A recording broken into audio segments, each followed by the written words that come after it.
like I should, feel like I should, feel like I should, feel like I should go. Go. Feel like I should go. Feel like I should, feel like I should, feel like I should, feel like I should go. Feel like I should go. Feel like I should, feel like I should, feel like I should, feel like I should.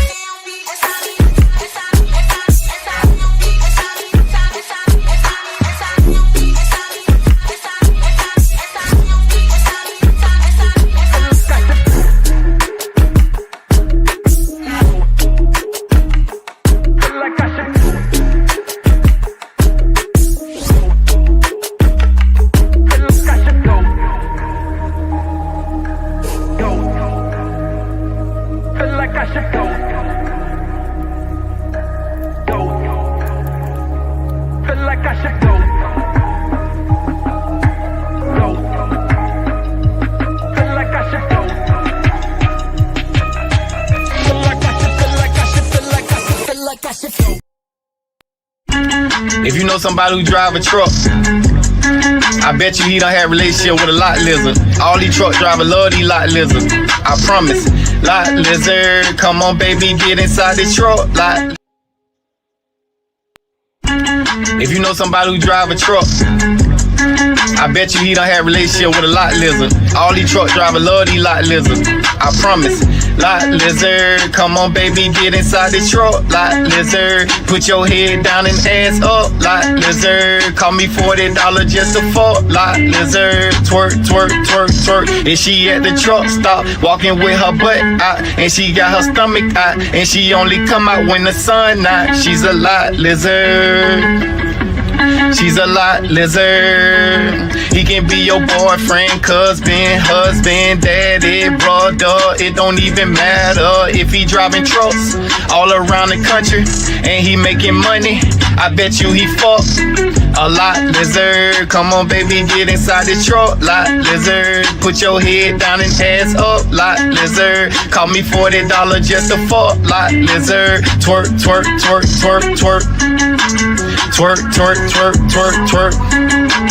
Twerk, twerk, twerk, twerk, twerk. Lot lizard, twerk, twerk, twerk, twerk, twerk. Ayy, I got the recipe, never gonna let any op get the best of me. Thought it was distance, but haters is next to me. Talk to the spirit, you know I've been heavenly. Company definitely show your trajectory. This ain't a diss cause I say it respectfully. It's time to eat up, red like a speeder. Taking it deeper and that's how it better be.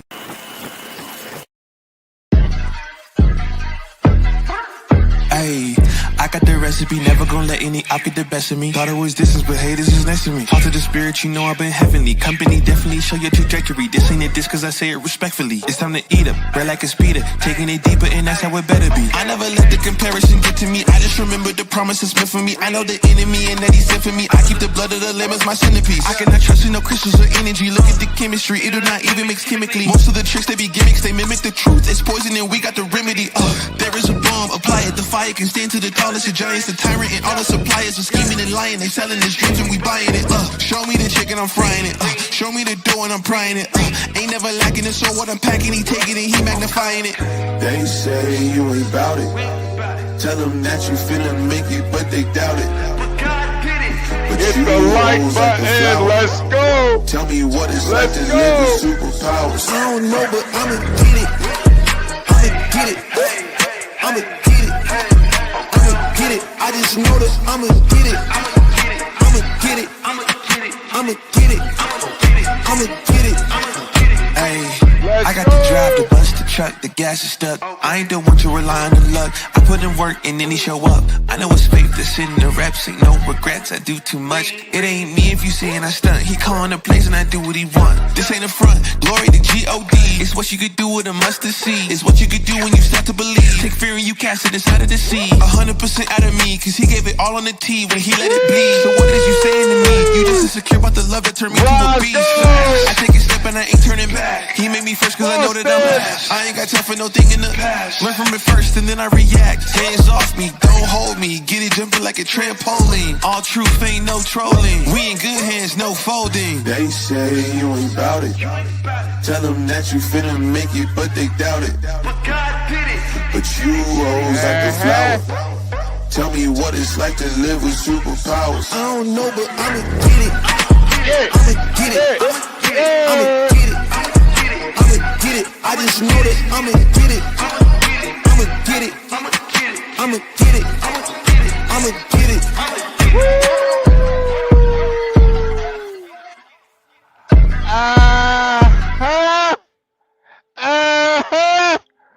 Good morning, America. I'm your host, HB2N.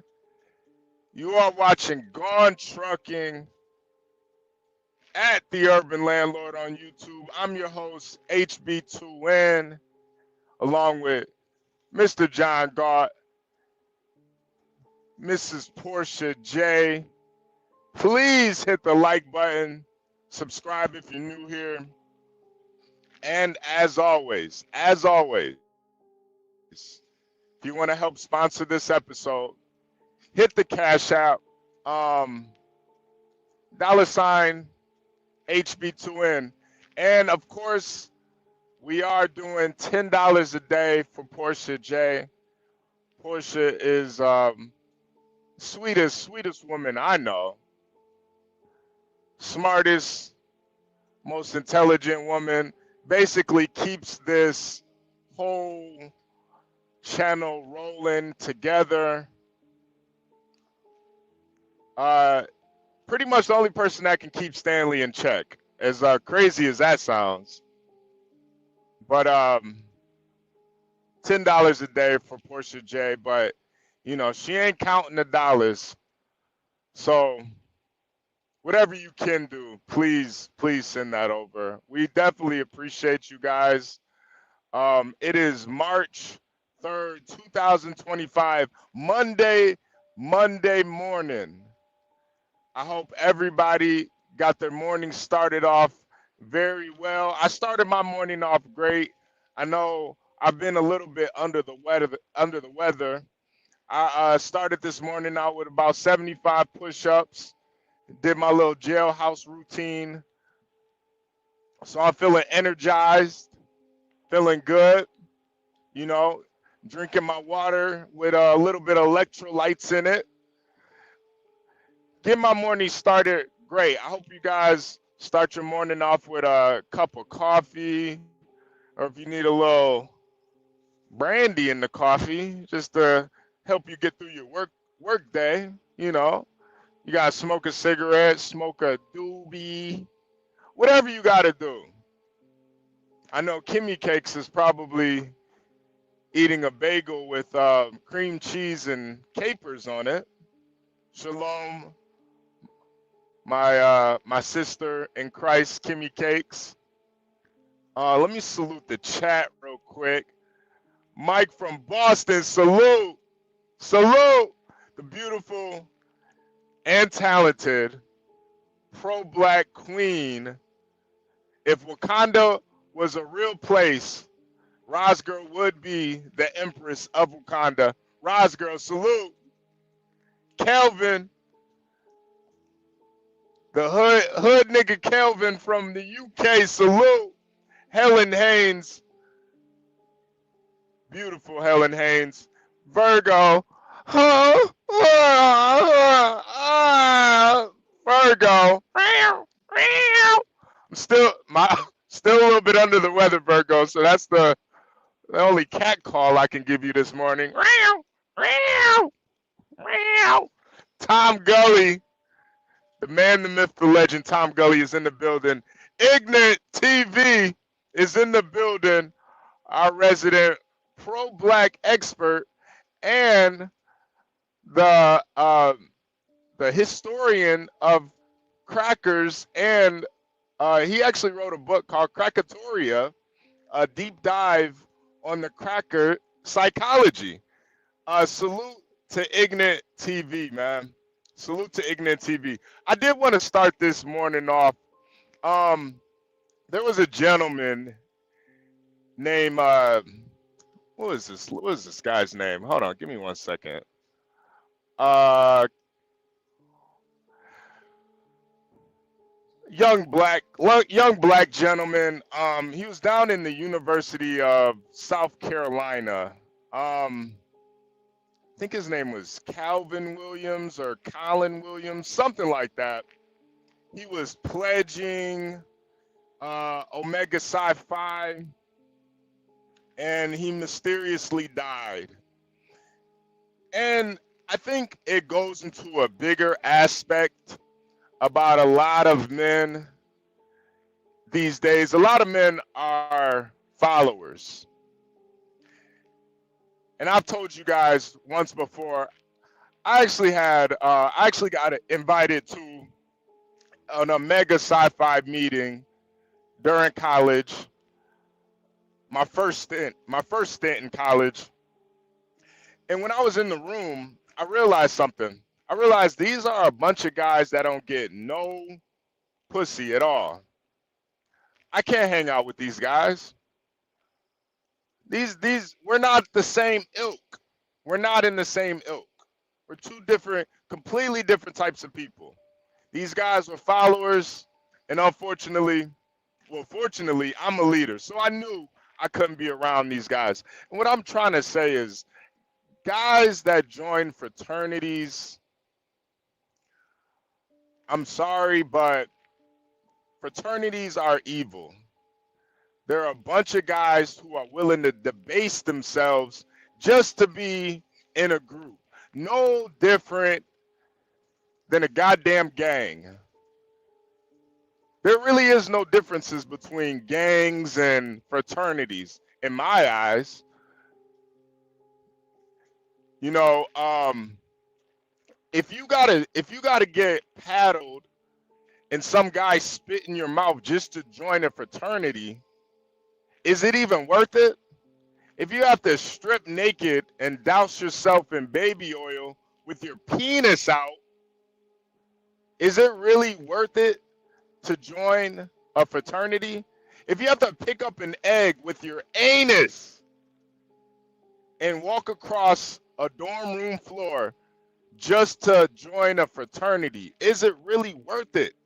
Is it worth it? I don't think it's worth it. And I think what fraternities really promote is for men to be followers. Only person you should follow is our Lord Jesus Christ. Don't follow no man, don't follow no Greek organization, because all of it is demonic. It's all demonic. And honestly, it's really kind of gay. I don't know why some guy would be okay with getting paddled just to join a fraternity. But I do know why these guys do it. And they do it to get pussy. This is why these guys join fraternities, the Divine Nine. They think they're fucking gods. Ain't nothing divine about you. Divine Nine. You ain't divine, nigga.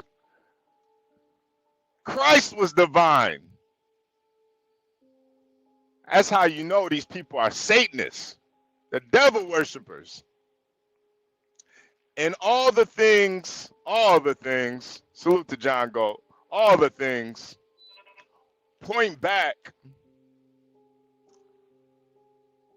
to devil worship. It's what these guys are really into, unfortunately. Now, there was this kid who recently, he died being a part. Oh, Roz Girl, salute. Salute, Roz Girl.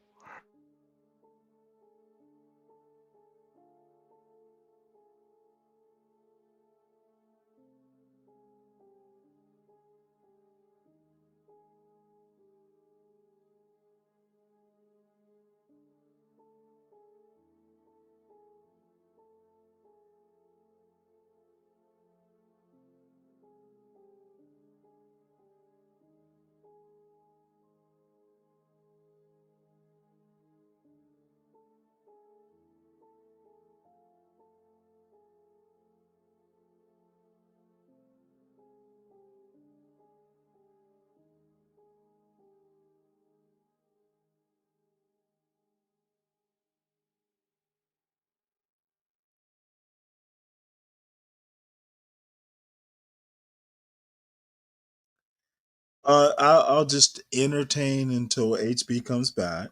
So, Portia, do what you. There you go. Hey. Hey, yeah, I'm not sure if he probably got a, okay, he did, he's probably about to hop back in. But before HB comes back, I know you guys, it's been a while, but an ode to Angel. Can't argue with the numbers. The numbers are the numbers. Drake knows the business. It's all about the singles. Damn, what happened? Now you got me like in my Ja Rule kind of mode, Jungle. Like just talk about like rap music. One of my favorite songs of Ja Rule was "Put It On Me." I die if you ain't with me. So baby girl, put it on me. My bad, you guys. My bad. I lost signal for a second. What was the last thing you guys heard? My bad, you guys. My bad. I have a whole critique of everything you said about the Divine Nine and all that is ahistorical. So you will have to die on that hill.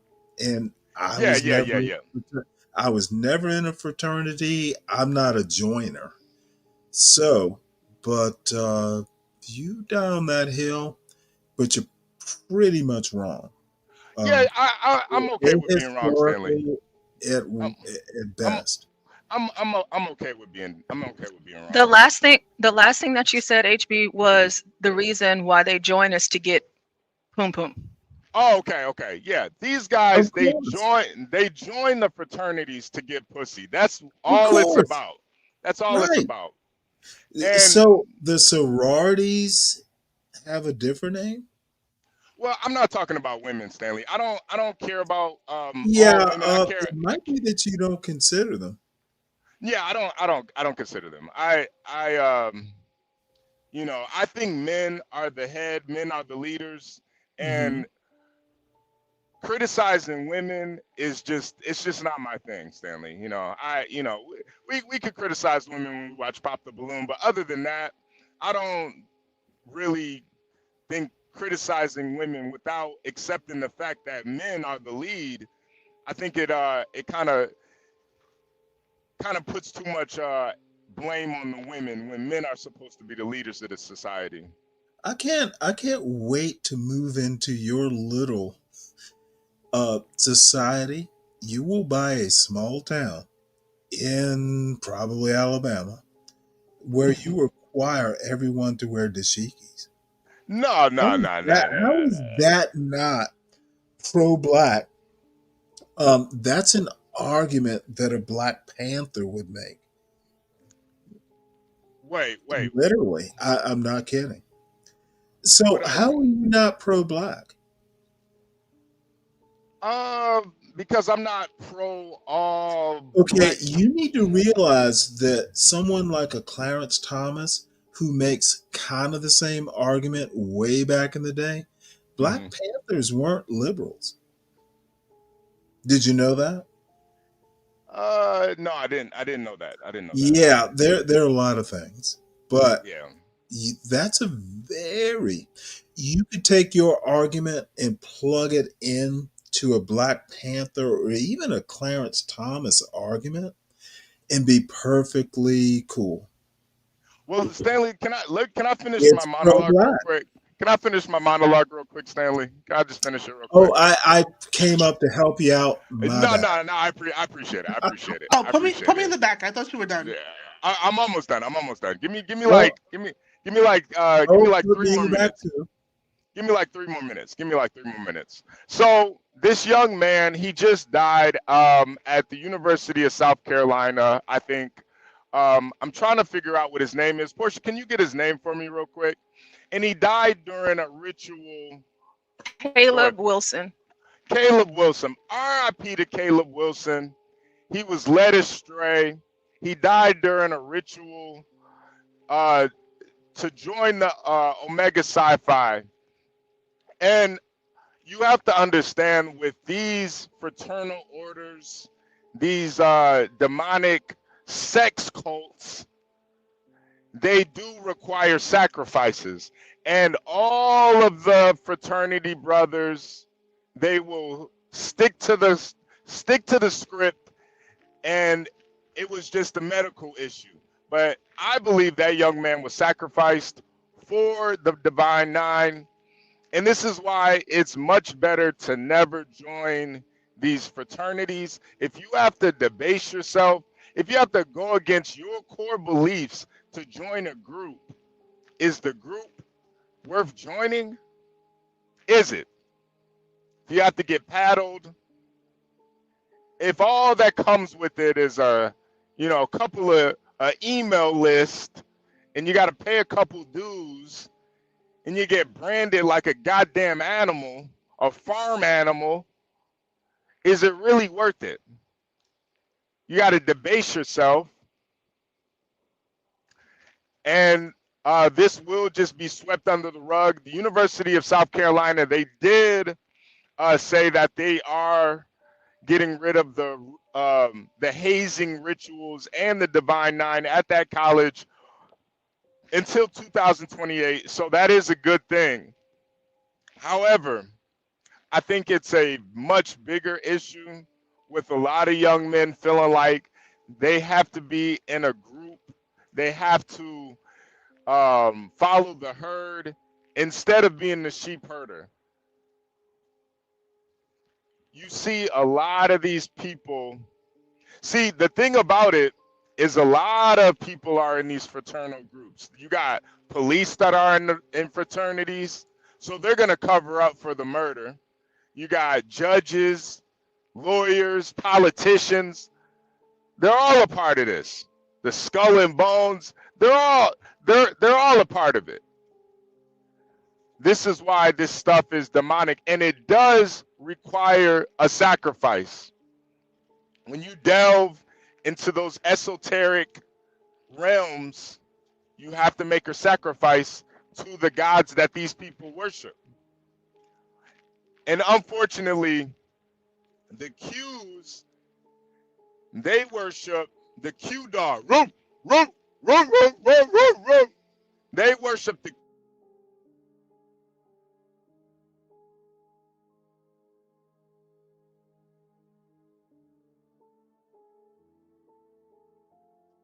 versus a meow. So, Portia, I'll stay in the back. Kim, you look lovely this morning. So, oh, really? Since I saw Bob in the chat, I thought that it would be, but I want HB to be here too. But of course, whenever he comes back, we'll all drop down until he's done. But me and Tropes were talking in the back, and he made this picture of Bob. And so I was telling Tropes, I was like, we got to do something with this. Like, I really want you to do something with this. And so I would like to premiere that this morning, whenever HB is done. And looks like HB is back. I will bid you all good morning. So, as in the esoteric symbolism of the Q dogs, they worship the dog. And in ancient Egypt, they believed that the dog was the guardian of the underworld. This is where a lot of this stuff comes from. Comes from Egyptian and Greek.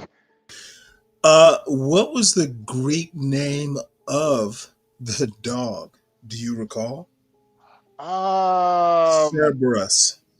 There we go. There we go. Okay. Dude, something like that. Something like that. Present better arguments. Stanley, I'm driving right now. You keep cutting me off, Stanley. God damn it. All right. Well, I'm trying to. I will have to drop down, and I will have to let you be who you are. Thank you. Thank you. Yeah, Tyrone, right. Anubis. So there's a lot of Greek and Egyptian paganism littered into these occultic fraternities. And the young man, Caleb Williams, RIP to him, he died. And he died a follower. And that's unfortunate. But if you're going to die, die a leader. Don't die a follower. Have your own view, your own opinions. And yeah. I kind of got a little sidetracked. But ultimately, these people are devil worshippers. And if you're young, don't join a fraternity because they're gonna make you do some weird shit. Anyway, make sure you guys hit the like button, subscribe if you're new here, and as always, you want to help support this stream, sponsor this stream, hit the Cash App. We got a quick little music break. This is Stanley Cross, You and Me Girl, at TheUrbanLandord on YouTube. Hit the like, ladies and gentlemen.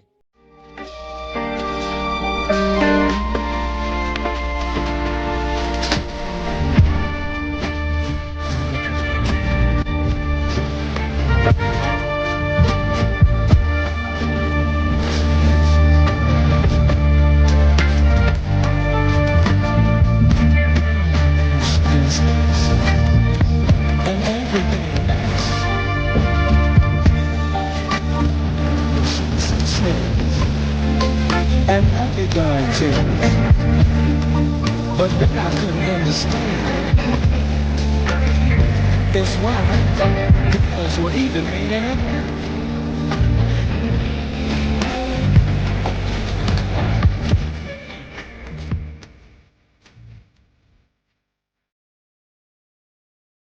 Stanley Cross, ladies and gentlemen, on the ones and twos. Kimmy Cakes, good morning. Good morning. How are you? Morning. I'm doing good. How are you? I'm doing really, really good. Feeling better, feeling healthy. I can't complain at all. I did. Isn't it a blessing? Kimmy Cakes, you got the What? hair. You got the hair. You got a perm, Kimmy? You got a perm? No, I don't have to. Thank God, but it adds some inches in here. Looking like Beyonce. Dance party with Beyonce. Oh Lord, don't start that. Now, Portia wanted you to play Bob's video because he's in the chat and she doesn't know for how long he'll be here. Okay. Yeah, Portia, let's premiere Bob's video. Salute to Bob's. Salute to Bob. Let's premiere.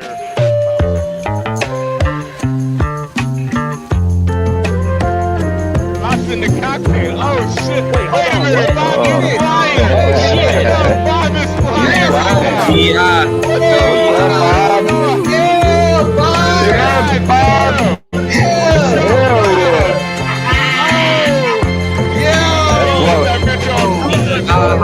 Baby, let's go. What are we talking about?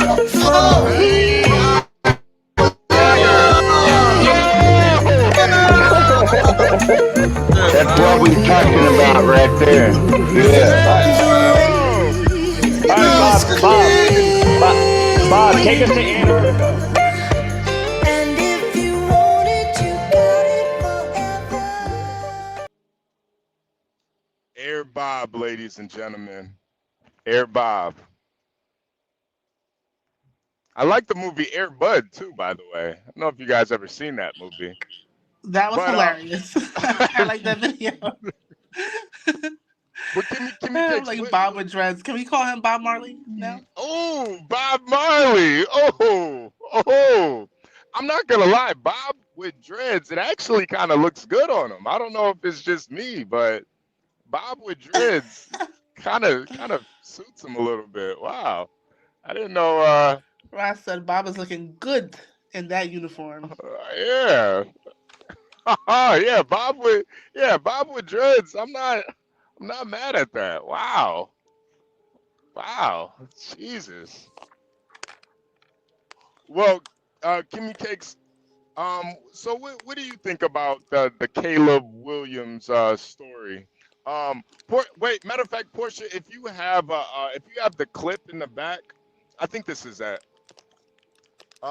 Let's watch this clip real quick. Go ahead, Portia, play it real quick.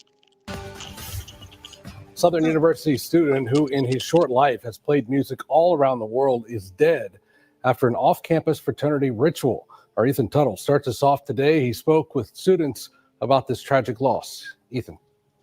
Yeah, that's right. The Jaguar family is heartbroken today, Greg. Caleb Wilson, a member of the Human Jukebox, was in the middle of what a source tells us was a fraternity ritual off campus when he suddenly collapsed early this morning. Now, students and authorities are trying to wrap their heads around what happened. Something like this is just out of the ordinary. 20-year-old Caleb Wilson, a student at Southern University, lost his life early this morning after collapsing during what a source told WAFB was an off-campus and unsanctioned Omega fraternity ritual at a local park. There's an autopsy that's currently ongoing. We don't have much information that we can share at this particular time, but again, this is being investigated as just a death at this time. Wilson, a pledge for Omega Sci-Fi, was also a member of the Human Jukebox. His family says he's played his music during trips to Cuba and Europe, and once even played with Trombone Shorty. After collapsing at North Sherwood Community Park, other students rushed him to Baton Rouge General Hospital, where he arrived unconscious and was pronounced dead. Southern University issued a statement saying Wilson was a junior majoring in mechanical engineering at the campus and extended its condolences to his family, classmates, and loved ones. Baton Rouge police are now waiting on the autopsy report. Once that information is available from the coroner, law enforcement will have a better understanding of what happened to Wilson.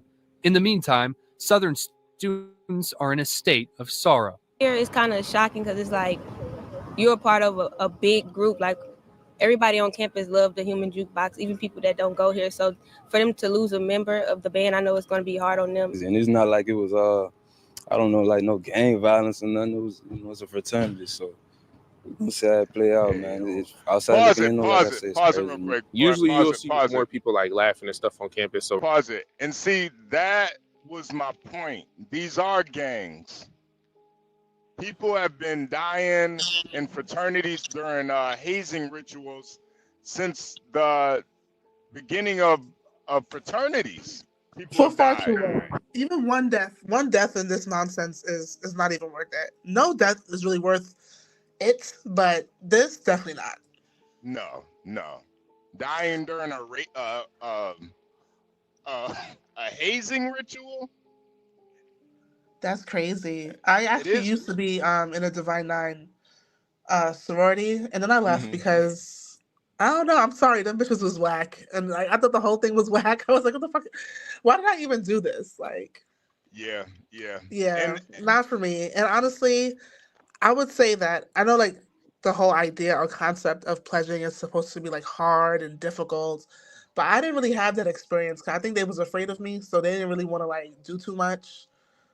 You're too much of a leader. You have to be a follower. Yeah. You know, and my sisters and cousins was always at my school. They see what happens to me, HB, is that because I'm nice, people think they can punk me, and then they find out like it don't go down like that easy, and it don't go down. First of all, I will ignore you, but when you really keep showing up, it just turns into a different situation. So everybody just left me alone, kind of. So I didn't really have all that going on. And they would tell me, they'd be like, well, don't tell anyone that we didn't do this, and don't tell anyone that we didn't do that. Or if people ask, just kind of like give a non-answer. Yep. And I'd be like, whatever. But then when I saw how corny they were, even the guys too, like you were saying, because I was on the cheer team in college, and they were mad that we would spend time with the athletes, but we were always in practice together. So and like sometimes. And Kimmy, you know why they were mad? I don't know. No, Like, I'll tell you why they were. Though.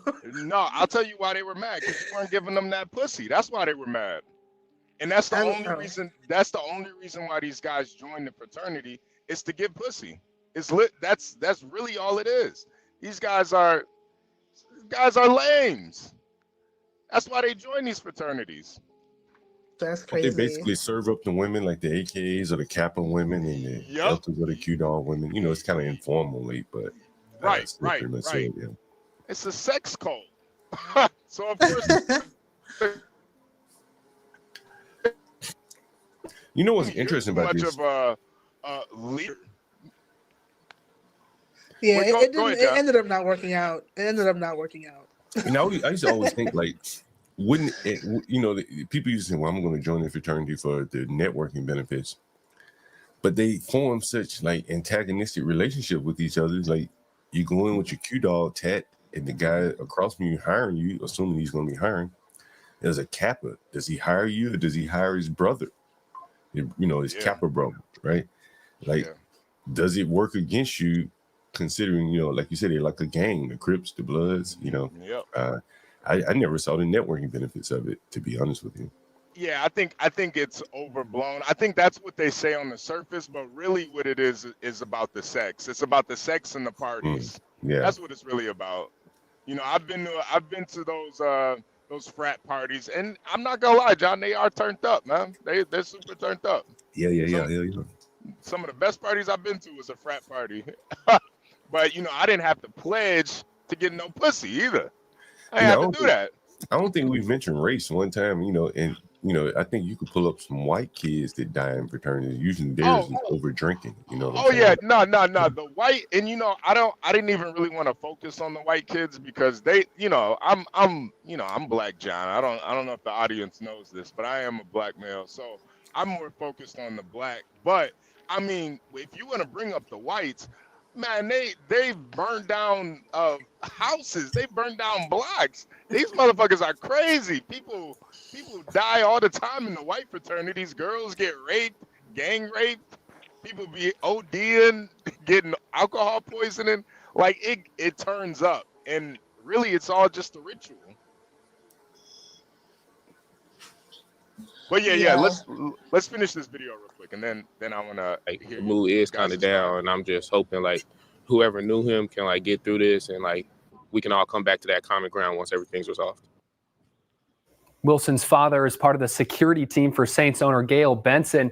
Miss Benson said today she is deeply saddened by the passing of a, quote, very bright young Southern University student. She went on to say she has a deep and personal connection to his family, with his father having worked with her for many years. Greg? All right, thank you for that. So in light of Wilson's death and the ongoing investigation, Southern is stopping all recruitment and initiations. The university sent a letter to all chapter advisors and presidents saying going forward, for now, fraternities, sororities, and student clubs will not be allowed to induct any new members. The university is also banning interest meetings and rushes. That goes for off and on campus events. Mm-hmm. And before you guys go on, the Omega Psi Phi international president, he released a statement. He said, "It is with profound sorrow that we extend our condolences on the passing of Caleb Wilson. His loss is deeply felt, and our hearts go out to his family, friends, and all who were touched by him. Caleb was more than a beloved son, grandson, brother, nephew, and cousin. He was a scholar, an exceptional member of the Southern University Marching Band, and a passionate and dedicated leader in student life. We have been informed that the local authorities have launched an investigation into this tragic incident, and we fully support their efforts to seek the truth.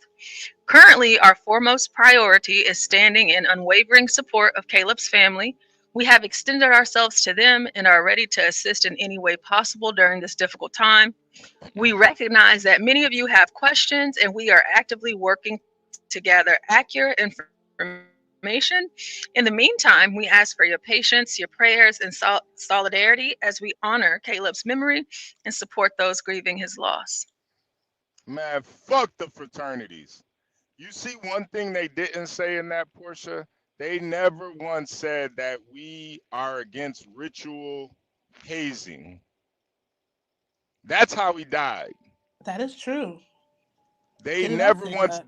they did not denounce it one time. That's why this is a sacrifice. This is a part of the ritual. Blood has to be spilled. Just like with gangs. Same thing with gangs. You got initiation. I know you guys seen those videos. Niggas getting jumped into the set.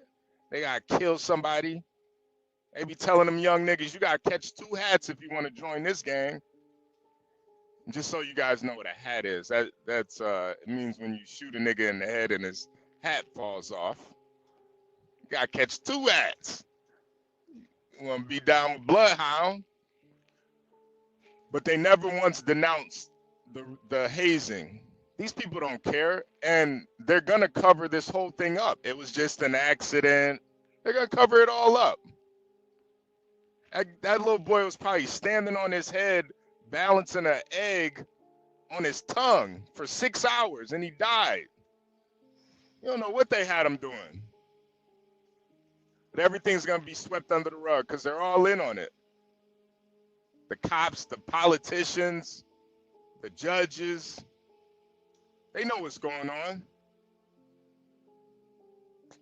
Anyway, go ahead, Kimmy. Go ahead, Kimmy.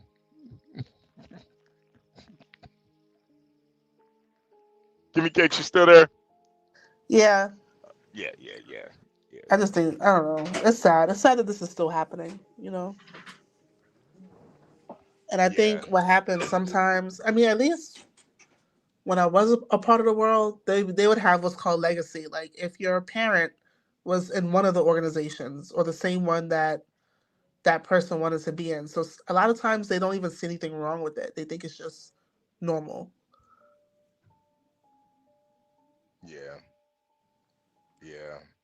Yeah, Tom, it probably was something of that. I mean, and that would be even worse because he wasn't even 21 yet.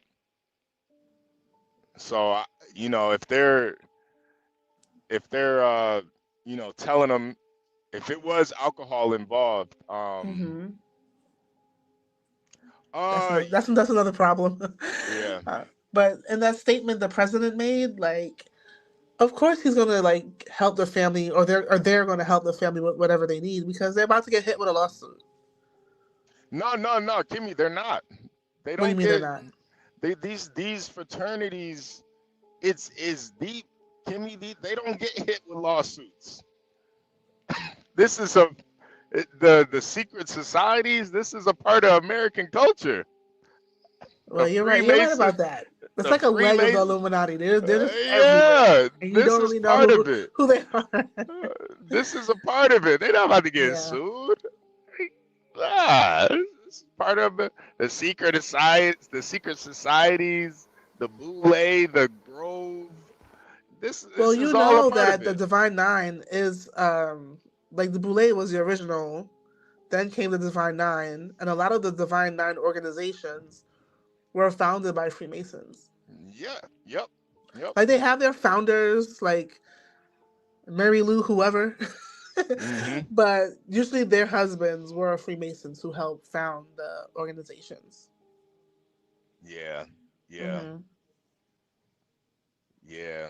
What is this up on the screen? John, did you pull this up or did Portia pull this up? I want to be shut up. I think Portia Let me pulled tell that you up. something about Okay. getting It's like a new age school day. You got him. Find out what just any people will quietly submit to, and you will find out the exact measure of injustice and wrong. Y'all think it's tough? Nah. Just wait for hell night. If we ever get free from the oppressions and wrongs heaped upon us, we must pay for the removal. You're injured, aren't you? And you really should get it looked at. I'm just trying to keep my head on and make it through a week, okay? Only a chosen few make it to the other side. Mine don't matter. You don't want to keep your line brothers waiting. I don't think you understand. Humiliation builds humility, and one more night is not going to kill you. This I know.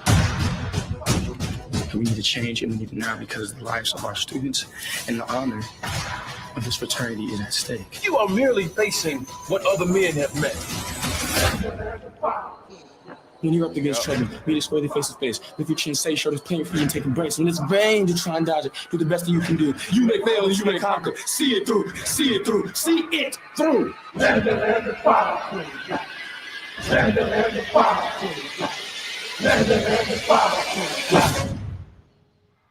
This is sick. Welcome to Hell Life, folks. This is sick. And you know, they do let you know, they let you peek behind the veil through these movies in Hollywood to let you know exactly what's going on. You have to debase yourself, do all this crazy rituals. Look at him getting kicked. But it's like that's what happens in Freemasonry too. They have to like really do things to put themselves down Yeah, to be yeah. a part of the order. And I forgot to mention, I remember like it's been so long, but I remember the Divine Nine organizations will actually have boulets, which is like their once a year conference where everyone from all over the world who's a part of it will meet up and they'll have like meetings and stuff. Now I've never been to one, but I know they have them, and it's like a once a year thing, and they call it a boulet.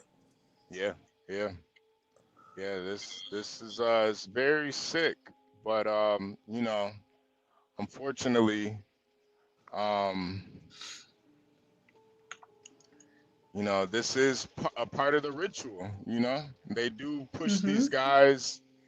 They humiliate them. They treat them like shit. They make them do ungodly acts. All under Yeah, the guise of joining a fraternal order. and And a lot of them, when they're finished with college or like grad school, they will go into like masonry. What's the female one called? Stars? oh, Something stars? the You know what I'm talking They're about, though, called right? the Eastern Stars. Eastern Yes, Stars. they'll yeah, go into those tracks. Like it just gets yep, deeper. yep, yeah, Or yeah, you'll hear people say, "Well, I didn't pledge Divine Nine in college, but I'm an Eastern Star." Like, why are you even bringing that up? Like, do they go together? Like, yeah. I'm just glad I got out like immediately, and like, and I didn't get consumed by none of that. It's just when I saw for what it was, I was like, absolutely not. This shit is whack. Yeah. They didn't make you do any rituals or anything, Kimmy? I know you probably can't talk about it. No, I honestly, I'm gonna be honest with you. I didn't. Nothing satanic happened. You know, it was more like go buy this thing, and it got the numbers on the receipt have to add up to this, and it won't be anything crazy. It might be like office Yeah, supplies, yeah. like but you have to get the receipt to add up to a certain number. Like, but it wasn't anything like we're gonna Well, light this candle. well, that the fact and see that right there proves my point. It had to add up to certain numbers. These are like hidden coded language that these people use, these fraternal orders use to, you know, basically worship some deity of theirs. So they use these coded numbers and that maybe you don't understand, but they do. Right. And maybe they don't even understand it. And remember, there's something called Goyim. Something called Goyim. Yeah. Ah, So a Tom Golly lot in of the people don't building. understand what they're doing and what they're a part of, and you know. Yeah. I'm just They gonna. do. You in something, but you're still on the outside of it. Let me put it that way. I'm gonna put in the back chat here. There's an actual list of the hazing deaths in the U.S. since 2000, and it'll shock you how many of them there are. And they also list what the cause is. Now they go back into the 1800s. Wow. I just put the link starting in 2000, and there's crazy. chokings, there's drownings, there's a lot of them due to alcohol intoxication, and the level and the style of drinking they make them do is ridiculous. It kills them. They're throwing up. They're it is absolutely inhuman. Yep. And it's all under the guise of brotherhood. Yep. Join our brotherhood. Well, why would you do that to a brother? You wouldn't. You wouldn't. And this is why it gets covered up, because it's not really about the brotherhood. It's something a lot more sinister. Yeah. Yeah. So Stanley says, "What does Goyim have to do with anything?" But Goyim means like outsider or stranger. So people who are not in it. right? So people may not necessarily know, and even when they're in it, there's certain degrees of being in something. So you could be in something and still be on the outside. So that's how that hits, in case you were wondering. Well, since you asked. Yeah. Stanley must be, I've always kind of thought this about Stanley. Stanley might be a Mason. I kind of got a feeling Stanley's You know, I thought that before too. yeah, I think I'm not even Stanley gonna might hold be. you. I really thought that before. Stanley might be like a high-ranking Mason. And you know, the Catholics be having their own fraternal orders too. So, just saying. Yeah. No hate, Stanley, but it's just it did come in my mind, like in the summertime sometime. So, Portia, if you can read some of this, how many are there since 2000? I'll count them up. If she wants to read, I can count them up real quick. But there's so many, it's insane. And Tom, I'm sure that they're not just Black organizations. No, a lot of them are. The first one is not a Black one. This It's going back podcast to the was five. 1800s before any of the Black ones were founded. So I just wanted to make that clear for Stanley in the audience. Go ahead, y'all. Yeah. This really isn't a black or white issue because there are fraternities, sororities, all races can join. So, it's just I saw this story and I have a little experience with it too. In my family, I do have people who have pledged and are part of fraternities and sororities, and I just kind of think it's more so a cult more than anything. If you got to go through all that hazing and rituals just to join, I don't think it's really worth it. Just to put a paddle on your wall in your workroom. 62 since 2000. Jeez. Wow. That we know about anyway. Yeah. They're alcohol. They're people jumping off of stuff. Ooh. They're people that drown after alcohol. They're people that fall asleep from the alcohol and die of positional asphyxia. Mm-hmm. They fall downstairs and break their neck. It's just, there's some of them have died after intense physical demands. They make them do up downs all night, and somebody with asthma just dies. There's been gunshots. There've been people that, shot somebody because they were drunk. It's wow. It's there is no legitimate purpose. None. I can see a certain level of if you're on a sports team or in the military, they put you through physical demands. Okay, fine. It's a challenge. Can you meet this level? But just to make somebody drink to mock them or whatever else is ridiculous. Or stand up in the corner, for 3 days or whatever it is. It's just ridiculous. Yeah, and some of the rituals that I've looked up are really disgusting. I don't know if they still practice them, but there's a lot of rituals that I've seen. Well, there's a lot of the hazing rituals that are just humiliating. They don't kill anybody, but you strip down naked. Everybody puts a jelly bean up their butt, and the guy that comes in last has to eat all the jelly beans. Yep. Have you ever heard of the soggy biscuit? No. I'm scared to know what that is. Oh man, if there are any children listening, cover their ears. But a soggy biscuit is when, and this is a ritual where all the guys get in a circle and they all jerk off onto a biscuit, and the last guy that ejaculates has to eat it. And this is, if you Google soggy biscuit, it will tell you this is a fraternal ritual that these guys have to partake in. That is so nasty. Yep. Like, why come this far in life and as a civilization to eat some shit like that? Yeah. Oh, so Kelvin, you've heard of it. Kelvin, you've heard of the soggy biscuit. Okay. So yeah. I'm not just making this shit up. This is This is a part of those fraternal orders. And yeah, they're just like Tom said, there's a, they do a lot of things with their anus, unfortunately. Most fraternities and certainly all universities expressly forbid hazing, but they still do it under the table. They still keep doing it. They'll say that it's forbidden. We don't do that.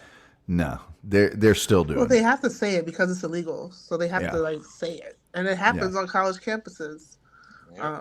But they have no way of like enforcing it. Well, I guess they have a way to enforce it, but they have no way of knowing if it's happening. Yeah. And then, like, what's the consequence for those people that killed that boy? I know they said they're going to launch a investigation, but are they going to be kicked out of school? Like, what is the university's response to that incident? Well, there were 9 students involved at the University of, Michigan State University, February last year. They just got indicted. Let's see here. For a 2021 incident, they were indicted just about a year ago, February 8th, 2024. 9 people were charged with hazing resulting in death after a fraternity pledge died in 2021 of alcohol intoxication.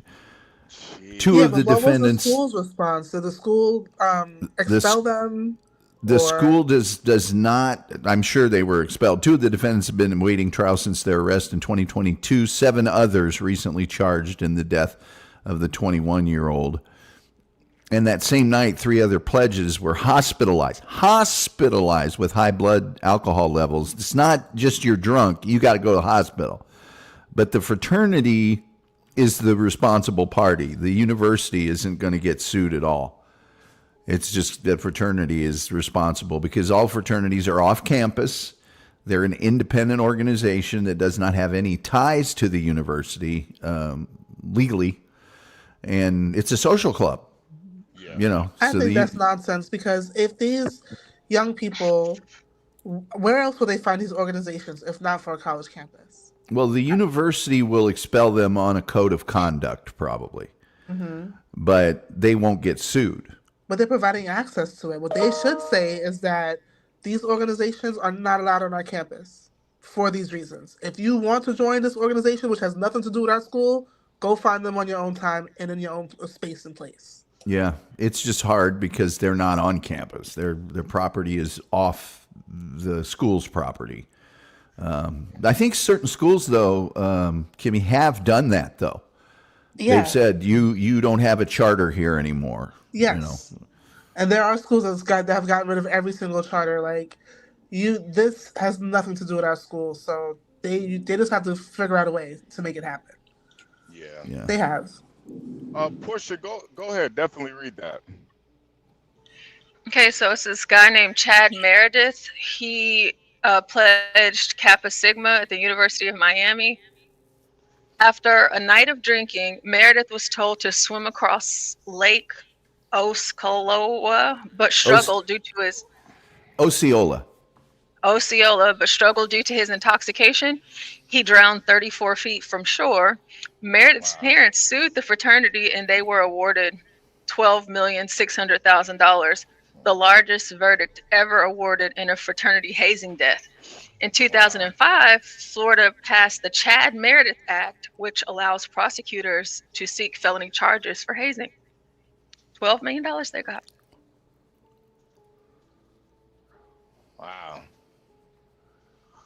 Wow. I mean, it sounds good, but I think it's not really worth it. No. That $12 million. Can I point out that if you need to be in a fraternity to have fun with girls on a college campus, what's wrong with you? I mean, a college campus is the greatest spawning area on earth. It's a ton of people between the ages of 18 and 22. There's plenty of people not in a fraternity and sorority. Yeah. That you don't need that. Yeah. Just saying. A lot of guys do, though. Unfortunately, Tom.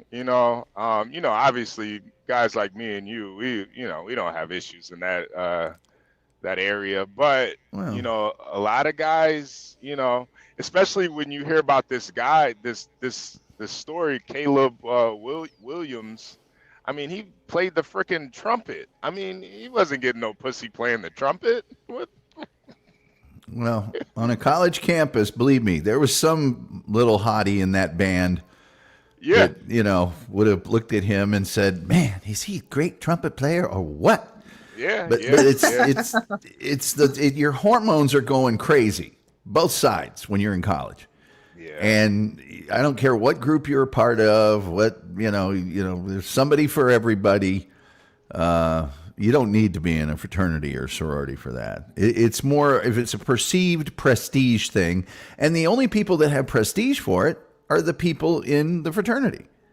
Yep. Nobody else cares. In fact, the second you join one fraternity, all the other fraternities hate you. Yeah. It was like that. It's true. You know? And all of the what they call independents, they don't care. They do not care. They absolutely don't care. They don't care. And I didn't I don't know. I think everyone's story is different, but I didn't need a whole team of bitches to validate me at all. And I didn't need the guys. My boyfriend in college was one of the administrators at the school. I did not need any of that, you know? That's why I was like, you know what? This is just not for me. I don't think it's for anybody. I don't think it's for anybody. I was a varsity athlete, so all the fraternities were like, join. And I'm like, you guys just look like a bunch of... It's a club I don't want to belong to. You're all... do you think I'm really going to let somebody dictate to me that I have to wear a suit every day and carry a pledge pack and give them the creed in front of other people out in public? Give me the creed. You've been walking across campus, you see some poor bastard in the middle of the August wearing a full suit walking to class, and some guy would just give me the creed, and he has to sit there and recite it, and it's like that. No, I'm not going to do that. I don't need to be part of your club. And they all seemed pretentious to me, you know. Yep. They didn't seem like varsity athlete. You had the whole world anyway. They didn't seem like they weren't dudes I wanted to hang around with. And I'm telling you, Tom, that's exactly what I felt like when I went to that meeting. I went to one Omega Sci-Fi meeting, and all the guys, it was maybe like 6 guys, and none of the guys were any of the guys that I wanted to hang around. And I was like, yeah, this isn't for me. I can't hang around these guys, you know. They just seem, just like you said, pretentious and kind of uppity. I don't know, man. It was just weird. They were trying to sell me on, man, all the chicks. Look at all these chicks, and I'm like, dude, I can be with any girl with Greek letters on her chest anytime I want. Those girls don't have I only date fraternity guys. I never heard that one single time. Yeah, I never heard that either, except for the ugly ones that got into sororities, and those are the only guys that they can get. They'll say shit like that. Oh. Oh wow! Damn, I didn't know he performed at the Super Bowl. Wow. This gets deeper, huh? Mm-hmm. But also, like I said, you can't assume that it was a popularity thing for him. It could be a family thing, because it happens a lot where people pledge organizations because their parents did it. Yeah. So sometimes it's not even like a popularity thing. And then they have youth groups where I know my sorority had one. They had youth groups where they go to schools and train 11-year-olds and 12-year-olds and do service or quote unquote service projects with them, you know. So yeah, the brainwashing starts early. Shadow Observer says, so you're an athlete, you did it for girls, sports has hazing, HB couldn't hold a grape. I don't know what that means, but I think he's referring to my anus. I think Shadow's shouldn't be thinking about that, man. Yeah. I mean, it's Monday morning. He might be a little freaky this morning. He's thinking about my old rear end. Salute to Shadow. But I didn't do the athletic thing for girls. I just liked the sport. I was way into the sport and got good at it. And the other thing just happened. Now, there is hazing in sports. When I first got there, there was this little kind of a drainage ditch called Cardinal Creek. It was really nothing, but it was probably waist deep and kind of stagnant, and you know, Ball State Cardinals, Cardinal Creek, ha ha ha. And like the first day of practice, hey man, you're a freshman, you got to run Cardinal Creek. I just looked at them and went, no, I don't. I'm going to start. I'm best goalkeeper here. I'm not running that.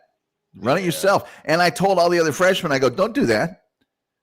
We're a team. You're going to start off our team thing by you got to do this dumb thing.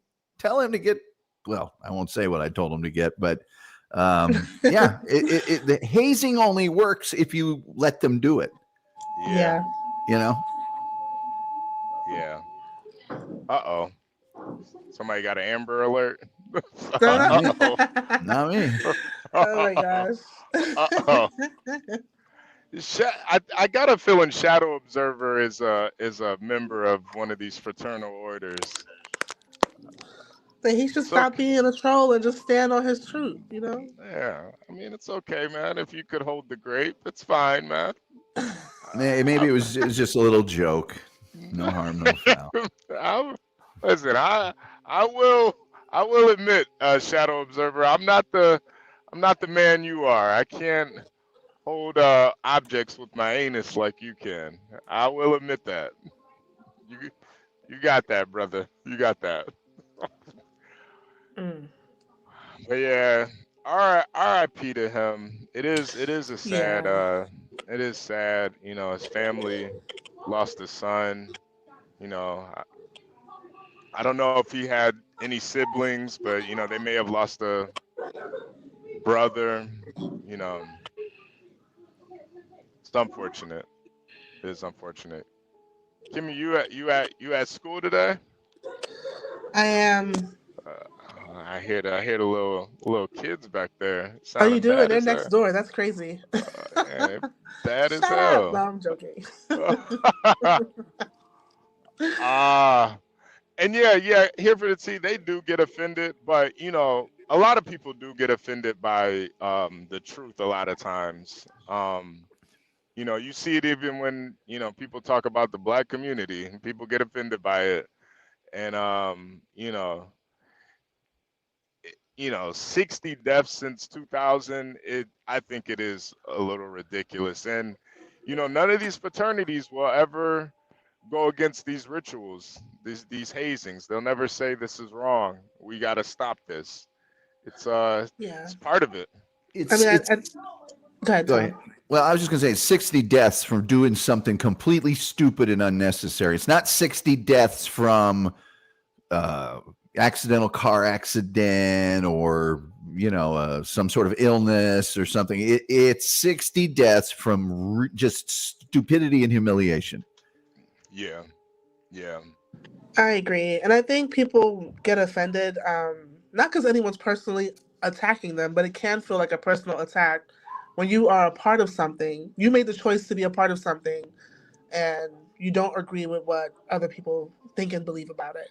You know, it's different from what you think and believe, and you're a part of it.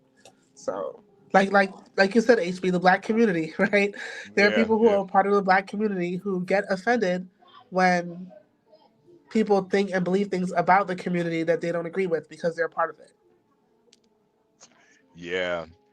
And Shadow Observer, you know, I've never served in the military, so I don't know anything about the military hazing and the rituals that go on there. But I'm pretty sure that you guys probably have to go through a lot of things too.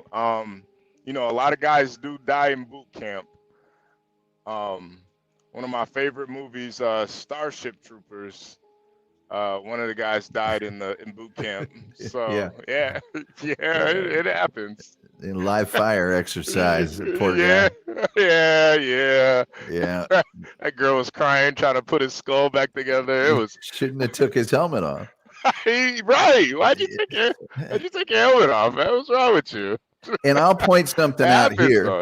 It happened. You guys might not care, but you guys have met the Wolf, Kim Warfield. He's been in here a few times probably. And yep. I met that dude 41 years ago in the dorm, not in a fraternity, and we're still great friends. And we went out and we partied and we chased girls and we did everything else that the fraternities are supposed to be great at. By the way, also got really good grades. And here we are 41 years ago, great friends. Didn't need a fraternity for that. Never once hazed each other. Well, thank God. Yeah, that's another thing. I've never hazed any of my friends before. I might, I never hazed any of my friends. I think it's kind of anti-friend if you haze them. Like it's not a good friend. There's a difference between a practical joke and, you got to drink 5 shots and then recite the creed, and every time you mess up, you got to do 5 more.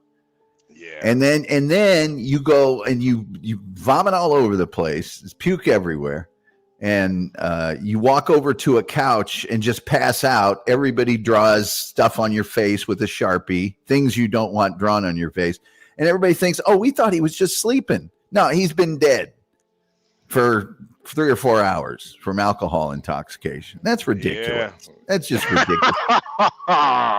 I've seen there was a Dateline or something about one of these kids at the University of Michigan that really great kid. Everybody thought he was awesome, and he got hazed and fell down a flight of steps and didn't even hurt himself that bad, but he fell in a way that was positional asphyxia.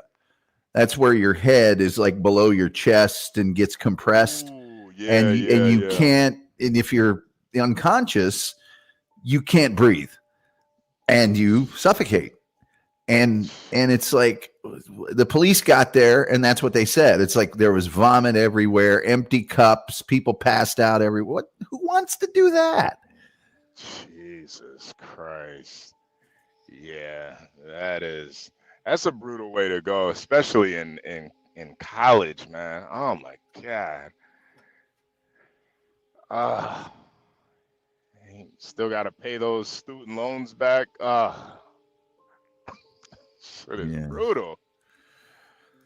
Anyway, I'll let you guys get on with things, but I thought I'd come up here because this is just, college is, I always tell people the thing that I learned the most at college was how to be a person, because it's the first time, and I realize it's a semi-protected environment, but it's the first time you're by yourself.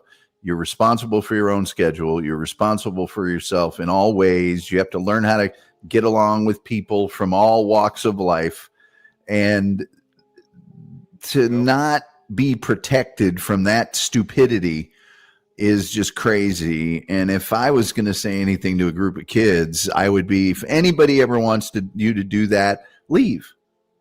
Absolutely leave, because in 4 years, you're never going to see these people again. Ever. Yeah. Maybe you'll run into them at homecoming. I 100% agree. It's don't fall prey to that level of peer pressure. It's like you said earlier, it is debasing yourself. Yep. And even if you were in a dorm and somebody wanted you to do that, don't do it. Absolutely don't do it. I never played that stuff. Absolutely never played that crap. What was the thing they wanted me to carry all their bags one time? Carry your own bag. I came here to play ball. I came here to win. Yeah. I did not come here to be your bitch. And I'm not gonna. Yeah. And if you want to settle it, I'll settle it out there on that field with you right now. And then we'll do it that way, because that's at least related to the sport. But all this other stuff, get over yourself, man. Get over yourself. Yeah, I really, I don't think kids should join these fraternities, especially during college. Maybe like, you could join after college, maybe, where you Actually, don't have to. One thing I I'll don't think mention, you have to do those rituals after college.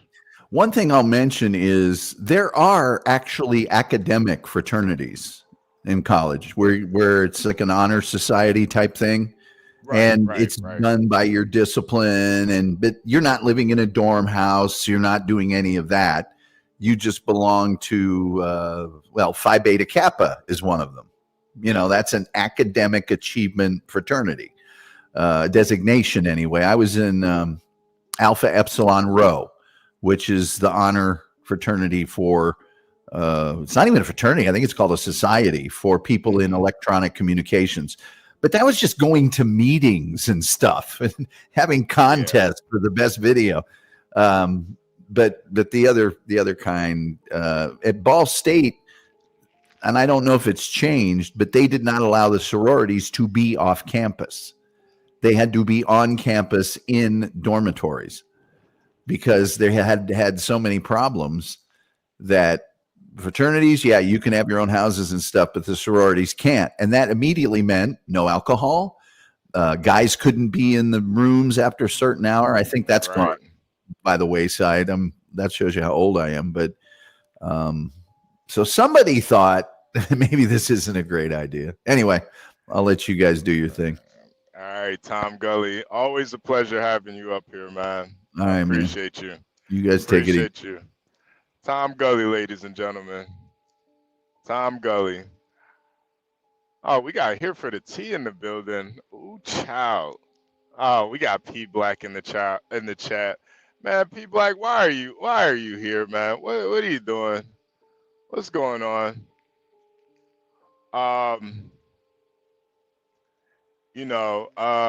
Mavid G, I don't think it's about that, man. I think it's just about the hazing aspect of, forcing somebody to drink, man. There's just something inherently wrong with peer pressure to me.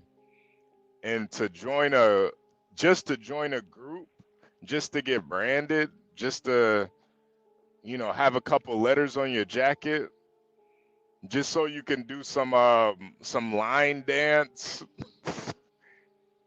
in the middle of campus and act like a fool. I don't know, man. I just think it's all ridiculous, but they're there for a reason. There is a lot of esoteric symbolism in it, and I think that's the real reason behind it. There's a lot of esoteric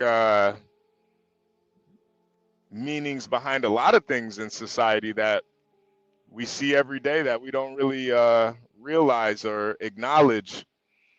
But, a lot of the stuff that we do, a lot of our traditions and the rituals that we conduct, there's esoteric meaning behind them, like, Easter and Christmas and Halloween. These are all, esoteric in rituals that we all celebrate that we don't really realize what we're actually doing when we do this, what we're venerating truly.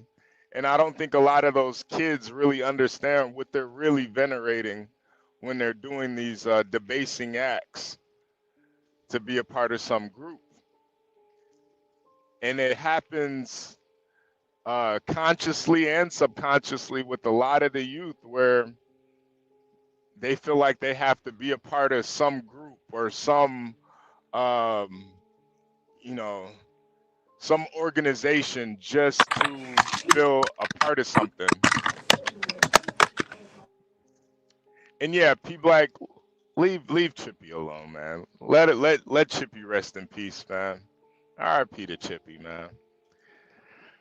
I actually had a dream about Yorkies last night. Oh man, I'm still mourning my dead dog.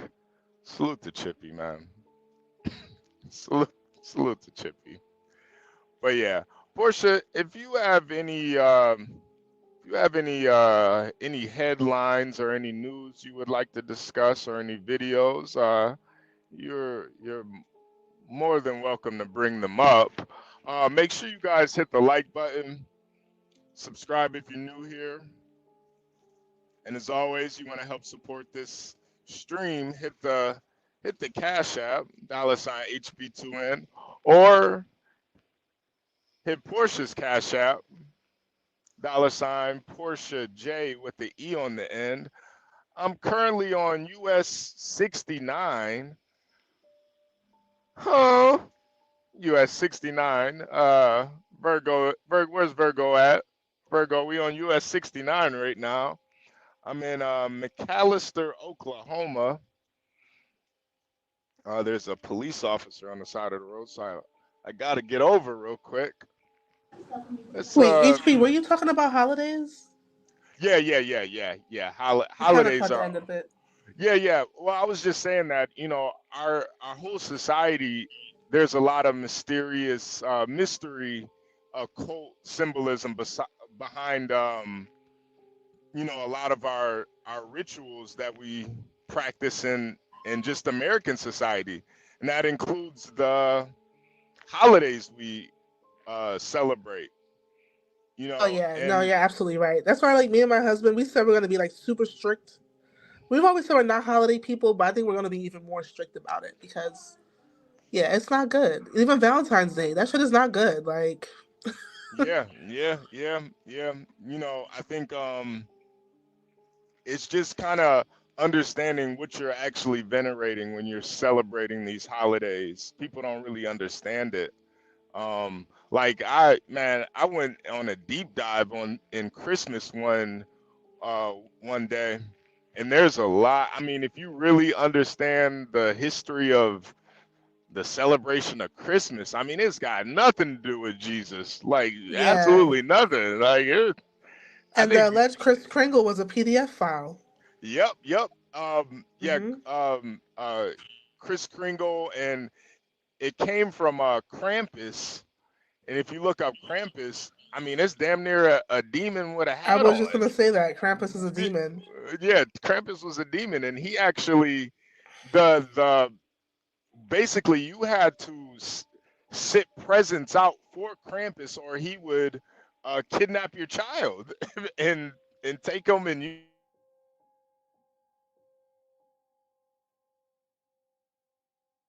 Now modern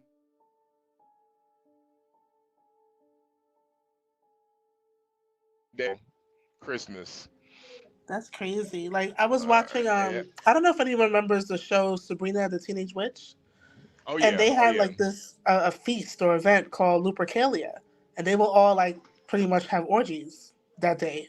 And I was thinking to myself, like, is this real? Because some of the stuff they'll talk about when I research it, it'll be real. So when I looked it up, I found out that that was like the Roman name for Valentine's Day, Yep. Yep. Yep. A lot and of it this stuff. included like animal sacrifice, whippings, and executions, and like Yep. debauchery.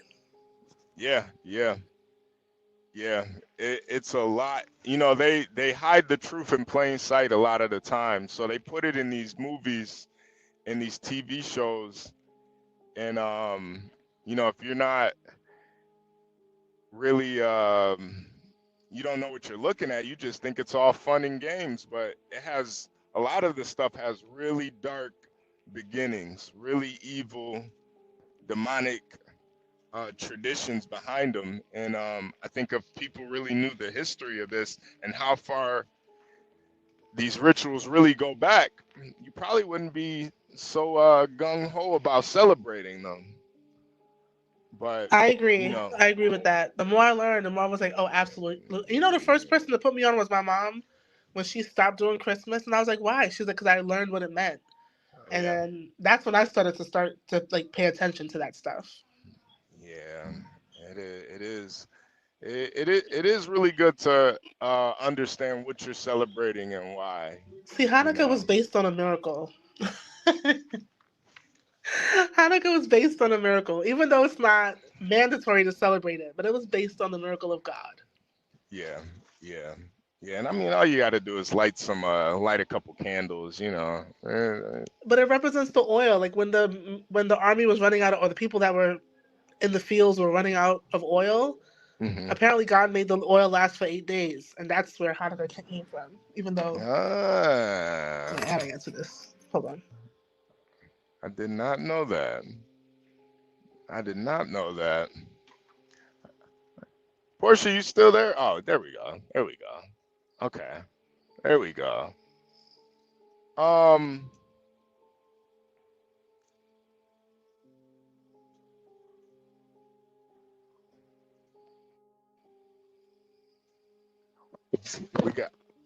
we got Portia. I'm losing signal real quick. I'm losing signal. Oh, Yeah. Oh, Portia, did you see we got Jeffrey Epstein in the chat? Wow. oh, hey, welcome back, Jeffrey Epstein. They released part 1 of your flight logs last week. How you holding up? Yeah, you okay over there, buddy? Jeffrey Epstein, if you want to hit the panel and let us know what you guys are doing on that island, you're more than welcome. And what is pizza? Pizzagate. Pizzagate. Yeah, what We is got Pizzagate? yeah. Oh, we got MC Nemesis in the back. Let's see what MC Nemesis thinks about fraternal orders. And Thank you for having me today. oh, how's your Monday going so far, MC Nemesis? It's going okay. Just waking up. Oh wow. How are you guys doing? Blessed. I in good spirits. Hope you have everything that you need in life and not, wanting for anything. Oh no. I have just what I need in this this physical realm. I have everything I need right now. Did you have any opinions on like fraternities or fraternal orders or anything like that? Well, I know a little bit about Freemasonry. Mm-hmm. As far as other hidden societies, it's just basically it's a game of money between business leaders. It's how they get to know each other through different societies. It's how they build trust and loyalty, because that matters a lot in business, trust and loyalty. So when you're trying to establish networking, that's what you're looking for. And one of the best ways to do that is to have the people that you're dealing with associated in a secret fraternal order to see if they can keep a secret about something that you're doing. Yeah. Because I could imagine myself like being a business leader.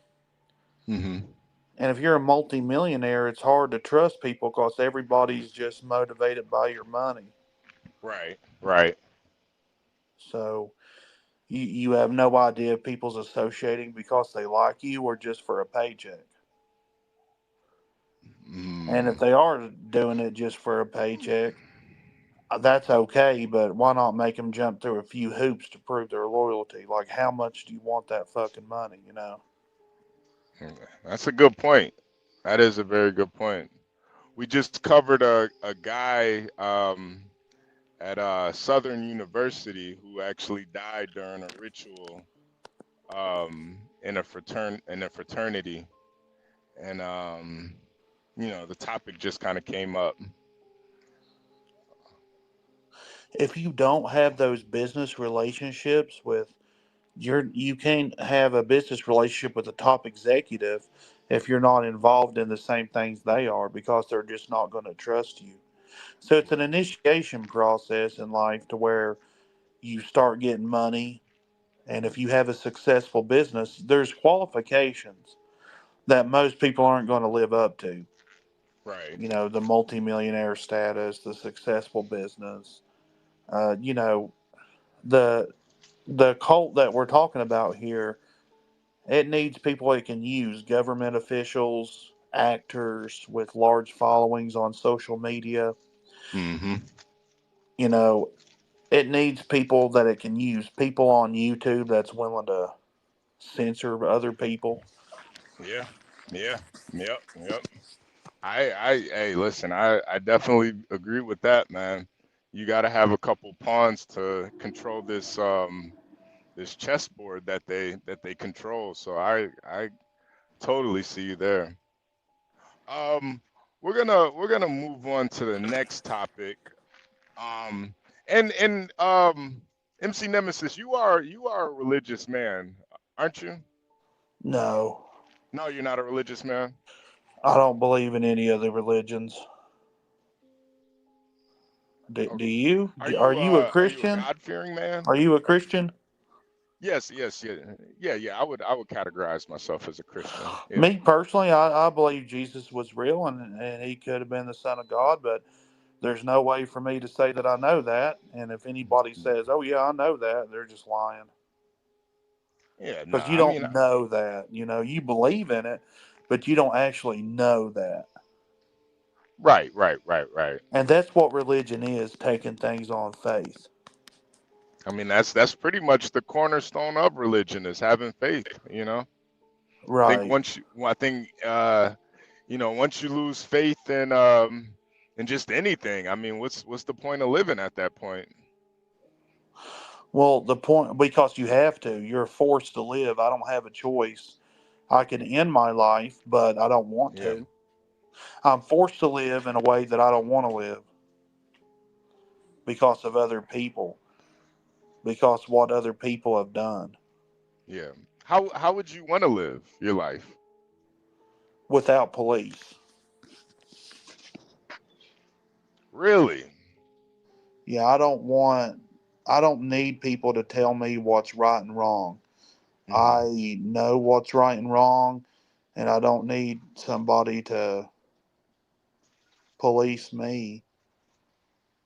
And, I don't agree to taxes. I might want a job and I want the money, but I don't consent to any kind of taxation.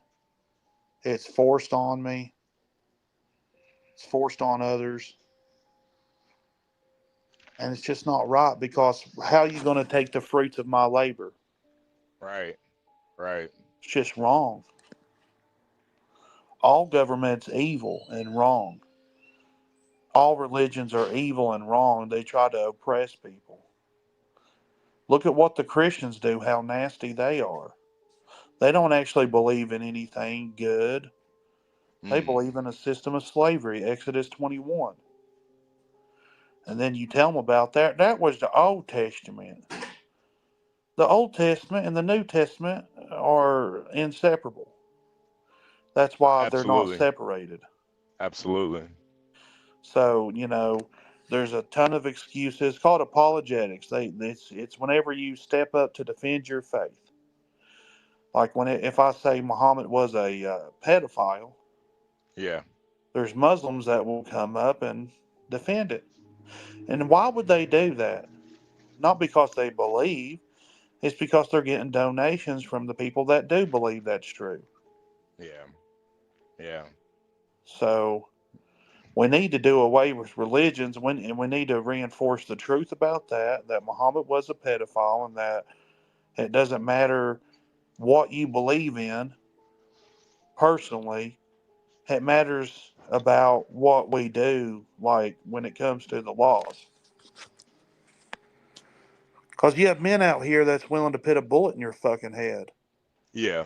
Well, let me ask you this. If we didn't have police, who would enforce the the laws? Every man has the right to own a gun, has the right to defend themselves. Right. If you feel like you need to defend yourself, do it. Because you're going to have to anyway. The cops don't actually mean anything. I mean, if you have somebody that's attacking you, you might call the cops, but that is somebody that's coming. That's not going to solve the immediate danger. If you have kids in the home, you have a home invader, it's best to just go ahead and shoot them in the head. Don't shoot them in the chest. Don't shoot them in the leg. Shoot them in the head. And when they're down, make sure you shoot them again in the head, twice in the head, once wants to take them down once when they're down, make sure they're dead so they can't harm you. And that's what everybody needs to understand. Everybody needs to get comfortable with killing, because self-defense is not murder. You know, MC Nemesis, one of my mottos is always put one in the brains. Always put one in the brains. Yeah. I mean, it's one of my well, mottos. you got to, because if someone's attacking your family, you call the cops, 30 minutes later they might show up. Yeah. And, you know, you could be dead. Your child could be dead by then. You have to defend yourself out here. When you're in the public, someone attacks you, the cops might be coming, but you still have to defend yourself. So, you know, my wife has pepper spray on her. Yeah. You know, I'm I glad have you a mentioned bat that, on because me. I'm glad you mentioned that, because I was going to ask you that. What about women and children? Like, what if you're not there to defend them? There's pepper spray. We have a taser. Yeah. There's non-lethal force, but there's also lethal force. So, you know, just a gun or something. And it's not like, you know, I'm not going to go around and shoot people, because if I start going around and shooting people, other people's going to come and kill me, regardless if there's police or not. I highly doubt that. Like, if someone started shooting guns around me, you know, just shooting randomly, I mean, unless they're in target practice, I'd probably tell them to quit. And if they didn't quit, I'd probably call the cops on them. Yeah. See, we control each other. I tell people what to do. You can tell others what to do. This life is about controlling other men. Like you, I control you. You will obey the law. If you don't obey the law, that's my gang. They're going to fuck you up. Yeah. Like, you will obey. The Bloods and the Crips don't mean anything. But the boys in blue, you have people. I've seen somebody that's like burn victims still put on that goddamn suit. Burn victims still put on military suit and fight to the death. Yeah. You're not going to beat us. You're not going to beat the Republican Party. Okay. That kind of came out of nowhere, but all right. So this is more political for you than more Well, of a you're not going to societal beat thing. them. In the public persona, I'm a Republican. Okay. But how I really believe is libertarian. However, I think it's a pipe dream. As long as the Democrats are involved, there's always going to be the need for Republicans, because the Democrats are so damn crazy.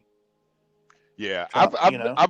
I've also noticed that about a lot of Democrats. They are pretty peculiar.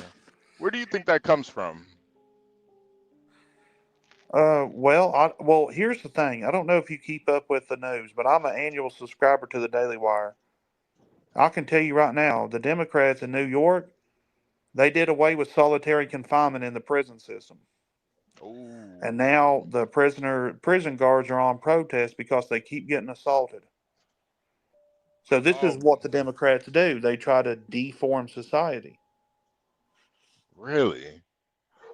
Portia, if you can bring up a video about that solitary confinement being banned in New York, pull that up real quick. I'm actually kind of interested in that. Yeah. And then, you know, of course, you have everybody on YouTube pretending that they're TV stars. You're not a TV star. Joy Reid was canceled. Like, she had 60,000 live viewers. Do you? No, you have 20. You're not a TV star. You never will be a TV star unless you spend thousands, tens of thousands on promo. So there's no reason to serve YouTube for a few dollars. So you can let people say nigger, rape, whatever they want. Let them say what they want. Well, let's watch this video real quick. MC Nemesis, Portia, go ahead, play that video. That's not it. I'm still looking for it. Give me 1 second. Oh, okay. Just go to the Daily Wire. Okay. Daily. That's where you need to subscribe to. Like, you know, I mean, where else are you going to find the news? Like, you pulled up this bullshit news. Just go to the goddamn Daily Wire. Like, you're not going to find the real news on legacy media. They control it. The fucking Democrats control it. You're going to, if you want to see the real news, is it a little bit of propaganda for the right side? Yes. But stop Oh, it's Daily Wire. I'm not listening to that. Yes, you will, because it's the real fucking news. And if you don't, you're not going to be informed. Because look, I'm telling you the news. You should fucking know it. Why don't you know it? Because your news source is not my news source. Because I have the real news source, and you're fucking listening to YouTube and shit. It's crazy, guys. Like, just listen to Matt Walsh. Like, they're right. If they weren't right, they wouldn't have won the election. They don't lie. Do they propagandize to the right wing? Of course. Yeah. That's their bread and butter. That, stop judging people because so what? All right, let's watch this video real quick. MC Nemesis. We begin this week with the strike, the walkouts and protests by corrections officers that this week have spread to more than 24 state prisons across New York.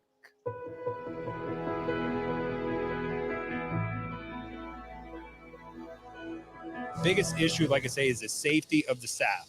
They just do not have the safe conditions that they've had over the years. It's gone all backward since the HALT law was put into place. Daryl Menard, a retired corrections officer, joined hundreds of other current and retired corrections staff outside the Clinton Correctional Facility in Dannemora. This is a straight life and death. The insides of these places are just gone crazy. They're calling for the repeal of the HALT Act, a law that took effect in 2022 and included the removal of solitary confinement in the state's prisons. They have the highest number of assaults on staff currently that they've ever had, and it gets worse every day, and the guys have had enough. They also say staffing shortages are making working conditions even more dangerous. It is illegal for corrections officers to strike under New York law, but that hasn't stopped the protest at nearly 30 facilities statewide, including Upstate Correctional Facility in Malone, where more than 20 staff were sent to the hospital in recent weeks after being exposed to an unknown substance. They need help to get in these facilities. They're getting exposed. There's medical. They got scanners inside, body scanners inside that we don't use. It's an alternate. They don't have to use it. They're looking to use them. They want to use them. It should be mandatory. Hearing what these guys have to go through, and there's no support from Albany. Albany, where are you? Has something done so they're safe, and I know my husband and my children are coming home safe every single night. Governor Kathy Hochul called up nearly 4,500 members of the National Guard this week to be deployed across the state. Helicopters headed most likely for the prisons in Malone flew over the protesters in Dannemora on Thursday. Also on Thursday, the governor and corrections department did offer to suspend parts of the HALT Act, which lawmakers from here in the North Country have all been calling for, along with legislation making body scanners mandatory for visitors and inmates at state prisons. But protesters, including retired corrections officer Gary DeSalle from Plattsburgh, say the only way the walkouts will end is if the governor and corrections department deal with the staffing shortages and the HALT Act. And get rid of the HALT Act, because that will be safer all the way around. And I mean it when I tell you, safer for the inmates, safer for the staff. And it doesn't work, and they should know that by now. And so that's what they got to do. And these guys will go back to work very quickly if that happens, I guarantee you. While I was in Malone today, the National Guard sent in a couple buses of people, as well as some helicopters, brought them in, and they're in all three facilities in Malone right now. They're not here at Clinton. They're not trained. They don't know the job. I hope that they get to some sort of resolution. But again, this starts at the top. There's been a failure in corrections. Commissioner Marcello's got to go. He's lost control. And he's the guy that needed to be the one telling the governor what isn't working. And it's his job to get her to listen. He hasn't been able to do that. So between the two of them, shame on them. A mediator is scheduled to meet with the state and corrections officers next week in hopes of reaching a settlement and ending the walkout. See, there ain't no hope under the Democrats. Yeah. This is what they do. They constantly do this bullshit to appeal to the minorities of whatever, any kind of fringe group of society. They try to string them together under the pride bandana, and they try to beat the Republicans just for pure power. What the Republicans try to do is they're trying to make it efficient, the government, to work, actually. Yeah. And one of the key components that they use is the legacy media. And one of the components that they've used is the N word to try to control the black population, hoping that other black people will become violent, and they have, by using certain terminology. They control each other with words. Mm-hmm. So I have a couple of more that I would like to show you guys. So this is going to be coming from the purview is it about of the same topic? Yeah, it's the same topic. Then why It's do, about why do you need to see more then? because we're running a show and to give more insight about what's going on right now, like as of a few days ago. But the person I told you about it. Hmm. And we're going to have the inmates. Are you an inmate in a prison in New York right now? So this show's not about. And So limits what? the Why the amount of fuck are you playing solitary a video confinement like talk time to people? any inmate can get. Correction officers say it limits inmate niggers, discipline stop the that they video. have decided to make their jobs Stop the harder. fucking video. Inmates Nobody call it a Hold on. saving grace. Hold on a second. It's really frustrating being retaliated against for trying to get what you're entitled to and not being able to get it because an officer doesn't like you or is in his or her feelings that day. That's how a statement from an anonymous individual incarcerated at Clinton Prison in Dannemora, New York starts. The inmate going on to say the strike by correction officers is, quote, nothing but an attempt to distract from the increased scrutiny of officer brutality. Also saying the All right, National Guard is here all because the officers got... Pause it. So this is pretty much just Democratic bullshit talking about they're abusing the inmates. These are murderers, rapists, thieves.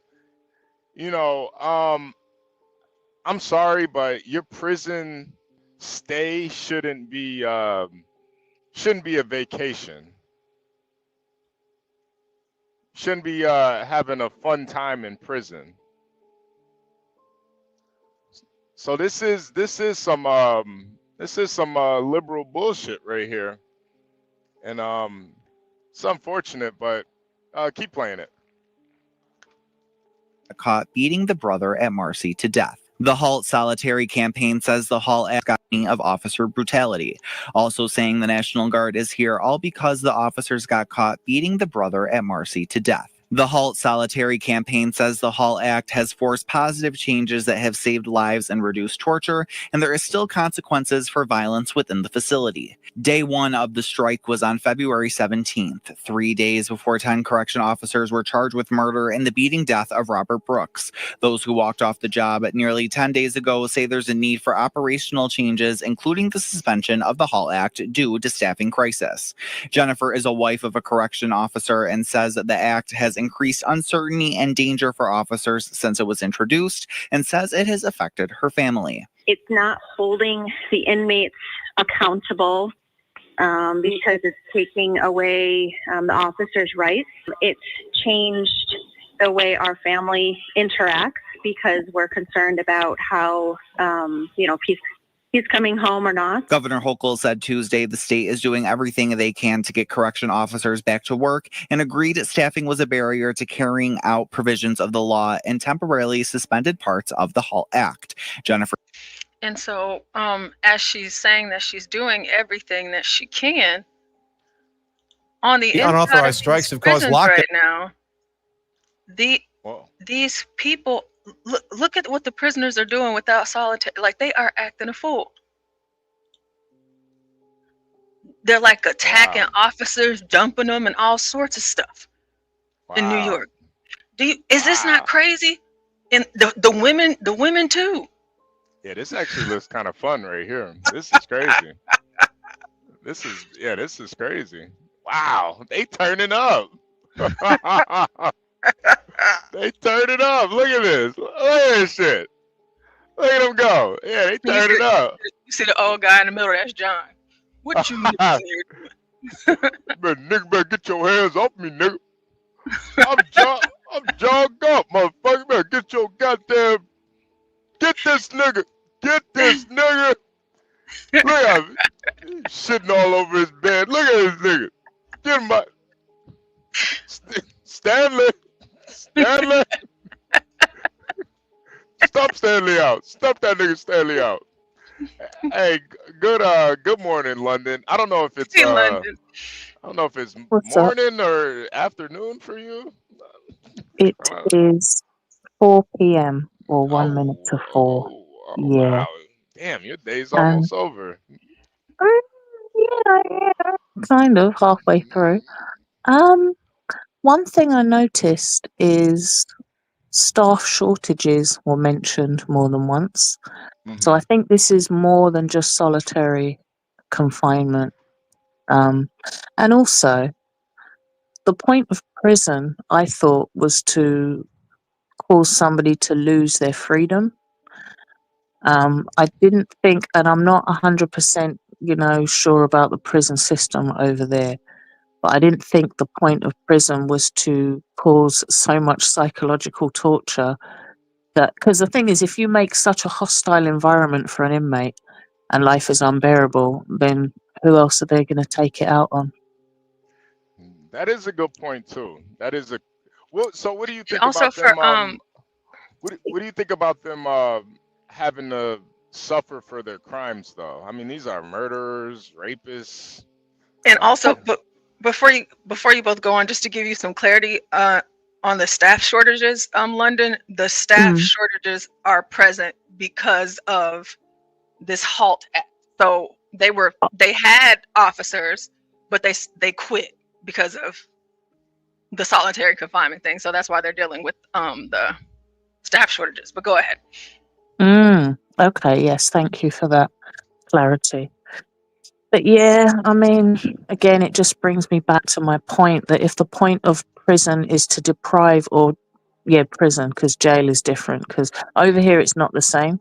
But yeah, the point of prison is to deprive somebody of their freedom. Things like solitary confinement can actually induce mental illness. So yeah, you're creating a monster when you put somebody in a situation like that. yeah. There's been case studies of people who had to be in solitary confinement, and a lot of them do lose their minds being Yeah. in that level of isolation. So you definitely have a point there. Mm.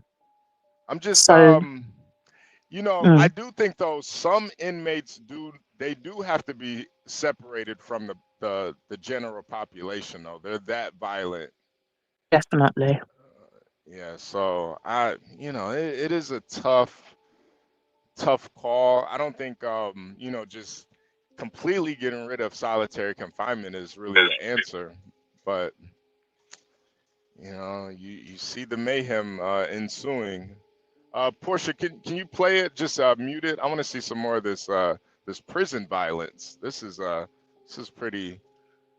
London, have you ever been incarcerated? You ever been locked up? No. Oh, okay, all right. But I do know people that have been in more than one country. So, yeah. Oh wow, wow. Like family members, or just guys or girls A couple of family members. There was a member of my family that committed murder, and that individual went to prison for a while. The sentences here are quite light. You could get murder and be out in less than 10 years in England, unless you do something extreme. But I've heard of child molesters that have, assaulted and unalived a child, and they get a certain amount of time and they're out within 10 to 15 years and they do it again. There was a famous case of a man called Roy Whiting, and he murdered a little girl called Sarah Payne, and he'd previously killed another child. I think it was a boy. So I think in those situations, they should just lock them up and keep them locked up. Right. Yeah, it depends on the Wow. crime. Mm. Wow. Why are the prison sentences so light over there in the UK? I really don't know. I don't know. Your guess is as good as mine. How do you feel about that? You're a lady, and they're just letting murderers and rapists out. How does that make you feel? I avoid people that display certain characteristics, and I don't allow them to have access to me. Simply put, you know. Yeah. Yeah, yeah. I don't hang around certain people. For example, I'll give you an example. I've got a good friend of mine, right? And she's a really lovely person. And she invited me to her home. We have children that are a similar age. So I went to her place to hang out. And when I got there was some guy there that I didn't even know. And I said to her, "Oh, I thought me and you were going to spend the day together." And she was like, "Oh, well, you know, he's just my friend. And he just, well, I made my excuses and left.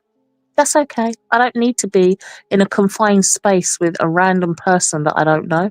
I came here to spend time with you. You've got this person here. I don't know this guy, you know." And even when it comes to repairs, you know, repairs on the home, recently I had an issue with a plug socket or power point. And I make sure that if I have a repair guy or somebody to come round, there's somebody else here with me. That's it. You just don't get access to me. That's how you have to move. Yeah. Now, Yeah. do you carry around a shank or anything? I hear that's pretty popular over there in the UK. Again, I think if you remove certain, and I'm not saying this is right and I should have to do this, but if you remove certain risk factors, you don't need to do things like that. Right. So I would never be walking home alone at 12:30 at night. I would never, you know, there's just certain things that I wouldn't allow myself to be in those situations. Oh, we've got all kinds of things. We've got Uber, we've got things, you know, that can prevent that type of stuff. So I don't need to, you know, yeah. Really? Mm. I didn't know you guys had Uber over there. Oh Wow. yeah, we got Uber and yeah, so you know, or you can just learn to drive and have your own vehicle. Yeah. Make sure the vehicle's reliable. Don't let it get all old and clapped out, and you can drive yourself safely to and from certain destinations. I don't do pubs. I don't do bars. I don't do parties. I don't do concerts or any of that type of stuff because you just don't know who's going to be there. Wow. Yeah. No, are you watching this video? This is insane. Oh my God. Wait, replay it one more time, Portia. Just replay it one more time. I don't know. Yeah. I don't know if you were paying attention at all, but did you see that white guy? Yeah. Replay it. Just replay it one more time. I just want that as background. And then we're gonna get into the last topic that you were playing, or that you wanted to pull up. This is insane. Yeah, you know, this is one of the reasons why I never wanted to commit any crimes. And I have an uncle. When I was really young, I would, you know, I didn't get into any trouble, but he knew I was, in the streets a little bit, you could say. And this is when I was like a teenager. I was young. I think over in the UK they call them roadmen or something, or road Oh boy. yeah, roadmen. Yeah. Yeah. So I was young, and my uncle straight up told me, he was like, you know, you have to stop doing these things because you're good. You're somebody who's gonna be really good at it, and Mm. you don't want to be in prison. So you know, had that talk with my uncle, and you know, I kind of never committed any crimes because, you know, this type of craziness, you know, you're just eating and some guy, did you just see that? That guy just drop Sorry. kicked him. Did you see that? I did just see that. He just drop kicked him. What the hell? Yo, that's like that's a Mortal Kombat kick. Oh, he just Johnny Caged them. Oh my God. Look at that. They're doing kung fu in prison. I mean, that was an excellent execution. Right. Oh, I'm glad Marion came up here. Yo, this is crazy. Yo, look at You him. see, he see him. What Garion said that he was dancing, but the guy that beat him up and had him go into this coma, he in the background. He dancing like he didn't just do that. Yeah, that guy, he's over there crip walking. This guy's having a seizure. This is crazy. This would make anybody go crazy. Look at him. He's over there seizing up. And then this one, Gary, and did you see? And HB, I don't know if you saw this. So, the dude is in a wheelchair. Hey, he ready for some action right there. Yeah. You see, he picks him up out the wheelchair. This is evil, man. This is evil. Oh God! Here we go. The white dude. Oh, Yeah, we got Be Brave over here. Oh man, come on, Gary. Notice who he only attacks. Notice the only. I know. Wow. He dual wielding too. He got two of them. Oh man, dual wielding. Wow. Yeah, this is insane, man. He's got a broomstick. He got a broomstick. This is like feudal Europe or something, man. These guys got sticks and stones. Oh, he got somebody. Be brave and shank. Oh man! Look at the white guy. Virgo's getting mad right now. They jumping on the white man. Virgo, no! Yo, this is insane. Portia, do you have any more of these? Because this is insane. This is crazy.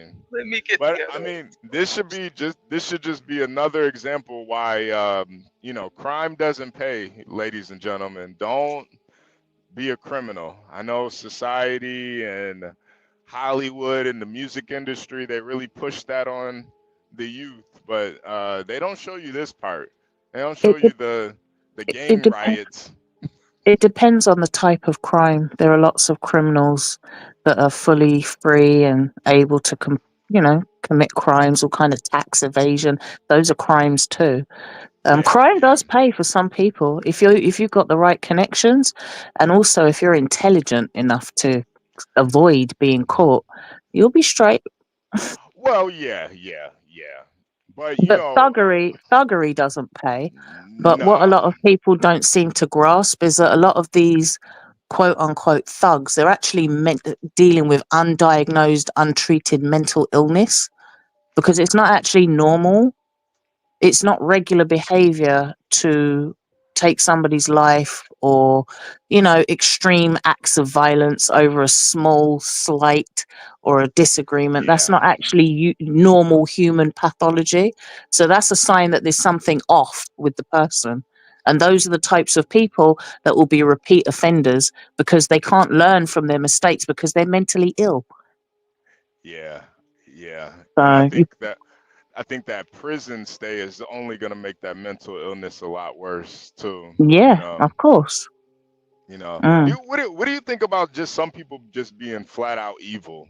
Like it's not even a mental illness; they're just. Oh yeah, definitely. Of course, yeah. There's lots of people like that, and it's Virgo. Virgo's she's a connoisseur of white men, so she was kind of hurt seeing that white boy get gang initiated on. I thought she was talking about the nut that was on the panel a little while before I joined. The one that was MC NEMISIS. Yeah, he's a complete psychopath, but we let him up here just so he doesn't beat his wife.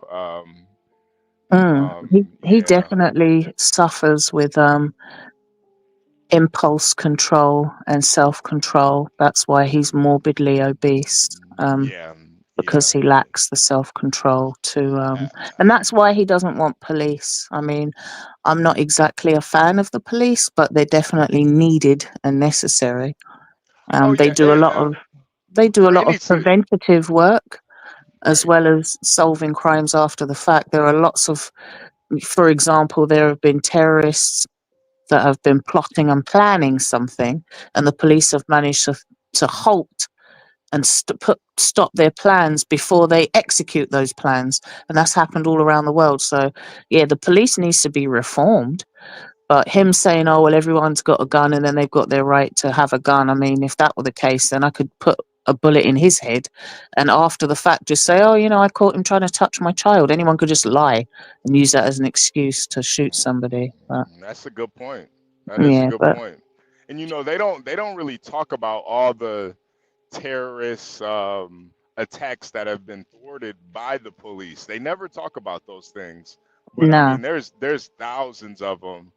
Mm. There's you just really don't know how much the police and CIA, FBI. I don't know what you guys got over there in the UK, but these intelligence agencies, they really do stop a lot of these acts before they even happen. Yeah, of course. So yeah, no, I agree. I just when you're dealing with mentally ill people, sometimes you just gotta let them talk themselves to sleep. So Oh yeah, it's always interesting to hear them speak, especially when they're in a safe situation, behind the comfort of their device and not in your absolutely, face, because it's very different. What you'll hear them say when they're at home and they think they're anonymous is different to what they'll say to your face or in a room full of people. So that's always absolutely. interesting. But yeah, I never trust a man that's morbidly obese, and I could tell by his breathing patterns and just his voice that he's quite fat. He's got a lot of fat around his neck and his chest and his stomach area. So that's somebody that can't control themselves. And Well, London, you're kind of spot on. Here's actually a picture of MC Nemesis right here. Wow, yeah. yeah, that's a very unfortunate individual. Yeah, Yikes. yeah. There are rumors that he is a product of incest. There are rumors. So take that as you will. His mom and dad were also brother and sister. So yeah. That would explain the lack of impulse control and the low IQ, I suppose. Yeah. It's unfortunate. Make sure you guys hit the like button. Oh yeah, hit that like. Yeah, subscribe. Subscribe if you're new here, and you want to help sponsor this episode, donate to Portia J. $10 a day for Miss Portia J. Lovely Portia, controlling the panel behind the scenes. Portia, what video do you have for us to comment on here? How y'all doing? Good Two afternoon. males. One of them Your Honor, I don't know what's going on in the jail right now. It looks this like is somebody another just went and started beating up the defendant. Oh, yes. Okay. Yes, where are the officers? Two males. Oh Lord, have one of them Your Honor, I don't know what's going on in the jail right now. He was in court. He was in court on Zoom, and they came in and started beating him up and drug him out the cell. I'm sorry, I shouldn't laugh because it's not funny, but it's just the way the lady was like, "Oh, Your Honor," like she was so casual. And the judge is like, "Where are the officers? Two males. Where are they at?" Your Honor, I don't know what's going on in the jail right now. It looks like somebody just went and started beating up the defendant. Oh, yes. Like? Well, Yes, where are the officers? Well, ma'am, I can. Your Honor, I don't know. Ma'am, It's I the can shadow. explain. I can explain You to see you. the shadow, but you don't see the actual physical confrontation. Like that's what makes it more funny. Yeah, you can see the dreads swinging back Right. and forth. Ma'am, I can explain to you what's going on. This man is getting his ass kicked. That's what's going on. He's getting the shit beat out of him. That's what's going on. He's going for a ride. Yeah, he's getting fucked up right now. That's what's going on, man. He owes somebody some ramen noodles. Yeah, he didn't pay back for that honey bun they left on his mattress. CKJ, hey, salute for the Cash App, man. I appreciate you, CKJ, man.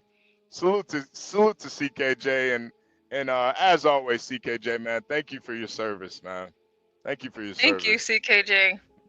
Thank you for your service. Now, Portia, let's switch the topics. You had another video you wanted to pull up. Oh yeah, staying true to you guys, I told you about the story of the woman who was in the casino in Michigan, and she left her kids in the car, and 2 of them died. Whoa, I whoa, wanted whoa, to give whoa, you whoa. what? We're gonna do a recap, so we'll do Okay, a okay. recap. Let's go, Portia. Let's go. Let me get pulled Oh, up Lord have mercy, here. man. Children who likely died from hypothermia in a car is speaking. Mother of 2 children who likely died from hypothermia in a car is speaking out tonight. Her 9-year-old son and 2-year-old daughter were found unresponsive after spending the night in the Hollywood casino parking garage. Over the past 24 hours, questions have been raised about why the family didn't get help. During a press conference today, Mayor Mike Duggan revealed that family called the city in November, but nothing was done. For whatever reason, this wasn't deemed an emergency. That Pause it. Outreach worker. Ma'am, that wig you got on your head right now. Crazy, right? Ma'am, that looks like a 1930s broomstick. What the hell do you have on your head? She look like one of those chicks from Austin Power movies. She looks like a retro Barbie. What the hell is that? Ma'am. Somebody get your grandmother. Ma'am, I'm gonna need you to turn that wig a little bit to the side. It's leaning, it's crooked. Where is here for the tea at? T, you better get this lady. You better show her how to wear a wig. All right, go ahead, Portia. To visit the family. Tonight, I sat down with that mother. She is 29-year-old Tatiana Williams. She told me she and her 4 children had been living in their van for the past 3 months. Son of a bitch. They said it was carbon monoxide. Or I don't know what it is. There's so many stories going around. I haven't even got the right story for my own kids. But one thing I do know is they could never be cold in their car. Because I keep getting... Pause it. Go back about 5 seconds. Matter of fact, go back about 10 seconds. Because this is one of the signs of a neglectful parent. And I want you guys to hear there was a chirp. There was a smoke alarm chirp in the background. This is usually, Lord have mercy, dude. How many this is usually the sign of abuse and neglect. If you ever go to somebody's house and they have children and you hear the smoke detector going off, call the police, because they're probably abusing them. Yeah, they call CPS. They're probably abusing them. Go ahead, play it again, Portia.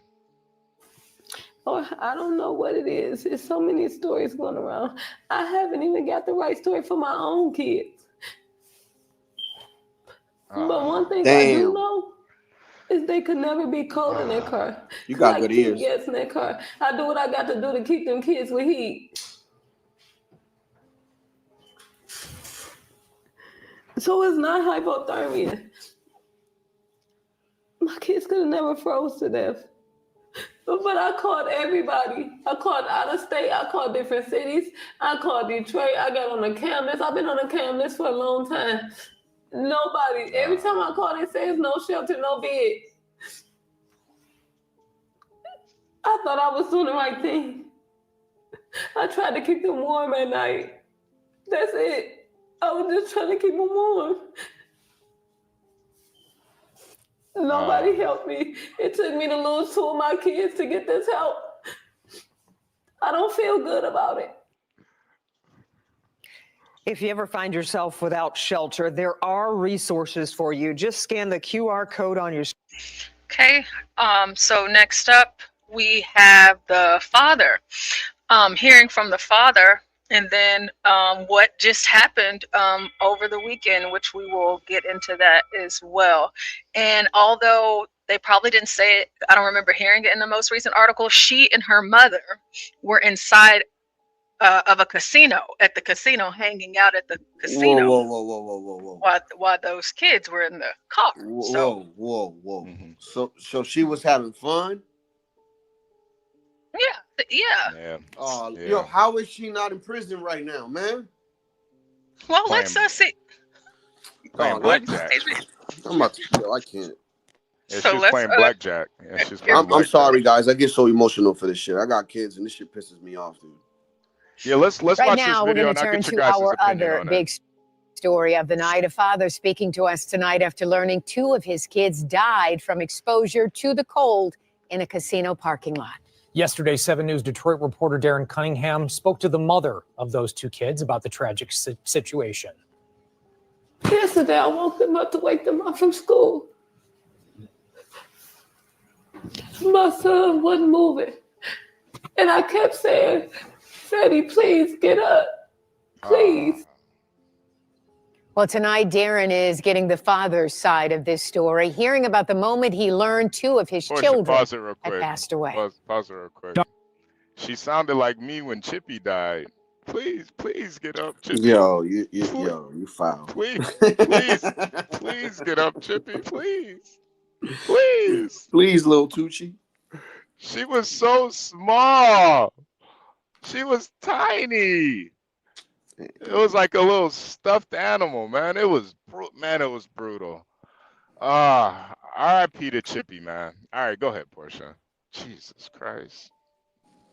Darnell Curry Sr. wiped away tears while talking with me about his children, Darnell Jr. and Amelia, and the distressing phone call he says he took from their mother, Tatiana Williams, on Monday. I went to the gym. As soon as I got on the treadmill, she called saying, can I make it to the hospital right now? They gone. I was hoping it was a sick joke, but it wasn't. According to Detroit police, 9-year-old Darnell Jr. and 2-year-old Amelia died while sleeping in a vehicle at the Hollywood Casino at Greektown parking garage. Investigators say the cause appears to be hypothermia, a tragedy stemming from homelessness. I tried. I asked for help.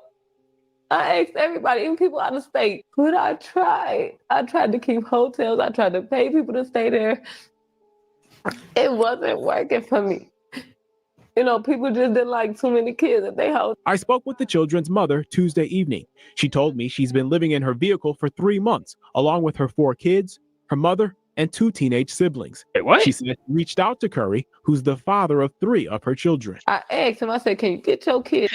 Did y'all hear how many people were living in that van? Okay. Yeah, that's what I said. What the hell? How many people? Her 4 kids, grandma, and 2 other siblings. And they couldn't keep warm off that body heat? Nah, apparently not. Yeah, Detroit gets really cold, man. I mean, there's a famous song called It's Cold in the D, if you guys ever heard of that. And it really does get cold in the D. It's so cold in the D. That's what he said. Oh. Hey, yo. 3 months, along with her 4 kids, her mother, and 2 teenage siblings. She says she reached out to Curry, who's the father of 3 of her children. I asked him, I said, can you get your kids for me? I said, I need help. You know I'm homeless. I done kept a room this long. I couldn't keep it no more. They were homeless. Had Tatiana ever reached out asking to? No, she did not. All she said was, can I get them? Can I get them just to get them? And can I get them because y'all homeless? That's 2 different things. She said she had been homeless for 3 months. See, I saw it. That's what I saw, about 3 months, but she ain't never said nothing to me. Nothing.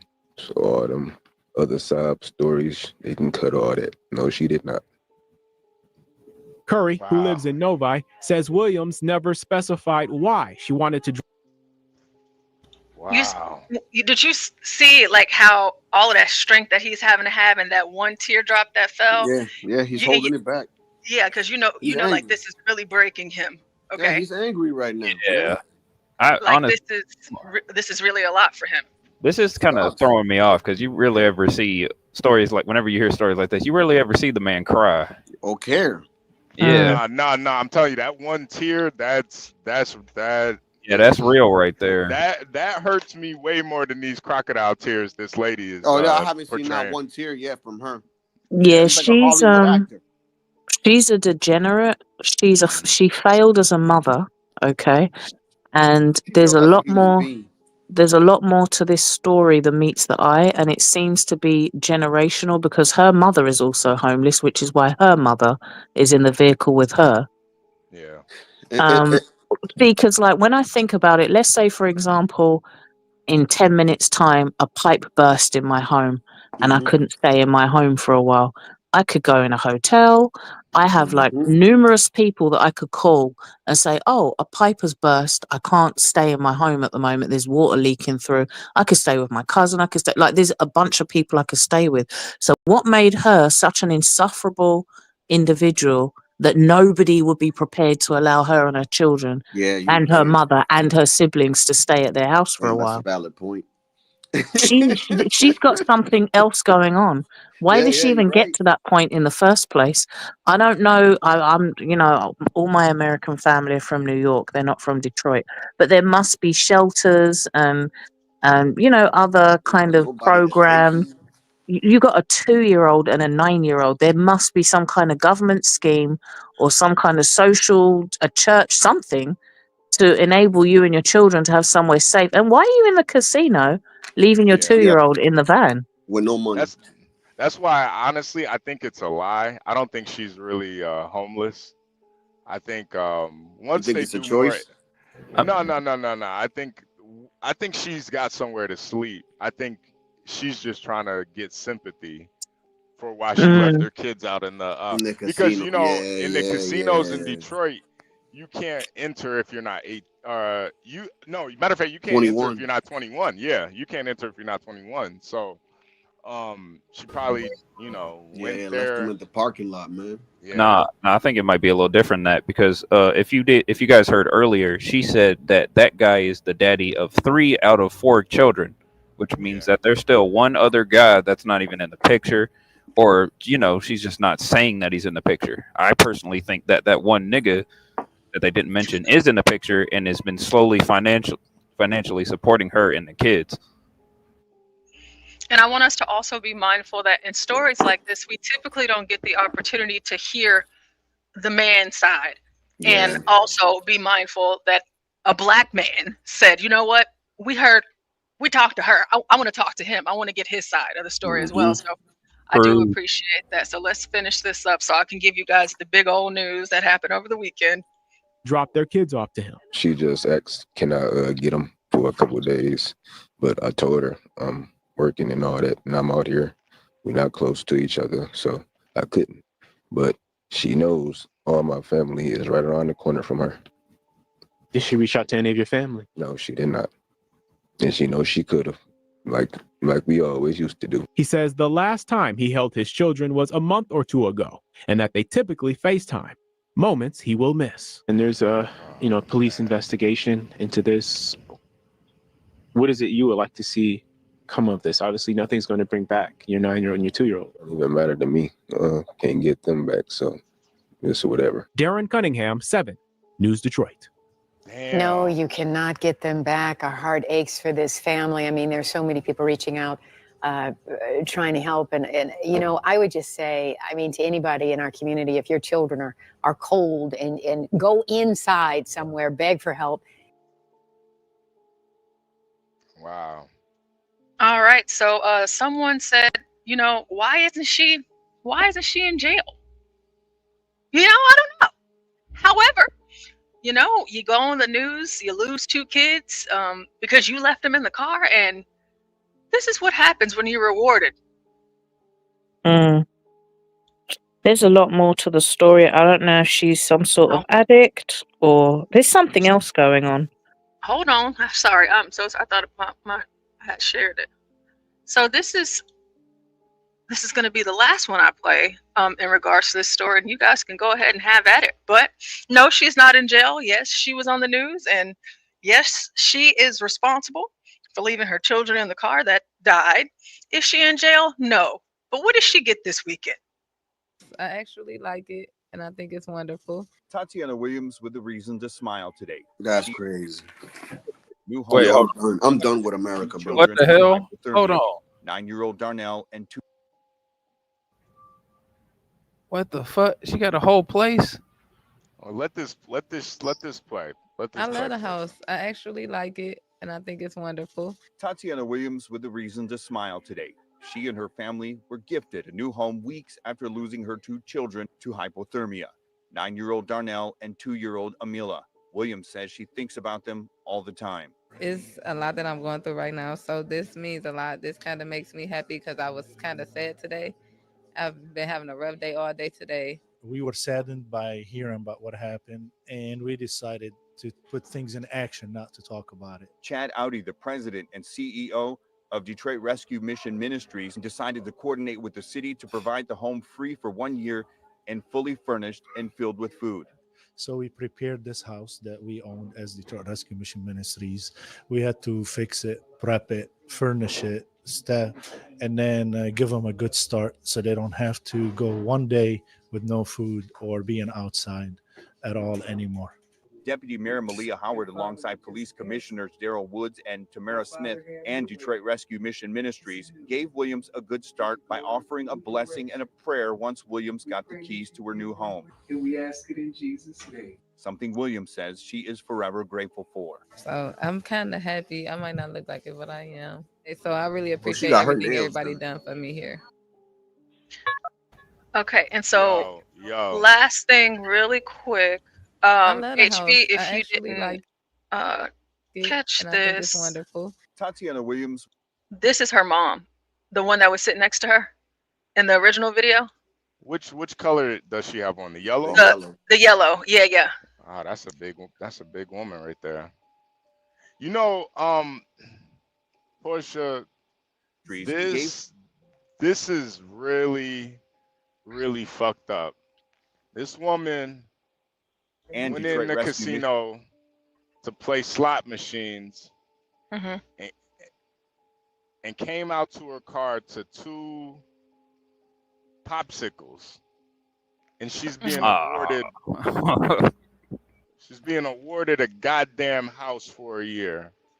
This is really what's wrong with America. And filled with food. Yo. This woman should be doing time. Honestly, this is not only is this neglect, this is abuse. You don't leave your kid in a car and not at least not have the car on if you're gonna leave him in Dude, there. I have a conspiracy on this. No, this it's not a conspiracy. No, I know. I'm talking about what they were doing in the casino. I don't think that they were in the casino, bro. No, they were definitely in the casino. They were. There's video footage of it and everything. Whenever first. Like I thought they were probably doing some other scheme. You know what I mean? No, Detroit. There's 2 things that Detroit has. It's casinos and strip clubs, and most black folks either they're hanging out in one or the other. You got they're hardworking cash and. Yeah. You know, I grew up in Detroit, so I understand the kind of the mentality of a lot of the women there, and I'm not gonna lie. Some of the most beautiful women are from Detroit, but some of the worst moms in America are also from Detroit. And this neglect is not it's not uncommon. I knew a guy, his mom left for a whole year and a half. He was just at home by himself. And this is just kind of par for the course, but for them not to charge her with something, this is really an injustice and really a slap in the face to the father and those kids. This is sad, man. We had a case over here where this couple left their 3 children in a hotel room, and when they came back to the hotel room, only 2 of them were there. It's I don't know if you heard of it in America, but they were a fairly wealthy white couple, and I think the mother was a doctor, and the father, I forget what he was, and they weren't brought up on any charges either. The little girl was kidnapped. Nobody's seen her. She was like 3 years old, and I think that they had twins that were 2 years old. The little girl's name was Madeleine McCann. I don't know if you've heard of her. But we were in uproar over here saying if that was somebody that was just a working class person who left their children in a hotel room. So they went on vacation. So they didn't leave them in a hotel in England. They went to like Portugal or somewhere like that. And they left the 3 children in a hotel room and went to like some restaurant to That's go and crazy. eat. And the little girl went missing. Apparently there was a pedophile or somebody that they questioned, but they didn't have any evidence or whatever the case may be. And everybody was saying, like, if this was a regular person, just a working class person, they would have been arrested. They would have been charged with child neglect. But here we have this case of this individual who, I can't believe she's got the nerve to stand up on the news and smile. Bitch, 2 of your children are dead. Well, Why are you smiling? you get real brazen when you got new weave and new nails. Yeah. Yo, for real, the nails, bro. Yeah. You think That that's pissed what me it off. is, Garion? You think that that lace front gave her some confidence? I 100% believe that new whatever coupon that they gave her to go to the nail salon or to the hair salon in order to get that fresh new dig. Yeah.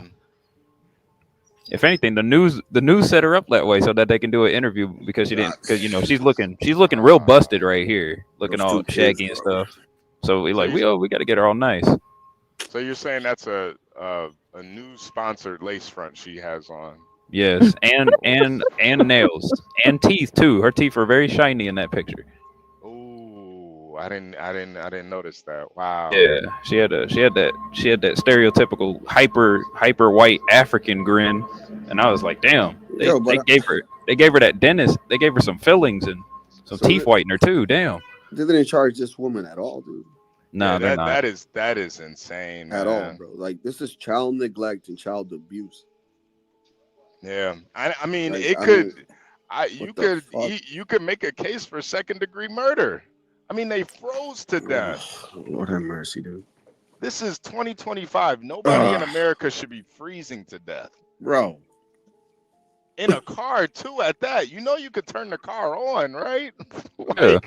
The parking garage, it is ventilated. It's not like a closed parking garage.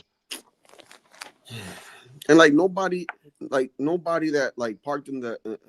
I get that people go to the casino to have fun and they're doing their own thing, but like now, like somebody walked by and saw these kids in the car or something and said like, "Yo, like, what the hell? What are these little kids in the casino?" Wait, out of all the people that went into the casino, so none of the adults. That's what I'm saying. Yeah, did they not just like like they had 3 adults with them? One of them couldn't just stay in the car and then they just rotate in and out. No, they all gotta have fun, Gary. Oh, that's some bullshit. Come on, man. Okay, they can't miss out the party. I mean, they can just be like, hey, go in for it, watch the kids for an hour, and then we'll swap, and then you watch the kids for an hour, and then we'll swap again. That shit crazy, bro. Yeah. I wanted to give you guys some contrast here about another mother. Her children, her child was left in the car. And what happened to her?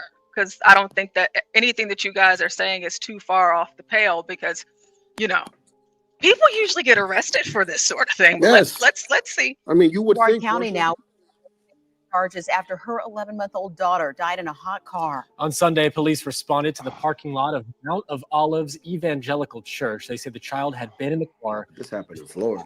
Brian Didlake Of course, it explains fucking the happened in child's Florida. mother says there was a miscommunication over her daughter. Belaine Mom is being charged with aggravated manslaughter. Investigators say Mom left her 11-month-old daughter in the car for about 3 hours before realizing she wasn't being watched. This tragic situation started in Palm Bay this past Sunday, where first responders received a call for an unresponsive child. The child, an 11-month-old baby girl, was found in a car just a few feet away from her parents who were attending services at Mount of Olives Evangelical Church. the infant transported to a nearby hospital where she was later pronounced dead. According to police, Mom arrived late to a church service she was officiating and told officers she believed her daughter was with one of the church members. Officers say it was about 3 hours before Mom realized her daughter was still in the car. Someone then called 911 and started CPR, but it was too late. Now, Mom is being held here on a $15,000 bond. She's set to face a judge later this afternoon. But for now, we are in Brevard County. Brian Ditlake getting results, News 6.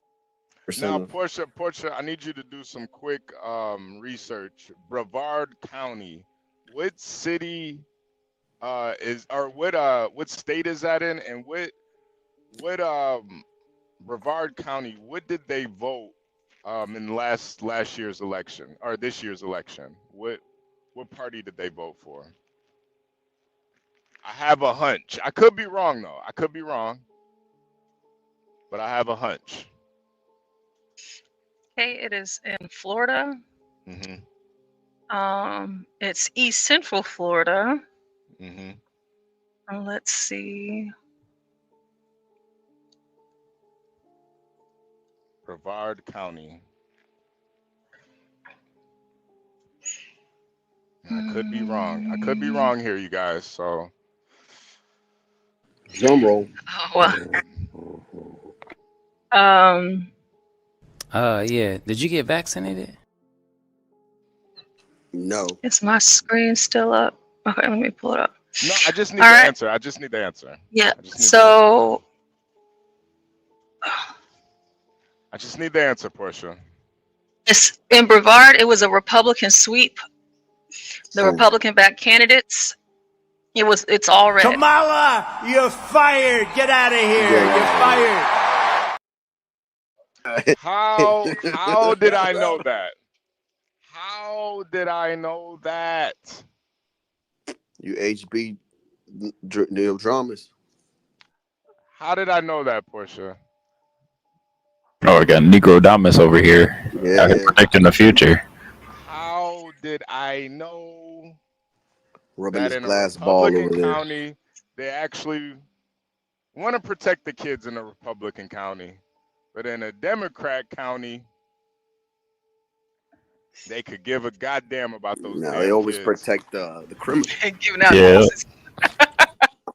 How did I know that, Stanley? I know you're listening. How did I know, Stanley? I mean, you're not far off. You're not far off. Yesterday, when was it? Like 3 days ago, there was a shooting from a cop that was off duty that shot a guy that had a knife in the parts of Boston where it's like Gucci, Louis Vuitton, and all these stores and stuff. And this guy was like wielding a knife crazily, like looking to stab people. And the cop shot him, and the cop is the bad person. Yo. I'm just like, what the hell? This shit is so fucked up. And what's really, what's so really messed up about this is the legacy of those kids, man. 9 and 2. Like, bro. Like, they didn't even have a chance. They had a whole future ahead of them. In the freeze to death. Kids are so tiny and small. And skinny. They're skinny, right? Yeah. It doesn't take much for them to freeze to death. She said, I They're gave little them food. They babies. should have been warm. That's what she said, remember? She said they couldn't. I don't understand why they died of cold if I gave them food. That's what she said. What type of bullshit? If they're cold, they're gonna burn that food fast. Yo, this is just an injustice, and this is Fucking honey buns ain't food. This is more of a indictment on these Democrat-run cities. Like, they really don't do anything to protect children. This is really sad, man. This is really sad. This HB, is you're to right, me. This is on the same level as like a stray bullet, hitting a kid while he's playing 64 in his living room. Yeah. Like kids should always be protected, man. And people that don't protect children, they should be prosecuted to the fullest extent of the law. HB, I'm pretty sure you have picked up cold products where you had to walk into a walk-in to get your delivery, and you know how cold it is to be in that area for a long time. Yeah. Just imagine throwing 2 kids in there, just like, nah, man, come on. Yo, bro, I used to drive reefer our refrigerated vans. Bro, that shit during the summer, that shit would get so cold in there. Bro. It was insane. It was insane, man. Like in Detroit, Detroit gets negative. You know, it gets negative weather out there in Detroit easily. I bet. It's next to Canada. Yeah, it's right next to Canada, right there. You know, you get all that lake effect too, you know, from Lake Michigan. So it you know, the lake effect blows east, and you know, it gets brutally cold in Detroit. Yeah. Next to the water, especially, dude. You know, and but it really does start at the top, and there is just you know, in Democrat-run cities and counties like Detroit, the kids, the babies, they suffer the most. They suffer the most. While the parents get to have fun at the casino. At the slots. At the slots, right. Playing blackjack and baccarat. Betting playing roulette. Playing roulette with her kids, man. The kids are on ice while she's betting it on red. That's some bullshit, man. Wow. Yeah, man. It really is sad, man. I mean, imagine, you know, you're in the car with your mom. She pulls up to the casino and says, "Hey, Gary, and I'll be right back." And she just doesn't come back. I'm cooked. I'm cooked. At that point, I'm cooked. Yeah. As a little kid too, you don't know what the hell to do. Yeah, you know, that's the even sadder thing. These kids sounded like they were well behaved. My mom couldn't leave me in the car. I'm playing. Bro. I'm gonna be playing in the parking lot. She Shit, I can't would leave be me in the driving car. around the parking lot. My mama couldn't leave me in the parking lot. You crazy? I'm opening the door. Like CKJ's niece, you would go on a joyride. Right. Yeah, to be fair, that does sound fun as a kid. It sucks. I never done anything like that, but I did think about it. Never did it though. Dude, I mean, I used to steal my dad's car like at 11, bro. Yeah. No, I started stealing my mom's car at 12. Yeah. Never got caught. I mean, used to go to the store and everything and come back. No problem. Mama says I can't go to Walmart, bitch. Bet. Then you start Yeah. I was stealing my mom's car early. So yeah, that wouldn't have worked out for me, man. But these kids were so well behaved, they just sat there and froze to death, man. Yo, didn't even leave the car. Didn't even walk in and say, "Hey, we're cold," you know. Did she even leave the keys in there? No. More than likely, nah. She Probably probably not. locked them in. Yeah. That's probably why. Probably locked the door, put the child locks on. Oh, come on. Dog. It really also does piss me off is the fact that they were 3 adults. It wasn't just the mom. There were 2 others. It was her, the grandmother, and some other chick. And they all decided to go in. Not one of them decided to stay with the kids, man. Like, shit. And she went in the casino. And she went in the casino looking like that. And it was her 2 teenage siblings as well. Oh, Lord. So the teenagers were in the casino? How was that even? No, they were in the car. What? Oh, okay. Wait, wow. This they ain't making no type of sense, so the teenagers didn't freeze to death, but the kids did. Yeah. So they must have just all fell asleep in the car. Oh, that makes it even worse, man. That's neglect. That's neglect on all sides. Damn. Yeah, they just. You think the oldest, like if there were blankets or anything, you think they took the coverings from the kids? Well, they did leave. They did leave. I mean, they did live in the car, so there probably had to have been some pillows, some blankets, something. but I don't think that was enough. And obviously they.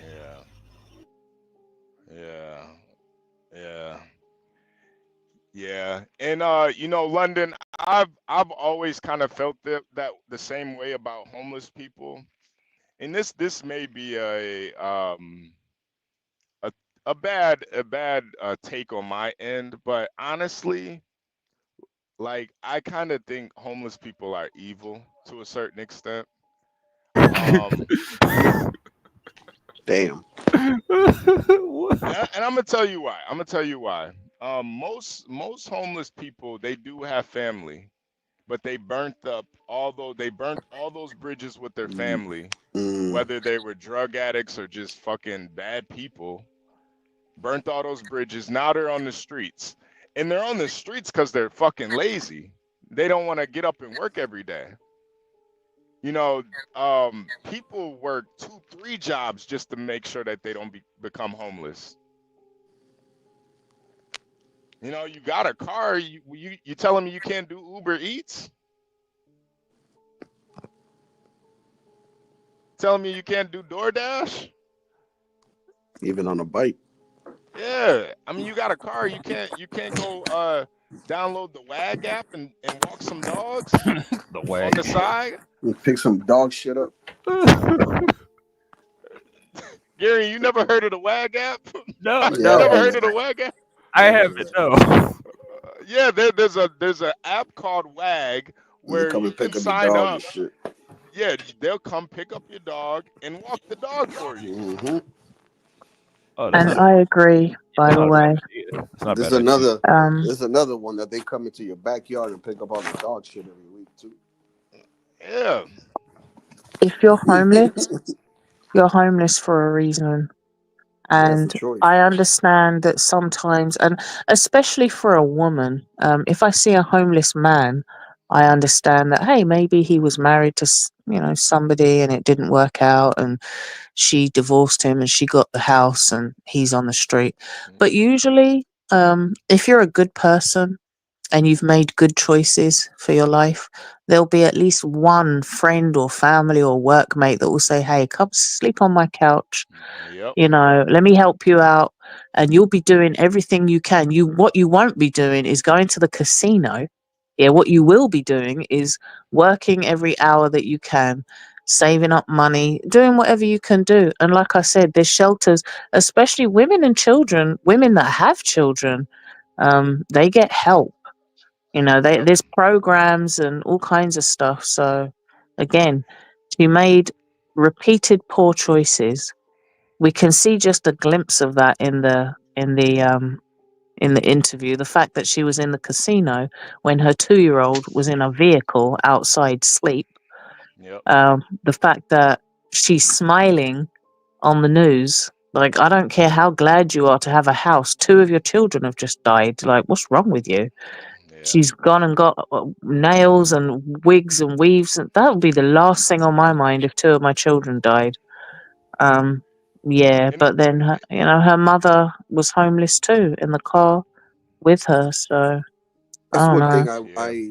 I kind of have in mind. It's like, how is it that her mom is homeless and she is homeless with kids that you come from a long generation of homeless? No, I what I'm trying to say is, like, down the line, you think that these people had some type of, I don't know, government help with Section 8 or living in the projects where they got evicted or something? Because it just doesn't make sense for them to be living in a car. Yeah, I was going to say that it's got to be something about them specifically, because the lady also did say that she was trying to maintain rent through what was it called? Oh yeah, hotel, like a hotel room or something like that as well. But they somehow didn't have the funds or didn't have the access to that anymore and lost that eventually. So something isn't something's adding up. Something isn't adding up. But I think in London, I'm glad you said it, because I always felt that about homeless women. You know how much of an evil cunt you got to be a homeless woman? Mm-hmm. Like, you got to be the worst of the worst to end up being homeless as a woman. Seriously. Because I mean, there's always some simp out there that if a simp won't even deal with you, you got to be a piece of shit as a woman. Seriously. Like I feel, sometimes the guys come back from war, they go crazy. I have a little compassion for the men that are homeless. And Yeah, just like you said, same. London, some guys get took for everything in those divorces. But the women, I have zero compassion for those women out on the streets. With all the government help that they have for them. I was going to say she couldn't be slinging any type. She got 2 baby daddies, so obviously there's enough people out there to where she can at least sling something around. Yeah, and that just shows you that she's that unsufferable. Her baby daddy wouldn't even let her stay with her. Like, he's like, bitch, you can't even stay with me no more. Yeah, that is insane. That is insane. Like, man, I don't want you or the kids at my shit. I can't even trust you at your the crib. or your mother. Or your mama. Your mama ain't shit. You ain't shit, and your mama ain't shit. That's probably what happened. That's probably why they broke up. She was homeless and he wanted to take care of her, but then she had to bring her 2 teenagers, her kids, all her mama, and all that other bullshit. He's like, listen. If a woman is good enough, you'll take in her whole family. If she good enough, you're taking her mama, her daddy, the kids. If she's a good woman, you'll make some exceptions. I've seen it. I've seen it too. I've seen people move in their abuela, because the wife, she making sure she doing what she got to do. And abuela be holding it down in the kitchen. Right. So her mama not cooking. Her mama stinking up the place, smelling like Ben Gay and mothballs. Ben Gay and mothballs. Mothballs. Smell like roach spray in here. Like, what the fuck is going? Get your ass up out of here. Oh man, this is fucked up, man. And I always talk about this too. This is why you have to be so careful about the women that you impregnate. You got to be so careful as men. Don't be impregnating no ain't shit ass bitch, man, because this is what happens, man. And they'll take no accountability for it. Killed them babies and took no accountability. Bitch might even get a free house depending on where you live. Right. Rent free. Right. You gotta work. You gotta work every day. You heard the guy. I had to work. I gotta work. All she had to do was kill her kids. The bitch got fresh weave off of 2 dead. Come on, man. That's crazy. This she went shit to the Koreans and got the nails. Yo, I'm telling you, that's why it's so important, man. Be careful who you have a baby with, because you're going to be on the news crying like that dude. And I feel bad for him, but, bro, you knew she wasn't shit, man.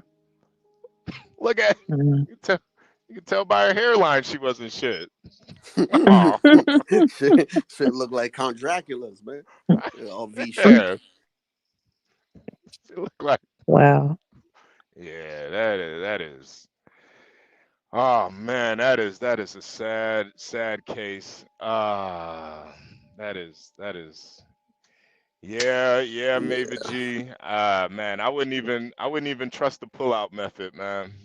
Girls can get pregnant with pre-cum, man. You gotta be careful. So the other story that Portia had played, where I think she was less than a year old, had died in the overheated car.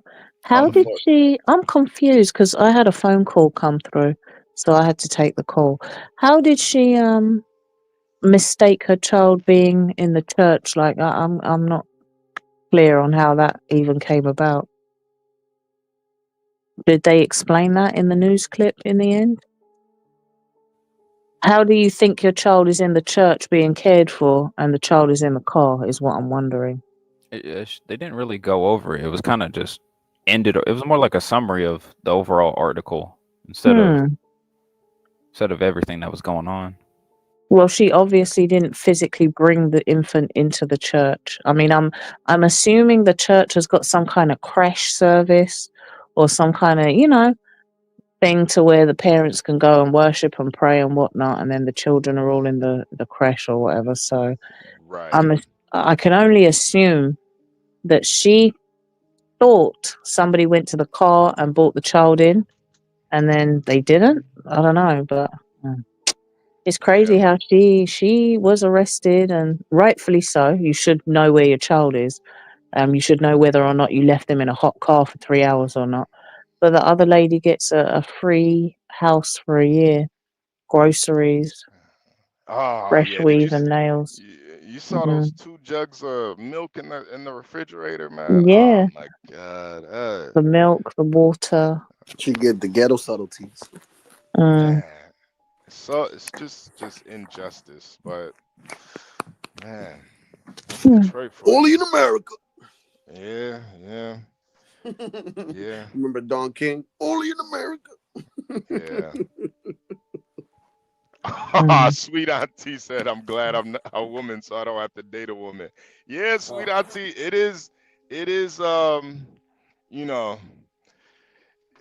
picking the right woman is the hardest thing about women. You know, getting a woman is easy, but picking the right one, that's the hard part. You just never know. Might be dating Cruella DeVille or something, huh? You Just be never know. crazy. Yeah. Bitches be crazy, man. Bitches be crazy. Oh my God. Portia, you still there? I know you were about to bring up another story about Yes. the actress in her new role, the girl from Oh, the girl from the Wicked film Wicked or film. Wicked Yeah. play. Oh, I can't believe they want that bitch to I'll play go Jesus. into that next. They want her to play who? Jesus. Oh yeah. Oh, Garion, you spoiled it, Garion. Come on, man. I didn't. This is old news. I didn't. It is old news, man. But damn, Yeah, but man, it's not to everybody in the All right, audience. my bad. Man, come on, Gary. It's running the show here, man. It You know could what? have. This is what happens when you got Man, miscommunication. HB would have been a better Jesus. Come on, man. This is some bullshit.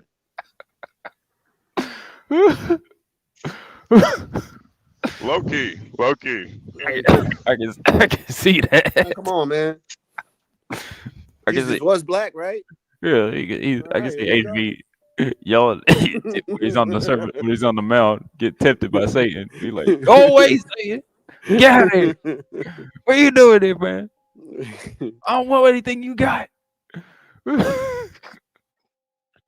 Oh, I just noticed somebody seeking attention in the back chat, and I think that person should focus on weight loss, Is he back? and that's the only attention I have for you, my guy. Oh What? no, he's not. That's whatever he was. London, don't worry. Yeah. He'll lose weight soon. Mm. The way No, he Doge won't. is working, he'll lose weight soon. He'll have to. I think, yeah, I He'll think be his forced. his cholesterol levels, and these things need to be the focus of his attention. Yeah, but the thing is, he gets free food and all this stuff. So, like, I'm trying to tell you, Doge is working, and by next year, he'll lose 100 pounds. Oh well, in that case. Oh, you got that. Oh, this lady's from the UK. I forget her name, but yeah, she's English. Mm-hmm. And she's quite thin. She's English, but she's of Nigerian heritage. See, all of us black English people, we know where we're from. And I'm not saying that to be facetious. Like, I'm just saying majority of us are children of immigrants. So we know, like, okay, our parents are from Nigeria or Jamaica or whatever the case may be. So yeah, I was quite shocked to see her weight loss. She's lost a drastic amount of weight. I would even be willing to bet she's a bit underweight now. Not sure what's going on with her. But that's all I know about her. I haven't watched the movie. I wasn't interested in Wicked. But I think she's great, though. I like her. I've Wasn't seen this her in a Harriet couple of Tubman? interviews. Oh, London, you're black? I didn't know. Wasn't this Harriet Tubman? Yeah. Oh my God. London, I'm so what some people would say is biracial. Oh, okay. I'm So sorry. my Your mother. we have accent. so many Brits that call it and like all of them are black. But I think that maybe y'all get thrown off by the accent, but it's just It's definitely the Yeah. accent. Your accent is so stereotypically British. I thought you were a white woman. I'm sorry. black Right. people are there too. Oh yeah, yeah. There's millions of black people living in the United Kingdom now, and my mother's the same shade as this lady, maybe a bit darker actually. So yeah. Mm. Except for All right, Kelvin, folks. all Except right, for Portia. Kelvin. Let's get into the news story with this, because With this demon. yeah, I'm not sure what she's up to. She does kind of scare me. I've been seeing her do interviews with that chick in Wicked, and they're like weird together. Ariana Grande, whatever. Yeah, Ariana Grande. They're like yeah, they're like being looking all anorexic. No, it's not even that. They're like really like being weird together. Like they're like holding each other's hands and like affirming everything that they say together. You should bring up one of those interviews with Ariana Grande and this chick. What is her name, Portia? Harriet Tubman. Okay, okay, I will. Okay. All right, let's play this. Let's play this first, and then What's her name? Erivo. That Cynthia Erivo, who's playing Wicked, the witch. Right. And Erivo, she said some really disparaging shit about African Americans. And then she ends up playing. Is she British? She's British Nigerian. Okay. If I'm right, I better be right, because I want to make sure if I'm not, you guys can go in the comments and go, he don't even got it right. That motherfucker don't say nothing right. You know how she said some disparaging shit about African Americans. What did she say? I want to make sure I quote it right, but if you can get your producer to find it, that would be cool. Mario, try to because I don't want to say anything out of pocket. And she said some shit about which is funny how almost every foreigner has something to say badly about African Americans. Even Africans sometimes have fucked up shit to say about African Americans, but then everybody comes to America trying to be African American. And benefit off of our struggle benefit, and the work that we put in. Yeah. And what's really fucked up is she ended up playing Harriet Tubman. I go, wait a minute, you just talked about and shit on African Americans, and you're going to talk about the woman that did so much for African American freedom? You get to play her? What did she say? You're What did fucking she say about Harriet fucking Tubman? I think they're gonna get into. Are it. you Let's out of your see. fucking mind? Harriet Tubman would have smacked the shit out of you if you said what you said. How could you say that? How could anybody that looks like you come into America and talk about African Americans when they are the ones that have created the foundation for foreigners to come in? The 1964 Civil Rights Bill is the reason why Koreans, Nigerians, Indians, Arabs can come in and open up businesses in black neighborhoods and still disrespect the fucking same people that are putting money in their pockets. What kind of fucking nerve is that? It's the serious hatred of African Americans in this country. It's in the soil. It's in the fucking soil, like my boy Dante says. That's my co-host. He says it's in the soil that it's almost patriotic to hate black people. It's patriotic. It's part of the. Damn. It's part of that. Oh damn. Yeah, it's part of the American thing to hate black people. All right, Godfrey. All right, enough with the pander. Me no black. All right, we got you. We got you, Godfrey. No black poppy. Is that what they said? Yeah, No black. we got you, Godfrey. This So is now funny. I'm curious. This is hilarious. Well, yeah. I do. Because I thought he was actually gonna say it. Portia, do you know what she actually said? Because I did hear rumblings, but I mean, I don't. This looks like a couple. I don't really. What were the quotes? I know they were some like recovered tweets that she made years ago. Look at the relationship of Tyrone and Ariana. Oh, can we keep her, mother? The dark one. Can we keep her? That was pretty good. Please, mama. Please. She's so charming and funny. And a bald head is so silky smooth. You are such a gift. You brought such light into the room. Thank you very much. We appreciate for coming into this room today. So I'm from Pink News. We're an LGBTQ plus media publisher. So I don't need to tell you why this film is so important to us. I also don't think it could come at a better time for our community right now. You've both brought so much light and joy at a time that feels really dark. Thank you. So thank you so much. Thank you. So we're actually going to be playing a game today. Lovely. Okay. It's a Guess the Wicked Lyrics game, Oh, which fun. I'm sure Okay. you will both be brilliant at. I think we've got it. We've got it. Yes. So I'm going to be giving you a line or phrase from one of the songs, and I'm going to need you to tell me the next line. Oh my! How hard do you think they are? I'm going to be asking you songs that are sung by each other. Oh, okay. So Okay. I'm going to start with you, Ariana. Okay. It's okay. So the line is, and one day he'll say to me, Elphaba, a girl who is so superior. Shouldn't a girl who's so good inside have a matching exterior? That's how we'll begin, the wizard and I. Yeah. This wasn't the part I was talking about. They were like doing some they were talking about their like feelings and shit. Like, oh God. Cause I feel. Yeah. Like All right, the sky so is now- You did. You made a movie. I want you to imagine you could sit in a movie theater. Oh my goodness. This is a this is a compilation of them being weird. I don't know how much more weird you can get beyond the what we just.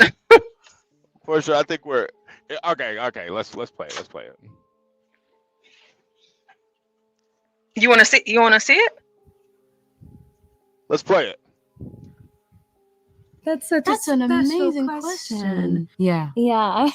What do you mean by that? Oh my goodness. That's a very thoughtful question. Yeah. I mean, it's moving. This is going well. It is very, very well. I tell you, you're You're killing In it. what ways the person sitting next to you changed you for good? gosh. Oh you man. are very good. You are very good. Oh my gosh. Oh my gosh. coming to America. What type of weird? It's like she just adopted her or something. Yeah. I love you both. But it'd be really annoying to ask for a picture. with you guys. No, you're great. You're This was wonderful. wonderful. Thank you. God, seriously, this is one of my favorite interviews ever. I've been doing this for almost 20 years.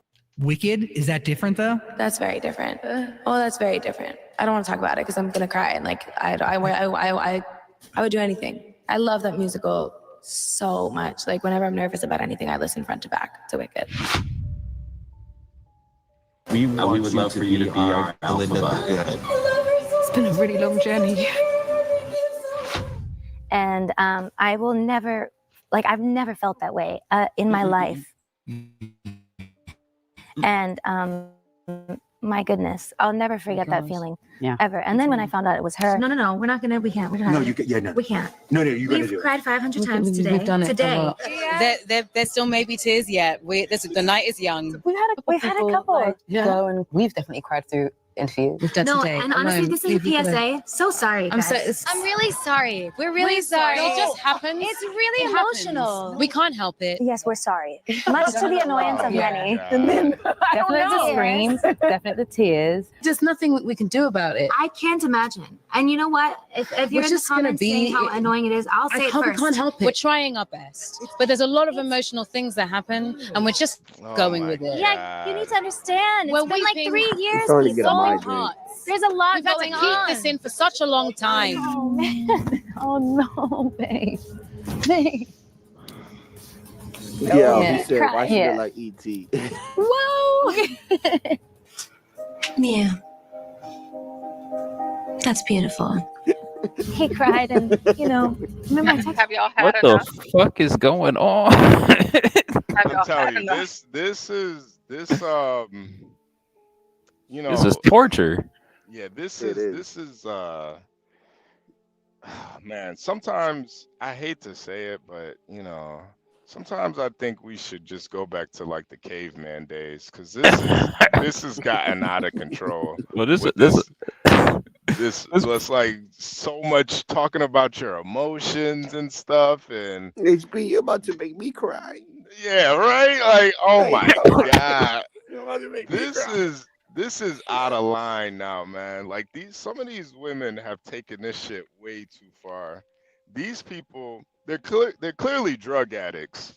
Whatever drugs Clearly. they're on right Yeah, now. they clearly share a needle, obviously, some maybe a spoon too. No, I think it's probably Molly or something. Molly, Adderall or some shit. They're just feeling each other. Look at them rubbing each other and stuff. I think they're on Molly right now. This is on bath salts. If there's some DMT before the interview, maybe I don't know. Oh my god. Yo, I mean, but somebody on the comments said she looked like E.T., bro. That shit had me dying. I don't want That's fucked up. She's I'm probably still- beautiful to she's probably beautiful to somebody.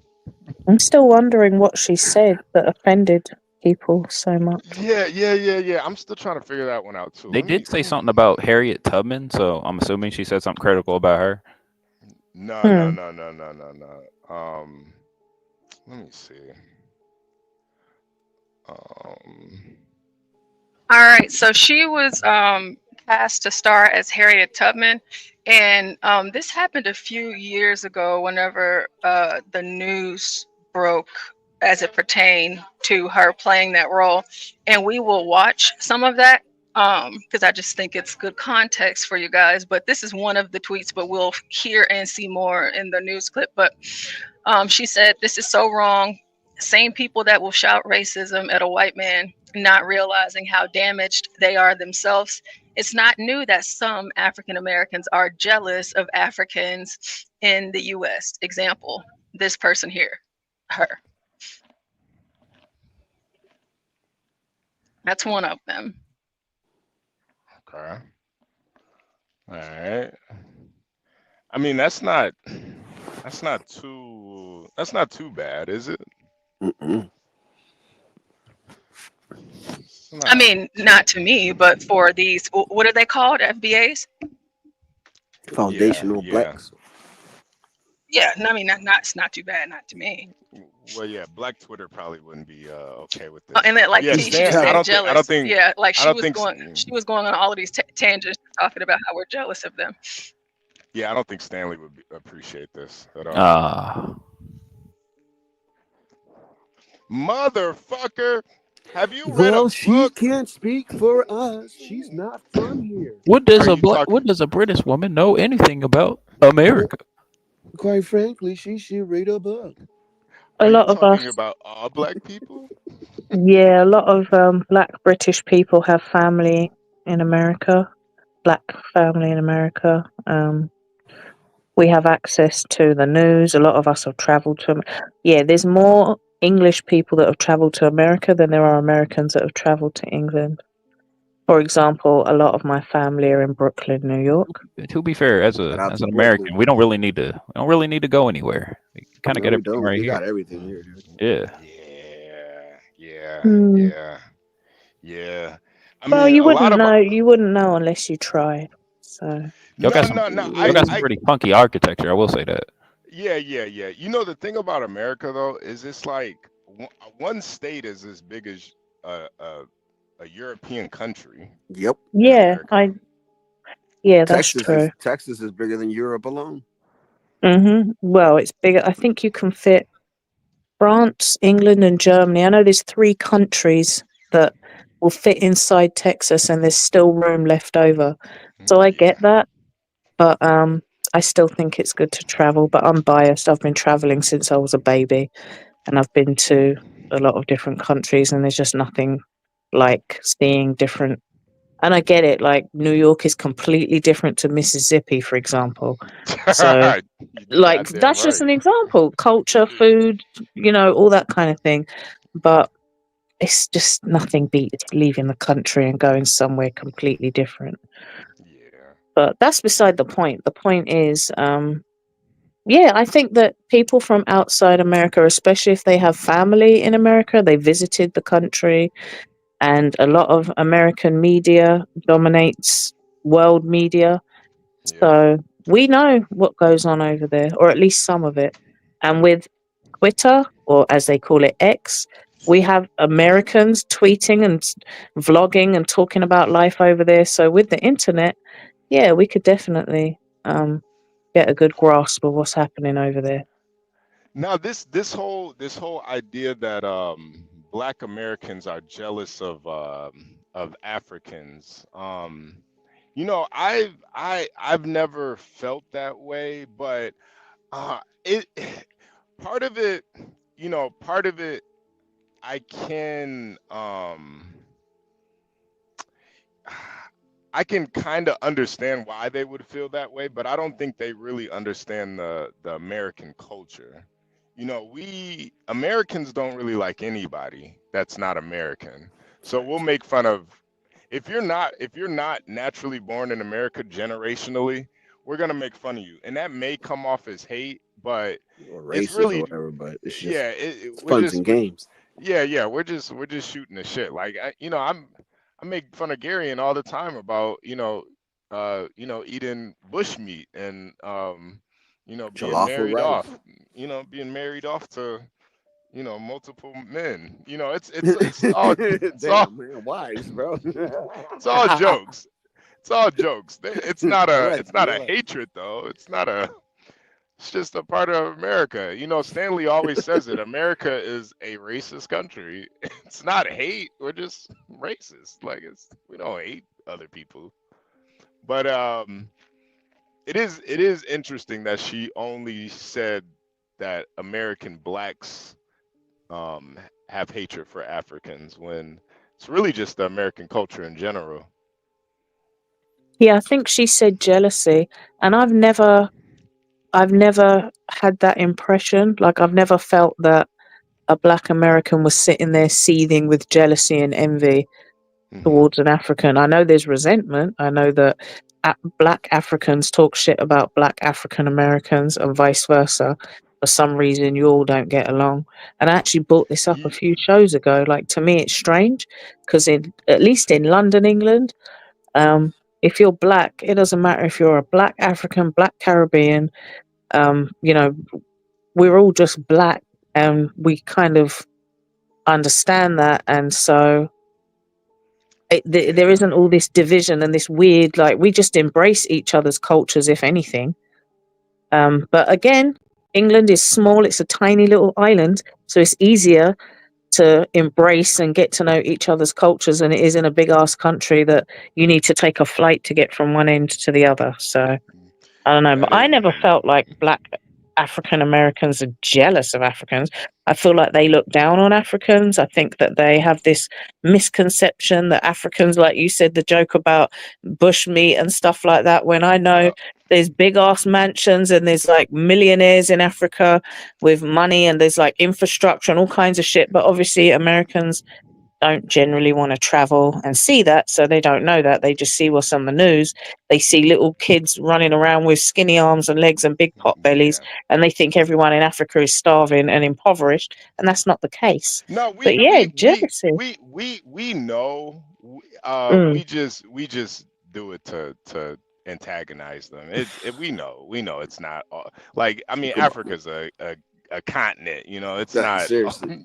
yeah, It's we huge. know. We just do it to antagonize the foreigners. That's all. It's just the American way. It's it's a little ribbing here and Just there. shitting the Yeah. shits, man. Yeah, Shitting the Rocco style booty scratchers. Yeah, African booty scratchers. Yeah. It's about accurate. Yeah. We just we just make fun Mm. of them. But And then I've heard Africans.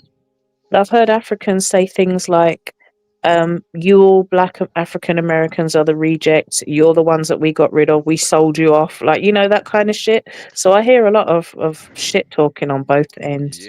Yeah. I mean, it is interesting to like claim something that happened like 500 years ago, but yeah. I mean, you have to defend yourself. You got to come back with some, if we're calling you African booty scratchers, you got to bring up, we're the rejects of the African population.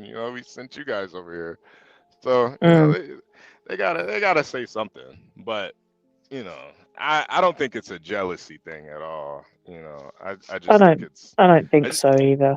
I don't think it's a jealousy thing. I just think that they don't want to be categorized in a group. That's Who? what Africans or I African Americans? yeah, that's what I have gotten from the Africans here that I know, which Mm. is only like 2. But American culture is very influential all around the world. So if anything, if anyone's jealous of anyone, I would say, I mean, a lot of people would like to live in America. A lot of people leave their countries to, to escape poverty. And I'm not just talking about Africans, even these white Russian women. They try to marry an American man because they don't want to live in their shithole country in Russia. So, that's anywhere because it's the land of opportunity. I know America's got its problems, but every country's got its problems. I know America has corruption, but every country has that. You go to India and you'll find corruption in the police force. You'll find police brutality. You go to Mexico, you go to Russia, you go anywhere, you'll find problems. But a lot of people have been able to leave their country, go to America, make something of themselves, and get an education or do whatever they want to do to build themselves up. So I feel like it's other people are jealous of Americans. Yeah, that's kind of how I look at it too. Portia, let's watch the rest of this video. Let's see what else. It's kind of a. And next to the debate that is raising eyebrows and according to some stirring divisions and anger within the Black community, the question, do Black immigrants have the same experiences as Black Americans who are the descendants of slaves? The debate reignited after Cynthia Erivo was named to play Harriet Tubman, a role that she later received an Oscar nomination for. The controversial group leading the charge, ADOS, or the American Descendants of Slaves. Our Steve Osinsami met with its founder. Here are the nominees for. When the names of the nominees for Best Actress were read last night at the Academy Awards, Cynthia Erivo was one of them. Cynthia Erivo, Harriet. Stand up, take my people with me. She is only the 11th Black actress ever nominated for an Oscar in a leading role. Hold on, wait. She looks completely different here. She actually looks like she was pretty before. Or am I tripping? Anybody? She's gone. HB? Yeah, she's skinny and malnourished now, and I would say medically underweight. Huh. Wow. That's crazy what she used to look like versus now. They're all doing that too. What's her name? Ice Spice also looked like skinny as hell too. I don't know what's going on. Yeah, it's crazy. Had she won, Uh-oh. would have become only the second Black woman to win the award after Halle Berry in 2001. But in the community whose story she helped tell in this important film, there is a small and unfortunate cloud that has rained on her performance this entire award season. And it's a question of her Blackness. Harriet Tubman. The title role of Harriet Tubman, a challenge for any actress, and Erivo rose to the occasion, paying tribute to the Black abolitionists who freed hundreds of slaves and remains one of the most important figures in Black American history.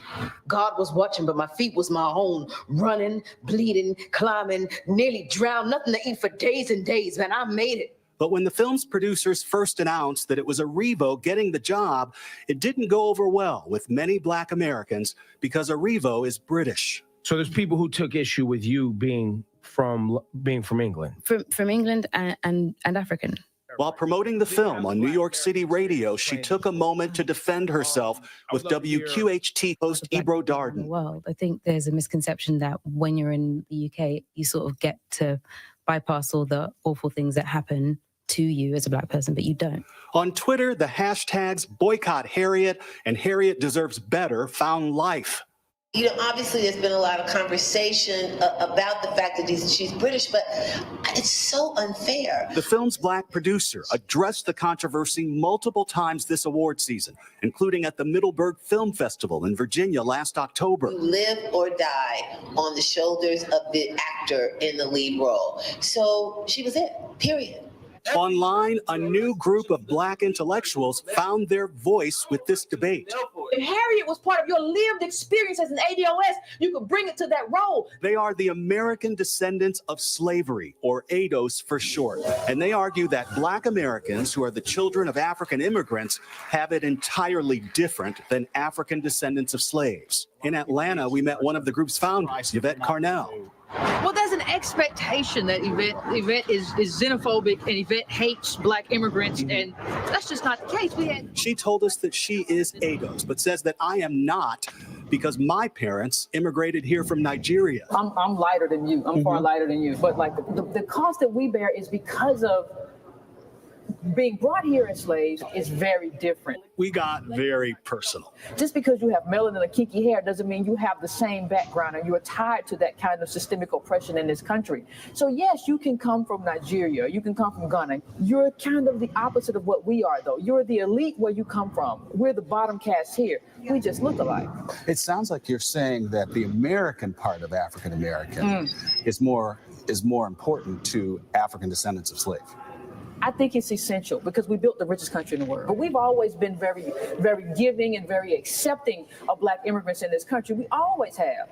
But it's a problem when you look at the number of these roles, especially lead roles, which are going to other groups and other people, even though we fought for the opportunity to be in those roles. And we didn't get to school in London. Like, we didn't go from Nigeria to London to different background. You look at Cynthia Erivo, it's not the same as my background. I'm a bottom caste in this country. That's different than what you came from.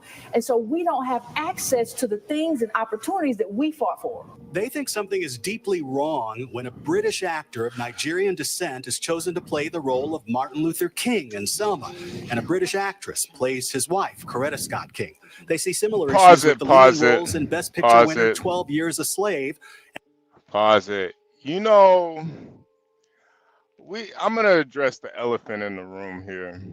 And maybe niggas don't understand this. When I say niggas, I mean American Blacks. British people are just better actors. That's the reality. You wanna make these emotional period pieces in history. You're gonna want to get the best actor to portray that. Shout out to Idris Elba. Yeah. Yo, I mean, I'm so all glad kinds you of- said that because one that's of the so true. Portia, I almost completely lost it when I found out Idris Elba was British. I didn't even know that nigga was Yeah, British I when I saw knew him that. on The Wire. I didn't know he was British. He was that good of an actor. I thought he was a nigga from New York. Thought that nigga was from Brooklyn. And I heard him talking. Oh, Cheerios. Cheerio. What a tea and crumpet. Cheerio, mate. He looks like a papa. Like, what the hell? What the hell is going on here? Well, won't bag ya. That just goes to show how great these British actors are. Yeah, I they don't really know what are. it is. I've never been to England. I don't know what they do over there, but those motherfuckers produce some great actors. This is not a fucking. I They're have so my good, theories. and I've been spending time watching film school, like online in the UK because I've gotten so accustomed to it now. Whenever I see a show and there's this actor that just stands out and they're just too good, I automatically know that they're from the UK. Period. Like, I don't know if you guys have ever seen The Mayor of Kingstown. Yeah. One of the main characters, Bunny. Listen, he oh my gosh, he's so good at that role. However, whenever I was just looking up stuff on the movies and I hear his real voice, I'm like, oh my God, they can perfectly take on the American accent, any accent that they do. The They're just- Australians too. I watch so many British shows just because I love how great they act. But I we have have my theories. Friggin' I also wait. I also London, like that. before you say your theory, I want to Portia. You see what here for the T wrote in the comment here. I love Idris, but let's not forget Denzel. And see, T, that's the problem, T. You got Denzel one. is Denzel in every movie. Let's keep it real. For real. Denzel is he's great at being Denzel. Get your hand out of my pocket. Get your He- hands off me. He the same person in every movie. Yeah, he T. is. Let's stop it. Let's stop In that it. Civil T. War movie, I got pissed off because he acted the same way. I'm like, why is dude speaking jive in 16 whatever, bro? You know, Let's I would be on. I would probably be with T on this one up until we went and saw that Gladiator movie. That one, that kind of did it. You know, I love you, Denzel. Wasn't it just a nigga from Brooklyn during Gladiator times? That's all it was. Yeah, it was really bad. That's all it was. And that to me, yo, Portia, that to me proves my point. British actors are just better. Idris Elba could have played that role in Gladiator 2, and he would have murdered it. He would have murdered it. That nigga Denzel can't do no ancient Roman accent, man. That nigga ain't no actor like that. Come on, man. Yo, Yeah, I think Denzel Washington gets hyped up because he's a handsome man. I don't think his acting is all that good. He's very one-dimensional. He comes across the same way in whatever movie I see him in. Same facial expressions, same kind of tone of voice. So, I just find him boring, but each to their own. One of my favorite actors actually is Jack Nicholson. That man can act. But back to my theory on why I think that England and specifically people from big cities produce good actors is because every non-white English person, right? Whether we're from the islands, Africa, Pakistan, whatever, most of us have traveled quite a bit outside of the country and we are exposed to different cultures, and a lot of us are bilingual, so we can speak more than one language and things like that. I feel like that helps you when it comes to getting into character. If you're just exposed to one accent, one way of life, one culture, that's all you're going to know, so you can't really adapt. That's my theory. Can I add something? I think that British actors are getting more roles also too, because I don't think they complain so much on the money aspect. I think they're just happy to play a role. I don't know. I don't know. Yeah, If that's... man. Like we got, what's her name? That girl that's always complaining about money and she's still working for Oprah. It's like, dude, like if a job is treating you like shit, why are you still there? I don't know. I don't know if it's that. I think it's more. I really do think it's more so the range of a lot of these actors. No, they got the skill, bro. Like, don't get me wrong, but this is the thing. Let's say American actors are mediocre compared to these British ones, right? But the ones here want more money than the ones over there. So when they get those roles, they probably turn them down because of the money, and they're like, yo, why not go to the British people to begin with and not have to deal with the shit? Yeah, I don't know, man. I don't think those British people are just coming over here accepting crumbs to act, man. I really, because you still have to like try out for these roles. So I'm sure even for that Harriet movie, they probably went through hundreds of different people for that role. And you know what else as well? I feel like an English person would find it easier to put on a fake American accent than an American would to put on a fake English accent. Just because of what you have to do to achieve a successful. I think Brad Pitt is the only American that I've heard do a good, and even then that was an Irish accent that he did, but he did a good job with that. That was very convincing. But a lot of the time when I hear Americans try to do the English accent, there'll be little slips here and there. The little American twang comes through, and I can tell. So, Yeah. I don't know. I kind of understand where Erivo is coming from. I don't think it's jealousy though. I think it's just I don't know what it is. I think it's just misguided judgment, I guess, of her. And obviously the woman is a great actress. I've never seen any movies she's done, but just the fact that she's British, I'm pretty sure she's pretty decent. Yeah, I'm pretty sure she's incredible. She has to be. They all are. And that's what I was telling Crack in the chat. Like, for the life of me, I'm so impressed at how talented they are that it's like I need to see what are they doing over there, because there's just no way these people are that compelling and can make you believe in the character the way that they do. I don't know what it is. It's admirable. But you know, that whole FBA or what is ADOS? What is that? Can y'all hear me? Yeah. What is ADOS? ADOS? What she just ADOS. I mentioned? heard of it, but I don't know what that is. My Okay, bad. somebody in the chat, can y'all tell us what ADOS is? ADOS? American descendants of slavery. Oh. You just came up with that off the dome, dude. No, that's what it means. Okay, so does that mean that it's the same thing as the FBAs, or are they a different group? Yeah, no, they're the same thing. They're the same thing. Oh Lord have mercy, dude.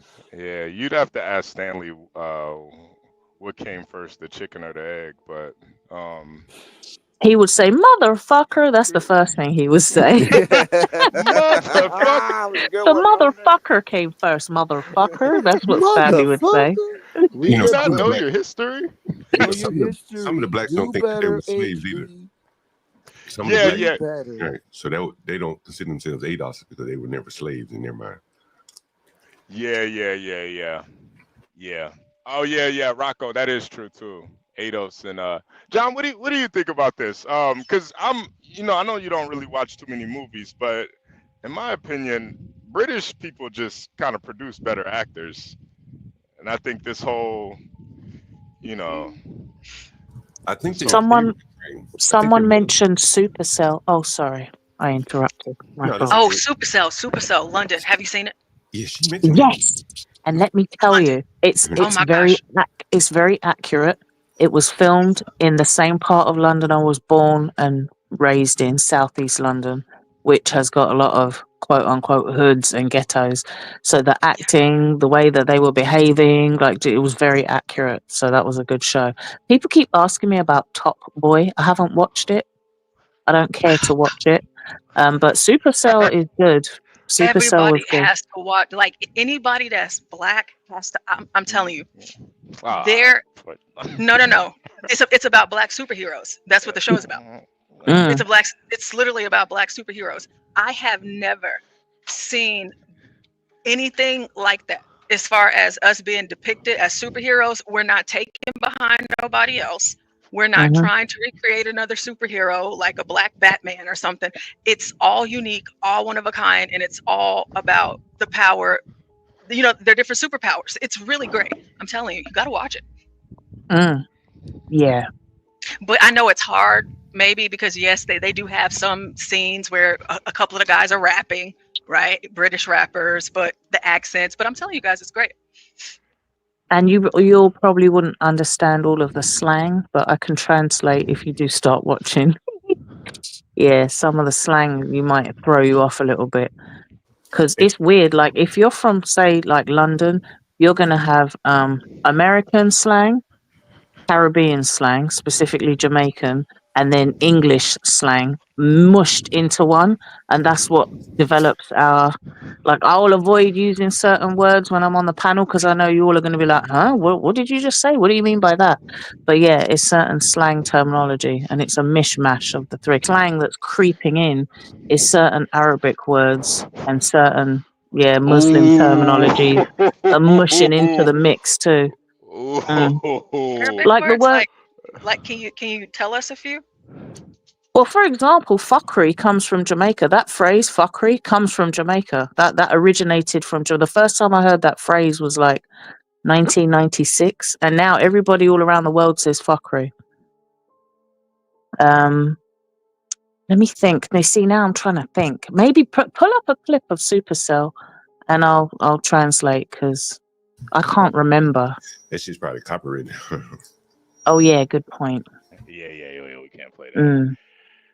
But Only thing we can do is play trailers, but we can finish some more of this article or we can move on. Oh yeah, bruv too, bruv. Yeah. What's up, bruv? Bruv. Oh, Rubbish. In it. Oh, in it. Yeah, the in it. Yeah. The in it. I don't even know when or when not to use in it. It's like they use it. It's like almost like they use it like nigga, like in it, nigga. I don't know. It's a little odd. I don't know. This kind of looks trash. This trailer. If it is as good as y'all say it is, this trailer is not doing any favors. No, the trailer was whack. Like the trailer was not a good. I love it. I don't know. It kind of looks trash. I love the way you said that. It does. It did. The trailer didn't do it any justice. Yeah. Ultimately, let me tell you what the main crux of the show is, that these people all have sickle cell anemia, right? Which we all know mainly affects black people. Yeah. Yeah. Bullshit. You already sold me on that one. I didn't know that was the crux of the story. Niggas with superpowers. Well, what's next? We got powers from high blood pressure too. What Ninja powers, bro. Nah, what it is they are trying to find some kind of treatment or some kind of whatever for the sickle cell. So they start kidnapping people and locking them up underground in some weird like laboratory because they're testing certain things, and they accidentally discover something that causes them to be able to do like so. I think the light-skinned guy was running really fast. Some of them can move things with their mind and all this kind of stuff. And I'm sorry. I hate to cut you off, but because it's the two women talking about it, and so typically when that happens and women make suggestions, men think it sucks. But Crown Reese says Supercell is amazing. So a man said it. So yeah. Hold on, let me put the violence on for Portia. I just wanted to point that out. Thank you. It's a really great show for Libra. It really is. It's really inspiring, and it's nice to see black superheroes. In a real way. So that's all. I'll check. Shout out to Crown Reese. You've seen it. I'll check it out. Gary, Dad, don't check out. No. You sold No, me I at said the, I'll check. I said I'll check it out. Yo, you sold me at the sickle cell. Yeah, the sickle cell. That's hilarious. Hey John, imagine they did one for diabetes. Like that nigga in your basement would have woke up as Magneto, man. No, Wolfman. And then we have that big girl that couldn't get on the Uber. She has superpowers too. We call her Boulder. Yo, I actually heard her lawsuit didn't go through. I'm not sure though. Full blown AIDS superhero. I was going to say next we're going to do an African one, and they're going to try to cure AIDS or something, or HIV. Do you want to finish this or move on to the next thing? We can play a little bit more of it. We can play a little bit more. And the thriller Get Out, which also won an Oscar. Even the dean of black actors, Samuel L. Jackson, is taking sides in the debate. During this interview with New York's Hot 97, he points out that Get Out's Daniel Kaluuya is a Brit of Ugandan descent. And he I was about to say, he's a Brit too. wonders if a different actor should have played the role of a black American in an interracial relationship. Yeah, and see, now I'm kind of agreeing with Erivo. These niggas really are hating. This is another nigga, Samuel. This is another nigga. He literally plays Samuel L. Jackson in every single movie. Every movie.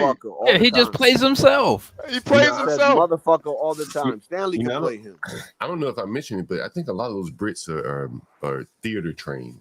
So before they get here, they may have come up in theater, where I think a lot of our American blacks aren't necessarily theater trained. That could be part of the difference there. Are you telling me they can't raise up the funds to go to England and do the same thing? They could, but I mean, why would you? Why would you have to when you could just say motherfucker? Yeah, that's my point. That's bullshit. You remember that the theater I remember somebody went on tours theater. Maybe it's Denzel. Like, yeah, I want to get back to the theater. You know, that shit's a grind, bro. You know, Yeah. that shit. You know. Yeah, no, John, that is a really good point too. Like acting in front of a crowd as opposed to just doing it in front of the camera, it's two different ball games, man. Like to entertain the people on a play and to like suspend that belief while you're sitting on a high school Stage, yeah. stage, yeah, that takes a lot more skill. So yeah, man, these niggas, you guys here to come here and they get in theater, you know, like, you know, I'm just talking about, you know, let's say Belly, the movie Belly or so. You know, many of those guys probably didn't have much, you know, theater training. They probably just got a camera and made a fucking movie, you know what I mean? Yeah. You know, so the nuances that probably go into making a real movie, they probably miss out on that. Yeah. As much as I want to stick up for Americans, I gotta admit that James Bond is one of the best series of all time. Best series of movies. Oh yeah, Bond killed it, man. Oh yeah, you kind of need a British actor to play that James Bond role too, man. Can Denzel do Hamlet? No, he can't. I don't think Denzel can do the Hamlet. Where you gonna be like, get your hands off me? Like it's the wrong movie, sir. In Hamlet is hilarious. Y'all gonna be going to Pelican Bay. Can Samuel L. Jackson do Macbeth? I don't think so. Yeah. To be or not to be, motherfucker. I don't even think he could play Frederick Douglass. That's the motherfucking question. Yeah, nah, I don't think. Yeah. Oh, now we gotta get a video on that. That sounds hilarious. Another clip. Excuse me. Another quote from something Shakespearean. I wonder if Denzel could do that, or Samuel L. Jackson. I wonder what they would look like. Samuel L. Jackson in a powdered wig. To be or not to be, get your motherfucking hands off me. Are we good? Be like, what? I want my $150 for this show back. Yeah. I'm sorry, and you know that is like the really fucked up thing about Hollywood. There's only so many black roles that can go around, and if you're gonna do a movie that has black actors, like you're gonna want to pick the best of the best, depending on the movie. That's why you don't really hear like white people complaining about, man, all these British actors are doing all these English films and stuff, because they kind of understand like, yo, we can't compete with these actors doing these different roles. And I mean, I don't know, man, there's only so many roles to go around. That guy that played Wakanda, is he from Europe too, or is he American? Oh, I think he's American. The guy that died of cancer, yeah, he's American. Yeah, I like him as an actor. What yeah, you're only saying that because he's American. Chad Boseman? Chadwick Boseman. Chadwick Boseman. Are you sure he's I American? asked. Are you That's sure what he's I said. American? I thought he was European. No, I think he is American. There's no way he's American. There's no way. I mean, Why look not? at his name, Chadman. Oh yeah. Chadman He is sounds an like American. Chadman sounds like a British name, dude. Yeah, he is an American actor. Wow, he is an American actor. Yeah, the nigga went to Howard. Yeah, that nigga's And American. I also like that dude, Spider-Man, the new one. He's a good actor too. Yeah, I thought he was African. Chadwick had an American accent in interviews, so. Yeah. To be fair, he might be like first or second generation or something. Yeah. I can definitely see that. Yeah. What about Eddie Murphy or Morgan Freeman? Come on, man. What do you think of them? They just like HB said, they play themselves in every fucking movie. But I heard Morgan Freeman was born in the UK. Somebody said in the chat. So that's Lawrence Fishburne. I think Lawrence Fishburne was born in the UK. And he also plays himself in every other fucking movie. No. See, and that's the one where I would disagree. Lawrence Fishburne actually has some range. I think Lawrence Fishburne has range. He's one of those guys. Yeah. He does. He he can kind of I met move both around of a his little kids. bit. Sassy as hell though. Yeah, he was born in Southeast London. I think Lewisham Hospital. I think so. Isn't that the guy from Boys in the Hood, right? What about Will Smith? That's another one. He plays the himself same every role, single too. every single time. Yeah, I'm Now, trying to think, man. I would argue his best work was on the Fresh Prince show, honestly. Yeah, I think so too. After that, he just flopped. I don't know what Jada was dealing with him and them and their entanglements and their strange goings on, but I never really liked his acting that much. I never really felt that impressed. Nah. He does the same What like about, little pouty face. Billy D. Williams. Who? That's a Billy D. little Williams. it's a little before our time, 12 man. A little bit. Was Lawrence Fishburne the black guy who was in The Matrix? Yeah, that's Lawrence Fishburne. Yeah, okay, yeah, never mind. I retract my statement. He can act.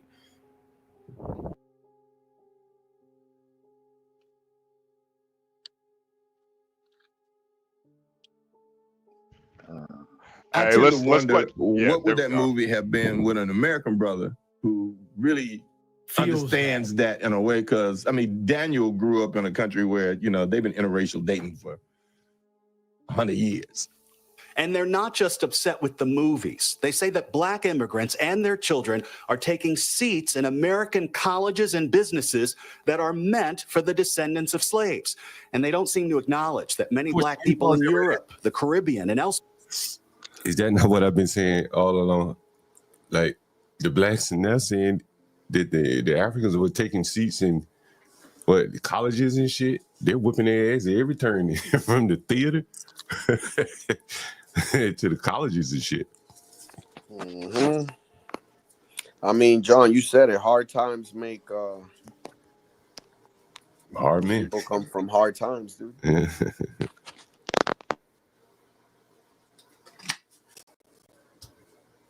Danny Glover. Dude, no, man. Like British Danny- actors win this one. Yeah, Danny Glover is a blockhead. I don't really. Yeah, I don't really. I've seen a couple of the movies that he was in, and I wasn't impressed. Elsewhere can also trace their ancestors back to slavery. They point to this 2015 study that shows that black immigrants are more likely than African Americans to earn a better living, have college degrees, and live in two-parent households. ADOSs don't believe that these families should benefit from affirmative action. It was never meant for white women. It was never meant for immigrants or just people of color. It was meant for us. Everybody else just kind of shoehorned their way in. Wouldn't you say, though, that that is a big generalization? No. No? No. It doesn't feel like a big generalization that someone like who is the children of Liberian parents might be just as black. Just as black, but what they went through was in Liberia. I'm hard pressed to believe that someone exactly my age, exactly my experience, who's lived in the same exact shoes that I've lived in over these past 49 years would have any different of an external experience as a black man in America. Let me break it than I down do. for you. Let me break it down for you. That's the Obama argument, I like to call it. Obama said, when people see me as a black man, I have a problem getting a cab too. My life experience is the same. Yeah. Obama also went to a top tier school, like it was a private school in Hawaii when he was there. What I'm saying to you is this: being black, like not being able to get a cab, or the police seeing you and saying this is a black man, right? You can experience that, but the lineage and the cost of slavery is not in the eyes of a racist, right? So you can say it's the same, but it's not the same in terms of wealth level, is it? It's only By her definition, I tried to argue that our white photographer who was recording our interview was more black American than I. So Jay, right here, this dude, he took one of those DNA tests. He black. Right? But the thing about it is, this is what's crazy is that by your definition, Jay is more black American than I am, right? Because I. But see, here's the thing. He's not more Black American because he didn't bear the cost, because he looks like Jay. At the heart of this Black agenda is the hope for reparations, the idea that America owes the descendants of slaves a certain dollar figure for the trauma of their history. Critics of the ADOS movement say it's pure discrimination, that the racism that Black Americans experience from redlining to job discrimination happens to all, no matter how they got here. We may have gotten dropped off at different points, but we still are the glue that comes with the diaspora. And when we start picking and choosing who has more Blackness over the other, who has more entitlement over the diaspora than the other, I think that's when we get into a really dangerous narrative and conversation on our community. And so we have to be mindful that we keep focus on that it is color that is the heart of racism. Cynthia Erivo, who's also a Tony winner, argues that her birthplace shouldn't make a difference in what stories she tells on film or stage. She says her job as an actress is to transcend these issues, even if her ancestors have never had to bear the cost or the pain of slavery.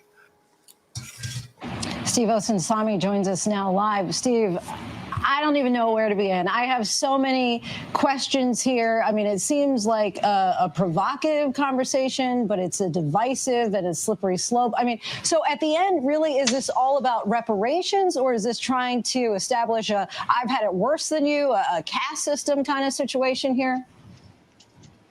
I think it's part reparations. That's one of the goals. But the other thing is that this group argues that the current measures of success, that when you measure the progress that Black Americans have had in this country, that when you include people like myself or people like Barack Obama or Senator Kamala Harris, that when you include those people in the sort of analysis of progress, that you're not getting a real picture of what's happening to the descendants of slaves in this country. But to your point, and I was so glad that you brought this up with her, you said— I'm sorry, I have to pause. What do y'all think? What do y'all think of this? Yeah, this is pretty interesting here. I don't think they're going to get reparations. It is interesting. Do you mean in the sense of reparations or the comparison to the struggle? Like, what do you mean exactly, Portia?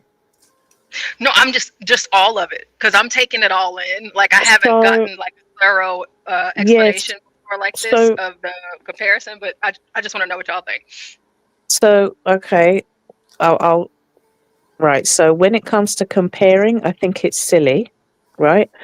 Because, for example, all the Caribbean people that are in the UK are definitely descendants of slaves, because the people in the Caribbean were taken from Africa and put in Jamaica, Trinidad, and wherever.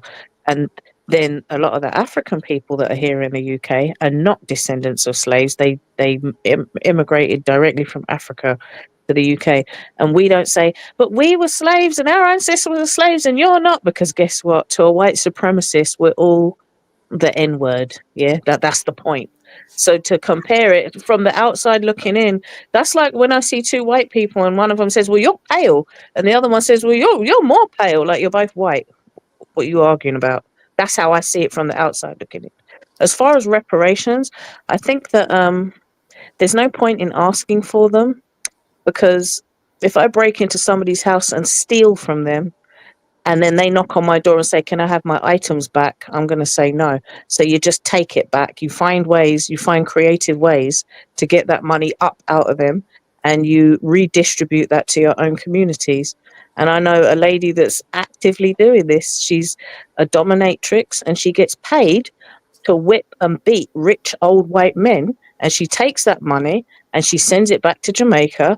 And a lot of her family are building houses and doing all kinds of stuff off these rich old white men that enjoy being abused and mistreated by a Black woman. So that's what she does. And she tells them it's reparations, bitch. I think the problem with that model is that there aren't enough white men that won't be beaten by niggers that will be sufficient for reparations. And if there were enough white men to say, hey, I'll go get beat by some niggers and that'll be their reparation, then once they get the money, they're not going to share that shit. So a whole lot more white men willing to get beaten and pay for it. And, I think you know, Could drop some links, you'd be shocked, but it would get your show shut down. You'll be amazed your at how example, many of them. your example really highlights the problem is that like there aren't many ways for blacks to contribute in the economy and get some of the money back, get that to take that reparations that you're talking about. Mm. You have to wait on through policy, right? And that's probably not going to happen. If they could figure out a way to just earn some money, they probably wouldn't be thinking about reparations, but they can't do that. Mm. Yeah, does your friend have a IG? Yeah, there's a whole network of female dominatrix. They have a whole yearly event, and yeah, it's pretty interesting. And some of these men are like, they own corporations. They're earning like 6 and 7 figures, and they pay to get beat up, spat on, insulted, their balls being grated with cheese grate, all kind of wild shit. Like cheese graters. Yeah, it's really weird. Like, what is that? John, you never seen a cheese grater? Yeah, but what do they do with it? they grate it on their skin and make them bleed. Yeah. Shit. Mm. That's Yeah. some weird ass shit. It is weird, but it's a thing. So, Wow. Ain't touching my balls with no cheese grater. Goddamn right. What the fuck? That's pretty gross. I love how Portia came in with it. That's pretty gross. Moving on. Yeah, it was, you know, I was liking the flow of what John was saying, but I wanted to hear from HB to the point of like the things that they're saying in this video. So the explanation that Yvette gave to the reporter, what do you think of that? Oh yeah, I think she's all over the place, like bird shit, honestly. You know, it's one thing to have a conversation about reparations, but then to like muddy it with people getting chosen for acting positions, and I should somebody who's a descendant of slavery should get a position just because their ancestors were slaves. It's getting kind of ridiculous, honestly.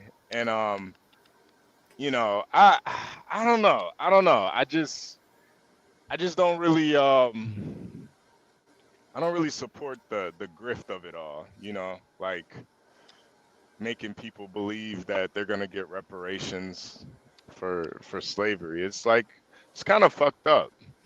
It's like telling kids Santa's coming, you know, like, man, Santa ain't real, man. It's just, I don't know. Yeah, I think she's just a grifter. And honestly, to be truthful too, I don't even think she black. She looked like some sort of Puerto Rican. Puerto Rican? So she says to the that guy that the white cameraman is more black than he is.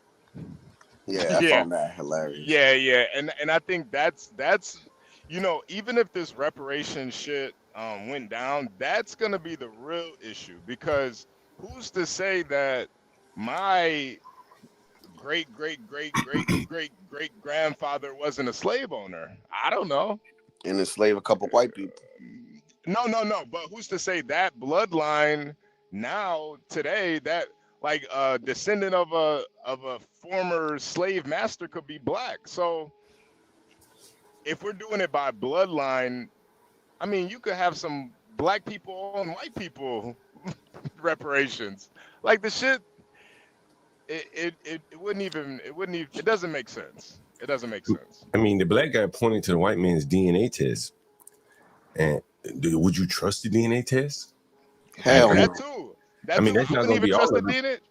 Right. Because the white man wasn't a slave, right? Presumably, his family wasn't slaves, so it wouldn't matter. But damn, this is just more confusing as I think about it. Yeah, no. What about those of us that are those of us that are mixed?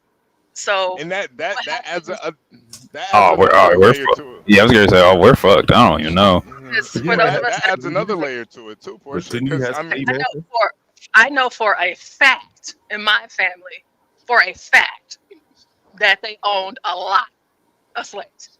I know that. yes.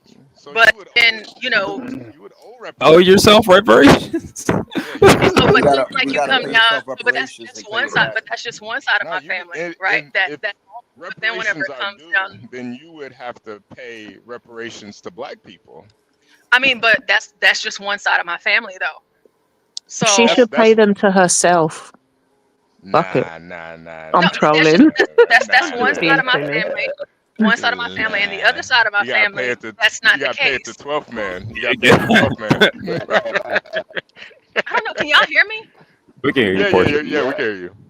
Okay, so that's one side of my family, but the other side of my family, there's no history of owning slaves. So what does that look like whenever, again, you come down that line, you have this white man that falls in love with this black woman, they have a kid, and then that kid has a kid with the black woman, hence here I am. And so what then? Like, Yeah. do I get a partial payment or? Start an IRA for whoever you want, and then You just get send 25%. 25%. That's all you get, Portia. Fish. That's why, You know what? Portia. You're That's right. Portia.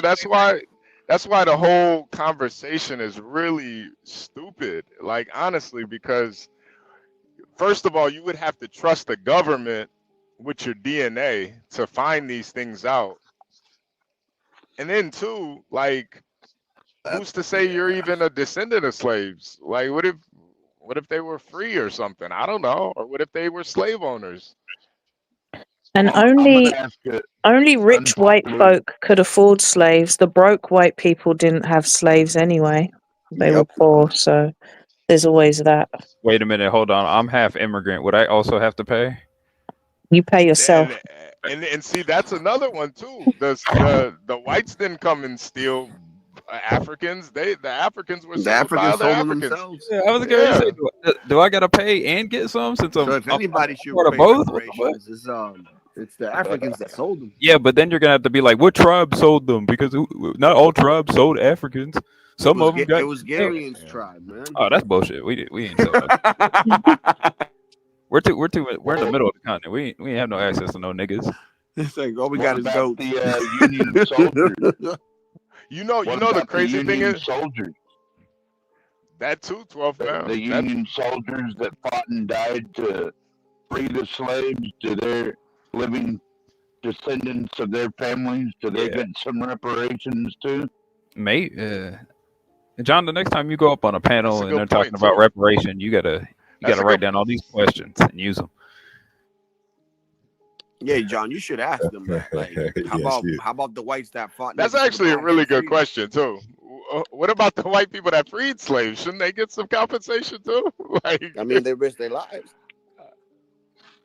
Yeah, that's why I think the movement never really picked up on any steam because there's just too many questions you got to answer first. Yeah. I don't think it's sustainable that because there's too many people, so I don't think it would be like everybody would probably end up getting like $12 on a pack of Twizzlers, and that would be about it. Awesome, and then call it a day. Yeah.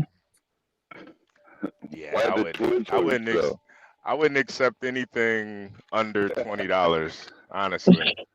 12th man. 12th man, I was gonna ask that question too. Why Twizzlers? Why would licorice? I just tried to think of the most American candy I could think of, and it was just Twizzlers came to mind. Wait, you guys don't have Twizzlers over in UK?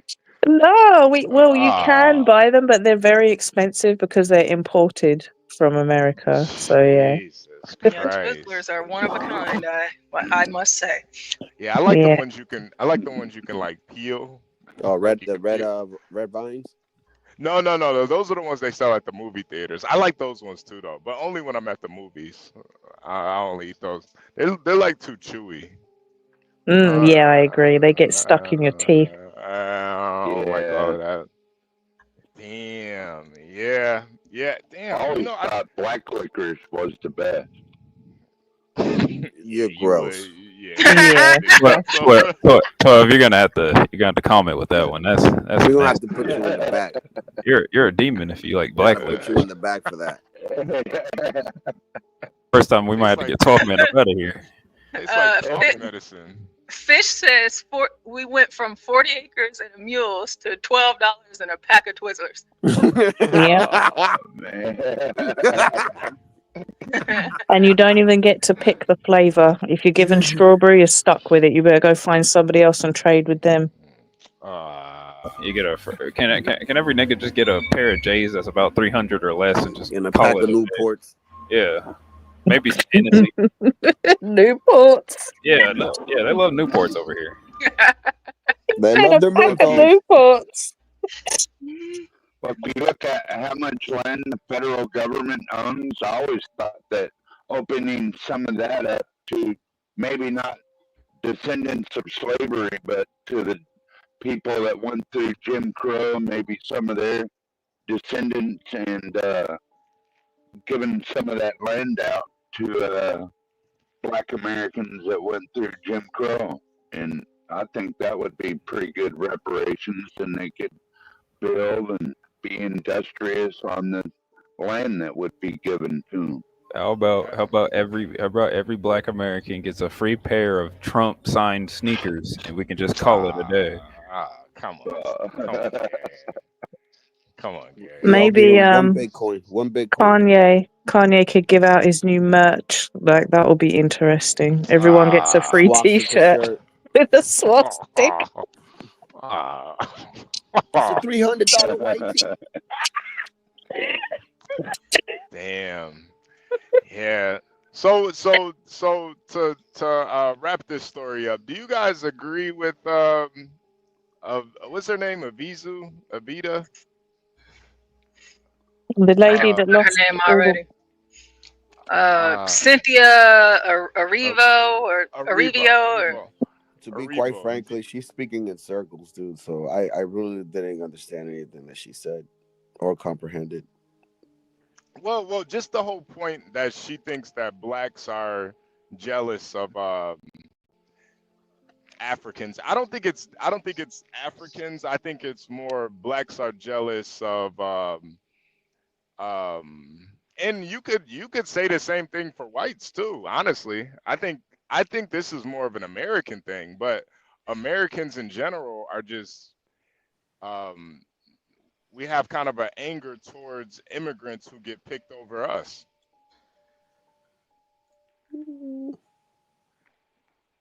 I agree, Well, HB.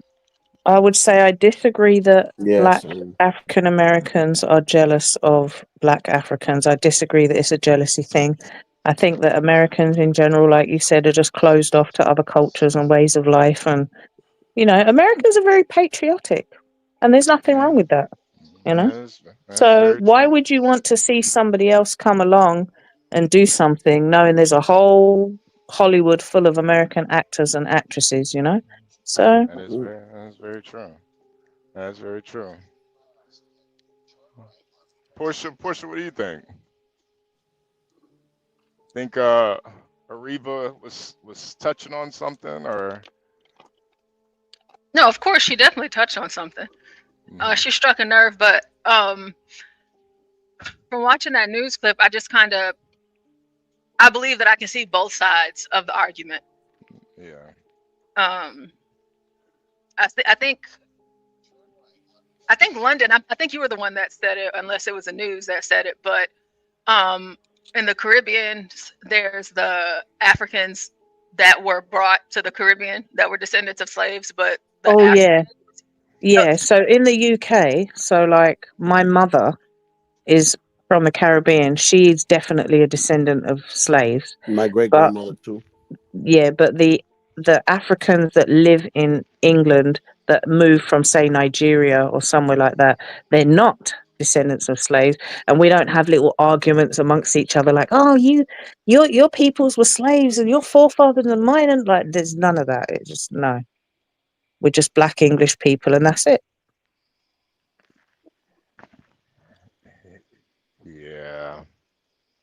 John, you still there? Yeah, I'm here. So you have any final thoughts on this topic? Nah, it's just interesting. I've been following for a long time. You know, Idris Elba is he's British too, right? Yeah. And first started noticing it when he got that wire roll and played it so well. Yeah, Mhm. man. Yeah. And Brody from Get Out, he's English too. No bullshit. Alba made me hate him, dog, in that show, The Wire, when he started hooking up with Homeboy's girl when he was locked up. Oh yeah, Oh, yeah. dude, That that's when was I was like, oh, this dude is foul, bro. that shit was fucked up. When she gave him his shirt to Mm-hmm. put on, Yo. he was like, "Come here, bring that ass over here." I was like, "Damn." She was looking good though. I don't blame him, but damn, that was fucked up. Oh man, yeah, he was a grimy ass nigga, man. And that's what really made me believe he was American. He played a grimy ass nigga so well. I'm like, damn, how do you channel that? Like a grimy New York nigga. That is, I don't know, man. Nigga Idris Elba. That's why I always thought he could have been the only black guy to play James Bond. When they were kind of like pitching that idea, I was like, yo, that would actually be a good James Bond. Yeah, they is might Idris give it to Elba. Harriet Tubman, lady. Yeah. But yeah, I can't see like Denzel playing fucking 007. Like, get the fuck out of here. They grab his gun and shit, and they be he goes, "Get your hands off me."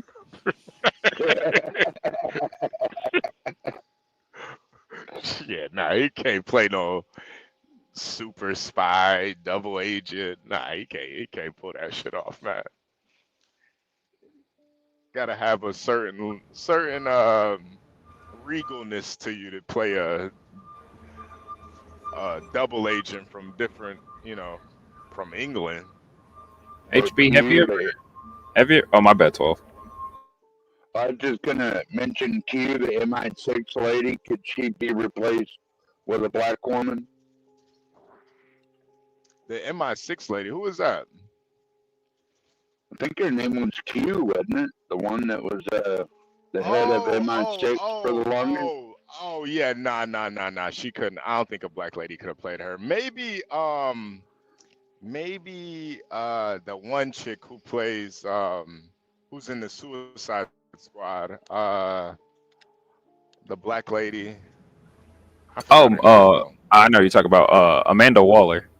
Yeah, Amanda Waller. Yeah. She actually plays a good like head of an organization lady. She plays that Amanda Waller character really well.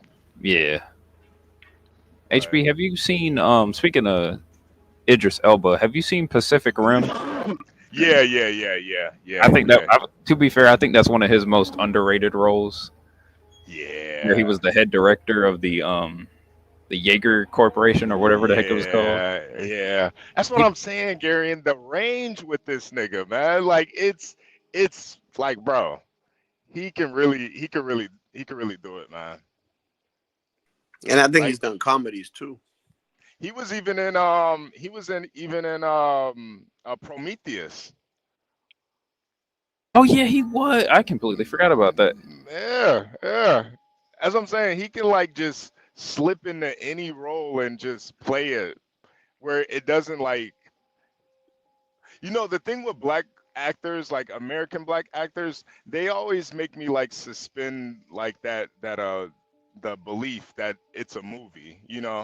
I'm always thinking like, damn, this nigga probably just ate some Popeyes. Like I my mind starts going other places. Like, man, this nigga. Damn, HB. This nigga high right now. Like this nigga drunk. Like I want my goddamn $15 back.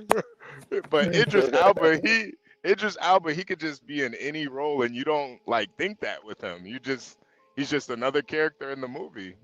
Like you don't even think of Idris Elba. when you see him on screen. No, you don't. He is the character. And that's how you know he's a good actor. The fact that he can pull it off like that. And Thor, he was the gate watcher, remember? Yeah, even in Thor. Yeah, he was a guy. Bro, that nigga, like, you don't look at him like, oh, that's it. That's, you know, even you don't think of him as Stringer Bell. Like, oh, that's Stringer Bell. What's Stringer doing? Like, nah. Yeah. Well, Portia, what do you got queued up next? What you got? Like? I was gonna see, like, what mood are y'all in? Political or cultural or? Is John up here still? Yeah, I'm here. Yeah, cultural.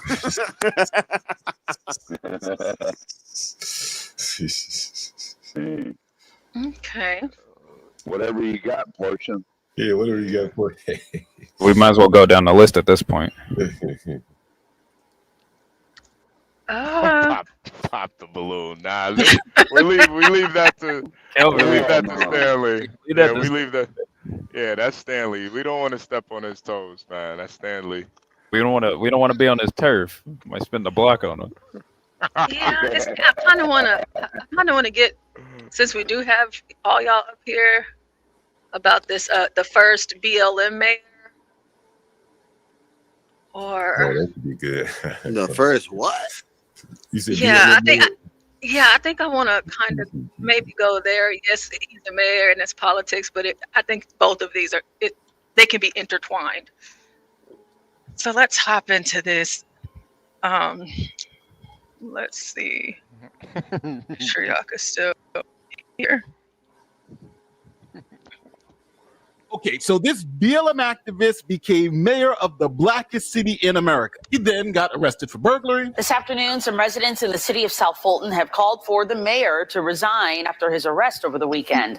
Mayor KyleeCTCross faces burglary and trespassing charges. Then he started spending tens of thousands of dollars traveling around the world. How many times were you in Colombia? So again, I went to Colombia 3 times last year. Okay, Colombia 3 times, Paris twice, Rwanda and Ghana, and Toronto.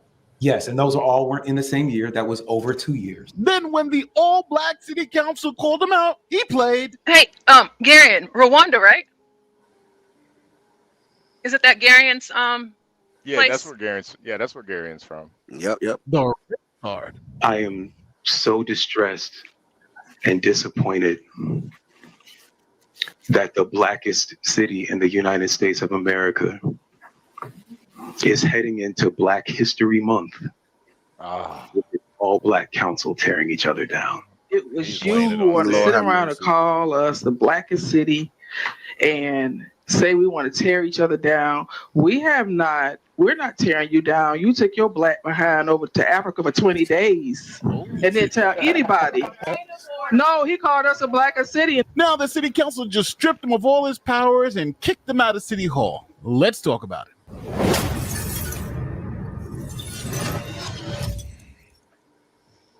All right, for those of you who don't know South Fulton, Georgia, KyleeCTCross, who's also known as Mayor Kobe. He is the mayor of South Fulton, Georgia. Now, his claim to fame is being the first Black Lives Matter organizer to be elected mayor of a town.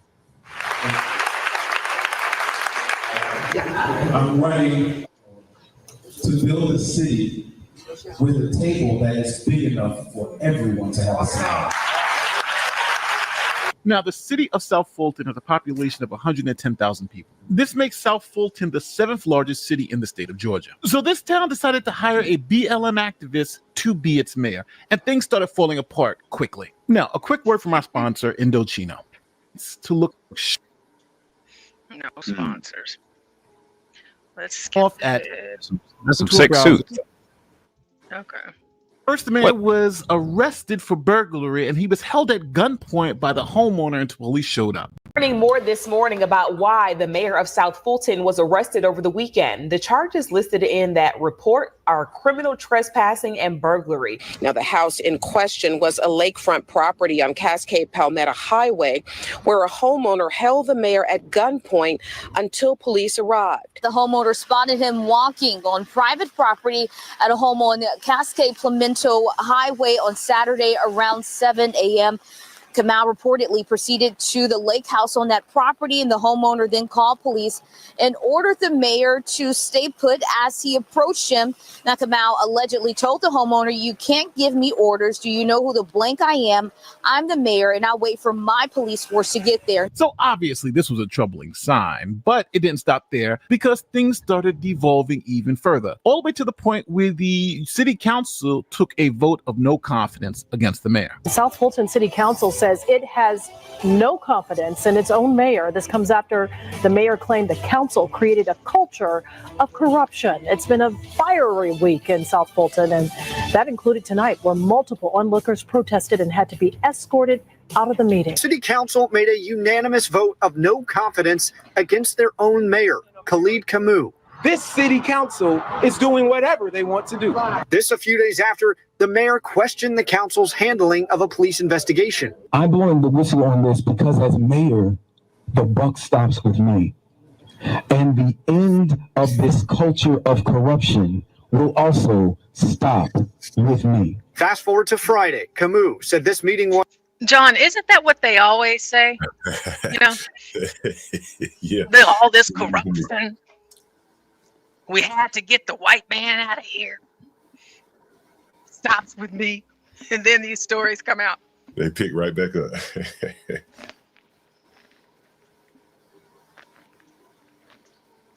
was illegal, violating an Open Meetings Act. He said he also filed temporary restraining orders against the city attorney and all council members. Now, as Mayor KyleeCTCross had a company credit card and he had access to public funds. So the mayor decided to travel around the world on taxpayer dollars. Tonight, the mayor of South Fulton is defending his international travels funded by tax dollars.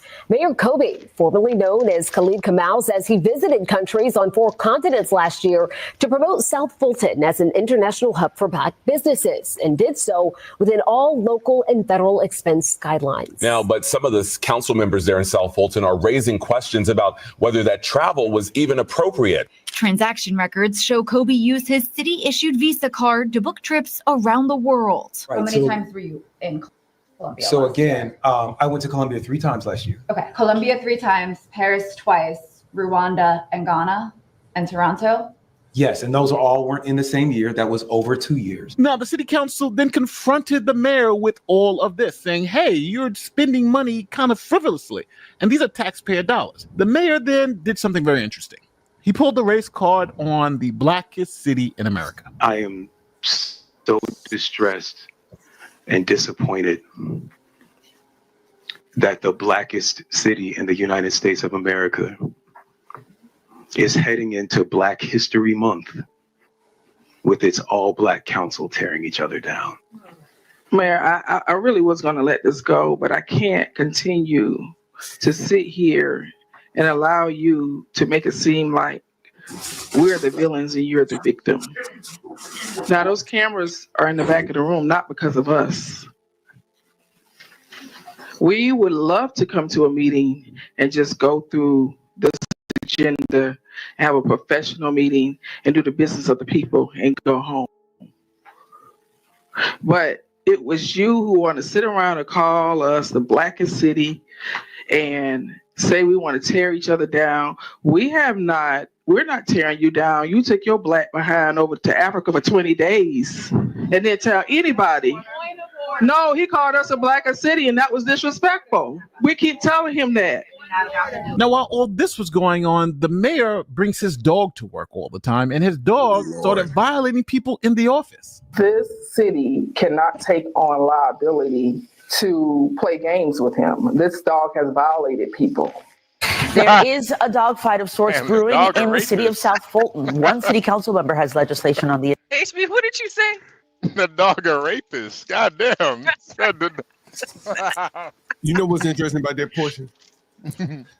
She didn't like being called the blackest city. Why not? How can a dog be racist? Why do you think she didn't want to be called the blackest city? You know, I feel like she enjoyed it and she went along with it in the beginning. But whenever things started to get out of control, she just used that to throw that back at him. Well, you keep on talking this the blackest city. Because he kept on, telling them, how y'all gonna do this to a black man? Like, I'm the first black, BLM mayor, blah, blah, blah. I think that's why she said that. What do you think? I think he was saying it to more or less say, don't air our dirty laundry. We're the black city. Come on now. Don't do this to me. And she is embarrassed. She's playing the victim card, huh, John? She's embarrassed. Yeah, that she's embarrassed that he's identifying, putting the label on it. If one of these liberal blacks up here, they say, well, not all black cities, that's how they do. Don't put a label on us, but if things were going well, they'd be advertising themselves. The most well-managed black city in America.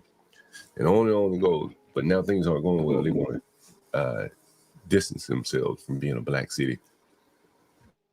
Yeah, I thought it was kind of interesting that she took offense to that. Like, I would think that would be a point of pride. If you're the blackest city in America, what does that even mean? If you're the blackest city in America? So essentially, are you guys saying that she's saying that because she doesn't want that negative connotation with their town or city? Right. As I say, if it was a great town, they'd be, advertising that shit. Black ass town, great town. Yeah. It's a black ass town. I kind of agree with you, John. I think probably like behind doors, she wouldn't mind him saying that. Like, this is the blackest city in America. We got to do this and do that. But when you broadcasting it to America, I don't think she wants to be identified as that. It's the city with the most niggas. Like, I don't know. That sounds kind of crazy. Come on down. You're welcome to come here. Isn't Fulton County like that's over Atlanta, right? That's Atlanta, Georgia. You remember Eric Adams? Remember the quote from Eric Adams? Oh, we chocolate city. And just the other day, you Negroes done lost your mind. Think I'm gonna step down. One moment he bragging about how black he is. The next moment when the niggas are turned on him, he calling them Negroes and shit. And kind of like this is kind of similar situation. Yeah. This is Isn't that Atlanta, Georgia, Fulton County, right? Yeah. Yeah. I find that interesting because they have one of the strongest police forces I've ever seen. Like, they fought off the BLM and Antifa people trying to prevent them from building a new police precinct, the Antifa and BLM, and they sent the squad in there and beat their ass down. You talking about Cop City? I find that kind of ironic. Well, I mean, those people were basically interfering with the government's actions. They were trying to build a cop city down there. That's what Tough-Man is referring to.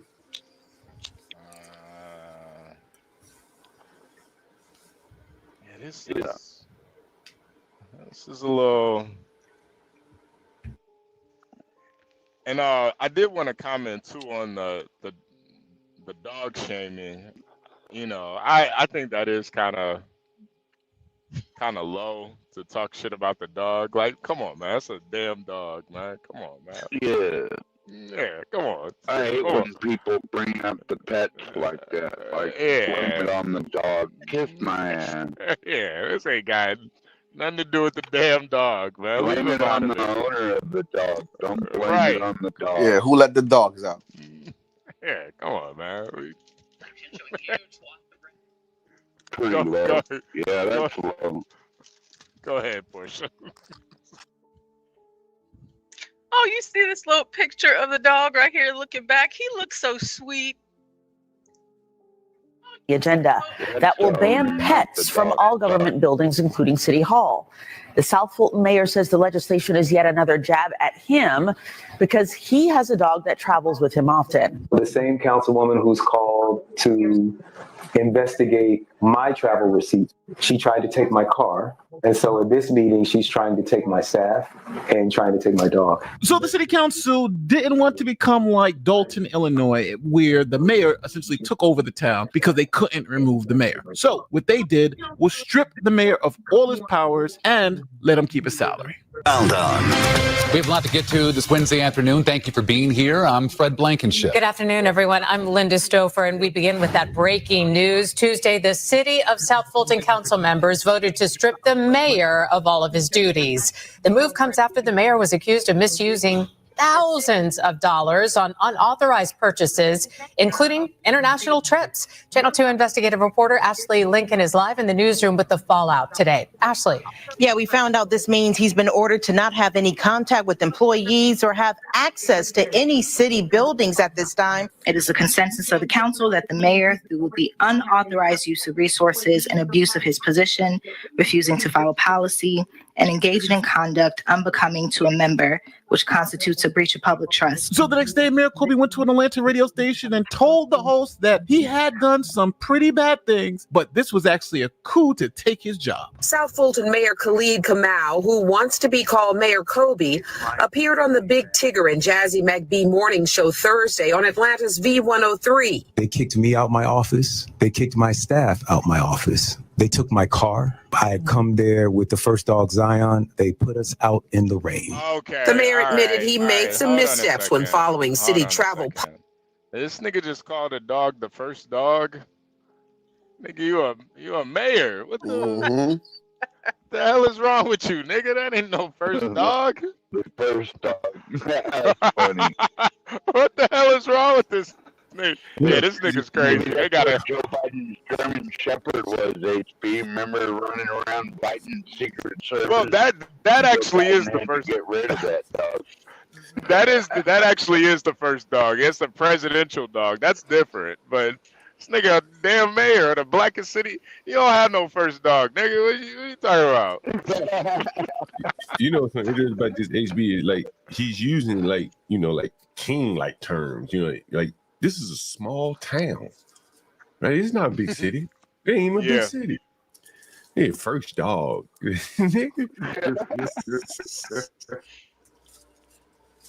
I think that's the other thing too. Like you in a small ass Georgia city, what the hell you got to travel to Colombia and France for? Like, Right. What is Passport for Rwanda? What the hell? Yeah, Oh, and then Ghana. Ghana a lot Ghana. too. Just like a mayor of the LA, what's her name? Is it Bass. Karen Bass? Karen Bass. Yeah, so whenever but those fires were going on, he was in Ghana with her too. Portia, the thing, Oh, it's more the like difference Karen is Ass. the difference is like LA is a major city. I can kind of see how those mayors might have to do some international traveling, but not no mayor of a small ass Georgia town. That ain't. Nah, man. The most you should travel is to the Howard Johnson up the street. That's the most. That's the most travel. See, that's why hey, what's up, everybody? What's up, panel? Hey, Snake. What's up, everybody? Hey, in the Snake. chat? What up, Snake? Man, What's up, I hate to say it, man, Snake? it's called public service. I think that, in my honest opinion, if I was the mayor of I was the mayor of my little city, I wouldn't even want to make more than $22,000 a year for that job. And that's just the God honest truth, because I feel like you doing the people a service. It's a reason you got you. I grew up with these ideas of what that position meant, but as I get older and I see how the system being abused, I think it's amazing that nobody really, care about it no more. We just accept that this is the way it is, and a lot of waste is being spent. Look at this guy. This guy really had the audacity to take his city money and just say, I'm just going to make $400,000 a year, which is damn near presidential territory. Wait a minute, he was making $400,000 a year? No way. Oh, No man, way. I'm telling you, John, they do that. They do that, man. I'm talking about some How of much these was he? salaries in these small cities. How much was he making? No way he was making 400,000. Yeah, I don't think he was making 400, man. Probably about 100. He probably was a part-time job. Over the course of 4 years, during your average mayoral term, you're gonna make about $400,000. Yeah, it probably was a part-time job too. That's the thing. Yeah, so it looks like his salary here, from what I'm saying, was $85,000. Okay. And that included a car. He said he had a car. So what, that's yearly, right? That's $85,000 a year, right? Yeah. And what's the average mayor term? He did 4 years. Yeah. 4 years, yeah. 85 times 4, that's what, 300? You probably came in $80,000. Yeah, he probably raked in about $400,000, all fringe benefits and all, over 4 years. Yeah. Yeah, I think that's just way too much for a small city like a lot that. of money, yeah. What's the population size? I bet it's not even over 70,000. It's 110,000. Really? Okay, 110,000. Still not enough. I don't know. It may be inflation. I don't know. He might ask for a salary adjustment in a minute. Ooh, I got 110,000 citizens under my belt. One more. I need 200,000 a year. Policy. He says he was marketing the city on trade missions to Colombia, Ghana, Paris, and Rwanda. A review of his receipts show expenses on his purchase card adding up to more than $26,000. So first of all, it's not $26,000. Well, the first thing to know is that it's travel over 2 years. Now, they've done a forensic audit on my card, right? But they haven't done one on the other people that have traveled internationally. The mayor admitted all of his travel was not business. Because some of the trip was personal, I turned down $1,000 in per diem. I never stayed one night in a hotel for the entire 21 days. I stayed in people's houses. I stayed with friends. Okay. So my 21 days in Ghana totals about $7,000. No, I didn't do everything the way it should have been done. See, like, a politician will lie to you, but I'm not going to lie. Okay. We have new body cam videos showing the moment police told the mayor of South Fulton that his access had been revoked and he is no longer allowed inside City Hall. Mayor, I've been instructed to not allow you in your office, and also you are permitted to drive a city vehicle per directions from the city manager and the chief. Police escorted Mayor Kobe outside, and this all comes after the council says the mayor has used taxpayer money for personal use and international travel. The mayor told 11 Alive he is heartbroken by the council's actions. However, he is still the mayor of South Fulton. Now, that's true. Kobe was still technically mayor. So the city council said, well, you can come back to City Hall and use your office, but all the other restrictions stay in place. Mayor KyleeCTCross, who now goes by Mayor Kobe, may return to his office inside South Fulton City Hall. On the 12th, City Councilwoman Helen Willis explained the temporary move. That is so that we can retrieve all items out of his office that have been purchased without proper use of city funds, such as the pool table, such as a lot of media equipment.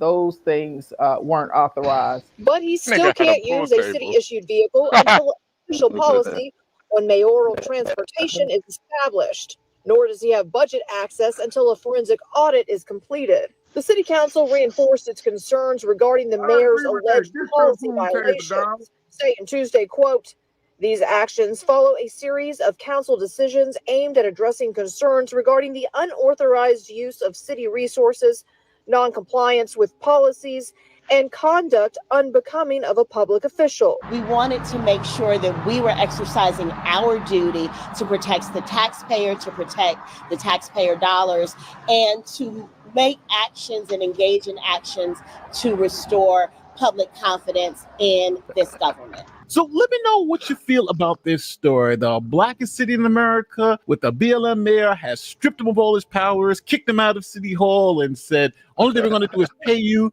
you shut up and continue to live your life. Do you guys think the city council overreached because he?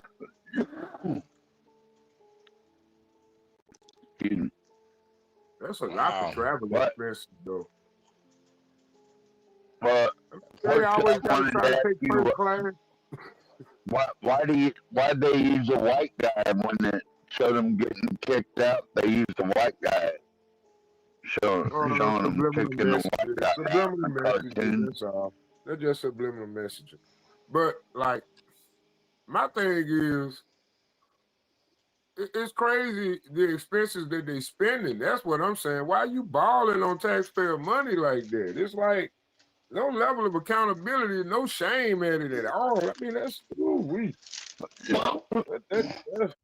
that's disgusting, man. I mean, like, Well, we better have a pool table when I come to visit you. Man, I was thinking about getting the. Hey, dude, the dude was trying to offer me a pool table just this morning because they were cleaning out this old bar from a long time ago. But you know, the wood rotted and molded, probably got roaches and shit in and termites. And he offered me the pool table, but I said, nah, I don't need no pool table, man. Not with the roaches. Hell no, man. Look, I fought 20 years against those some bitches. I refuse to go back to that bathroom.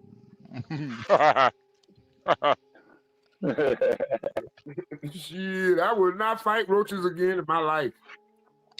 I eat takeout, and I don't even eat straight food in my house. I be starving the rats. They come in here. The rats come in here. They be like, this nigga ain't got not a shred of food in this bitch. I gotta go. That damn sure I don't. I don't keep food around. I don't even want a refrigerator because I know it's gonna allow me to store more food. wait, Solid Snake, you don't have a refrigerator? Yeah, what? I got one, but I'm saying I don't like the idea of having one. You put your stuff outside or something? Food. And I don't want food in my house because I know it's gonna draw roaches. I'm a single man. I'm busy. I do have a lot of free time, but I mean, when I'm not able to, I'm just not able to. And I mean, I might leave a tray here or something, you know, yada yada yada. Then the motherfuckers roaches just come in and say, "Ooh, we food." Then he gonna go tell his family members, and all the motherfuckers gonna be right here. Joe's apartment. It's more like Solid Snake's apartment. Shit, no, not in my house. I am not fighting that battle no more. I promise you. That movie was real. Joe's apartment, man, that shit was real, man. I'm talking about, man. All right, Solid Snake. Joe's apartment. Man, y'all playing. Y'all ain't had roaches in y'all life. I have a squirrel problem. I'd rather deal with them than roaches any day. What that? Yo, the first time I ever showed my wife that movie, bro, she was like, "Why are we watching this shit?" Man, you ever seen that Twilight? What was that? Twilight Zone: Tales from the Crypt, when that guy was in that uber clean apartment and them roaches ate him up. Yeah. Killing the boy, that shit is real, man. That's a real film. That's a real film, man. Wait, 12 man. What would you say you have? What do you have to deal with up there in Alaska? I have a squirrel problem. Oh, okay. Yeah, he's got to go. I bought a rat trap for his ass, but I still hadn't put it out yet because I'm hesitant on just killing a critter like that. But you know what I found out worked good for rats? if he keeps getting into my bread box, then he's got to go. No, I like them glue traps because you know what? I get them big old sheets, and I like just to have one rat just squeal and squirm. It keeps all the other rats and raccoons away. I used to put them when I used to catch them, I used to put them on the roof, right? And I would just wait, and a freaking crows or hawks would come by and just scoop them up. And all you see is the trap on the. Take them glue traps, man. I like to take. Yeah, them glue dude. traps. But the birds, I don't know. They're so good because they go down and they take the thing and they don't even get trapped with the trap. They just take the mouse. Yeah. See, now that's something else I was thinking about. I thought about getting a live trap and then just having Fish and Game relocate him to the middle of nowhere or something. rather than Now I just got to kill try it. to find out a way to make gasoline vaporizers so I can get these waltzes and all these waltz nests this summer. Cause summer coming, man. Them waltzes getting ready. They getting ready. I seen one the other day. Yeah, we get those too solid. But the dry season we had here, like no snow, we're gonna have bad wasps this year, no doubt. Yeah, man. Them waltzes gonna come out, man. I got grandkids. No. I like to set them outside and let them play. I don't need no waltzes stinging them, man. Golly, you know how much that antibiotic gonna cost? I'm talking about this over the counter with this inflation. I'm being very catch that nest when it's real tiny, because if you catch it when it's real tiny, then it's not a big deal. You can destroy it. But man, if you let that nest build up, man, it's a real pain in the ass to get rid of. I want to try Get that hot shot shit and just spray the fuck out of it and get the hell out of there. You know what I hate about hot shot? For a minute. Hot shot take too long. I like Reid. I want them motherfuckers dead instantly. You know what I'm saying? I don't want them motherfuckers to suffer. I don't want their ass to have a final word. I want them motherfuckers dead. That's what I do. I use Reid. I go on by the best. Fuck that. I don't even want that motherfucker thinking he can fight back. Die. Nigga, die. What I do is I come back and douse the nest with gasoline after you knock it down and set it on fire. Watch it burn. No, I like to do that to my aunt. Before you get rid of those motherfuckers. I pull that beast. All right, y'all. All right, let's get into something political, Portia. What we got? We got any political updates? I be making real fire ants. Nah.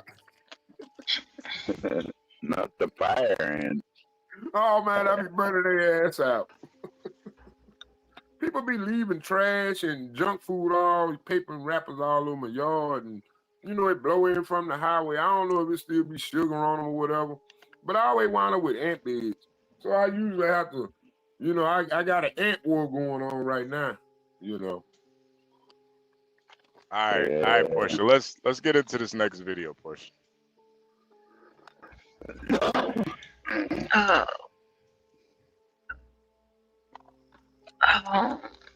see. Yeah. Did you get vaccinated? No. I'll be damned. Several suburbs are holding mayoral primary election today, including Dolton and Battle Mayor Tiffany Henyard facing a challenge. Are voters ready for a change? Dane Placco is live with a closer look at the race. Dane? Yeah, we're at the Diekman Elementary School here in Dolton, which today is doubling as a polling place. And as a matter of fact, Dolton Mayor Tiffany Henyard herself voted here just about a half hour ago. Now, we've been talking to some of the Dolton residents coming and going today to vote, most of whom, in fact, all of whom told us they're ready for a change. I think it's over. You got to do something good with the power you get. If you just throw it away. Previous mayor, she ran into some challenges. She started out really strong and, you know, had a lot of support. But now the way the village is going, it's just time for a new direction. Higher than a normal, usually, but yeah.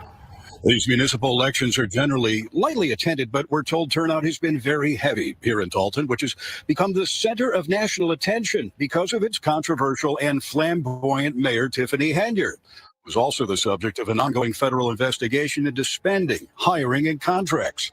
An investigation by former Chicago Mayor Lori Lightfoot found the village millions of dollars in the red, with hundreds of thousands of dollars in credit card expenditures that just could not be explained.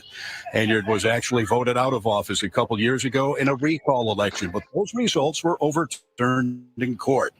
Now, over the last few months, the village government has descended into chaos, with meetings being canceled or disrupted and little or no legislation getting approved. Henyard is being challenged by Dolton trustee Jason House, who told us a short time ago he's optimistic about becoming Dolton's next mayor. What are you seeing on the ground today? On the ground, we're seeing a good turnout of residents. People's voices will be heard at a higher level than it was before, and a lot of support. So we expect the victory tonight. I think that people didn't give me a chance. I think that I was blindsided from the go. I came in 2021. And when I came in 2021, I was faced with a recall. So every year it was something else. Then they took me off the bank account. And then the next year was something else. So you never gave me the opportunity to continue to govern. And I want the opportunity to govern my town. Now, Henyard is also claiming that there was election suppression here in Dolton, although she didn't specify exactly how. I also asked her what she plans to do if she doesn't win tonight, and her answer was very interesting. I'll have more about that at 5 o'clock. Polls here close at 7 o'clock this evening. Live in Dolton, Dane Placco, Fox 32 Chicago. And this was last week. And for those of you that did not know, because I don't know if we talked about that or if anybody talked about that last week, Mayor Tiffany Henyard is out. She lost. Well, yeah, I pretty much know what she's gonna do. She's more than likely she's gonna drop a mixtape, and Oh, you hadn't heard? Did you hear her? Go ahead. Oh no. What'd you say? What were you about to say? No, I want you to. I just keep going with what you were saying. Yeah. No. More than likely, she's probably gonna drop a mixtape.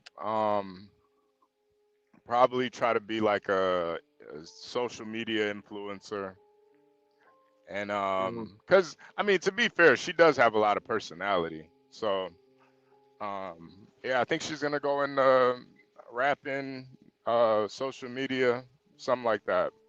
What's the updates on her? Yeah, I think that's what probably killed her career, her personality. Oh yeah. I mean, that.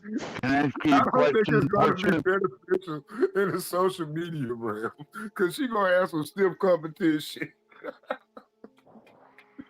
Oh Lord! Why do black women dye their hair blonde like that?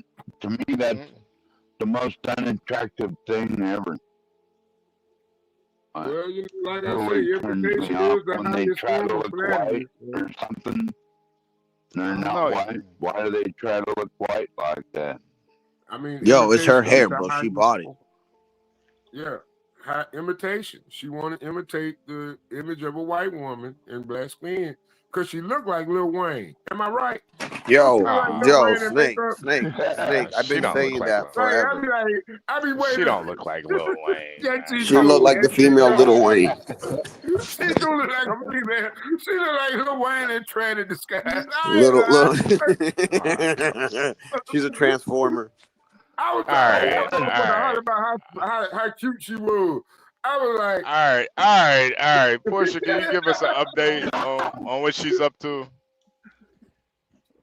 What's her next move? Fresh vibes, dog. HB, I hope that you know. I'm starving the board. I'm feeding the people. They put me in office and treat me like it's illegal to feed the people. Pause it. Portia, how did I know? How did I know she was about to start rapping? How'd I know that, Portia? I don't know. That's why whenever you started to say that, I was like, oh my gosh, how did you know? Yeah, my work here is done.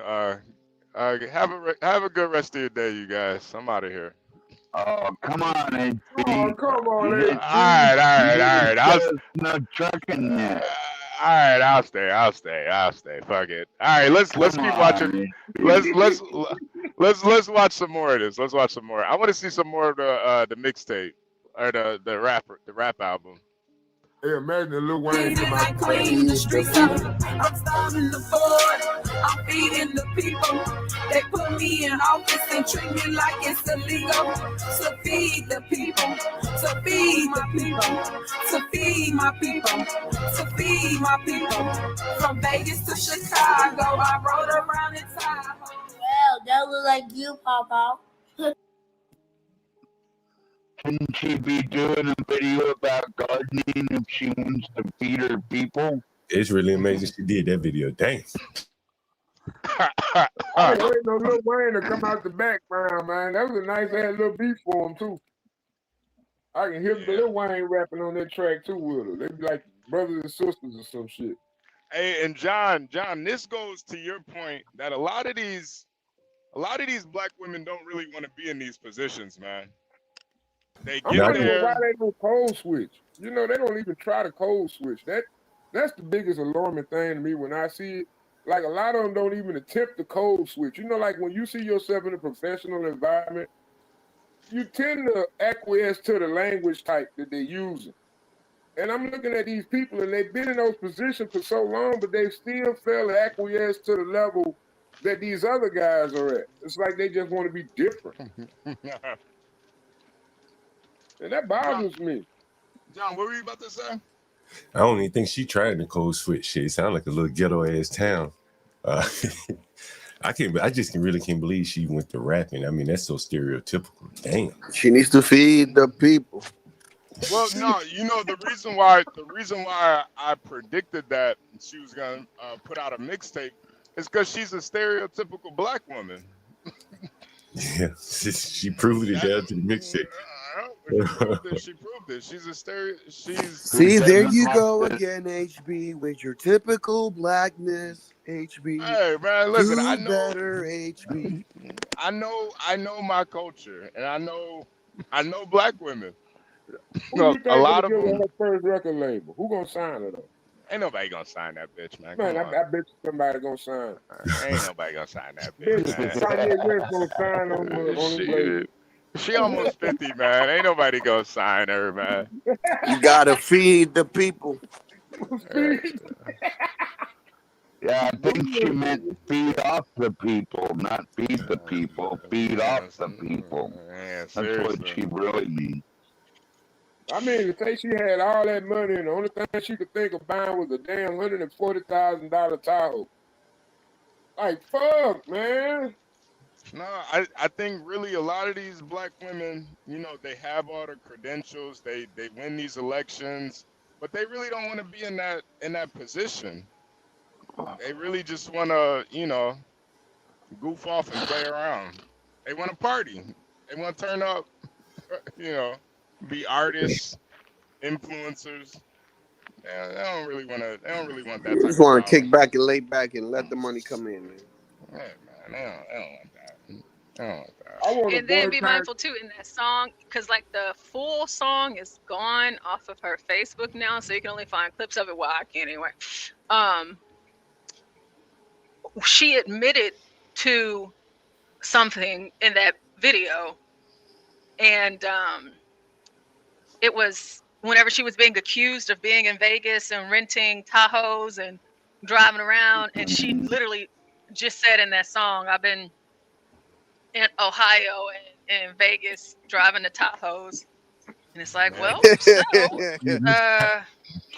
she could have been feeding people with that money, Portia. Riding around feeding people. So what ended up happening is,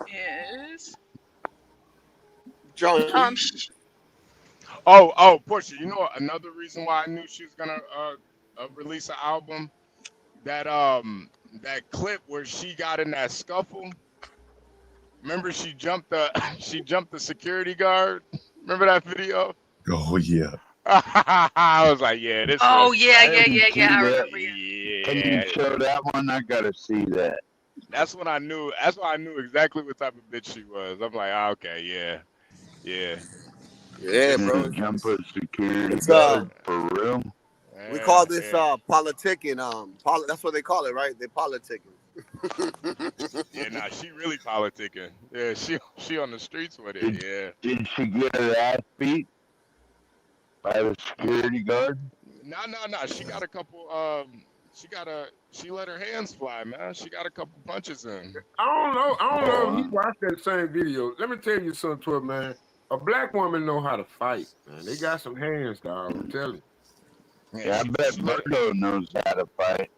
Yeah. Nah, she let her hands fly, man. Man, I don't think women break noses and break jaws. I don't think women hit a woman so hard they broke their own hand. Hey, John. I don't know if you pay attention to boxing at all, but the Tank Davis. Yeah, I've And been seeing a Yeah, I headline. seen it. What do you yeah, think about that? man. I think boxing is one of those sports that it's it is kind of driven by the stars. But I think like what was crazy was the grease fell in my eye because of my braids thing. Yeah, when he kneed down. Yeah, when he took a knee. Yeah, And that was when he took a knee. Like that's the knockout, bro. Yeah. But he didn't seem wobbly on his feet though. He just got right up, It's always been a knockout since the kid. I don't know why they changed the rules now. Did the other dude do it too? Did I read? Did he took a knee too? Nah, I don't so. think he did. Okay. Yeah, I don't know, man. I think with Tank Davis, I have seen videos of him smoking weed and shit. So I don't know, man. I don't know if I don't know. I wish Boston was up here. Boston's like the kind of the aficionado on boxing, but just to blaming it on the hair grease, and then the hair braider actually came out and said she didn't put no grease in his hair, so she don't know what are you talking about. Hey, boy, that might be copyrighted right there. You're trying to find an excuse. Yeah, boy. Yeah, it might be copyrighted. Yeah, I don't know. I pulled it off Twitter, and it's only how many? I think it's like 14 seconds. So we should be good for this one. Yeah, we should be good. Yeah. As long as we keep pausing it and stuff. But yeah, Thank you, Elon. I'll skip through it. Yeah. It's only 14 seconds. It's yeah. Got AI watching YouTube now, so.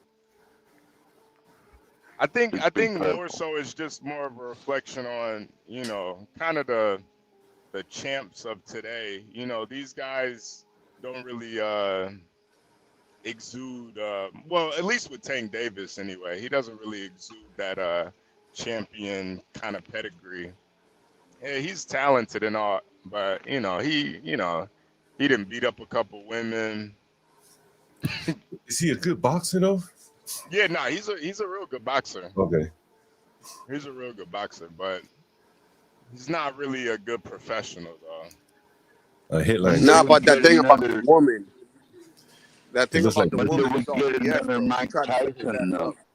It looks like Drake and iHeartMedia just reached a settlement in a not like us dispute. Ooh, wait.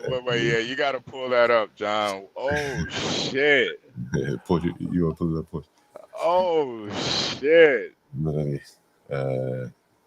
haven't read what they settled on, but it looks like a headline came through. They settled on. Okay. What are y'all talking about? I wasn't paying attention. Looks like Drake and iHeartMedia at least have settled part of that not like us lawsuit here. That's the headline just got posted. Okay. Crown Reese said he had sweat on his eye. I saw you watching the fight the other day too, Crown Reese. I don't know if it's sweat on your eye. Kind of feel like that's part of boxing, man. You got to fight through that.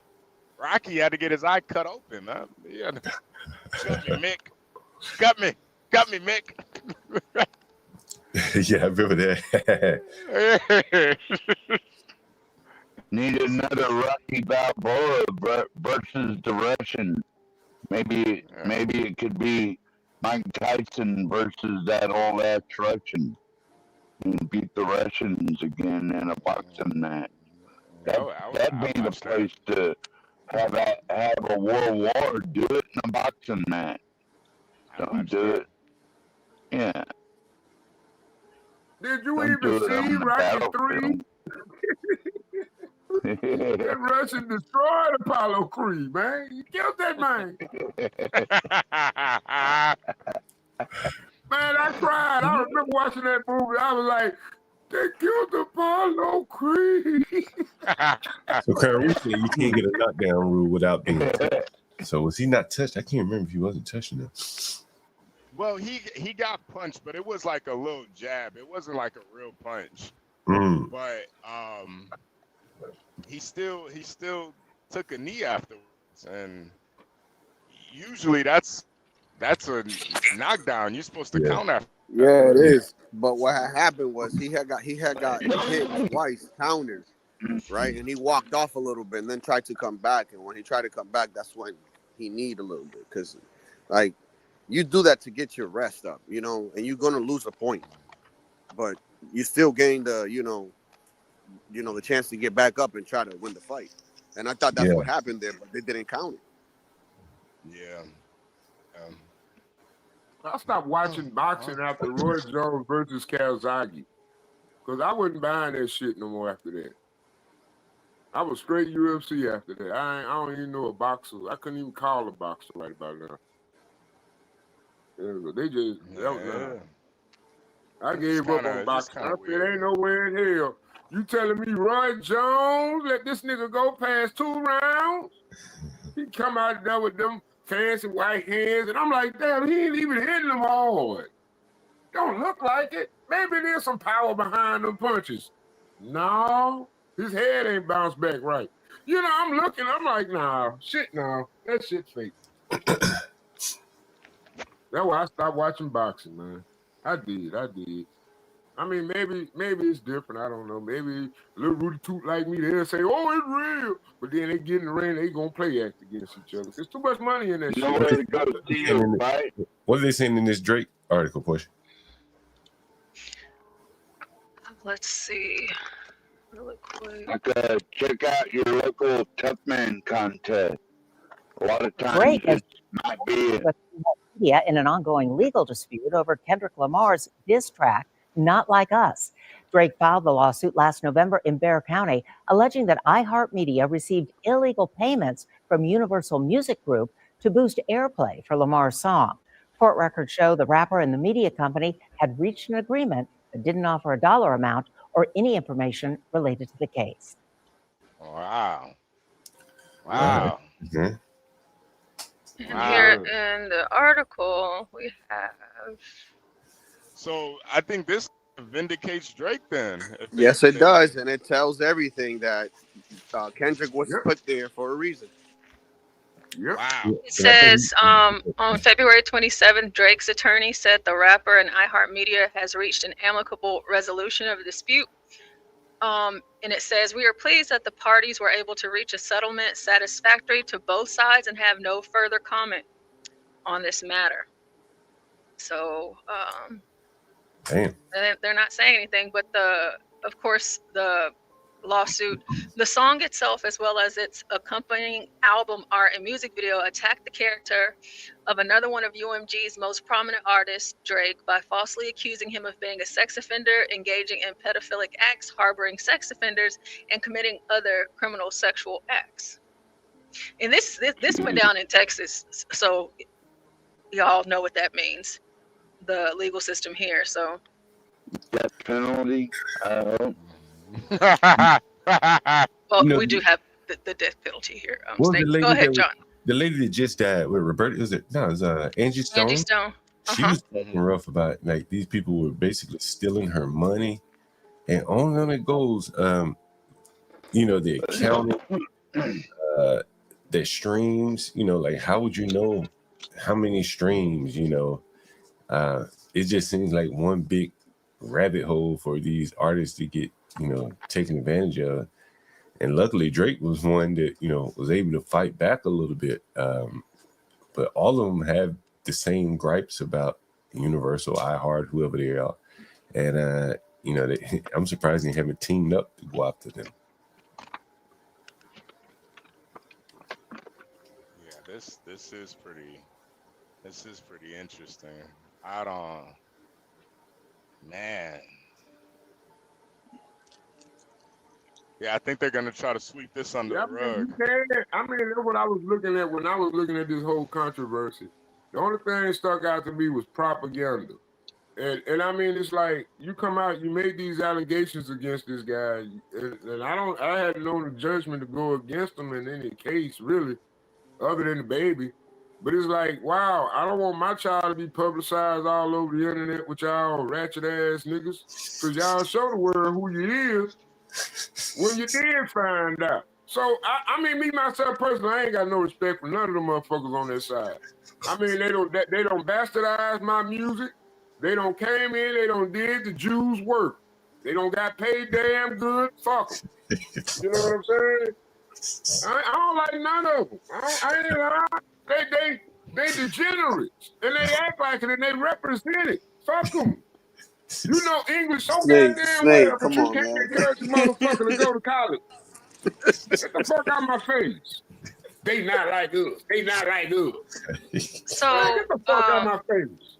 this is Ain't what that Angie shit? Stones said about her label and what they were doing. It's a short, a minute, a little over a minute. End of the day, after 40-something years in the business, I'm like, well, why?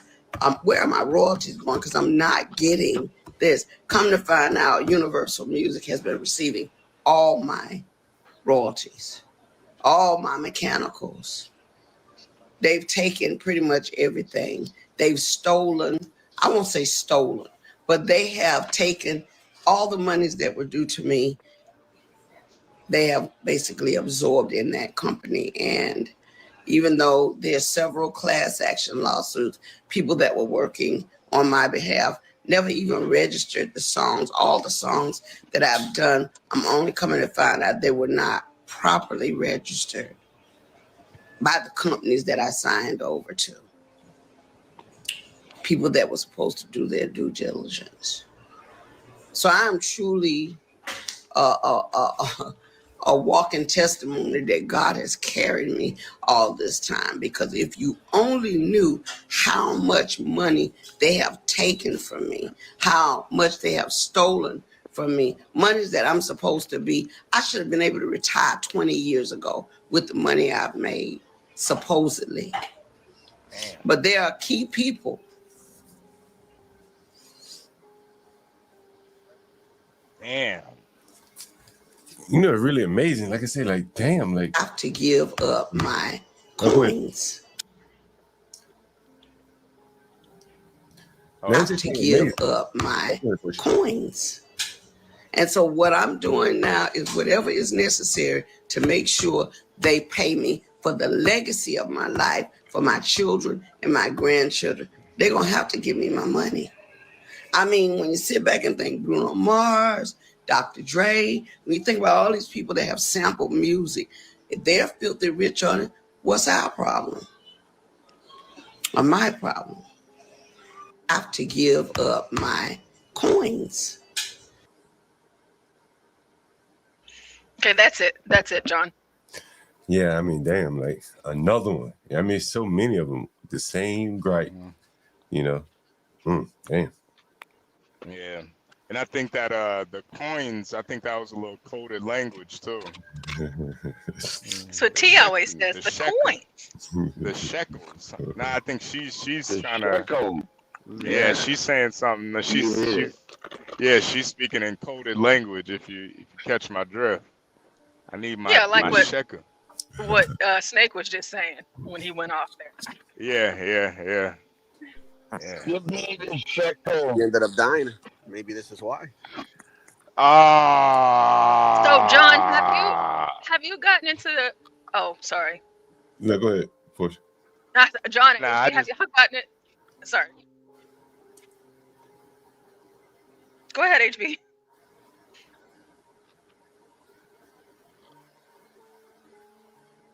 Did HB cut out? Oh, I don't know. But what you about to say, Porsche?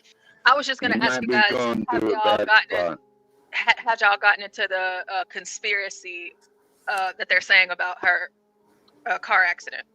You know, I saw that. You know, I don't think a lot about that stuff, so I'm gonna just assume it's not true. But damn, that would be something. I doubt it though. Is it probably not? I'm not familiar with this conspiracy. What's the conspiracy? What that she was killed? Is that what it was for her? Yeah, speaking out. Yeah, because for speaking out.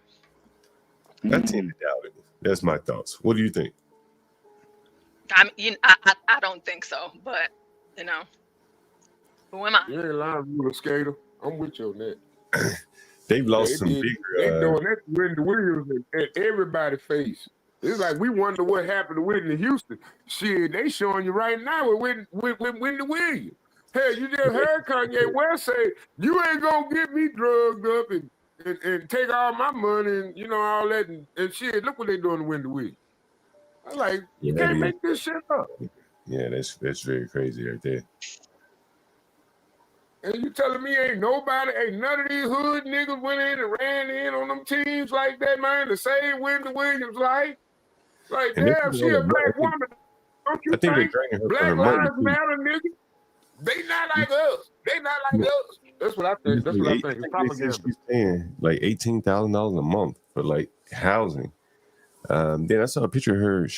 They allowed her to fly down to visit her father. You know, she seemed hell as normal as some of these crazy ass people on the street. And if she didn't have that money, she probably wouldn't be locked up. Somebody's getting paid very well.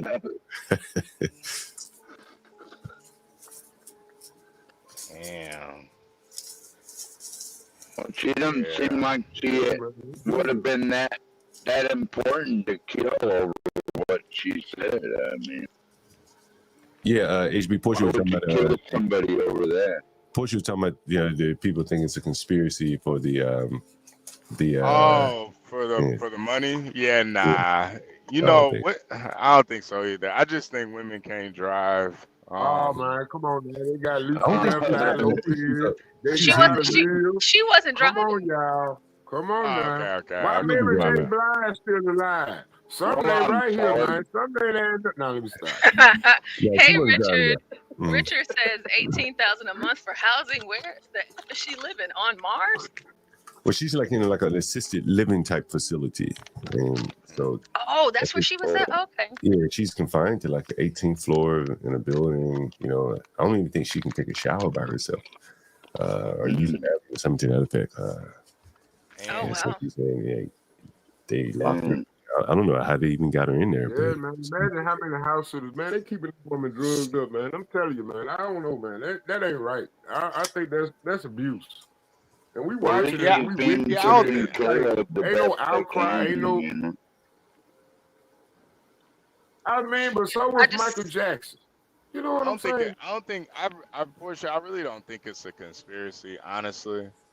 No, I was asking. I don't think so either. Yeah. It's just that's what people have been saying online. It's like they're making that connotation, like, you know, because of her speaking out, now she's dead. And I'm like, well, it was a tragic accident. Yeah. Nah. Yeah. I think they all have gripes against the music industry. You know. You probably can find a video of damn near every one of them. Every one of them complaining. Oh, yeah, I think they all complain at this point. Yeah. Man, RIP to Angie Stone, though, man. I think she's about to that broke my heart. Lord, I love them music. Well, some people had it good for too long, and you need hard times to remind people where they came from, right? So that's why we go through this cycle. She said something about sampling songs, and Dr. Dre has done it, and he rich or something. Did you catch that part? Yeah. I wasn't really sure what she was alluding to. Maybe all her stuff was maybe it wasn't sampled or something like that. That they sampled her songs. So like what was Dr. Dre, Kanye West, like they sampled her songs in their song.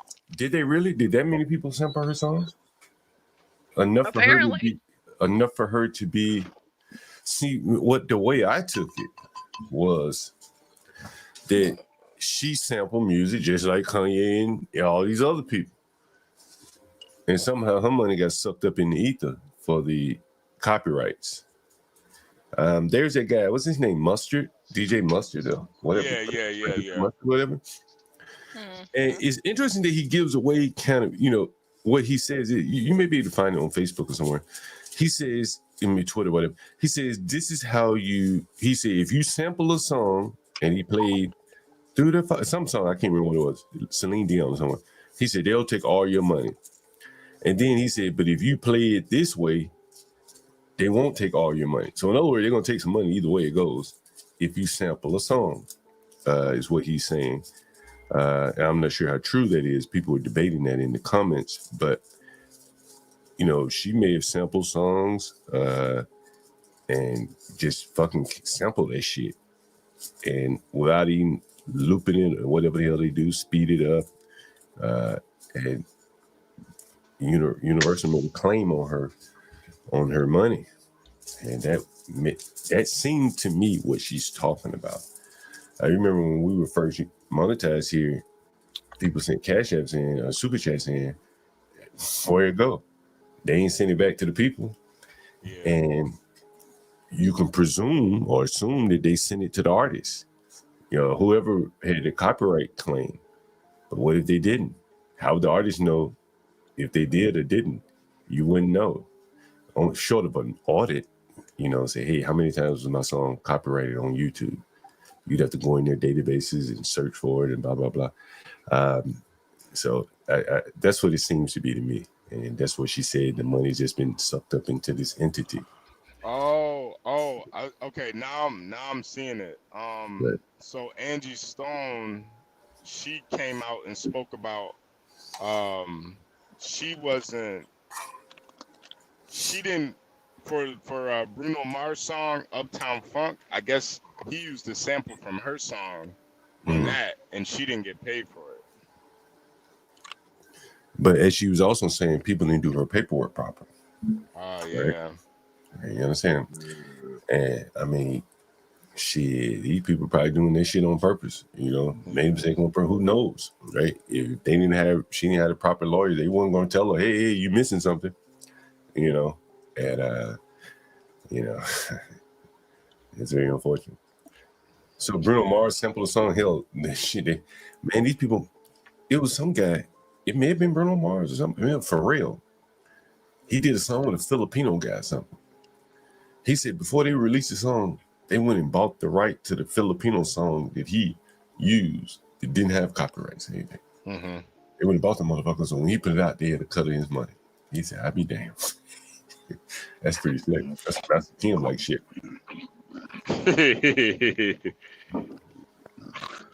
Yeah. It's entertainment now, but you know, AI finna take that over anyway, so it doesn't matter. I get about another year. It seems like they're more popular. I don't even know if I would call them rappers, because they're like a blend to me. Now, I don't even hear any music. I don't listen to music like that, but like Playboy Carti, I know he raps, right? Yeah. But they do more than rap, it seems to me. It doesn't seem that he's like dependent on just strictly rapping. You know, nah. They're doing social media businesses of some sort. What's that guy's name? Chris Brown?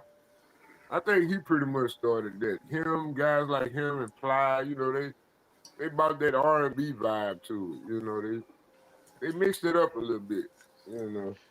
Yeah, you know, the thing with Playboy Carti is he tours a lot.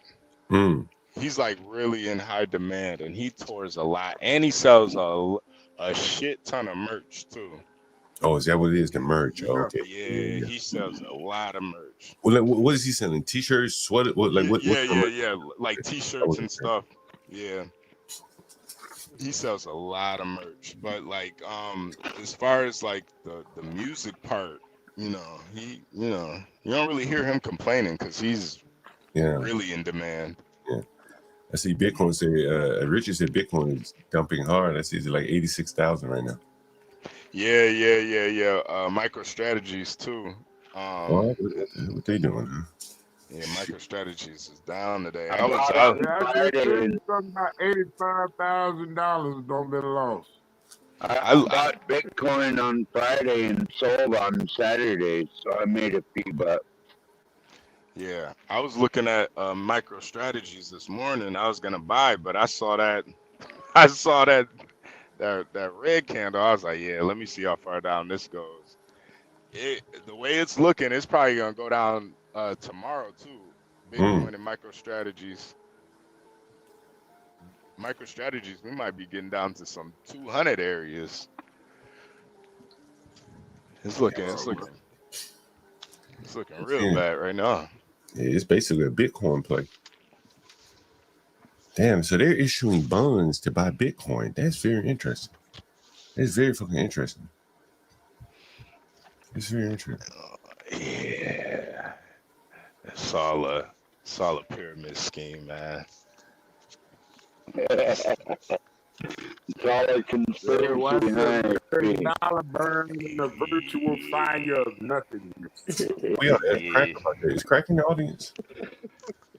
I was looking for Rashu because I was spying on the podcast last night while I was at work. You know the guy we got around here that really do the Bitcoin is Rashu. Yeah. You know, I think Craig did a live earlier about it. I'm not sure though. I know he had one scheduled. I'm not sure if he went live. The reason why I said it, probably he could have just re-uploaded what he had last night because that was some good stuff. I had asked him about my stock. Yeah, that was really good yesterday. Whenever Craig comes on, he always got it. But you know, he said how they jump in the dollar, and then you got MicroStrategy issuing bonds to buy Bitcoin. The bonds would be priced in dollars, and then you taking those dollars and buying Bitcoin. And if the price of the dollar went down, I guess that would benefit MicroStrategy. Yeah, that would benefit. I'm trying to think how the dollar and I think that would work. Yeah, that would benefit them in that case. And matter of fact, it said the stock is up 15% at some point. There's a headline. So I guess it was up at some point there. Wait. Bitcoin or MicroStrategy? Oh, this is 3 hours ago. MicroStrategy stock popped 15% following Bitcoin weekend rally.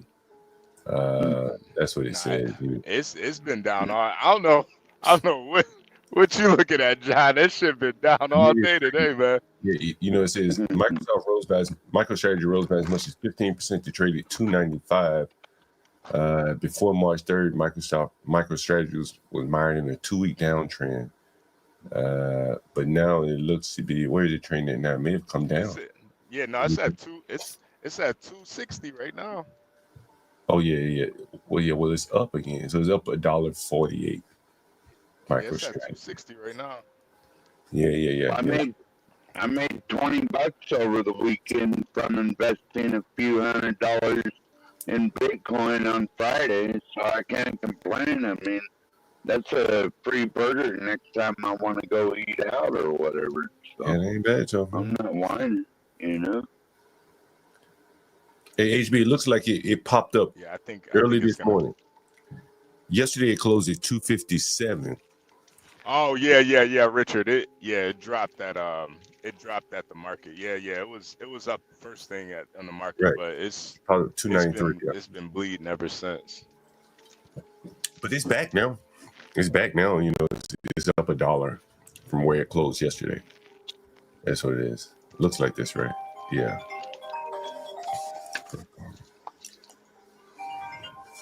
I think Get Crack gives pretty good advice.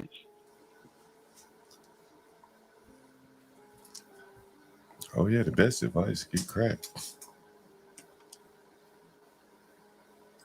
I mean, that's what, you know, instead of entering next year's contest, John, I'd be better off just focusing that money toward an investment for Get Crack to be in charge of. That's a good idea. We need to see how we can put that in play right there. Hey, Hood Conservative, salute, man. Hit the link, Hood. Yeah, pull up, man. Hood Conservative. You should have hit the link the last couple of days. The tailboat rackings. That would be interesting to hear your point of view about that. Yeah. It'd be interesting to hear Hood's point of view on tailboat rackings, whatever his name was. Hannah Cobb, whatever her name was. He's got a pretty good channel. I like the Hood Conservative. Yeah, I like that. I'm wondering is he the same Hood Conservative on X? Because there's a hood conservative on X too. Oh no, they're different. They're different. So he's he's hood conservative. Okay. He's hood conservative, and the one that's on X, that's hood conservative. So two different. Yeah. Yeah. Okay. Thank you, Fortune. Both I think hood I've niggas. been wondering that. Yeah, they're both hood niggas though, but they're different. I think Well, go ahead. no, you go ahead, John.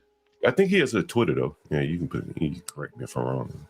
Oh yeah, he does have a Twitter. So I wanted to bring something to y'all that I'm not so sure that y'all have heard about, or maybe you have. But you know, with Doge and Elon Musk and Trump and everything, they're trying to get certain things cleaned up, and one of those things is welfare and food stamps. Welfare and food stamps. Okay. So there's been some outrage all over the internet and everything, and for whatever reason, these people are posting these things online about what it is that they're doing and how they're, you know, being fraudulent with their food stamp stuff. So this is a reaction, and then we're going to get into the one about Jesse Waters and then a few others, and I'm curious to know what y'all think. Because Trump is essentially saying that he wants to limit the type of purchases people can make with their food stamps. I need y'all to hear me loud and clear. What somebody does with their food stamps is their business. I don't care if they go to the store with $100 of food stamps and buy nothing but fruit roll-ups and milk. See, that's the same. Fruit roll-ups and milk. So that's one of our sister girls. And it's not just black folks, okay? It's not just us. Where's my potato chips? What you mean I can't buy potato chips with my food stamps? You know, I was gonna say this portion. You know, like there are like people that post on Twitter and shit like that, and they'll be over at Costco and they see all these immigrant groups shopping for their businesses with food stamps and shit. Yeah, so you could probably see a lot of them people complaining too, you know, behind the scenes somehow. Yep. Cynthia Miller, 27-year-old unmarried mother of 3, gets food stamps and free housing and just qualified for another program in D.C. Strong Families, Stronger Futures is the program. And Cynthia got nearly 11 grand lump sum to provide for her young children, and then blew most of it balling out in Miami. She took her family on a $6,000 vacay, buying all of them new clothes for each day of the trip, where they ate steak every night. She bragged that she used more of the money on a mommy makeover so she wouldn't look like a, quote, working mom, which, to be fair, she isn't. She's justifying the spending spree, saying she taught her kids that if they worked hard, they can live large. She even talked to the Washington Post, quote, I wanted to blow it. I wanted to have fun. And it might just seem like it's just 11,000, but these programs are everywhere. DC gave this grant to almost 150 people. 1.5 million gone.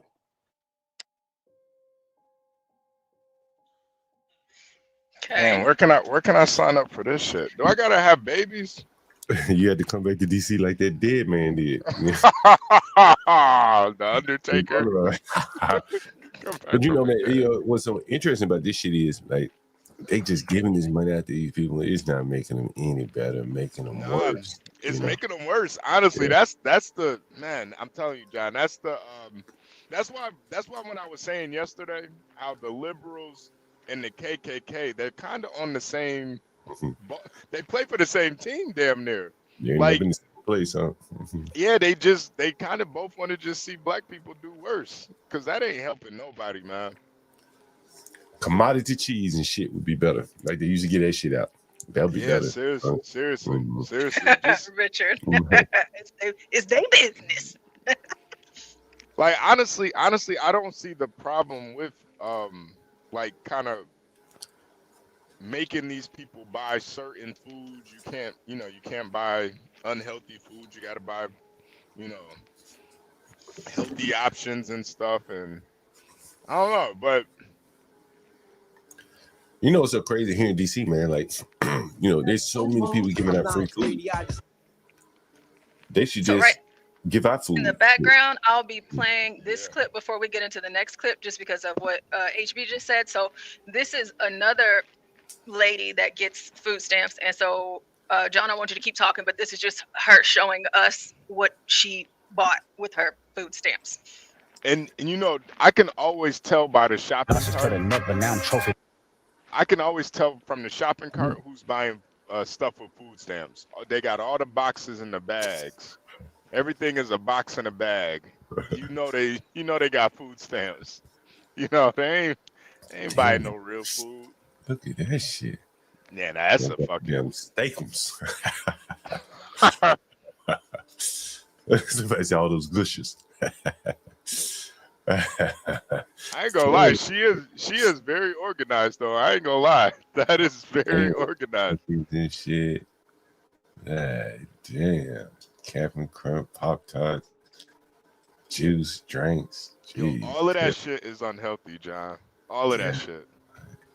Liberals, they have this saying about eating the rich and you should hate the rich and all that, but are you brave enough? Are you strong enough to hate the poor? Oh, there's some lettuce. Did y'all see that? Hey, what you over there? She taco.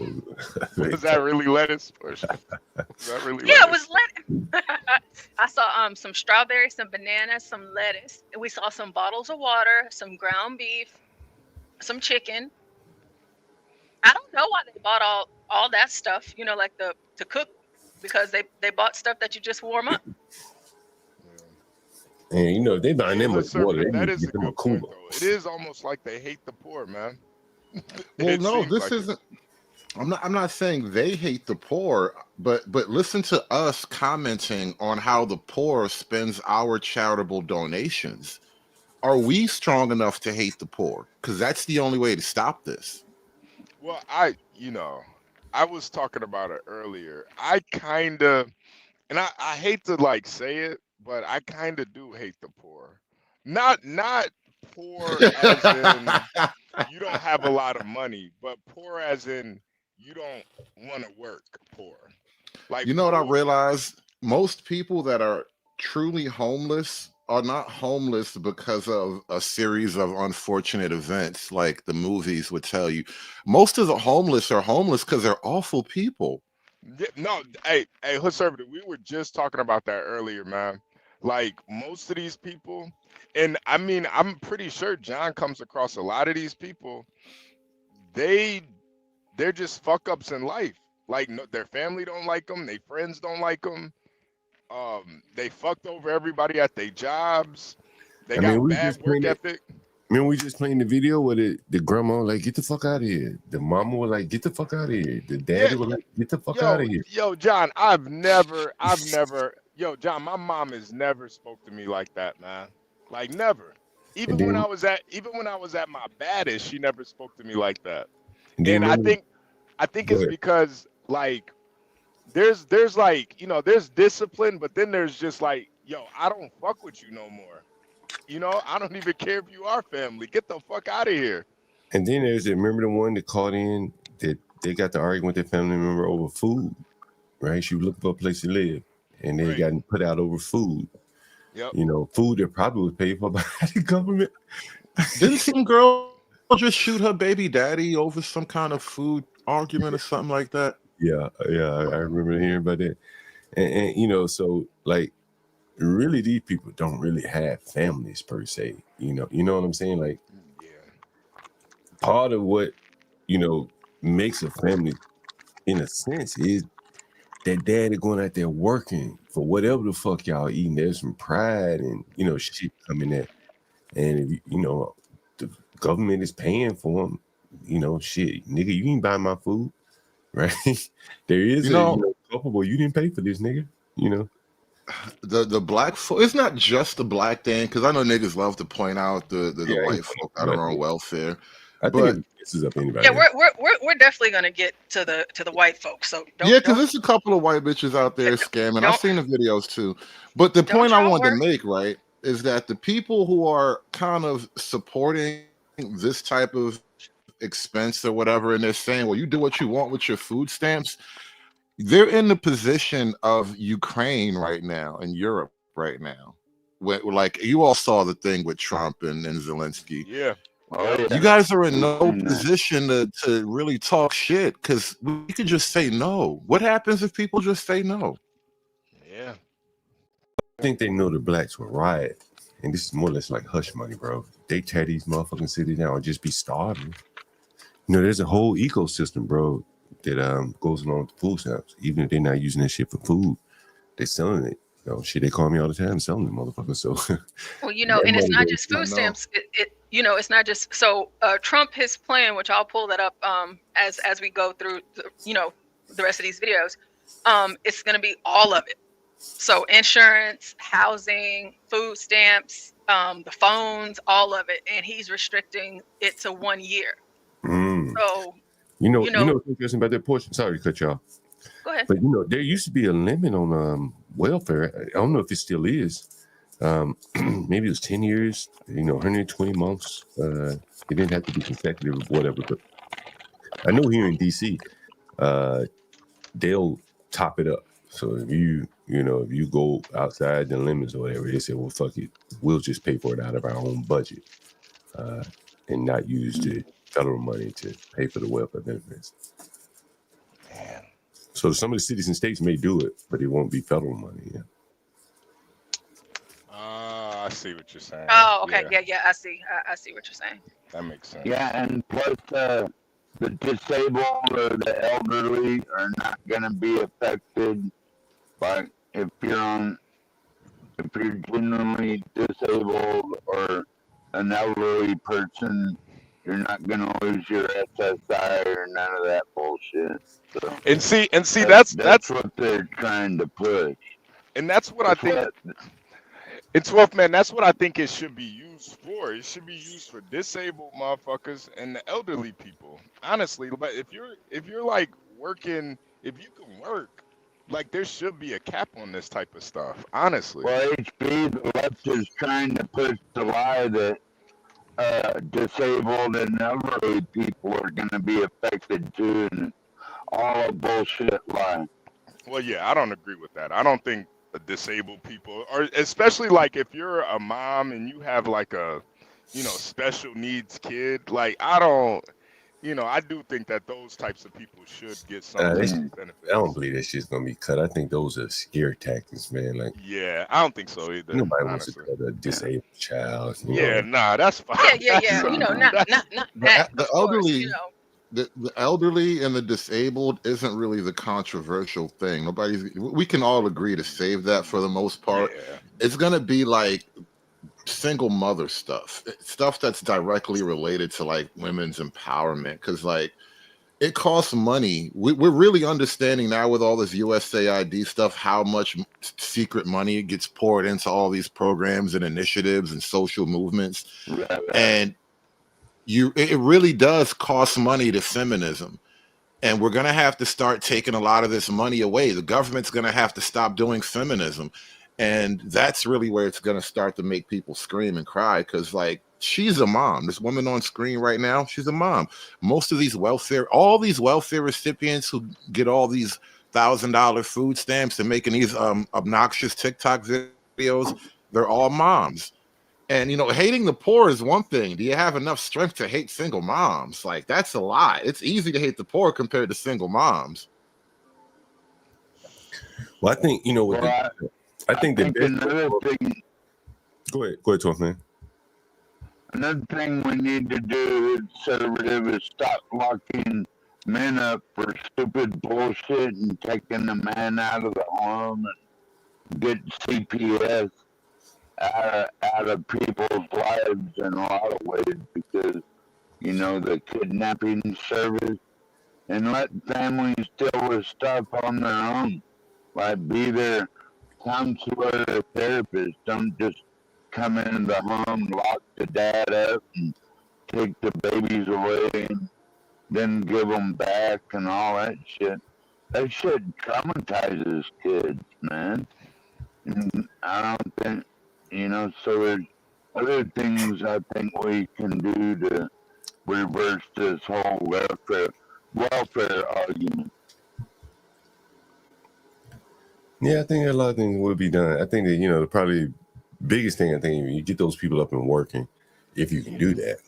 Yeah, I think that's the biggest issue too. I wonder how much of giving people money, forget about the budget and our taxes, because our tax money doesn't pay for all this shit. But giving people money does drive the cost of things up. You saw those people shopping in the grocery store, just throwing it in the bag, as they say. Would they be throwing that shit in the bag without any thought about prices if they had to pay for that shit out of their own pocket? And that's where you'll get some, maybe some relief, because I think the government is, the grocery stores know what their percentage of food stamp people are. Hell, I wouldn't be surprised if they raise their prices 5-10 cents on the first of the month when they know the people are coming in. And so if you can, take some of that away from the people that probably don't deserve it, maybe the prices will come down. I can't see them going up because of it, That's why you have to kind of phase it out. You can't just cut stamps, because it's a problem that's too interwoven into our like broader economy now. Because like you said, it's not just people just buying stuff like candy bars and stuff like that. This whole side economy is built on food stamps now. Yeah, absolutely. Well, I don't have a problem with EBT or food stamps per se, but I think they shouldn't be allowed to buy potato chips and candy bars and shit like that. They have to buy like some cornmeal and oatmeal and eggs and or maybe even some seeds. You can buy seeds with DBT too, and just put a little grow your own salads or something. Do something with that money. You know what I'm saying? Make your own food, man. I didn't even think about that, so man. You're right though. You're right. You're Yeah, right. no more potato chips, salsa, and candy bars. Okay, we're bringing it back to you can only buy it home.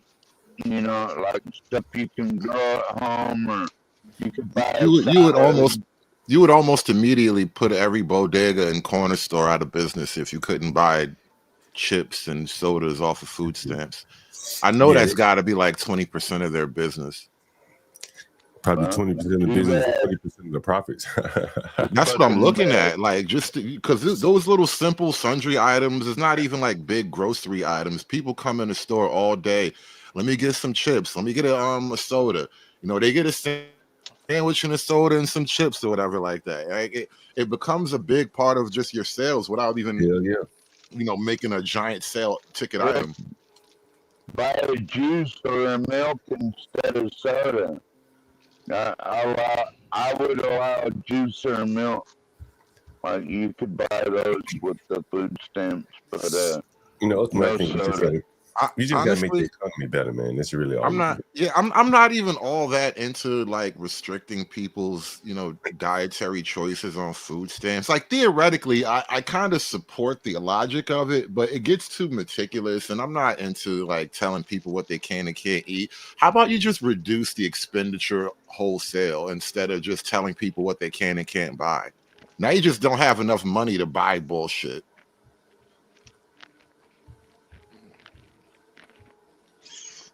That's a good point too. But I do think it does it does, I guess, depend on the situation that you're in. But I don't know, man. I just don't see what's the benefit of buying the kids a bunch of gushers and fruit roll-ups and stuff. Right, because that's not a money problem though. That's a mom problem, and you can't fix that with money. Buying Slurpees with food stamps is bullshit.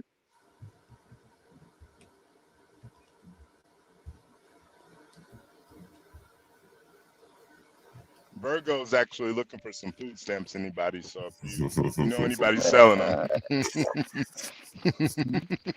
Just like grabbing dash some eggs. She not even paying anymore. Portia loves her some food stamps. Yeah, Portia's always on the hunt for some food stamps too.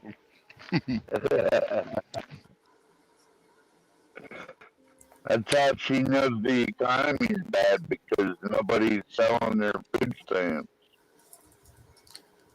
Oh, they selling. I honestly think we kind of have to like encourage work as we attack like this immigration thing. Like we be as aggressive as possible with this immigration issue, and that's obviously going to leave gaps in the workforce and all that.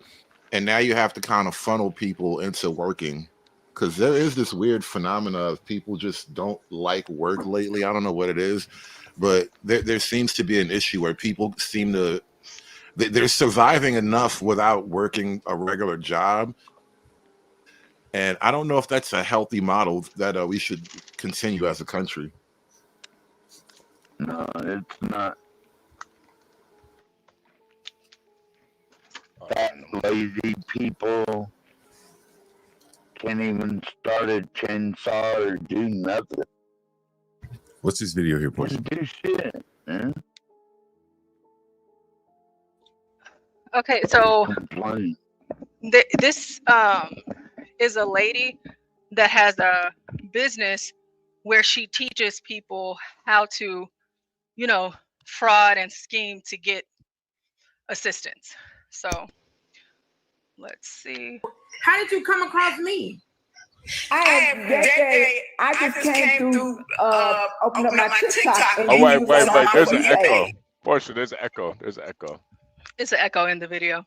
Oh, god damn. Okay. Sorry. Go ahead, my bad. Nah, you're good. Really? Yes. And you say the information I was given before the 4th of July, you got it. You got the information.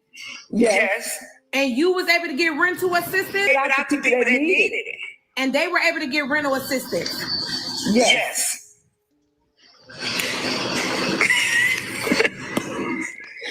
Girl. I just had to tell you thank you. So she just wanted to tell her thank you, you know, for helping her get her things. And then we have a young lady here who is being interviewed for whatever reason, and she's going to tell us about her life and her experiences so far. Are those? I was gonna use this. Are those for something. tattoos on her titties? Yes. Yeah. Oh god damn it! All right. And I've been on welfare. It wraps around to her back. I'm 30 years old. I have 4 kids, and I've been on welfare for 12 years. Man. Some people are on welfare for a short period of time, while others take advantage and are on it for generation after generation. Do you live in government housing? Yes, since I was 18, but they put me out because I didn't report my boyfriend living there with me. Are you employed? No. How do you feel about that? I'm comfortable with it, and I feel like I don't need to look for one because I get a check from the government every month. How much do you collect in benefits? I get $780 in food stamps, $500 in tennis, and I get Medicaid and WIC. I'm 30 years old. I have. Let me raise the issue, because I was being hyperbolic earlier when I say stuff like hate the poor and hate single moms and whatnot, but it obviously raises a kind of problem here, right? So if the government can control your life, if the government can fund your life, does the government not have the right to tell you have to get a man? I mean, it had the right to tell you not to have a man in the first place, remember? So doesn't it have the right to also make you get a man? Well, I mean, she had one, but they had to put him out.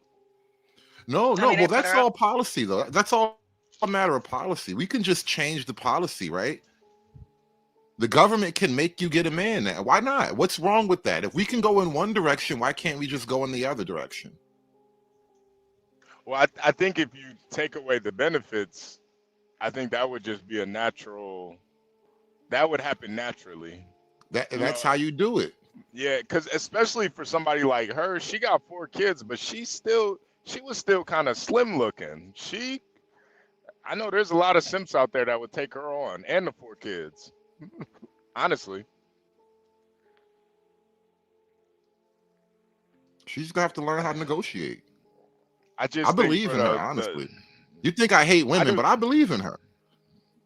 I think though, for the ugly fat women, that's where the with the hard feet and the the big backs, they're gonna have a lot harder problem. And, Well, that's where you and I differ to a certain degree. I mean, the extreme cases are always the hard cases, right? But yeah, I believe in ugly fat bitches too, HB. I believe in them. I really do. They didn't go extinct. It's not like they ever went out of style. There was always a home for ugly fat bitches. Throughout history, we've always made a place for them. yeah, Hoodservative, I want to disagree with you, but you are right, man. I really do want to disagree, but you're right. You're right. Especially in this day and age. There could be a place for ugly fat bitches, but it ain't gonna be my house. Yeah, but there are guys, there are a lot of guys deals that will are just be made, bro. Yeah. There's a lot of guys who would settle for that just to not be lonely, honestly. Hey, look, and she'll be loyal for the most part. I mean, not every single woman is going to be what you want, but generally speaking, you're setting the terms up, because we're not just talking about like romantic negotiation. I'm talking about an environmental reset. You know what I mean? Because if the government can make you do one thing, it can just make you do something else too. I'm retired union, so I got choices. I can pick and choose. I don't have to take no retired or no ugly fat bitch. 12 man, I've been seeing a lot of like black women with really older white guys, man. You probably still got a shot out here, man. It might be a little harder out in Alaska, but listen, I wouldn't give up the fight just yet, man. Well, we have some good-looking black women around here, but they're all taken. Yeah, it's probably not too many. The only of them thing that's gonna change, they gotta cut them food stamps off. They gotta give these men their jobs back. They gotta put these men back in these manly positions. These women gonna have to learn how to get their ass back in their kitchen and cook. I mean, we're gonna have to go back the old way, man. I'm telling you, it's the only way. This new way ain't gonna work, y'all. I'm telling you. Government-funded slavery is ridiculous. Well, solid Snake. Government-funded slavery. Start taking care of your own asses. Yeah. Do you hear me? What you say? No, you're cutting out, HB. Snake, but if wait. Am I clear now? You're good. Am I clear? Yeah. Mm-hmm. Yeah. Okay, so if you did have a woman cooking in your place though, wouldn't it attract the roach? Attract the who? You're lying, HB. That's what I say. You got me, nigga. You got me. Shit. you gotta be careful what you wish for, man. No, I'm trying something. Okay, you gotta be careful what you wish. My bad.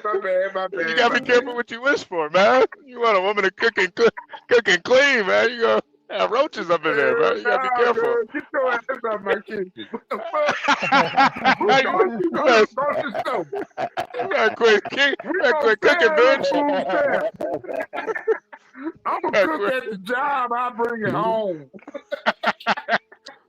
Got my house smelling like crawfish. Better get the hell out of here, bitch. You got chitlins in my tube. What the fuck?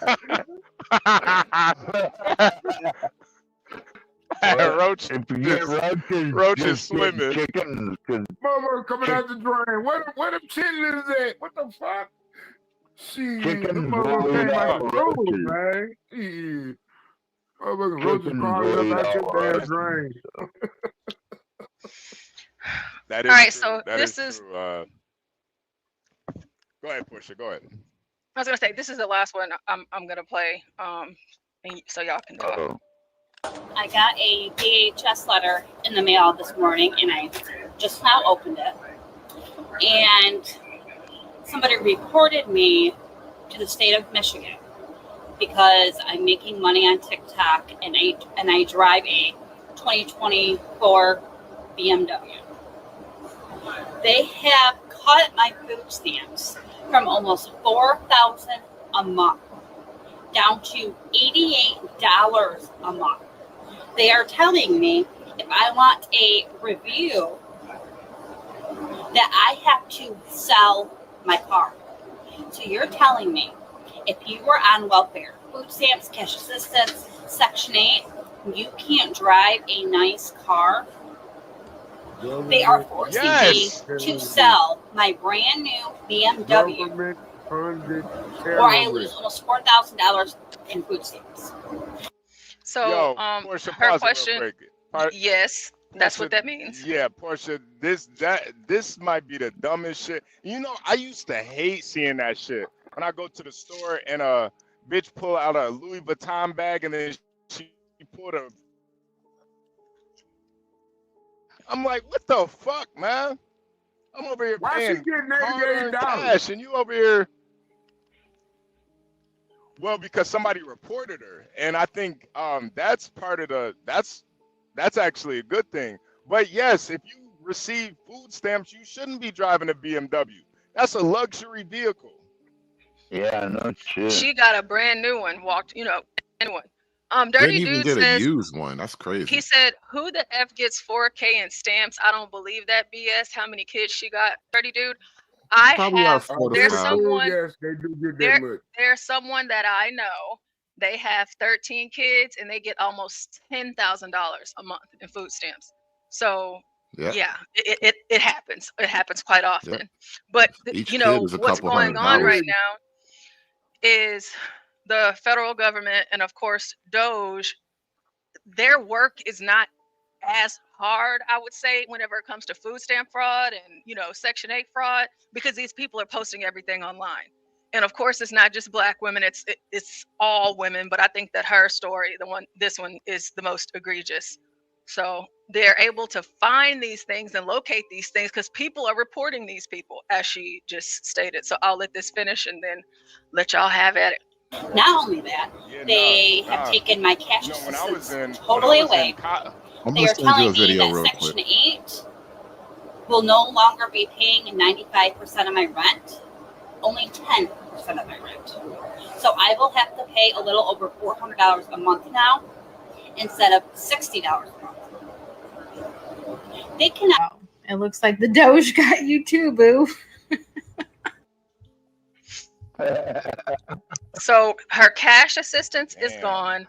She was getting 95% of her rent paid. And so then, you know, it dropped down to that 60. So even though she got reported and she started freaking out in this video, she actually went back to her little WIC foods welfare office or whatever, and they actually reinstated all of those things. So they took it and then she got it back and she went back online bragging about it. And then she got reported again. So there y'all go. Wow, man. It's just, man, you know, sometimes these people make me feel like a sucker, honestly. But I just couldn't, you know, it's just the pride involved. I couldn't. HB, no, the you're government doing the handouts. I right can't do it. thing. I don't know. can't do it. I can't do No, it. I you're can't do doing it. the right thing, HB. If I don't work, I You're don't. doing I don't play like that. Yeah, and I want to point something out. You know, I always I stay gangbanging on panels here, but I got to point something out. There is definitely a gender issue underneath all of this because most men aren't going to apply for food stamps. Most men, if they do get granted food stamps, they're going to receive a minimal amount, and it is almost impossible because most men aren't going to be like single dads or whatever, so you'll never have enough kids to rack up this money. It's very much men's money going to pay for like female expenditures. And so what you wind up having is women get to like live free and independent, quote unquote, but it's really living, they get to live off men socially. So whatever guy you can date, you get what you get off him like that. And then you get the government. And so you just have all these places to kind of extract from without ever having to offer any actual like female value for. This is a video right here, not about food stamps per se, but it kind of just reinforces the entitlement issue I'm trying to talk about here. So y'all, please help me understand this. My lights got turned off. So I called my baby's father and asked him if he could get my lights turned on for me. He said no, because I have a husband and that's his responsibility. How is that his responsibility to pay my lights to get turned back on after they get turned off? That you have kids that stay here. You don't care about your kids? I understand that I have a husband, granted, don't beat me up over it, but we fell on hard times. So as my baby's father, I feel like you're supposed to pick up the slack. So you rather for your kids be in the dark than to help your baby mother get her lights turned back on? What if I didn't have a husband? Would you have helped me then? These men is crazy. Sir, help me get my lights turned on. Don't worry about my husband. He's doing what he's supposed to do as a man.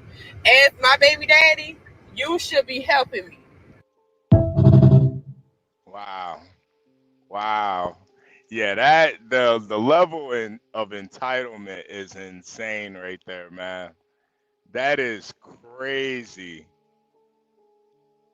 Yo, I almost want damn hood conservative, man. Yo, my right hand lifted up. I felt like I wanted to slap her, man. What the fuck? What's happening to me?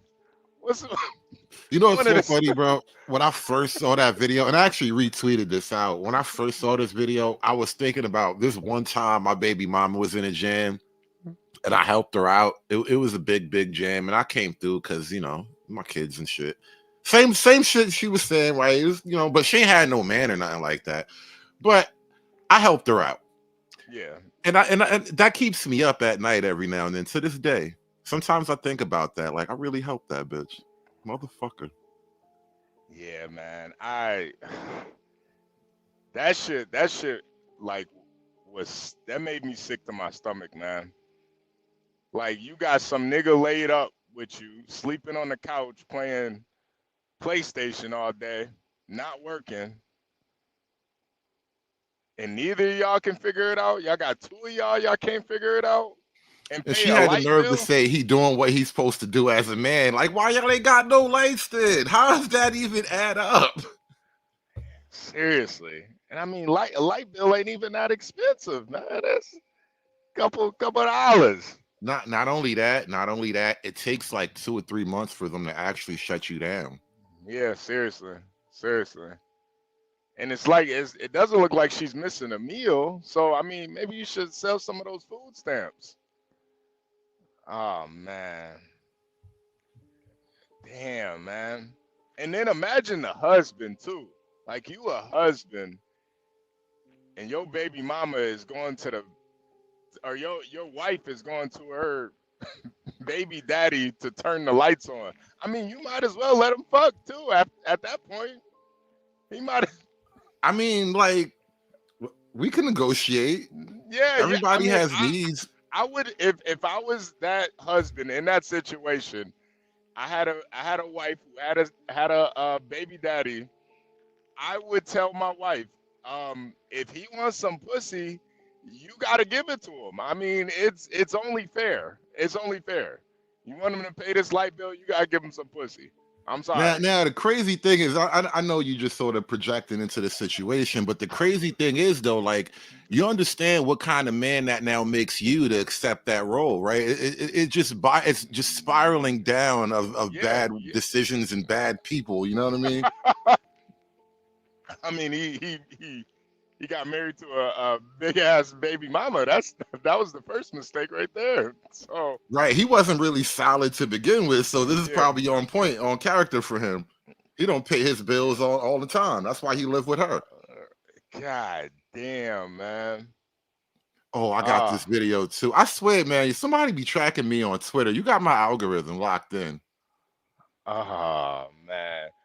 I think I might have play this one, Portia. Play this one. Hello. Soldier. What you doing? Just got on. What you doing?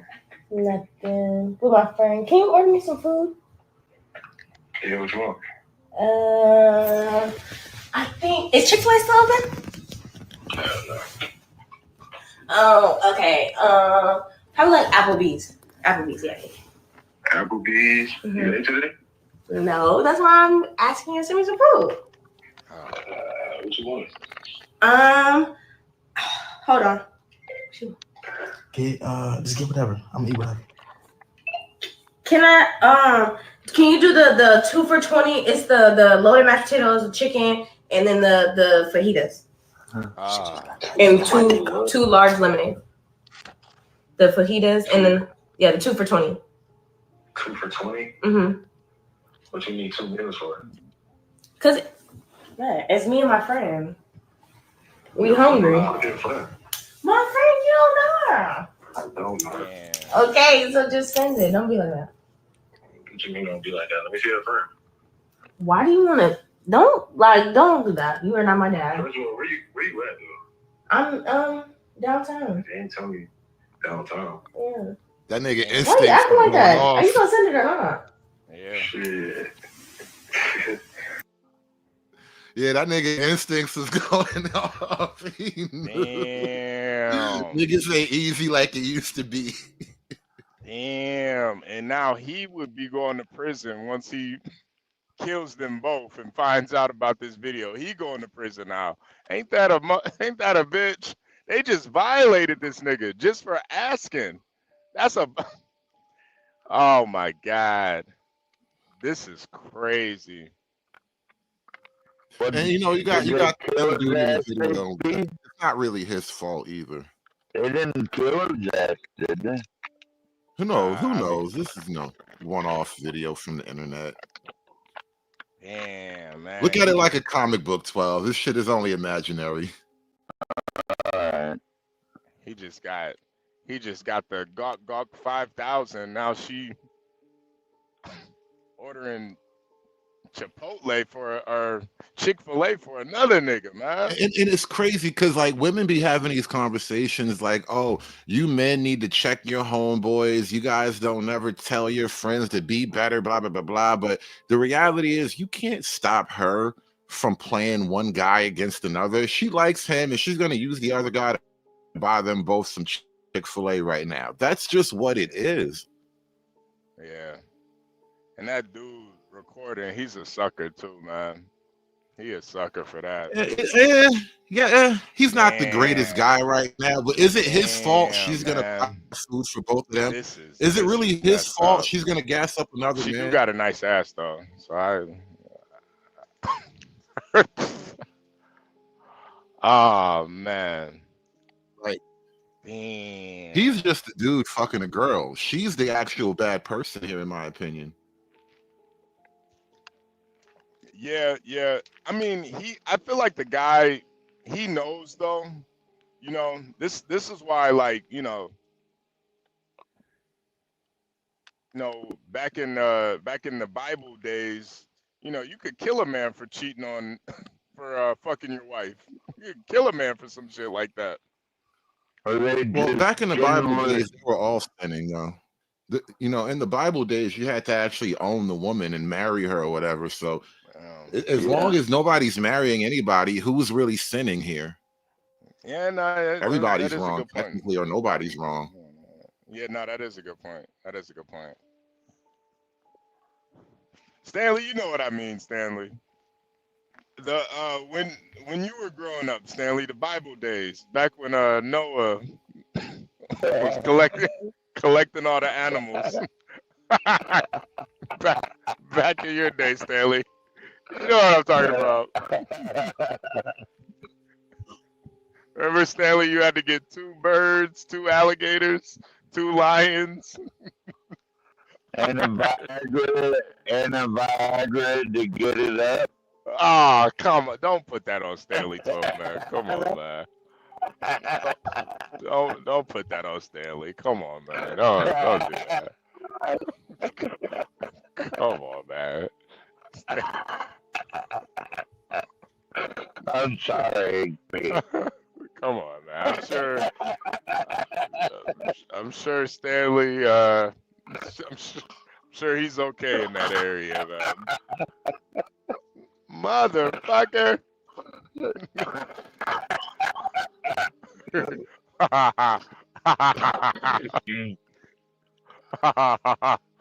Oh, man. I'm gonna shut up and let conservatives speak. Well, we got another video. Let's see. Wait, first you gotta turn the volume on. Uh-oh. Hold on. Let me see.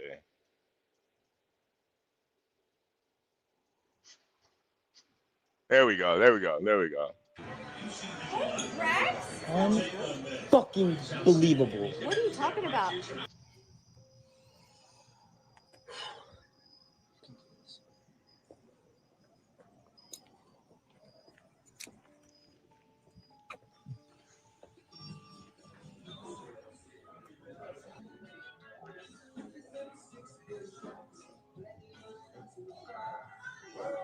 Man, he pulled up. Oh, not the country music. Nah. Not the cowboy hat. He a Cowboys fan too? Oh, nah.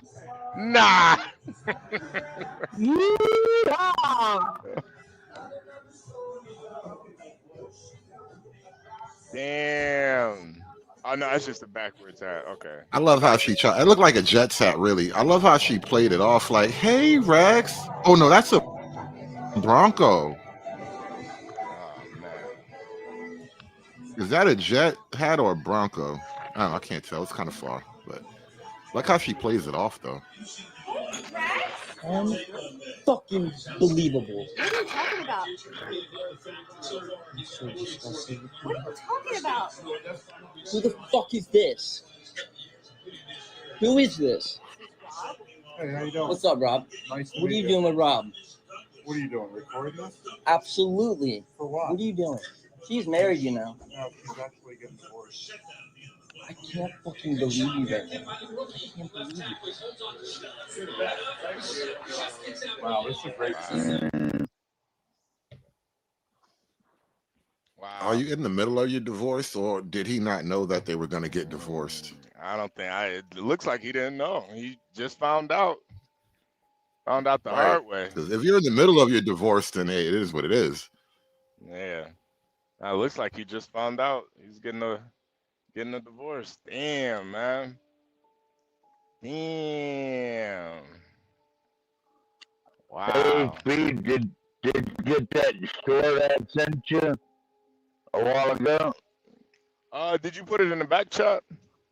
Yeah. Let me see. This title, I don't know if she's white or black or what she is, but she certainly felt entitled. Damn, man. I don't even know. Okay, let's see. This woman tried to hit me twice. Watch what happens next. Started driving at me, so I stopped. You can't drive for shit. Started driving at me, so I stopped. You drove the front of your car into mine. You drove the front of your car into mine. Here's the cops. The cops. I'm pressing charges now. Stop! You can't press charges. That's the Mexican. Recording me without my permission, bitch. It's illegal. Knock it off. Yep. Stop recording me, bitch. Stop recording me, bitch. Stop recording Hit my phone. Hit my phone. Arrest her. She just spit on me. She hit my phone. She hit my car. Right, this thing already. Hold on. Let me put my phone in my pocket. This is it, bro. What the fuck is this? How you gonna Stop. You're not under arrest right now. I got places to be. Now you're just being detained for the moment. And you can't hit him. What do you guys think? Let me know in comments. This woman tried. Wow. She'll be all right. They're gonna let her out in a couple hours. Yeah, man. She wants a tattoo on her butt or something, doesn't she? Yeah, she looks young Yeah, as hell. on her butt. That's one of them spicy Latinas. Yeah, she looks like a little. She's not that cute, but A little mini chalupa. yeah. Probably looks like her dad. She's not the prettiest looking thing. Oh man, I don't know what it is, but I do kind of love seeing women get arrested. It's I don't dislike it, but there is a deeper problem here, right? And I was thinking about this. I raised this issue last night on the panel. I was sort of, philosophizing and whatnot. And we were talking about liberalism and just the weird rules of it. And because of liberalism, we're all so progressive that no man can properly defend himself against a woman without risking jail and losing everything he loves. yeah, that is true. That is true. That's why that dude just stood there and took it. Especially, right. Especially, you just especially you have to stand there and take it now. It's emasculating in and of itself, is it not? Yeah. Especially in public, like even if you're like dead right, you can't just slap the shit out of a bitch. Especially in public. That would have been me, man. If she'd hit me like that, I'd have hit her in her jaw. Yeah, see, you can't do that though, 12 man. You can't Don't do tell that. him he can't. See, now you become the problem when you tell him he can't, right? You tell him you shouldn't, maybe, but I'm not even gonna say that. It's in our mind, and not only is it in our mind, but like as men, it's one thing for the women to feel like that because women are fucking, selfish and emotional. They're gonna feel what they feel. But as men, I think we have to kind of we have to move the mental block in our mind because you know what I realized? It's a Western thing. None of the Muslims feel like that. Then I go to jail if I hit her in her jaw like she deserved. Then I go to jail. I accept that, and I'm not coaching you to go to jail. I'm making like a larger philosophical point. Saying. I'm making a bigger point in that. Let's say you go to jail, and now you have to go in front of a jury, right? If it's not a crime in your mind, then you don't go to jail. 12. And this is kind of what I'm talking about. In our mind, we see it as wrong. And I don't think you're necessarily wrong. So in my mind, I'm removing that weird mental block. So I don't see you as necessarily wrong. Right. Hey, Universal, salute, man. What's going on? What's up, Universal John? What's up, panel? Salute to everybody. Not much, man. I'm chilling. I was watching a couple of videos. I seen some patterns. And also, I was a little shocked about what Hood Conservative said about homeboy with the dreads laid up in the bed with the chick with the nice booty. What did I say? That was shocking about. You had mentioned that you don't really blame him. Well, you didn't say blame him, but you gave him a little bit of a pass in the dynamic, and I don't think he should get a pass. Yeah, no, I don't think so either. By what rules should he not get a pass? Well, this is just my perspective. There's no particular rule. I think there you go. I think that he's kind of a sucker for sitting there letting a chick have a dude buy him some food. That is weird to me. I wouldn't do that. I think him economical, man. What do you mean? Yeah, I don't know about that, bro. Trump is in. He firing niggas out the government. Like, chill, bro. What are you doing? I take that dude with the dreads who's in the bed with the chick and the husband of the other chick who was asking her baby daddy to pay the light bill. They have the same masculine frame. To even be in that position to allow another man to come take care of you and whatever you got going on is weird. I don't think that that's appropriate.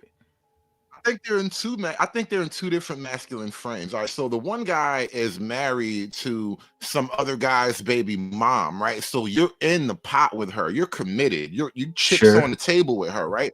The other guy, he's not committing anything but casual sex, right? So they're not operating on the same level. He's completely a taker. The other guy, the other woman's baby mama, he's a giver. That makes him weak and soft. I see what you're saying.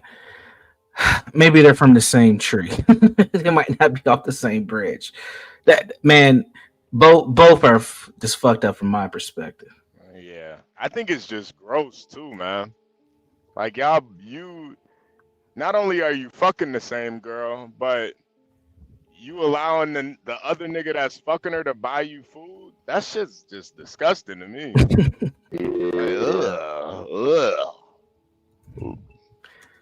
But I think this is highlighting where shit is when it comes to relationships and dating overall. It's all transactional. Yeah. Come on.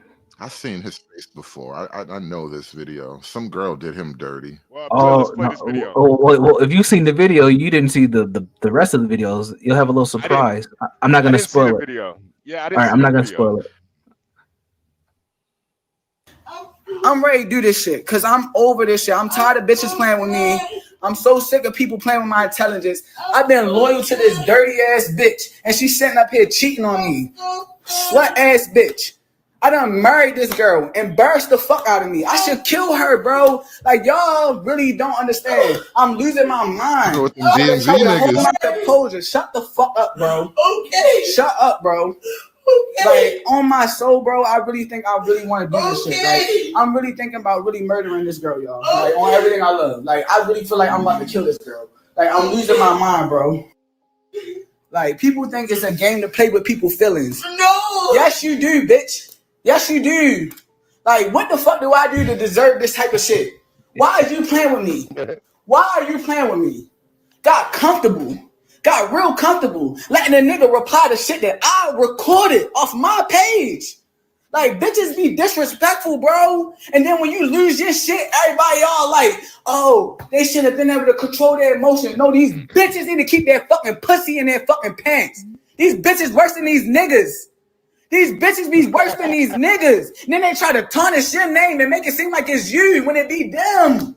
It really be these hoes out here being slut ass bitches. You a slut. You a dirty ass fucking slut ass bitch. I want to kill this girl, y'all. Y'all don't understand, bro. Like, I really want to kill this girl right now. Don't do like, that. Y'all think it's a fucking joke, bro. Like, niggas think it's a game. This girl played with me all in my face. Want to sit up there and keep holding shit against me from our past. Our past. I ain't did nothing to this girl. Been good to her. Been giving her everything in the world. Treating her like a fucking queen. This bitch don't deserve. Wow. Yo, What do you think about that? Did he just beat her ass and she in the background crying? Nah, she just was crying because she got caught. Man. Yo, you gotta be a crazy ass bitch to cheat on a nigga with tattoos on his face. You gotta Portia, I hope you have a backup video to this. There's more to the story. I hope you got it, Portia. Life though, that's what they want most of the time. They like that energy. And it's such a weird, stupid thing. Girls, like, this is why I understand why most women throughout history have had adult supervision, because it really is true. If you let women follow their natural instincts, it will be mostly chaotic and almost nothing productive comes out of it, because women don't usually fall in love with the productive, stable guy. They fall in love with that guy. That's chaotic and exciting. She's probably gonna try to fuck her way back Well, she in love didn't with even. him. It didn't. I mean, she's cheating on him, so obviously she didn't love Don't him. matter. She didn't love him either. Don't matter. Every roller coaster consists of ups and downs. Man, But I hope that brother remembers that no pussy is worth going to prison over. He's got to remember that, right? Yeah, he looked like he was ready to crash when out. he's Though. talking about he's gonna kill her and shit. Yeah, he looked like he was ready to. It He was ain't ready worth to. it. He Just looked like he kick was her ready out. to. That's all you gotta do. Just kick her out. Hey, he in love though, 12th man. He looking like he ready to kill. He's married, bro. He's Oh, married. man. I can't wait to share. Portia, do you have a backup clip to this? Or Do you have part two? Okay. Let's see. Yeah, I have it. Okay, all right, go for it.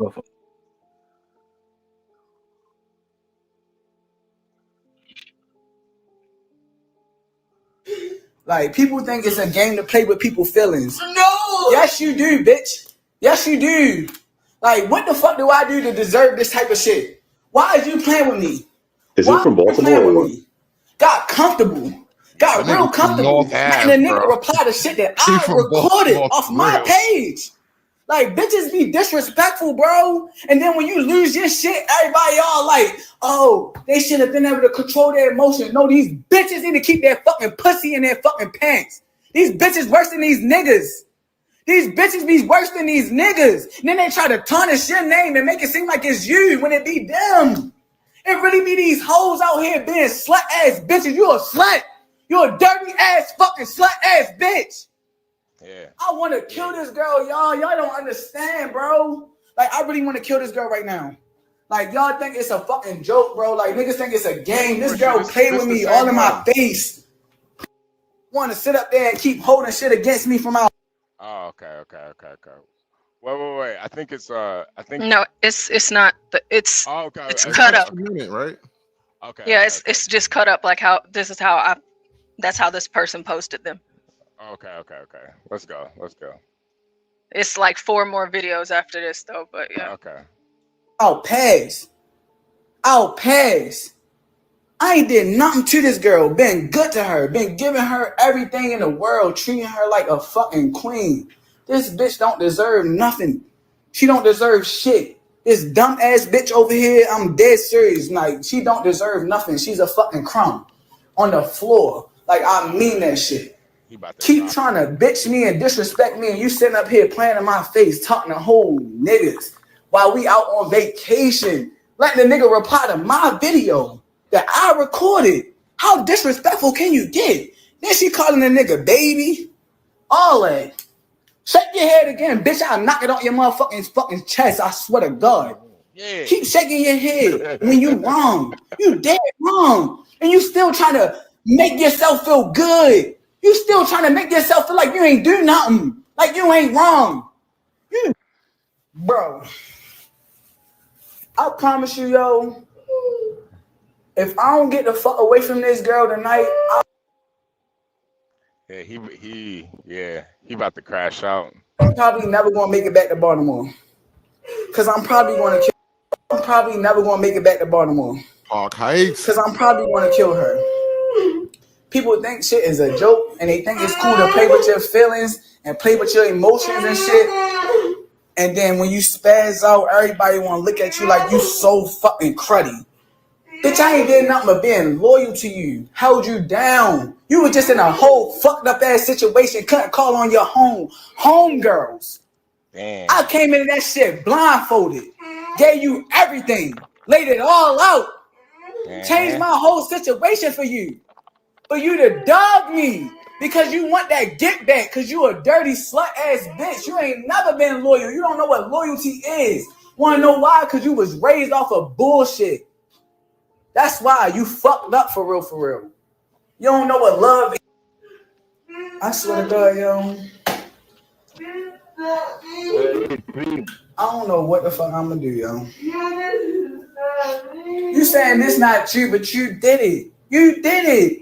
You did it. With your ungrateful, unappreciative ass. All you do is fucking sit around and bitch. I was gone for a whole week at the crib. You sitting up there off of work. You ain't wash a fucking dish. You ain't do shit. Sitting up there not doing nothing. Friday come around, I'm back off of school. I'm washing the dishes and shit. But I'm sitting up here kicking out all my money, giving every little dime I make to you and still making a way though. Still doing shit for you. Getting your nails done, paying bills, getting your hair done, putting gas in your car. Oh yeah, he's giving you drugs. Fucking on you, and you do me dirty because you don't have no type of morals. But that was his like, wife. I'm gonna add this bitch out because I promise you, I need some help. I need help. I'm begging somebody. Like, is it pussy whipped if it's your wife though? It's one thing when you just doing it. You marry a Wait a minute, woman, he like, married it's her? kind of a deal, bro. I don't But the know, way that he's man. talking, he's making it sound like this isn't the first time he caught her doing something. I don't know, man. I'm. No, she caught him probably. That's what he keep talking about get back and shit. She probably caught him cheating once or twice in the past. I don't Oh, know, then he can't man. complain if that's the case. I mean, that's a you issue, buddy. Sorry. Conservative. I don't know, man. But Yeah. I'm just not into paying for hair and nails, bro. I'm not doing that. Like I Yeah, don't. me neither. Like You want that shit, you pay for it. like maybe for like a special occasion, you know. Yeah, like an anniversary or something. Yeah, something I mean, I special. hear But you. just like as a bill every month, like I gotta do this every month just to keep your dusty ass around. Man, get the fuck Every out of month, here. shit. Every 2 weeks, bro. What do you mean? Yeah, Every month. yeah. Every 2 weeks, hell no, man. Yeah, That shit's expensive. I gotta spend that money on things like eggs. Yeah, nah. I can't see myself Yeah. simping out like this. Like I feel like if a paid- woman really likes you, she ain't gonna require you to do all that shit, man. Honestly. She's not gonna cheat on you either. Yeah, that's the bigger thing. She ain't gonna cheat on you if she really fuck with you like that. Right, But yeah. HB, can I ask you a question? yeah. Why would he be dumb enough to put this shit out on social media? You know, now if something happens to this chick, he already said he's going to delete her. He's going to do this, that, and the third. Premeditated murder. Yeah, he ready to crash out, man. He ready to crash out. This might be his last. This might be his last testimony before he offs her and offs himself. I mean, that would be wild, but unlikely. I think it's for the better in the grand scheme of things. 100%. Because a bitch like that, Yes, honestly, a bitch like that, like it's only gonna get worse for her, you know. Well, not even that. I'm not even talking about him, because if it's me, I'm not putting my business out like that, right? Whether or not I do anything about it is irrelevant. I'm not putting these videos out like that, right? But what I'm saying is that, all right, so this is the internet age, social media age. And one of the things about the social media age is that it's totally upsetting all the popular, like liberal narratives about how the world is. Yeah. You know, women are sugar and spice and everything nice, right? Well, yeah, we'll tell that to this guy. That's what this is actually powerful for. It actually upsets the narrative. And so in that sense, yeah, it's for the better. Yeah. I definitely agree. Well, that does make sense because now, I mean, when I was in high school and in college, a girl was crying that such and such happened to her. The first thing that I thought was, "Oh, you poor thing." Now, in my mid-40s, you know, because of some of the stuff that I've seen on Instagram or what have you, the first question that comes out of my mind, I hate to say it, is, "Okay, chick, what did you do?" Yeah. What was your involvement in it? Yes. I remember, I tell this story all the time. I remember like when the Chris Brown thing happened, and you know, him and Rihanna, whatever. So like, you hate him in the moment because everybody hates him in the moment because the TV tells us to hate us, right? It told us all he's the bad guy. We got to be mad at him, da-da-da-da-da. Later on, you hear, oh, nah, she was tripping. She was wilding on him. He kind of was in a bad position there.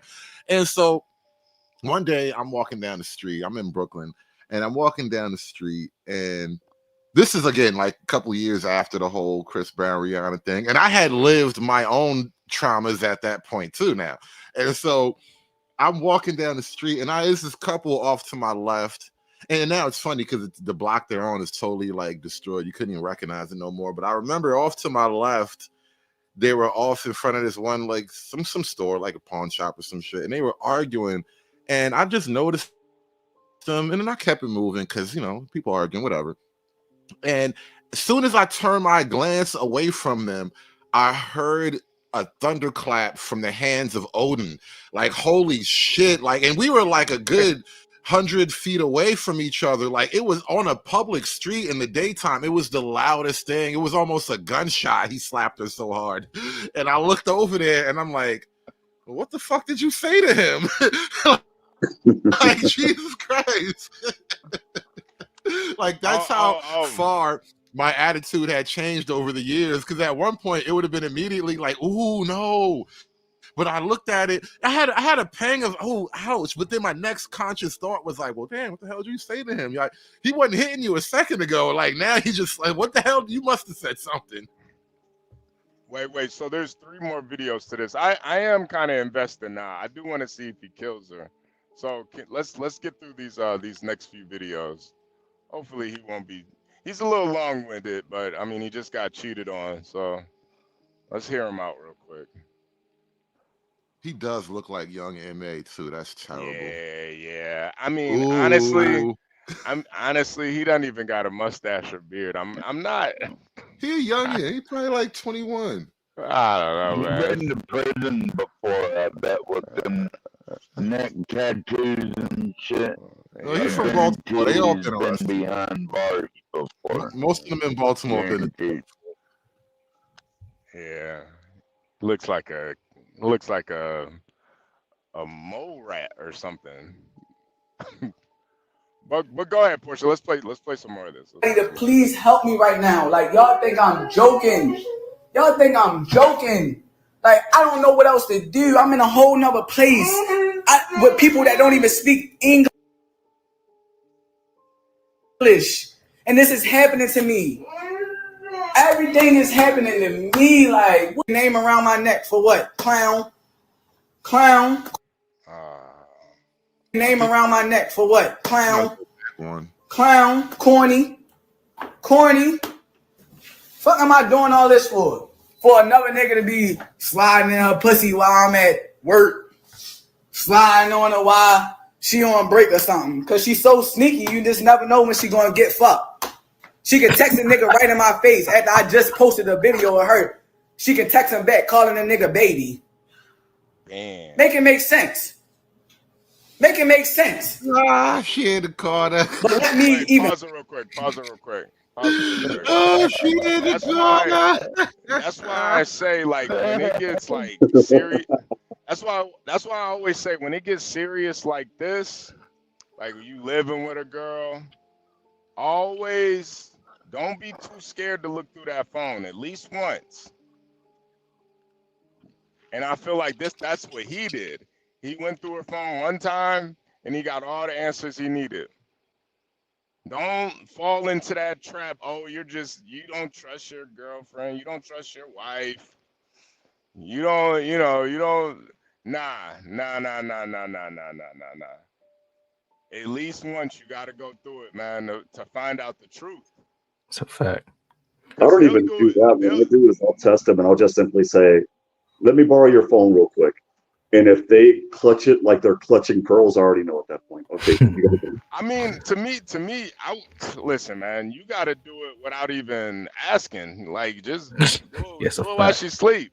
If you at the point where y'all living together, y'all married, nah. You got to find out the truth. You got to find out the truth. Don't listen to these women. No, hey Virgo, no, I haven't been in that serious of a relationship where I need to, but I do think if you are living with a woman, you guys are married, you on that level, you gotta do it at least one time. You gotta do it one time. You know. And I would say if you do it, just mentally prepare yourself before you do it to find something. And when you don't, thank God. Yeah. No. And that's because you will see some shit you probably don't want to see. Yeah, and I think that's the blessing right there if you do find something. But obviously he looked through, he felt something in his spirit, he looked through and he found exactly what he was looking for. And it was so grimy, she was texting the side nigga while she was with him.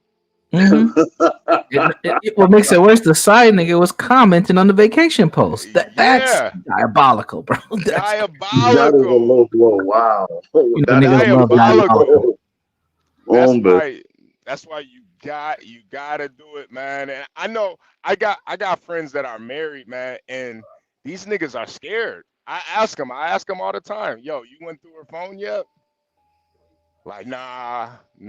I'm like, damn, thank God, because I'm in that motherfucker. Nah. If No, you I'm just just playing. claim me, keep it on the low. Cause my heart can't take it anymore. I got whole jams about this shit, bro. Yeah, man. Yeah, but the problem now I have to repeat is if she ends up getting injured, he already said what he said. That's going to come back to bite his ass. I'm sorry.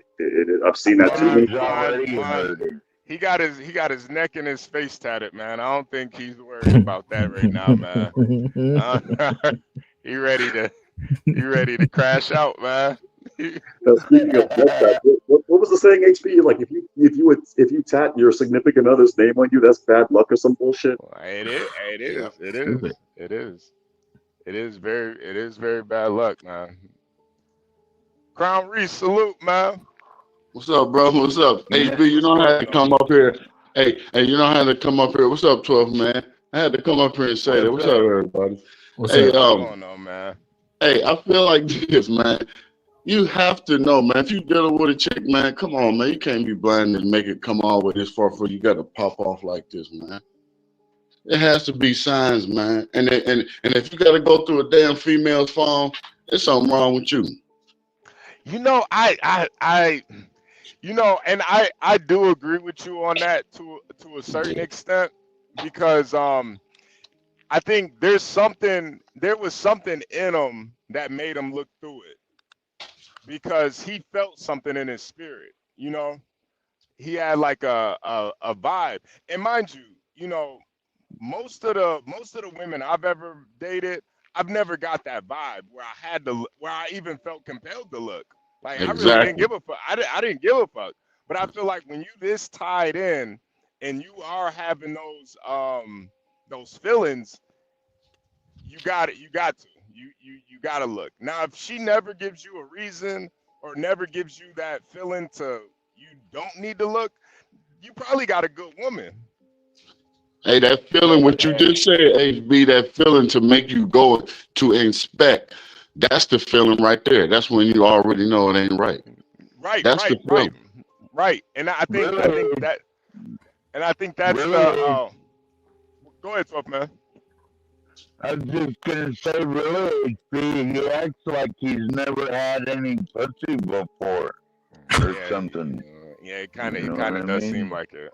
Kind of does. Yeah, it could be those things, you know. The first person he had, he's in tune with him, and you know, he wanted to be all the way perfect. But that's why I kept saying in the chat, me act like a damn female, man, because you shouldn't have to even take yourself to this about no woman, man. You know, she's gonna be who she is. Yeah, you know, she's gonna be who she is, and there's no way in the world you should lose your life or your livelihood about what the hell she got going on. That because it seems like you can't get nobody else at this point. So what the hell are you doing it for? You know? Yeah. And if you feel like that and you paying for everything, it ain't nothing to cut the shit off and go on by yourself.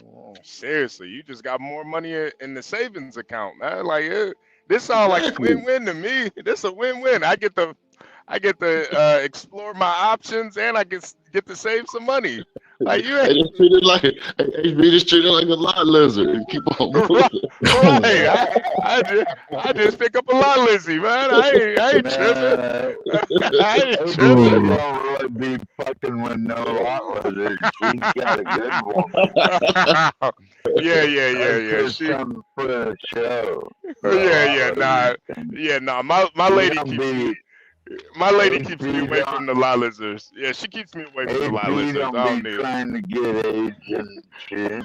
Hey, but you know what? Hey, I came home early, so my wife is here. So I was playing, y'all, getting out the car, and I was coming into the house. So she was listening, and she was hearing, you know, dude speaking, and she was like, "Who you listening to?" He was like, "That's John." I was like, "Yep, I'm up here." I said, "HB and all them up here talking." And she was like, "Who was that yelling?" And I said, "It's some simp on TV and lost his feelings, and he didn't put all his money in the bag." And she was like, "It seemed like he really needed a hug because he's finna crash out." And because she kept asking where he was from, I said he was from Baltimore. I said, "Well, he don't really have a lot to lose from being in the situation he's in." Yeah. So Yeah, you need to leave that city. If you got all that money, you say you got, people need to go out and explore different places, and you can find people, man, that really are compatible to you, man. You just can't stay in a bubble, man, and just and lose your life. It's crazy that he's going through all of that. You know, if you got all this, you must be doing something nice. Why ruin it from somebody who don't give a damn about you? Yeah. Well, I could tell he's institutionalized conservative. I mean, that's pretty easy to see the way he's all dramatic and Well, that's shit. 12 man. That's Crown Reese. Oh, Crown Reese. My bad, Crown Reese. I ain't universal yet. All right. You gotta mix up sometimes. Don't be mad. Let's play, Portia. Let's play some more. I want to see where this goes because I think he is gonna crash out. Let's see. These bitches be really cruddy as shit. Always hollering about how a nigga don't do this, a nigga don't do that. Bitch, what do you deserve? Don't even fuck good. What? Let's take it there. Oh, bluffing ass. Want to keep making me fuck on you. Pause it. Oh, see what I said? Yeah. Now that's one right there. He shouldn't even been there. That should have been gone. Shouldn't even been. Listen, man. I'm gonna keep it real. If she don't make you nut in 5 minutes, leave that bitch, man. Leave her. Leave that bitch, man. It ain't even worth it. It ain't even worth it. If it take me more than 10 minutes, leave that bitch, man. Are you crazy? What are you bro? He already knew the signs, man. He knew the signs. The coochie ain't good. She ain't shit, but he's still trying to please another hoe because he can't get another motherfucking person who can be compatible to his bullshit. That's shit. Yeah, this is damn, man. Damn. Yo, the pussy not even fire. Oh, for real, if you don't start pre-coming looking at her, then shit. All right, yeah. Wait, Universal, Universal, what do you think about that, man? Like, could you even deal with a chick that doesn't satisfy you? No. Yeah, No. You gotta keep it moving. I don't care how good looking she is either, man. Honestly, like if it don't hit, it don't hit. Like I ain't forcing that shit. Yeah, you gotta keep it pushing. I mean, it shouldn't be that hard though. There's some chicks that make your dick hard and some that don't. I ignore the ones that don't. Yeah, Tyrone, I wish that was true, man. Some girls, it don't really. All coochie is not good. Yeah, all coochie ain't good, Tyrone, man. You know. I don't know about that one, Tyrone. Yeah, I don't know about that one, man. There's like levels to it, man. There is levels to it, Tyrone. Like, I don't know, man. There's levels to coochie, man. There's like 5-minute levels. There's 15-minute levels, 30-minute levels. I gotta take a break levels. You know, there's levels to coochie, man. Some girls just don't got it like that, man. I don't know what it is. And man, listen. I think a lot of times it's just like a compatibility thing. Like she might be, you might be into her more than she's into you. So the pussy not as good. Yeah. I would agree with that. It's crazy. It's crazy. I sent, my son got my brother got the boxing gym and they come down and got their hair cut yesterday. I got 8 members on this little team. So, and all the little boys sitting there talking about who they smash and just how they go from next one. I'm just these little kids, man. And I'm just like, why I'm just sitting up here like, cause he like most of these females ain't nothing. They don't do this and ain't this and that. They be really on some money. And a lot of the dudes be saying most of them is gay.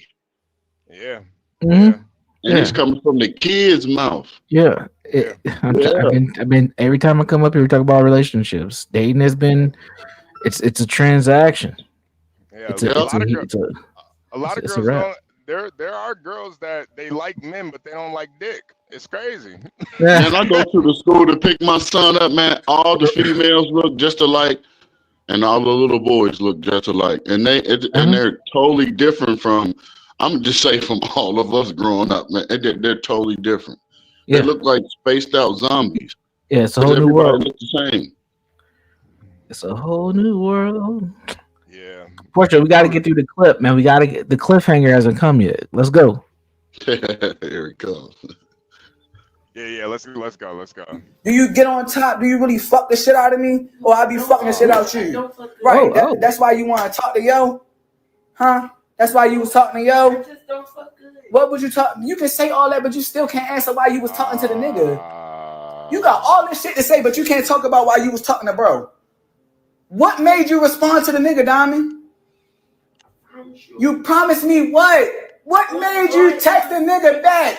It was never nothing like that. It was never girl. I'm about to kill her, bro. Cause she wanna keep playing in my face. Fuck it. Bro. I promised them. How you a good person and you were just talking to the nigga last night? I promised them. What's good about you? Bro, if I don't care, because at the end of the day, you got to come out the bathroom. I ain't going to do the most because I'm not going to make it hot. I'm smarter than that. But I promise you, the longer you take, the worse it's going to be for you, sweetheart. So either you face it or you don't. But either way, it's over. It's over for you, baby girl. And I mean that shit. Damn. Keep that door closed. Yeah. And that's a damn female. And you only do it to people that they can harm, man. You don't do it I'm ready to do this shit because I'm over this shit. I'm tired of bitches playing with me. I'm so sick of people playing with my intelligence. I've been loyal to this dirty ass bitch, and she's sitting up here cheating on me. Slut ass bitch. I done married this girl and. Well, yeah. Portia, I think this is the. I don't think. This Universal. Is the, I played all 5 of the ones that I had. I can just let the cat out the bag. Okay. If you want me to. Yeah. So some people already picked up on this. Okay, go ahead. But this is actually not a guy. This is a woman. That's a stud. I told you. She mad. Oh She getting beat down by dudes. I told you. My wife said it too. My wife said it was a whole woman. I told you. Female. Oh, that's Yeah. a female. That's a whole female. Now, HB, you couldn't peep that earlier, HB? Come on. I couldn't tell. I thought he was. I'm just the like only one in the chat that put that in the People chat. think it's a game to play with. Yo, I thought it was just. Yo, I can see it now. That's definitely a Portia, girl. yes, I thought you knew Portia. That is a woman. That's a girl. That is the woman. Damn, this makes all the sense in the world. Oh my god. Yeah. No man get no. Listen. Hey, listen. She Hey, was cheating with a dude, like a real dude. Yeah. HP, when they said getting her nails done, her hair done, dudes really don't do that. I don't do that. I mean, my wife go get her hair, go get the shit done. I ain't got nothing to do with me. It's your hygiene.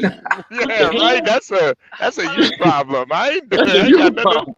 I ain't doing that shit. You know what I'm saying? You know, if you need some couple of dollars because you don't have it, then I'll do that. But yeah, that's a woman, and yeah, that's a whole woman. Mm-hmm. Okay, so really quick, I'm gonna say this and then I'll go to the back. You know what you just said, the comment about like the 5 minutes and all of that? Yeah. And how she doesn't, do it good. Yeah. So what would you From the say back. now, HB, now that you have this information? Tell her, Portia. I mean, listen. Ain't nothing. I mean, these lesbians are cool, but I think deep down, women know there ain't nothing like a dude stroking off in her. You can't get that same feeling from a woman. They might be able to lick their little pussies, but that's about it. They could use a little, a strap on or whatever gizmos and gadgets they be using, but it don't replace no man. Say it again, HB. Say it again. Ain't heard you. It don't replace no man. There And you go. it don't. I That's don't real care how spirit. I don't care how hard you think you are, lady, but Mental illness. That is That's fine. right. Mental illness. That's right. You're right. Mental illness. HB, I just Yeah. found the whole thing all together. So we can see the ending part. okay, I do want to see the ending. I do want to see how I still want to see it. Let me make Yo, sure. so that girl in the kitchen, or is she in the bathroom hiding out, like pretending to be scared? Bitch, you can whoop this bitch ass, man. You ain't even. HB, I don't know if you got a glimpse of the other chick. She's way bigger than this chick too. She probably could sounds take her. fat too. She sound ugly.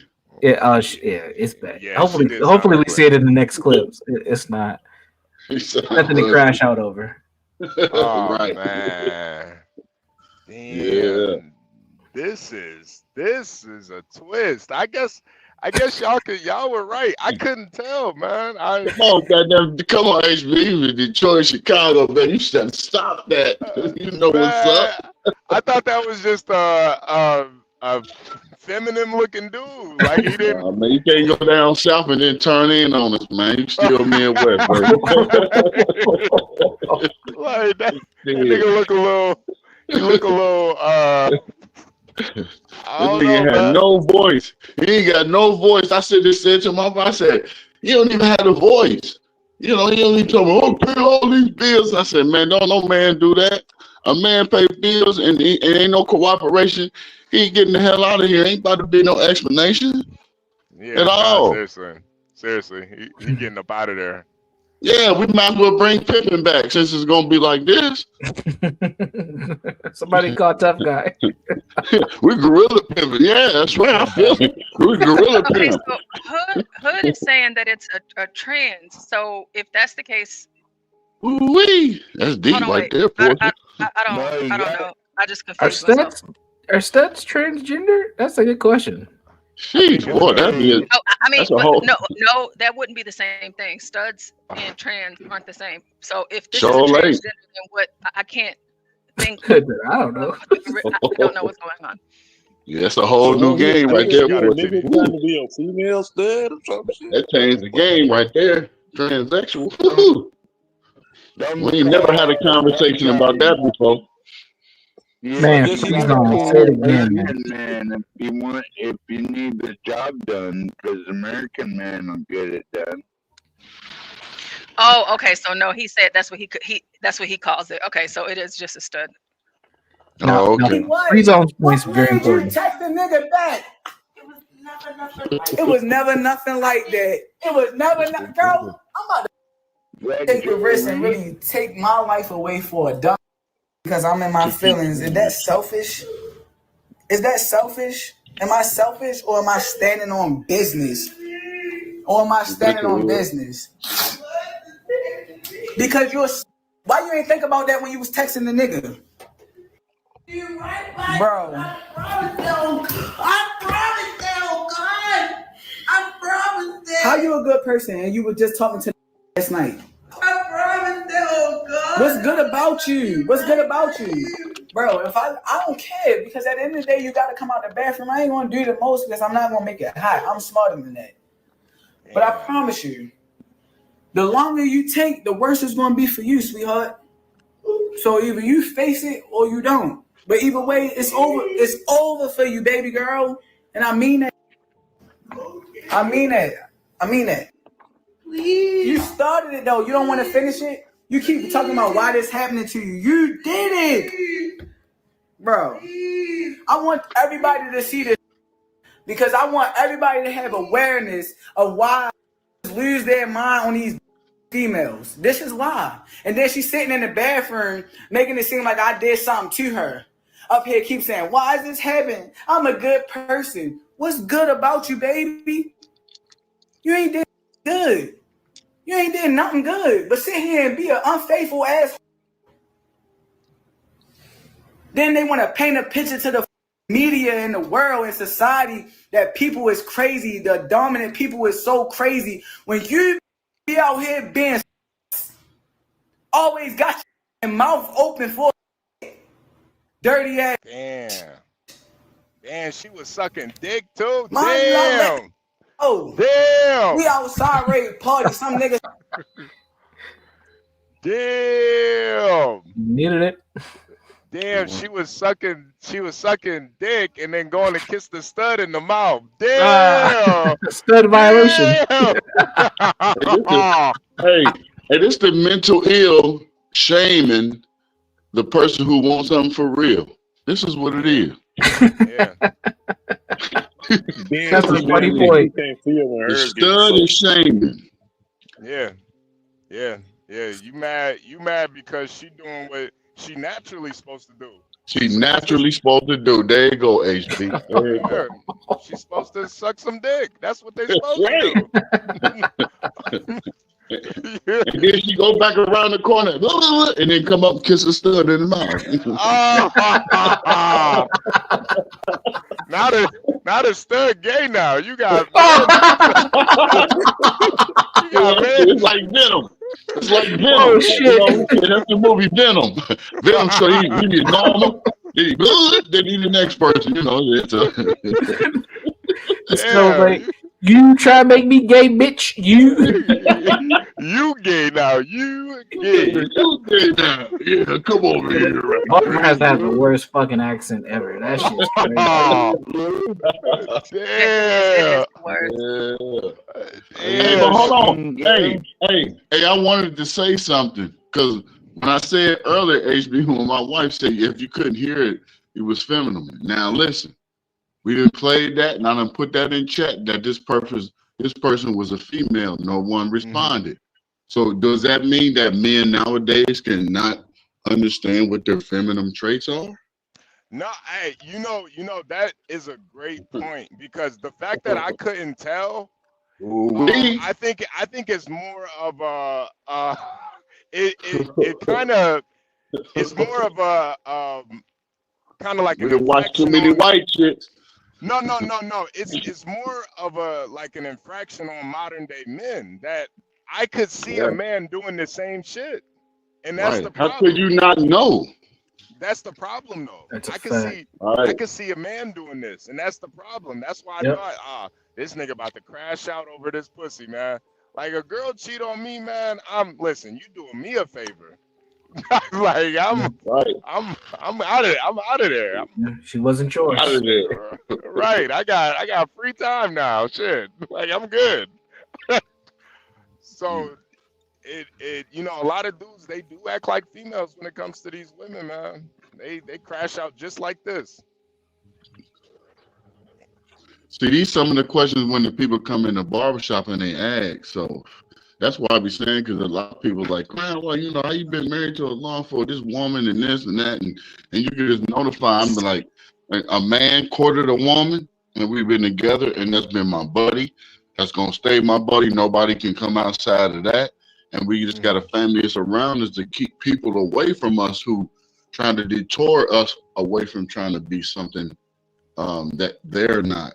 And it's people out here every day that's like, this person can trick any person. Yeah. And to being something that, and you just put a wrench in your whole life, decor. And I really think this is sick. And I think really, like in Stanley, this shit is internet for real. It's really internet.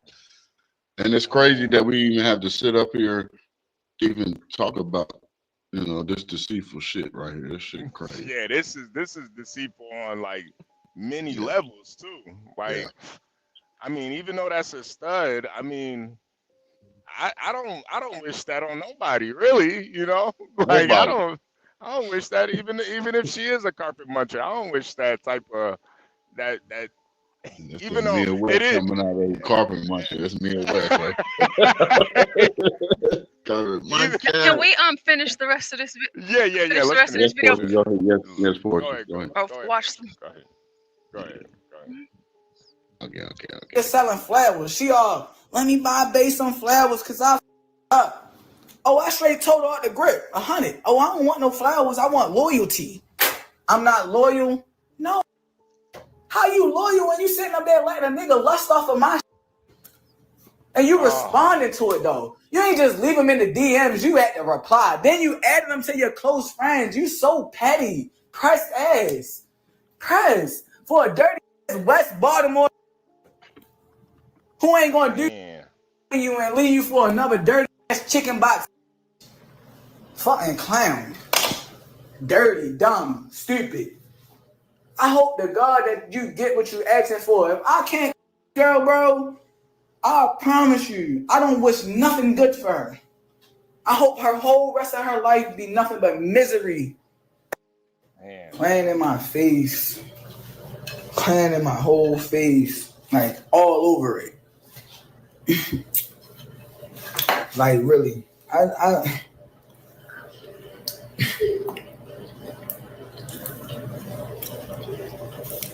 Bro. You're never going to be happy. The devil is always on you. People think, but I promise you, young. No, you ain't promising nothing.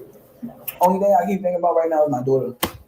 Like, I keep thinking, like, bro, you gotta be strong for her. You gotta go home for her. Nobody treat Empress like you. Nobody. My sister do a good job with my daughter. I promise you, she do. My sister and my daughter have the best relationship. But nobody is gonna love my baby like me. Trying to bring God somewhere in that situation, bullshit. Me since she's been here for everything. Like,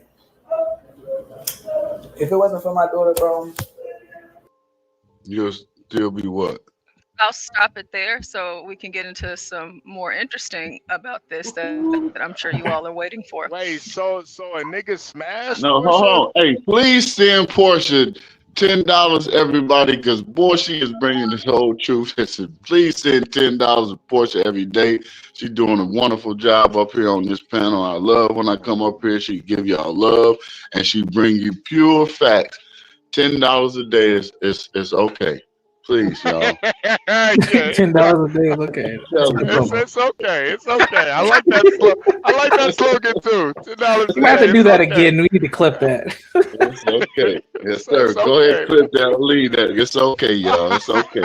It's okay. It's okay. That's right. That's right. We get to the bottom of it, y'all. But Portia come. She is the teacher. She is the school teacher. She is the provider of everything we got going. Just honestly give it to her. It's okay. It's okay. It's okay. Yes, okay. I okay. definitely agree. So Yes, wait. So this bull dagger, she has a kid too. Yeah, I think it's the actual other woman. She actually no. She actually is trans. She is trans. Wait.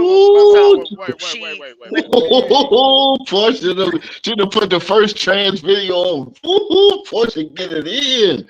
$10 a day, y'all. You can see how she looks. She actually had this baby. This is Wow. her baby. So this is $20 a day. That's a wow. Are you serious?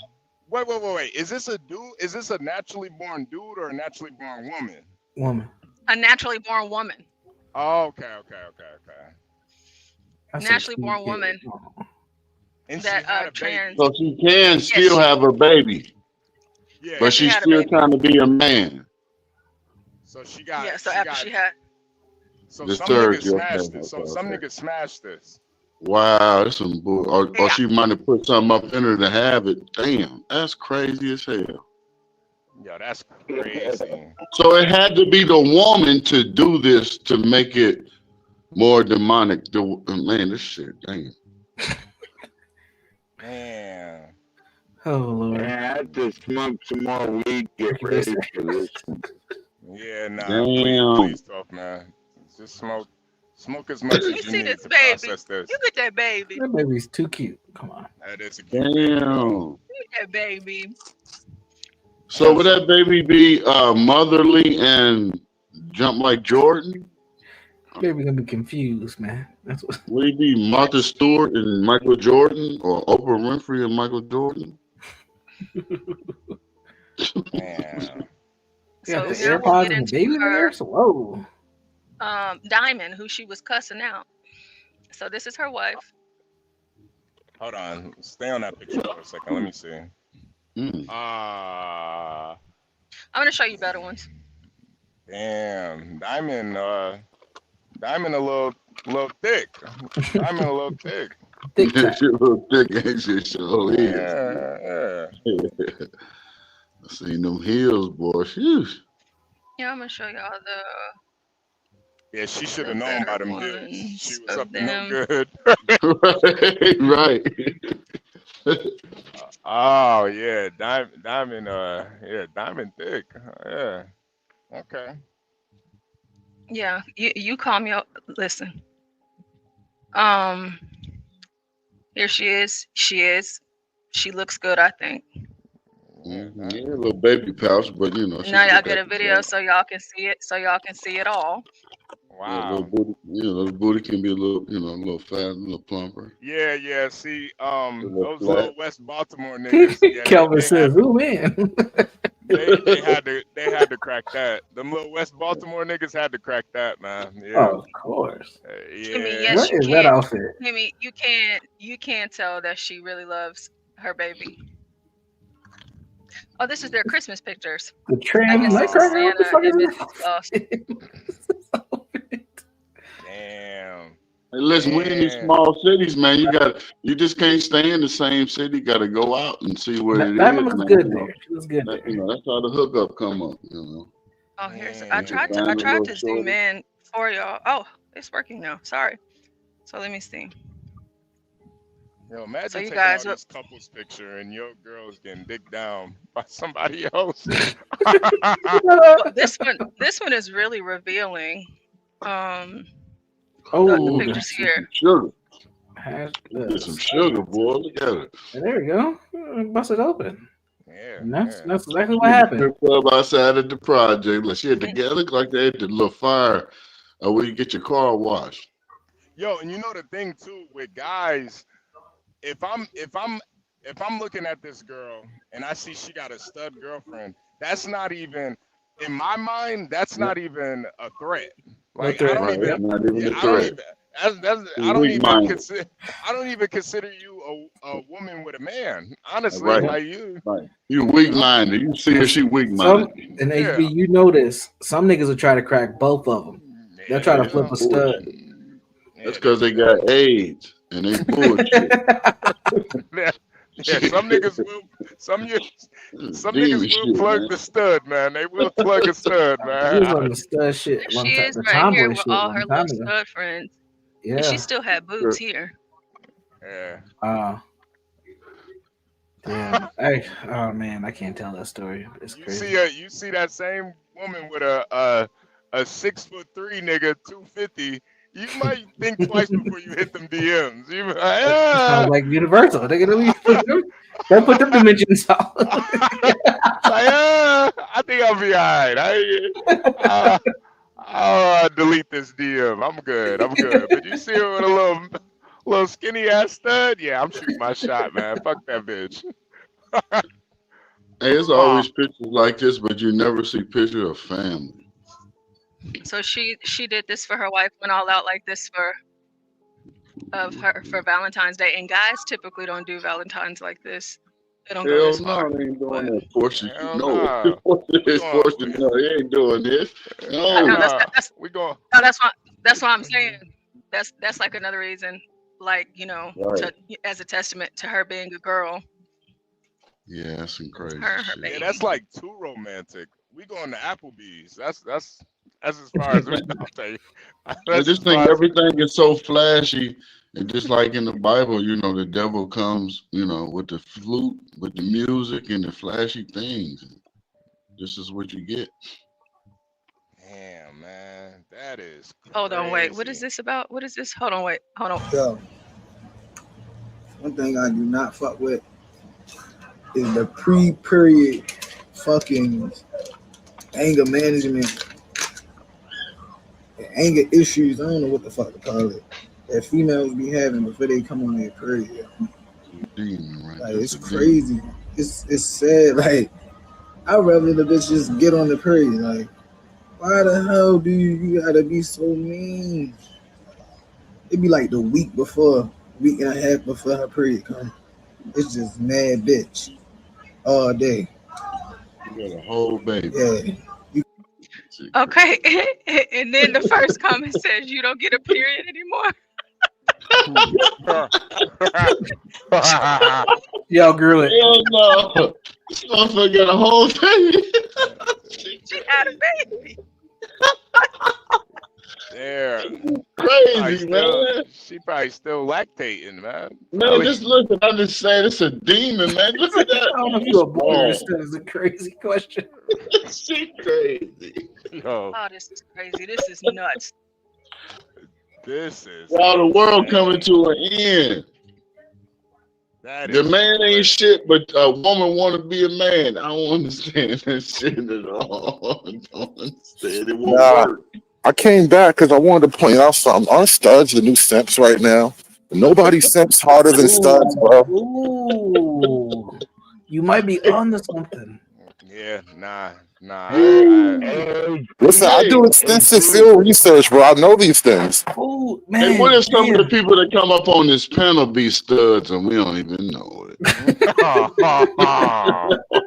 I'm telling you. You never know. Conspiracy. You know, Hood actually might be onto something. A lot of studs that I come across online, they do be on some super simpy like behaviors. But what did you just say? Because that's their female nature, though. I don't know.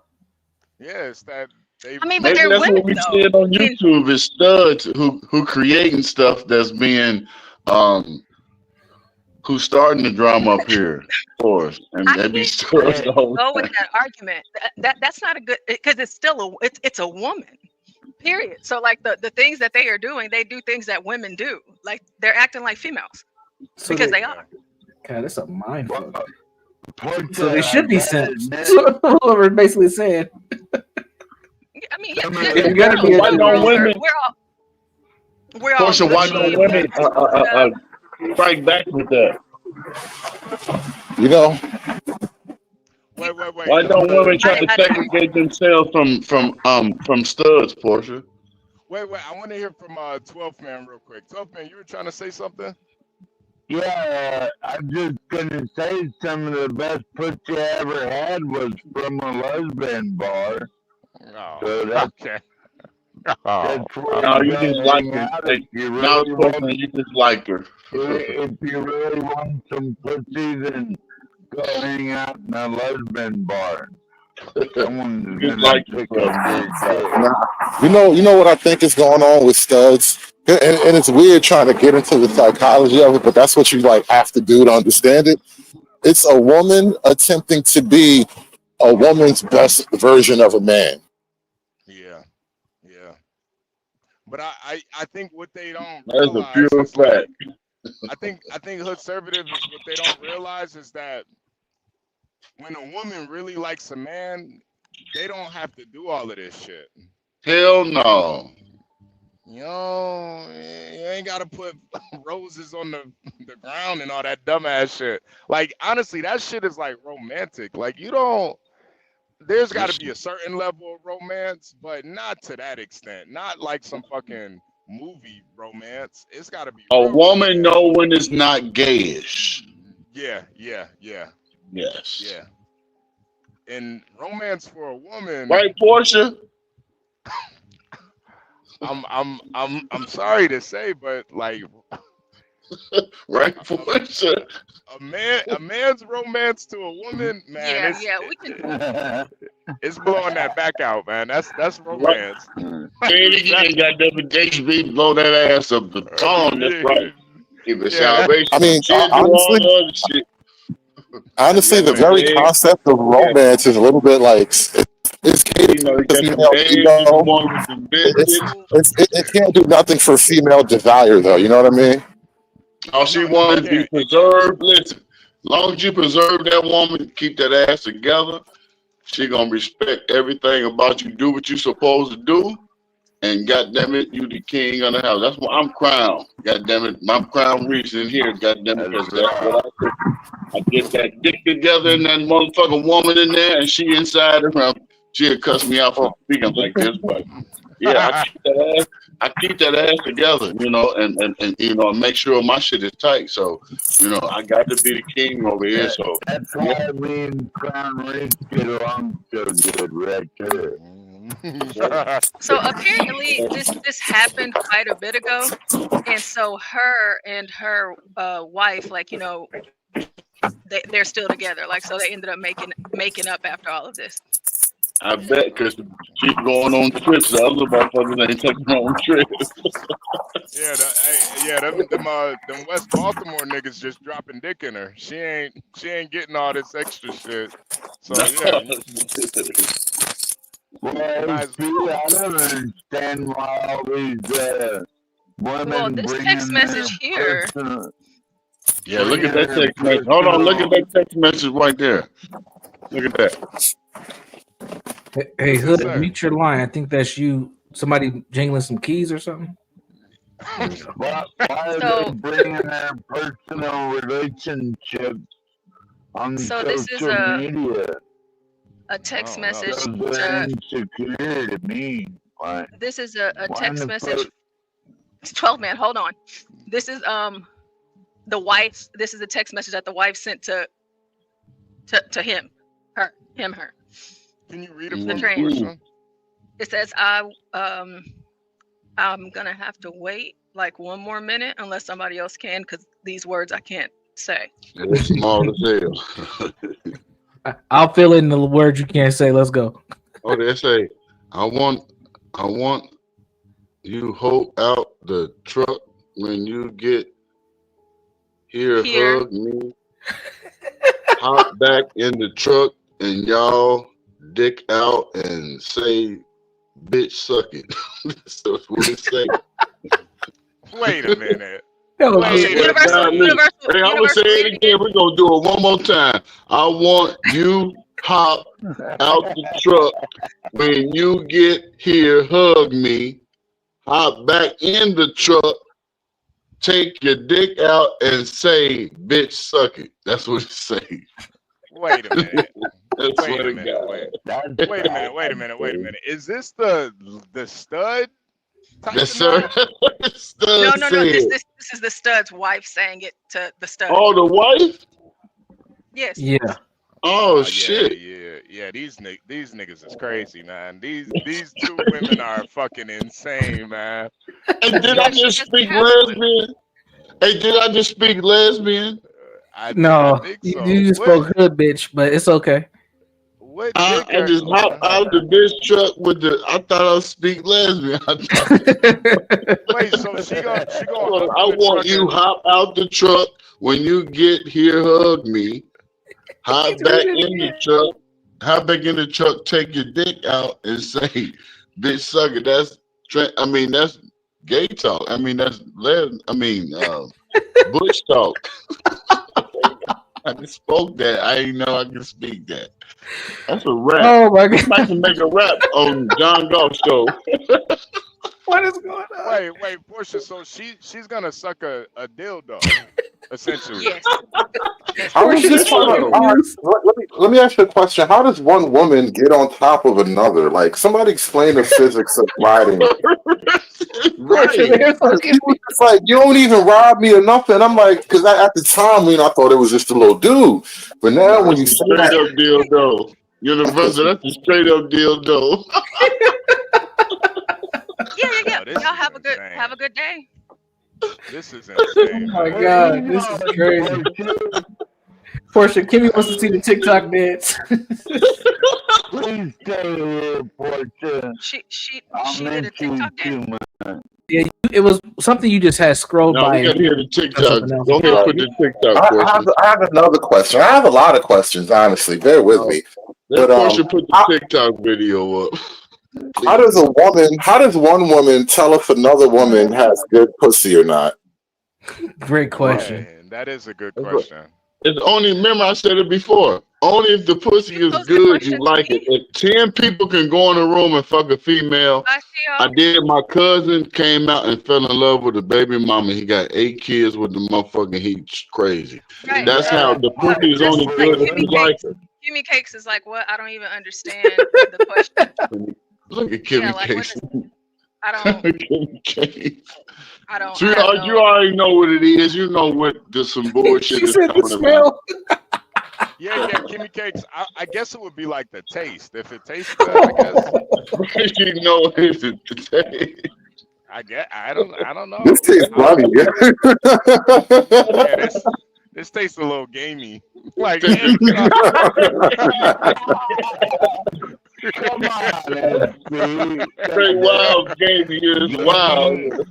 Tastes a little wild gamey. Yeah, I have no idea, and I don't even want to know. The homosexual is not something that I like on either side. So, But this is but what it's just any weird, woman. like the way that they talk to each other, like the way that they talk to each other, like the studs and the it's the like feminine women. It's weird. It's like she's feeding into her delusion. Right. And then like what? Hold on, wait. Let me see. At the top, she said it that smile makes me wet dada. Or dada. Yeah. And this is like. If you got some more to read, Portia, I can read the rest if you want me to read some more. Tell me, I will read it. I will read it, Portia. Can't see it, I'll read it. Hey, but I'm gonna say this: if you were a female and it's 10 people, one woman, if you feel her, then you are the person for her. It can be 10 guys on a woman, they be like, oh, this busting nut, this busting nut. But if you feel the woman, that's the one for you. I'm telling you. That's how a lot of simps is made. All right, so HB, this one says talking about she want to shower before I taste it, baby. I eat off my toddler. Bring your A here. I mean, get off of work I don't and know you why about to you get would it. put that and bring together. it They up. all nasty. That baby gonna get herpes and mono. I mean, you getting off of work, you did construction job, you went to the grocery store, you cooked the food, and then you come right here and she gonna take all that nasty shit. I got another question. I have another question. All right. So earlier, Yeah. I'm still trying to like process this statement right here. I don't even No, know. he Midwest. He know what it is. all right, this is gonna hurt somebody's brain. I think this question gonna hurt the brain a little bit, but I've been wanting to ask this because you guys think I might be I'm shooting a little too off target with this. Earlier, I said I consider studs as transgenders, right? Right. Why are they not transgender? No. Honestly, I kind of consider them trans too, to a certain extent. Right. They are. Because they're basically pretending to be men. Right. When a man takes on those behaviors, he dresses as and behaves as a female, we just consider him to be a transgender.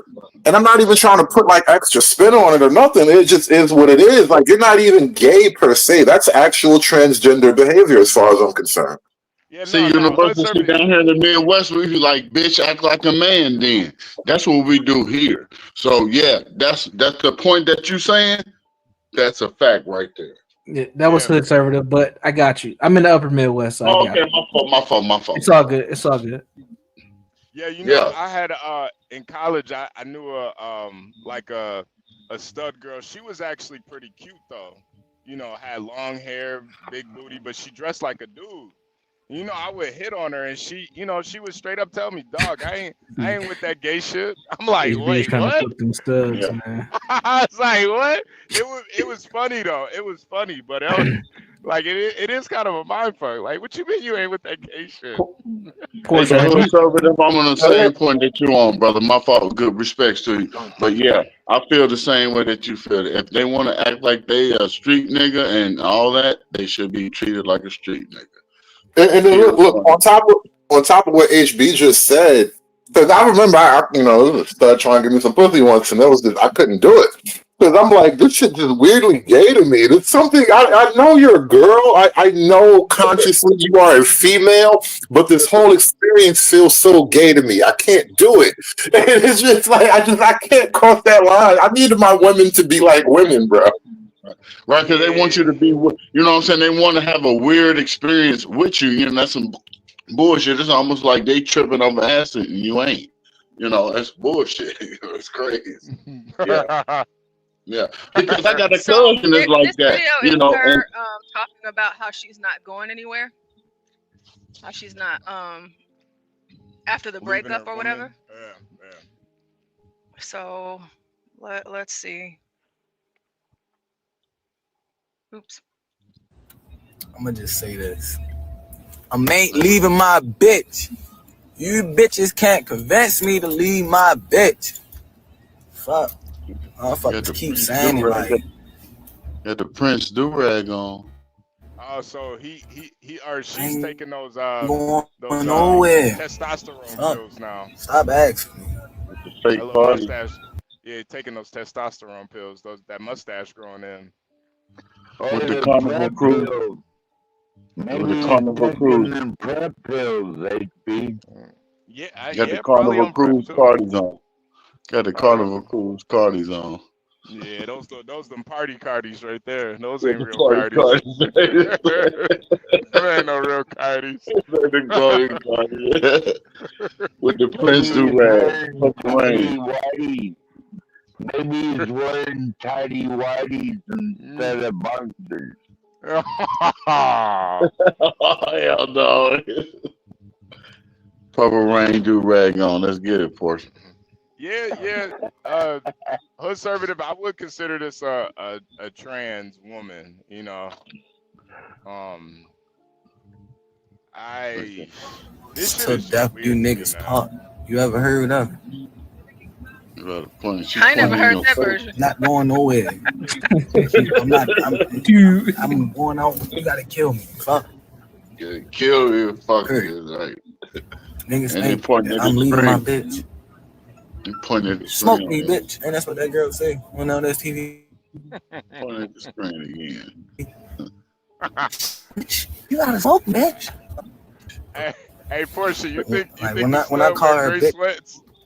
You think the, I'm gonna just say the this. studs wear gray sweats? With the strap on. Look at my print, bitch. Do you like what you see, bitch? Hell no. What do you think? Hold on a minute, No, guys. I mean, What do you think? if they're really trying to channel like this real relationship between a man and a woman, I'd imagine that her wife wouldn't want her to wear pants. Not out the house. That motherfucker got a gold tee. This motherfucker got a gold tee. Would you be attracted to this light-skinned motherfucker?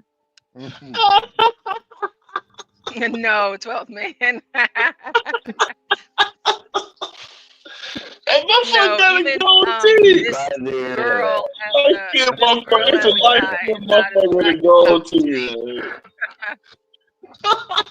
Light-skinned motherfucker with a gold tee. This is bullshit. I'm ashamed. Bullshit. 12th man, you know that's a girl, right? Woo, shit. I know. That motherfucker, light-skinned motherfucker, like he got them Method Man. He look like Method Man. 12th man, you know that. 12th man, you know that's a girl, right? That is a born female. Yeah. This shit crazy. I was a dude for a minute. Yeah, nah. I thought it was a dude too, man. Don't feel too bad. It took a while for HB to understand that was a That dude. blew me away. Yeah. Blew me away. Yeah, that's insane, man. This is. Yeah. Listen, I seen the script and I showed the script. I knew it's too feminine, you know, for a person to be acting the way that person act. And I was just like, nah, I'm dog. Nah, hell no. Nah. You can't get, you know. I mean, I think because I deal with too many people, I really saw it from the get up. I know when I'm talking to a woman. Yeah, you know what I'm saying? I know when I'm talking. You probably cut up a couple of these studs, man. Bro, listen, I mean, you know what I'm saying? You know, I can't be biased, HB, and it's crazy that you brought it up. I mean, the people that really listen to the show is just the motherfuckers coming in. I hate doing the enhancement because men don't need enhancement. Right, the fucking the fucking people who is gay as hell. And I don't even mean that. And people listen to me, they know who I am, Crown Reed, and I don't mean nothing towards you or anything. It's all love, but That's what it is, because you know they know I'm straightforward. You know, if you're a fag, motherfucker, you're a fag. Not put the fag if you gay. I'm saying that. But you know what I'm saying? You know what I'm saying? I put that out there. You know what I'm saying? Because it is what it is. Because I got family members, and you know, and they cut hair and do whatever they want to do. But I know who is who. Wait, Crown Reese. So you're saying that in your experience, it's more of the gay guys that ask for the enhancements. I promise you, it is. Yes. Wow. Yeah. This is coming from the barber.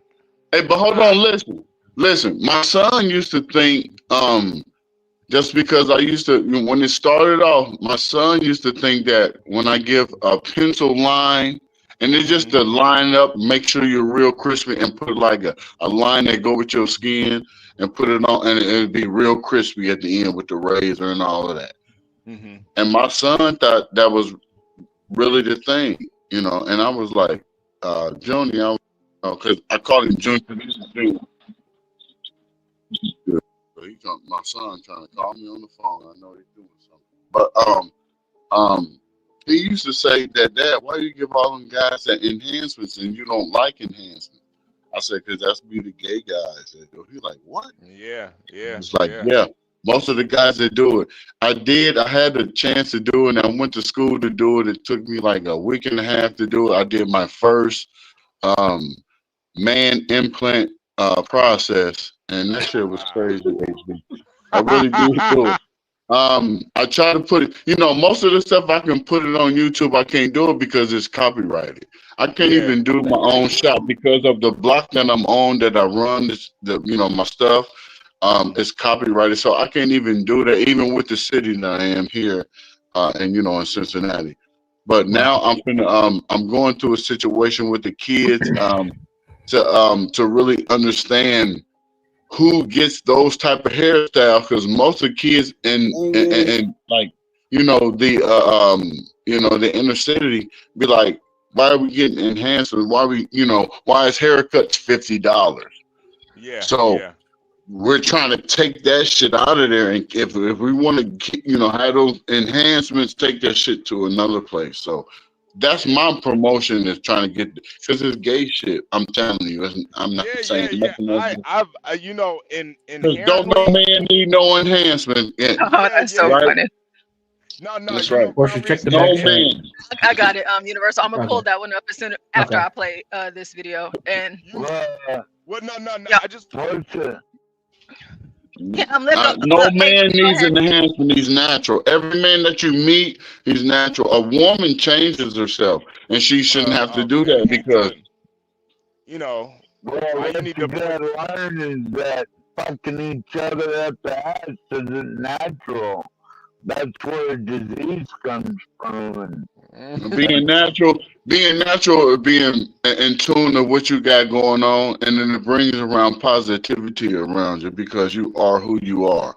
And when you bring in stuff that's not upon you, it's different, man. And I hate sometimes, because I've never been a person, I don't want to give nobody an enhancement. But it happens. People spend listen, when I'm telling you, for one car, I didn't spend $1,500 for one person who wanted an enhancement 20 times. Who wanted an enhancement to put these things to make themselves look like the devil. And I'm saying it because I was born Baptist, and I'm not saying nothing crazy. I'm from down south, and my roots come from that situation. So any man that asks his woman to fuck her up and their ass is a demon. I'm trying to tell you. That's not where babies come from. Okay. Babies don't come from the ass, all right, so man. We hear you. All right, let's play this video, because we do have some more videos to cover. So let's go, Portia. Let's play this last one and then move on, because I'm thoroughly grossed out at this point. Yeah, I think the Indians got me. So I'll just play a couple of seconds of this. This is her talking about whenever she was trying to get pregnant. Okay. Me personally, when I started trying to have a kid, I changed my ways, my behavior, people I was around, everything. I completely did a 360. I removed myself from the streets on my own. I didn't need nobody to guide me or tell me how to move because I knew what I wanted for my child. Y'all motherfuckers go out here and have kids and keep being cruddy and slimy and sleazy and shit and think that shit don't affect your children. It only come back on you. That's bullshit. So, of course, Trying to get she. pregnant.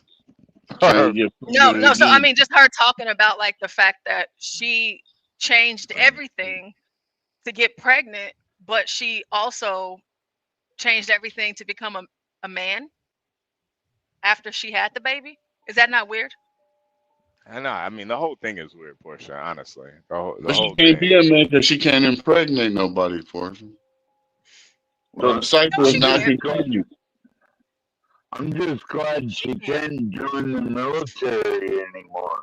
Oh yeah, and then the last thing I want to say on that is if her wife cheated on her with a man before, or if we just look at it that time, there's really no competition. So I don't like, if she's truly a lesbian, she probably needs to leave her alone because this woman is gonna always go back to a man.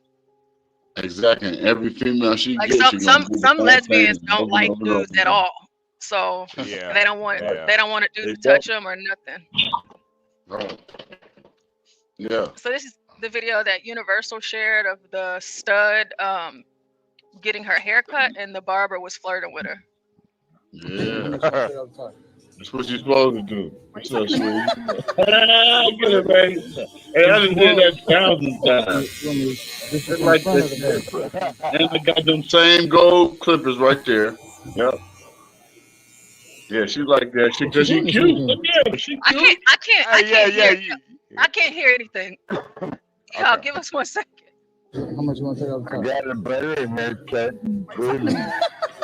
That's a Bluebird hoodie? Is what you want? This is in the front of the back. Which one?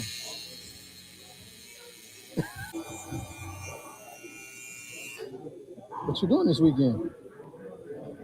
Trying to do dinner or something? You like your haircut? Kind of cute. You see? Smile for me? Oh, my bad. So, I know you like your edge up straight. So, is that the way you're going to go today? Oh, so you like men again? What I got to do with my edge up? Oh. Look up right quick. Can you look up for me, please? Can you look up, please? Oh, shit. One more time. Can you look up? I'm trying to get... School. Can you... You don't got to touch my chin. I said look up. Just look up. You're not doing what I'm asking. Yeah. She's beautiful. We got it. You want me to lay you back? I mean, raise it side in the back? Oh, wow. Get it in, baby. Just the sides. Want me to oil you down? Okay. I can get the baby oil. Yes, she's gorgeous too. You still having a Christmas sleepover tonight? She dapped him up. What's your name? You play her like a female. Then she want to stay because she looked in the mirror. Yeah, she wanted the number because she stayed in the mirror. Yeah. All right, yo, Portia. Go ahead, actually. Oh, yeah. No, I just want to say, Portia, she's low key kind of beautiful. Like low key. She's gorgeous. That's what I'm about to, she's absolutely gorgeous. Portia, show the second link. Ethiopian. She might be Ethiopian. Are you ready for me to show it right now? Yeah. You should show the second link and then let everybody comment. Yeah, she Ethiopian. She's not as pretty. Fucking baddie. Look at that. Yeah. Oh, she's getting 2 laptops fucking with me. Yeah. Yo, and I'll pay for the haircut. And I'll pay for the haircut. What's up? Yeah, Ethiopian. It don't fucking matter. That's a tragedy. You You But gonna I give want her to know two? though. So university Nigga, gonna she give her getting the 2,000 iMac and a MacBook Pro. Let's go. Are you gonna Look give at her that. nails and You, toes you too at the kidding school? me? Are you fucking kidding me? When I seen this, I was like, come on. Yeah, she is like low key Damn. stunning. She's like kind Yeah, of she's Yes. stunning. stunning. Damn. She is stunning. Yeah, she's beautiful. She's gorgeous as fuck. Damn. Yeah, that's kind of. I don't know Too how to bad. feel no The more. only Am person I that she would gay? be I don't interested know. in on this, the only person she would be interested in on this panel is me. So Yeah, Exactly. yeah, Kelvin, I can fix her. Kelvin, I can fix her. I can fix her. Portia, that's a dead day. You a low blow, Portia. Damn. I mean, Sheesh. That's right. She Damn. Beautiful, Damn. man. That is crazy. Man. Yeah. Side note, the haircut was amazing, by the way. That dude fucking hooked it up. Yeah, that haircut, I was like, God damn, that's a good thing. If I could find a barber like that, man, I might cut the braids Cut it off, off. man. That shit was that hair. Yeah, that nigga could cut, man. Yeah. By the way, another side note, she actually came back to him again. That's how good the haircut was. Yeah, but I do have a couple baddies that's like that. I but bet you do. don't even- yeah, but I don't see them. Boy, damn, shit. He's fucked up. My wife be like, "What you looking at?" They be in there, I be like, "Hey, and be beautiful women, man." I have a question along this line for you, Crown, since you're a barber. That is something else right there. Do you notice the women that you do cut like that? Do they be? I'm like confused right now. Yeah, man. you should be. I don't know. Am I gay now? I don't know. Yes. Bad as hell, right? Damn, I be scared as hell to even try to give her a line up and shit. And then when I looked at, because when Portia put it up here, I really zoomed in on her haircut, but that motherfucker didn't line her up the way I would do it. But cause he probably was scared as hell. Damn. This one Christian black Line her up woman. and she looking. You trying to line her up? Like, goddamn. Right. He say you got to put some mint in your mouth. You got to put the mint in. You got to have the Mentos mint that's cool, freshy. And shit, you got to have them gloves on there, right? And you got to prop her up and put that light on her, and you got to look at that pretty motherfucker in her face and just be like, yeah, that's a weed. Just goddamn. She's like, I know you got a wife, but shit, but boy, you make my motherfucking clippers melt in your forehead because you look like Yeah, man. Oh my! When I seen this story, Portia, I was like, "What is going on?" She is good. She is dynamic. I fucked that Yeah, I haircut saw up, this one a man. while ago. I think she needs some attention. That's probably why she's doing that shit. She want to put. She wants somebody to put her on a big. She wants somebody to put her on big dog status because she thinks she really is a part of that. Did you see Don Lemon defending Joy Reid? I'm surprised Shaq Nah. It's Portia. Can you bring that up? I actually do want to see that. Don Lemon defending Joy Reid. That's a good clip. Oh yeah, no, Portia. We played this last night. I played this one last night. Oh, you did? Yeah. I played this one last night. No, the horse wasn't. The horse was not killed. She didn't get up on the horse. Thank God. So yeah, we played that one last night. I think that video we just did with the haircut with the guy. I think Shaq should see her on. Shaq could see her on our video and give her props and take her to Walmart. Give her a Walmart makeover. Walmart makeover, just take her out because she's bad as hell. But Shaq might bring her back to life because she almost looked like Shanti a little bit, his ex-wife. Right, she's gonna be mad when her food stamp card don't work for potato chips. She's gonna lose her fucking mind, dude. 12 man is crazy. Oh no, you can't do that. Yeah.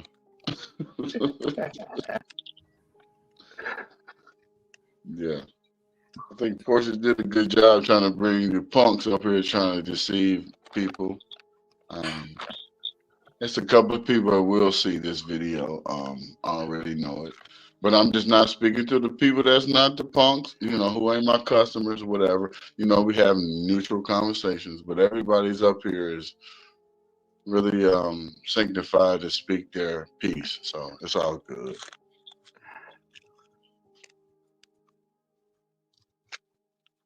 Yeah, man. It looks like HB dropped off. He said he wants to see this, so figure we can wait until he comes back. All right. How's your garden doing, Portia? I was wanting to ask how your garden. Oh, it's doing great. It's doing great. I'm actually putting seeds down. Whenever I get home today, I already have my compost and my mulch mixed because it's March, so spring. Brown And it's supposed to be raining too, so. And then you're gonna trade your produce for fresh eggs and fresh chicken meat and all that, right, Portia? Yes, absolutely. Yep. Okay. Yep. It's crazy. Every year you be saying the same thing, Portia, and I already know because March is my birthday month. And it's always the time of springing and growing and fresh air and people with sinus problems, they can get away from them. And here we come when it's time to get Yeah, hot. those allergies start. Yeah. The allergies start going Yeah. crazy. But yeah, sometimes I'll be surprised because y'all do be listening to stuff that I say. I'll be, but yeah, my garden, y'all know what time of the year it is for me. Hey, Portia, I'm gonna ask you a question because I try to do it myself before even going to that. How do you? Oh, hold on real quick. Okay. CKJ says, Portia, do you do raised beds? Yes, CKJ, I have raised beds and I have like my garden, like actually in the ground too. So I do both. And then like my flowers and stuff, tulips. I can't think of all of the ones that I'm gonna put down today, my seeds. But I know for sure my bulbs are going in today. Crown Reese, what was the question that you're about to ask? I want to know when do you start? When do you start your olive oil? The olive plant, the olive oil plants. Do you do those? No, I don't do olive oil plants. You don't do those at all because I do those, and those are the things that we get the vitamin E from. We get the or maybe I'm putting in the situation that's not right, but it's the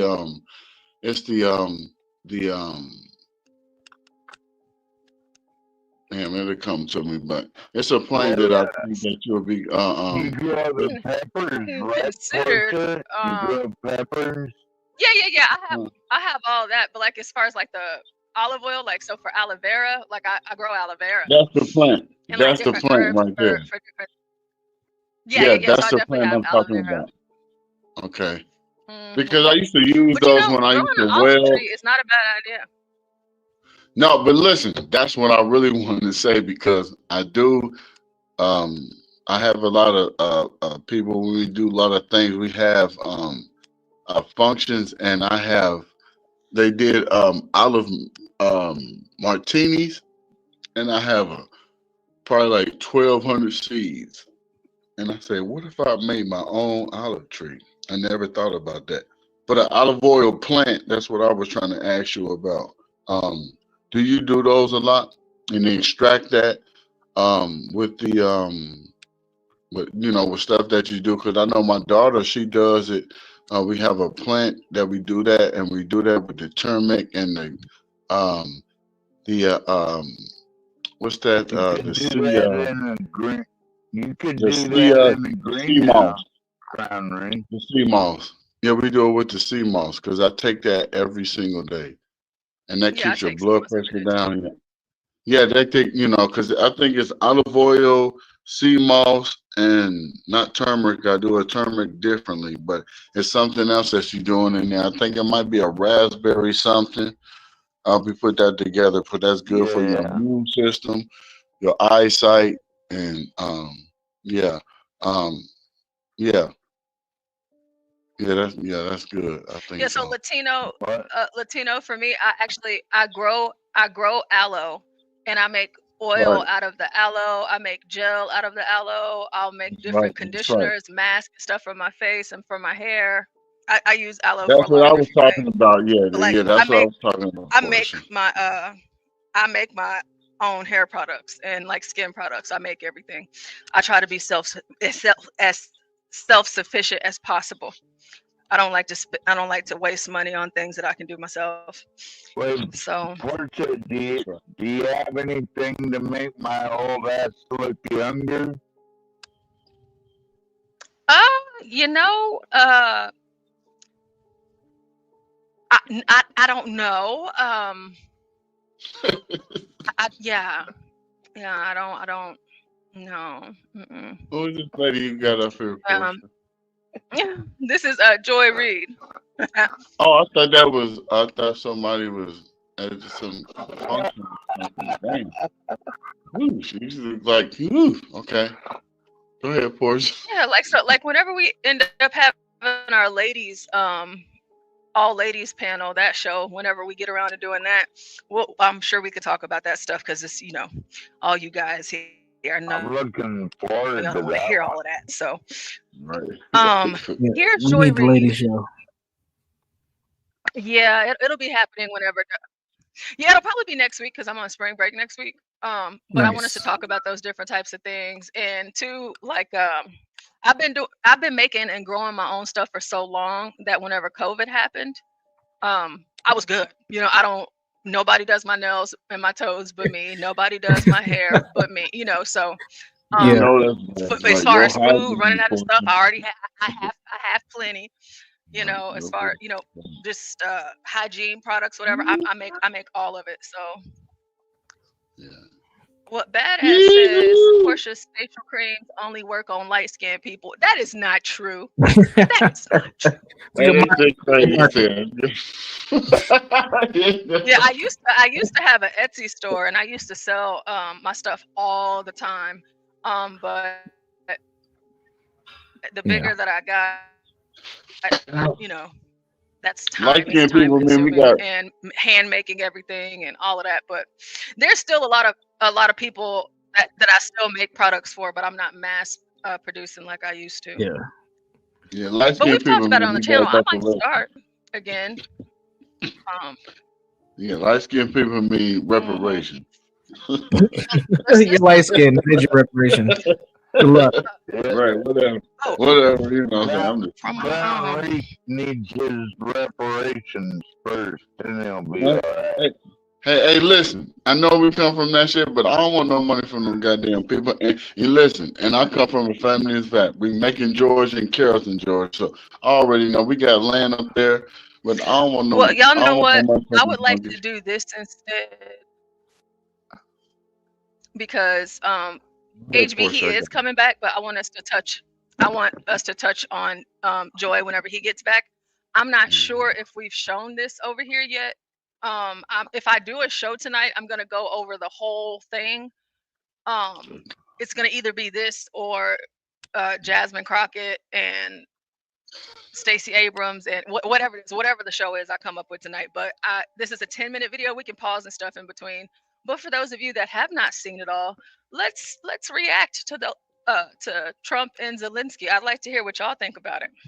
It's Candyland, Portia. Candyland. Go ahead, put it on this.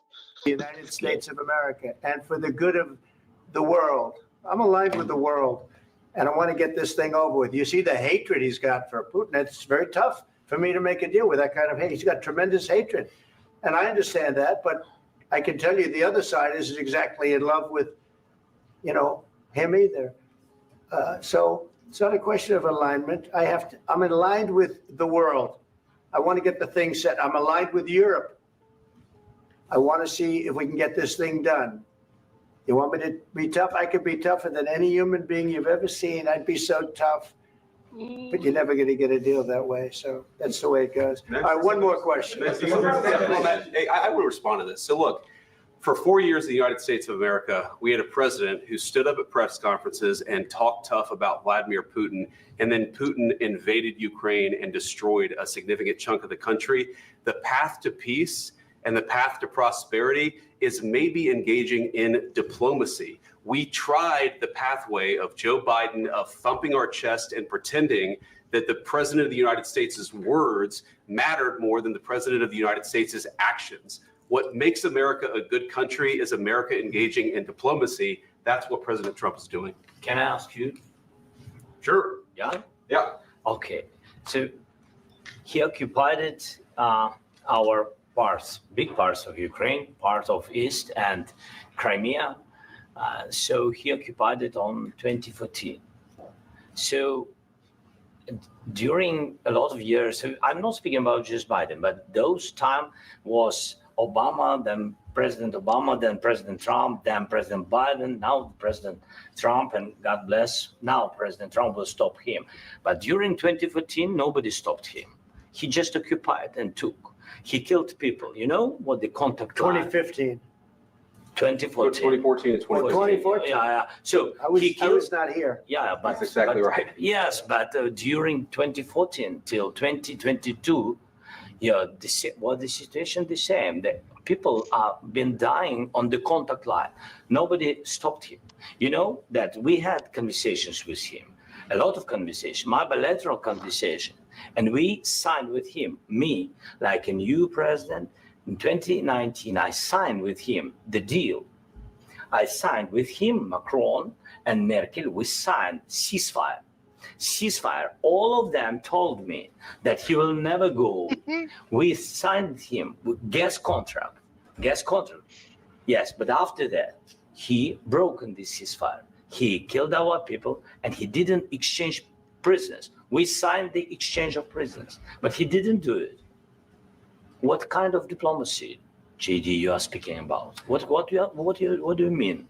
I'm talking about the kind of diplomacy that's going to end the destruction of your country. Yes, but if you Mr. President, with respect, I think it's disrespectful for you to come into the Oval Office and try to litigate this in front of the American media. Right now, you guys are going around and forcing conscripts to the front lines because you have manpower problems. You should be thanking the president for trying to bring an end to this conflict. Have you ever been to Ukraine? That you say what problems we have? I have been to. I've actually watched and seen the stories, and I know what happens is you bring them on a propaganda tour, Mr. President.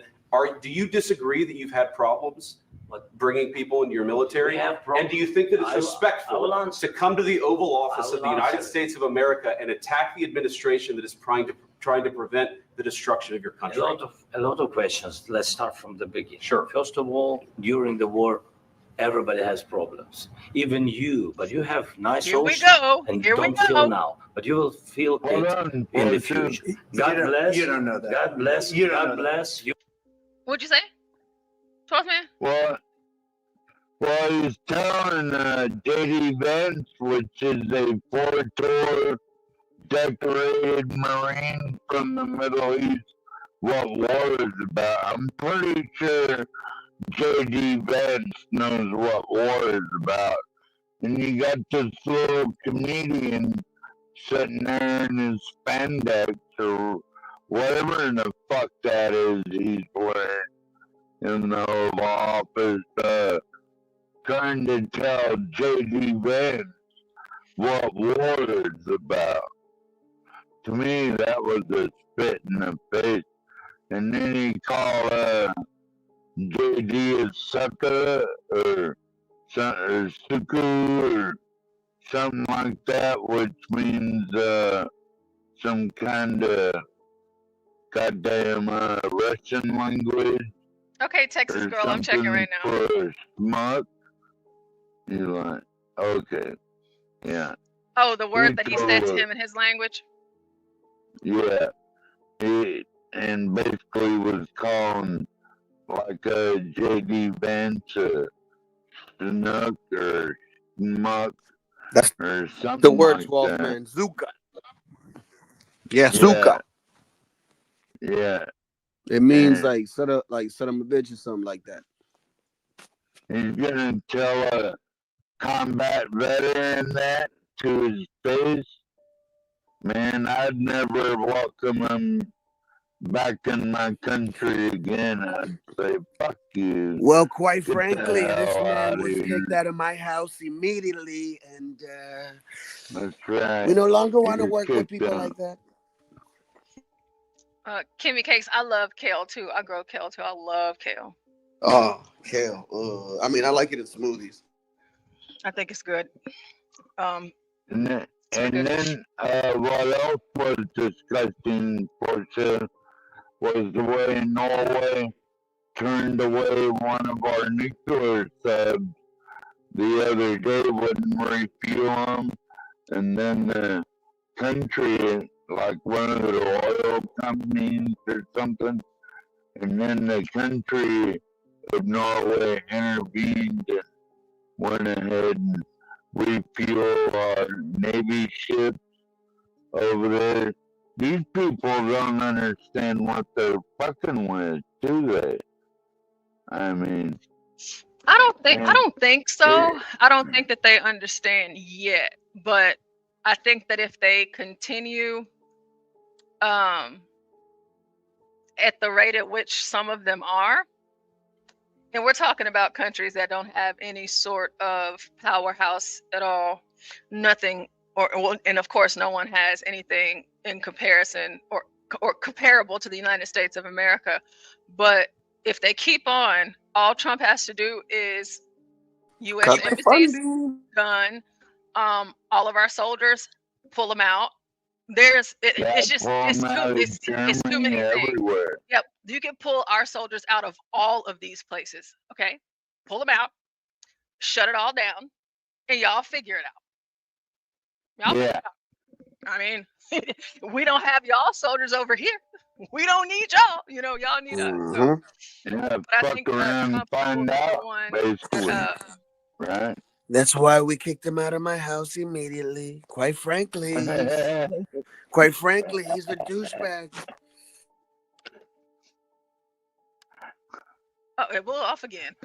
So Trump, I think whatever the way that he's gonna play his hand, I know he'll play it in the favor of us. But Trump, especially after all he's been through the last 4 years, Trump isn't backing down to nothing, and he's not about to let anybody disrespect him or America. You know what's really disgusting, Portia, is they're spending more money buying energy from Russia than they've devoted to Ukraine. You know what I mean? So they're basically investing money into Russia and then pretending to invest money in Ukraine, basically. Is what they're doing. Okay, let's watch some more. Yeah. Because this is where it starts to get spicy. And don't feel now, but you will feel it from the beginning. Sure. First of all, during the war, everybody has problems. Even you, but you have nice ocean. And don't feel now, but you will feel it in the future. God bless. You don't know that. God bless. You don't God know bless. that. You will not have a war. Don't tell us what we're going to feel. We're trying to solve a problem. Don't tell us what we're going to feel. I'm not telling you. Because I'm you're in no answering on position to this dictate that. That's Remember exactly this. what You're in no position to dictate what we're going to feel. I mean, it's just the masculinity for me. Zelensky kept trying to talk, but Trump, he didn't change the tone in his voice or nothing. He just repeated himself. And then Zelensky just shut up. Yeah, hush. Hush, don't say nothing. You're in no position. You are in no position.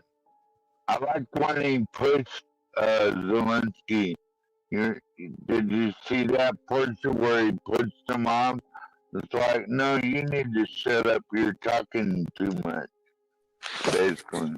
Because sometimes you have to show strength, and that's what I did right there. Yep, that is exactly what he did. Let's keep going. We're going to feel very good. Feel influence. We're going to feel very good and very strong. You will feel influence. You're right now not in a very good position. You've allowed yourself to be in a very bad position, and he happens to be right about it. From the very beginning of the war. You're not in a good position. You don't have the cards right now. With us, you start having cards. Right now, you don't have playing cards. You're playing cards. You're gambling with the lives of millions of people. You're gambling with World War III. You're gambling with World War III. And what you're doing is very disrespectful to the country, this country. That's back to you. Far more than a lot of people said they should have. Have you said thank you once? This entire meeting? No, in this entire meeting, have you said thank you? You went to Pennsylvania and campaigned for the opposition in October. Offer some words of appreciation for the United States of America and the president. See, JD Vance, he's jumping in there. He's not leaving Trump. He's not leaving him hanging.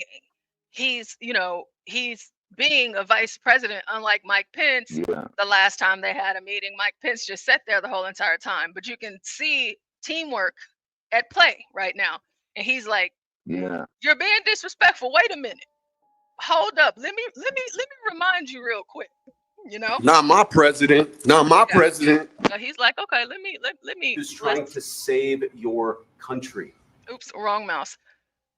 But yeah, not with Trump.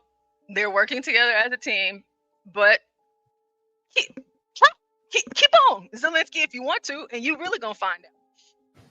Please, you think that if you will speak very loudly about the war, you He's can... not speaking loudly. What? He's not speaking loudly. Your country's in big trouble. Can I Wait a answer minute. that? No, you've done a lot of talking.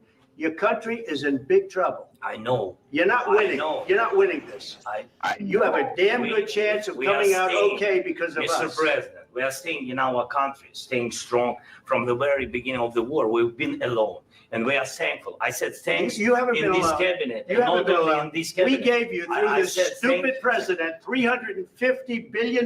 You voted we gave for you your military equipment. Yeah, right. Your Stupid men are president. brave, but they had to use our military. What about If you didn't have You our invited military me- equipment, You invited if me you to didn't speak. have our military equipment, this war would have been over in 2 weeks. In 3 days, I heard it from Putin. In 3 days. And then here he goes in 3 days. Putin said in 3 days. It's just like, gosh, you just seem like such a little tiny man, like Trump called you whenever you got out of that SUV to walk into the White House. He said, "Oh, little man." In 2 weeks, Trump was trying to give you something, and you're like, "Oh no, 3 days." Is what Putin said. But sir, what you have to understand is all of this tough talk you're doing, it's not going to work, because whatever war you think you're fighting, which in reality you're losing quite badly, to quote Trump.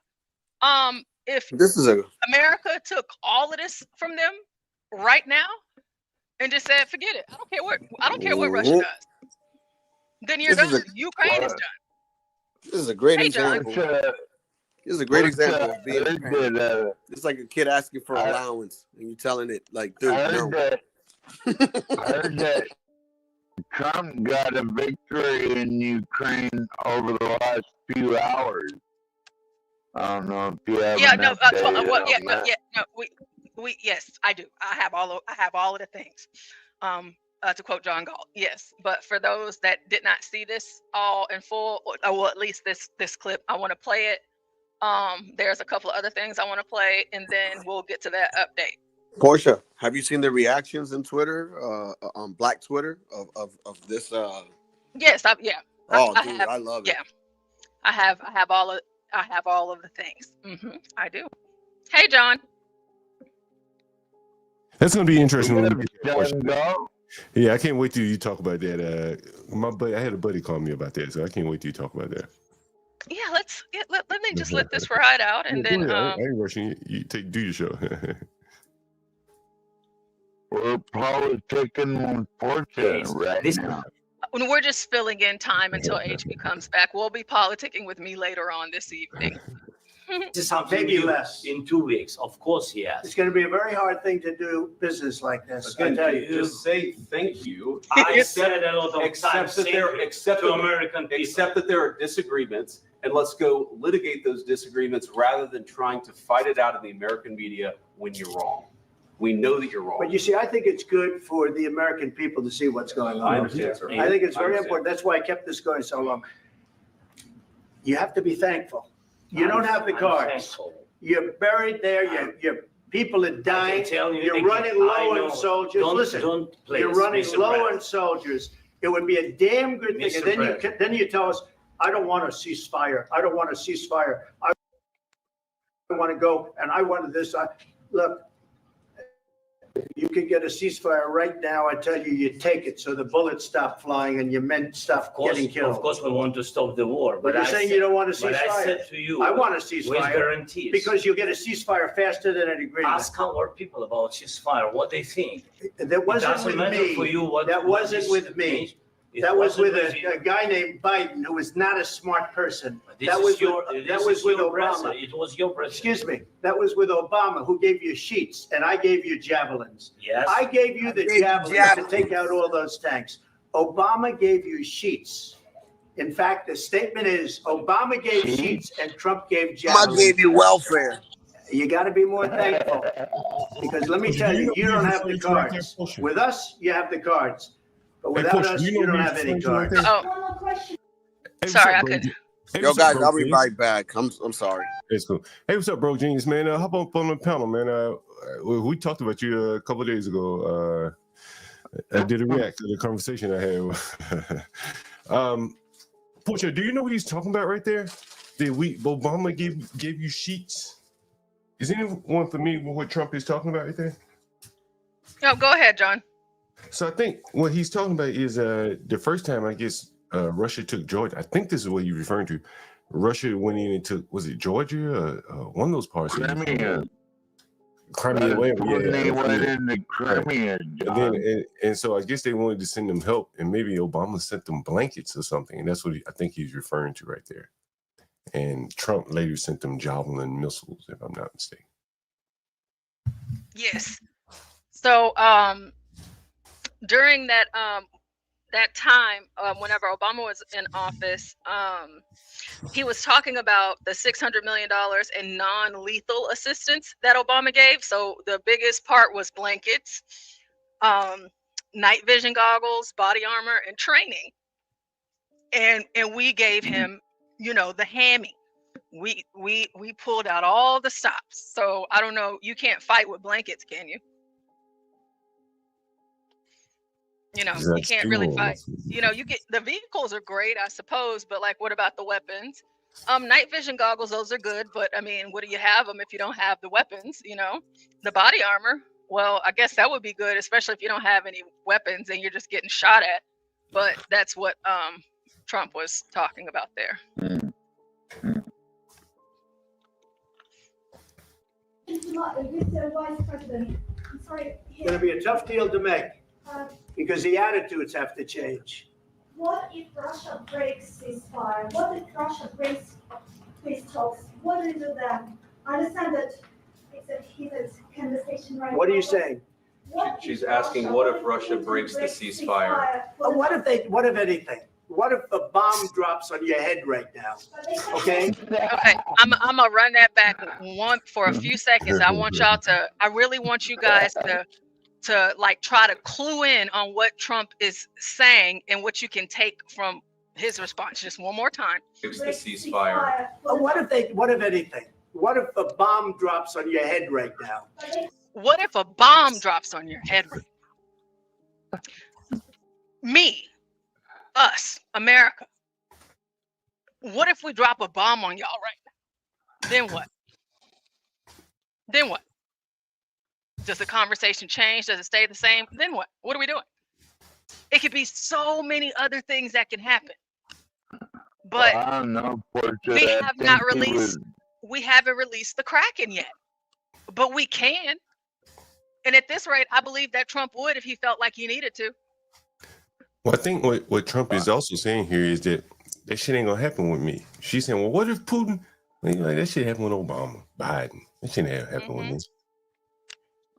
me. I think he's directing that at the media too, John, because like she's asking him a stupid question. Like, what if? Indeed. No, man, that was for everybody. That was definitely for everybody. So whoever it was, media, presidents, world leaders, what if? Yeah, what if a bomb drops on your head right now?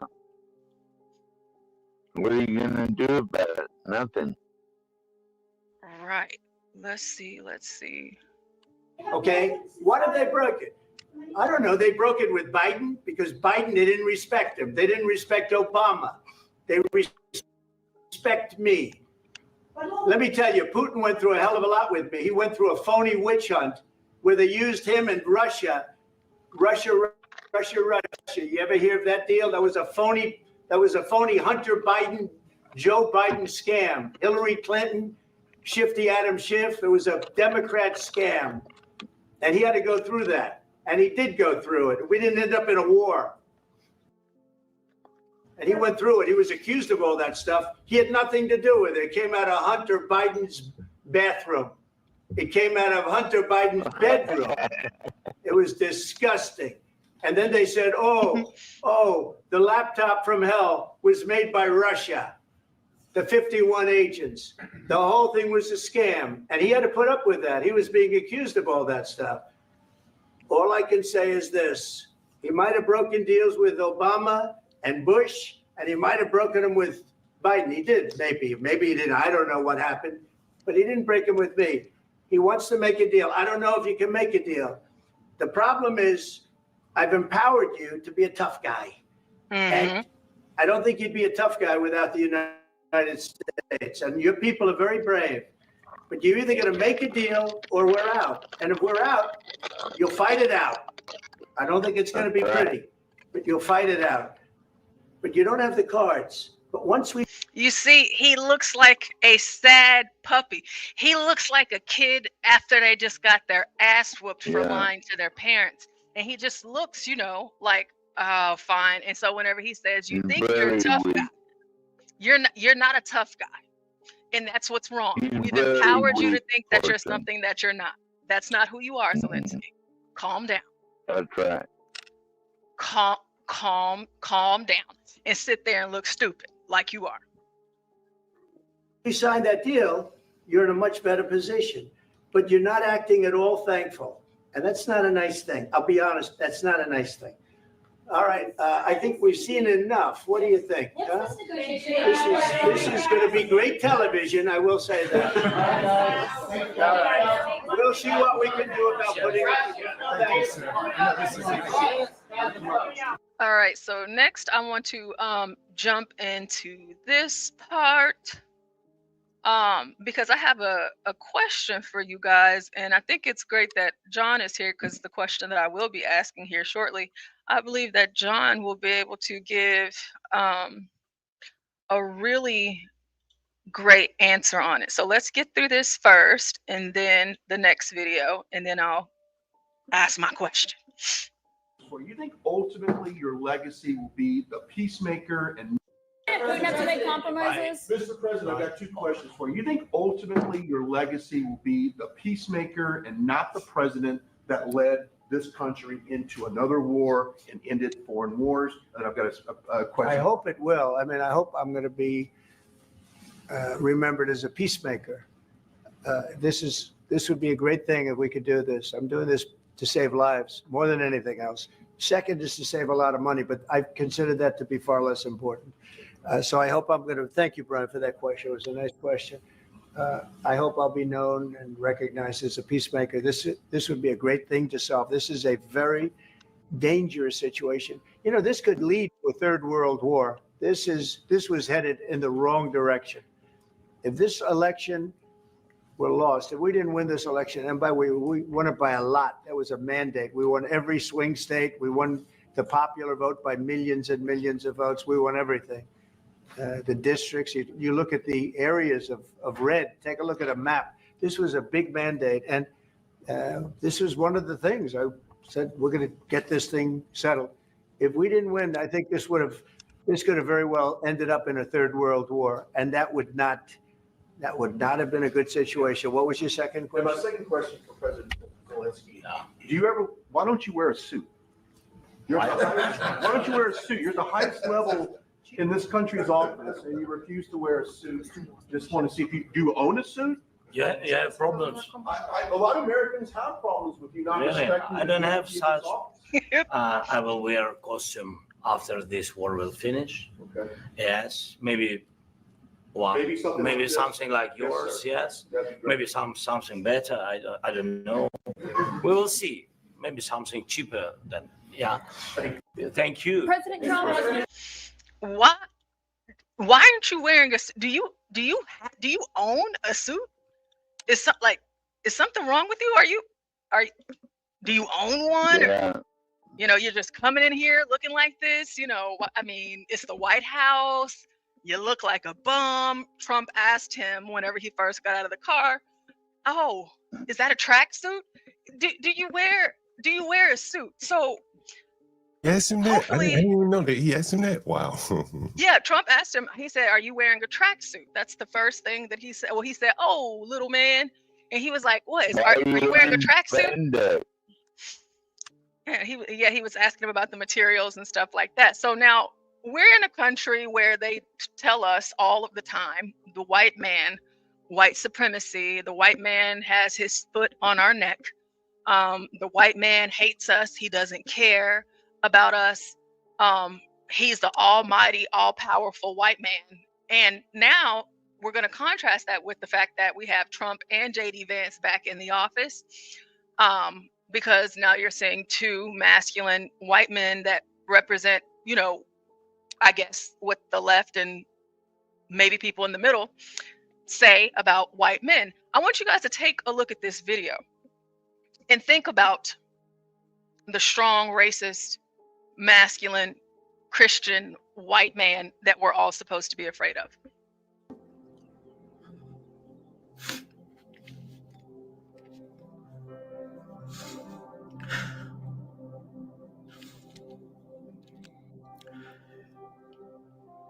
This man is fighting for his country. A sovereign nation got invaded.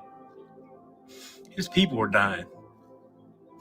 And this motherfucker talks about him wearing a suit. I hate this fucking country. What a cunt. I've never in my life felt like I do right now. I don't give a fuck what he wears. This man has been respectful to every leader in the world. Everybody. Everybody. And you clowns want to fucking do that shit to him when he comes over here. And then talk to him like shit and kick him out of the White House. Sure did. Kicked him right on out. Fucking disgraceful son of a bitch.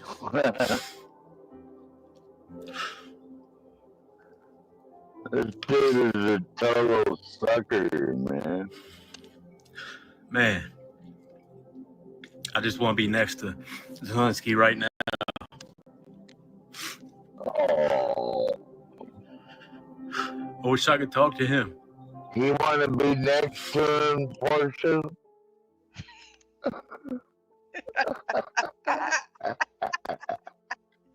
I know, Toth, man. I'm just like, I just want to be next to him right now. And it's like, are you gay? Or, I mean, what do you want to do? I mean, is this getting sexual? I don't get it. Let's keep going. It's almost over.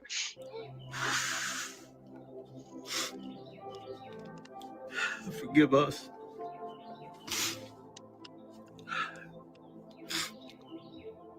Hot damn, man. I can't. Sorry, y'all. I can't believe what I just witnessed in our White House. Yeah, you sorry, all right. You know, one thing my dad always told me growing up, if it's in a serious context, don't you ever tell nobody that you sorry. You tell them you apologize because you ain't sorry. But this man, he is sorry. He's pretty sorry, Portia. White man crying like this. John. This shit almost seemed like a parody. Like it couldn't be real. So the big scary white man who hates his own country. He hates this country. Now he's in this country recording this video. He hasn't left yet, but they always tell us about the big scary white man. Was he scary to y'all?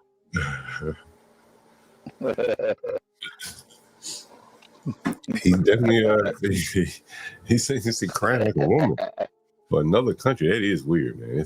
It's very weird. And not just for another country, because someone asked him if he owns a suit. Why isn't he wearing a suit? He took that much offense to that question that it brought tears to his eyes, and he wished to be next to Zelensky. I wish I could be next to him right now. Well, one of the questions I always ask these people, Portia, is why aren't they signing up to go fight in the trenches of Ukraine? Because they don't care. Sure they don't care. That little spandex wearing tin pot dictator is taking volunteers, you know. You could fly over there, right? Yeah, you could definitely go there. Fight right there. Because I've had friends of mine that did it. And I got on to them about it. And now I never heard from them. If they want to go, all right, go ahead.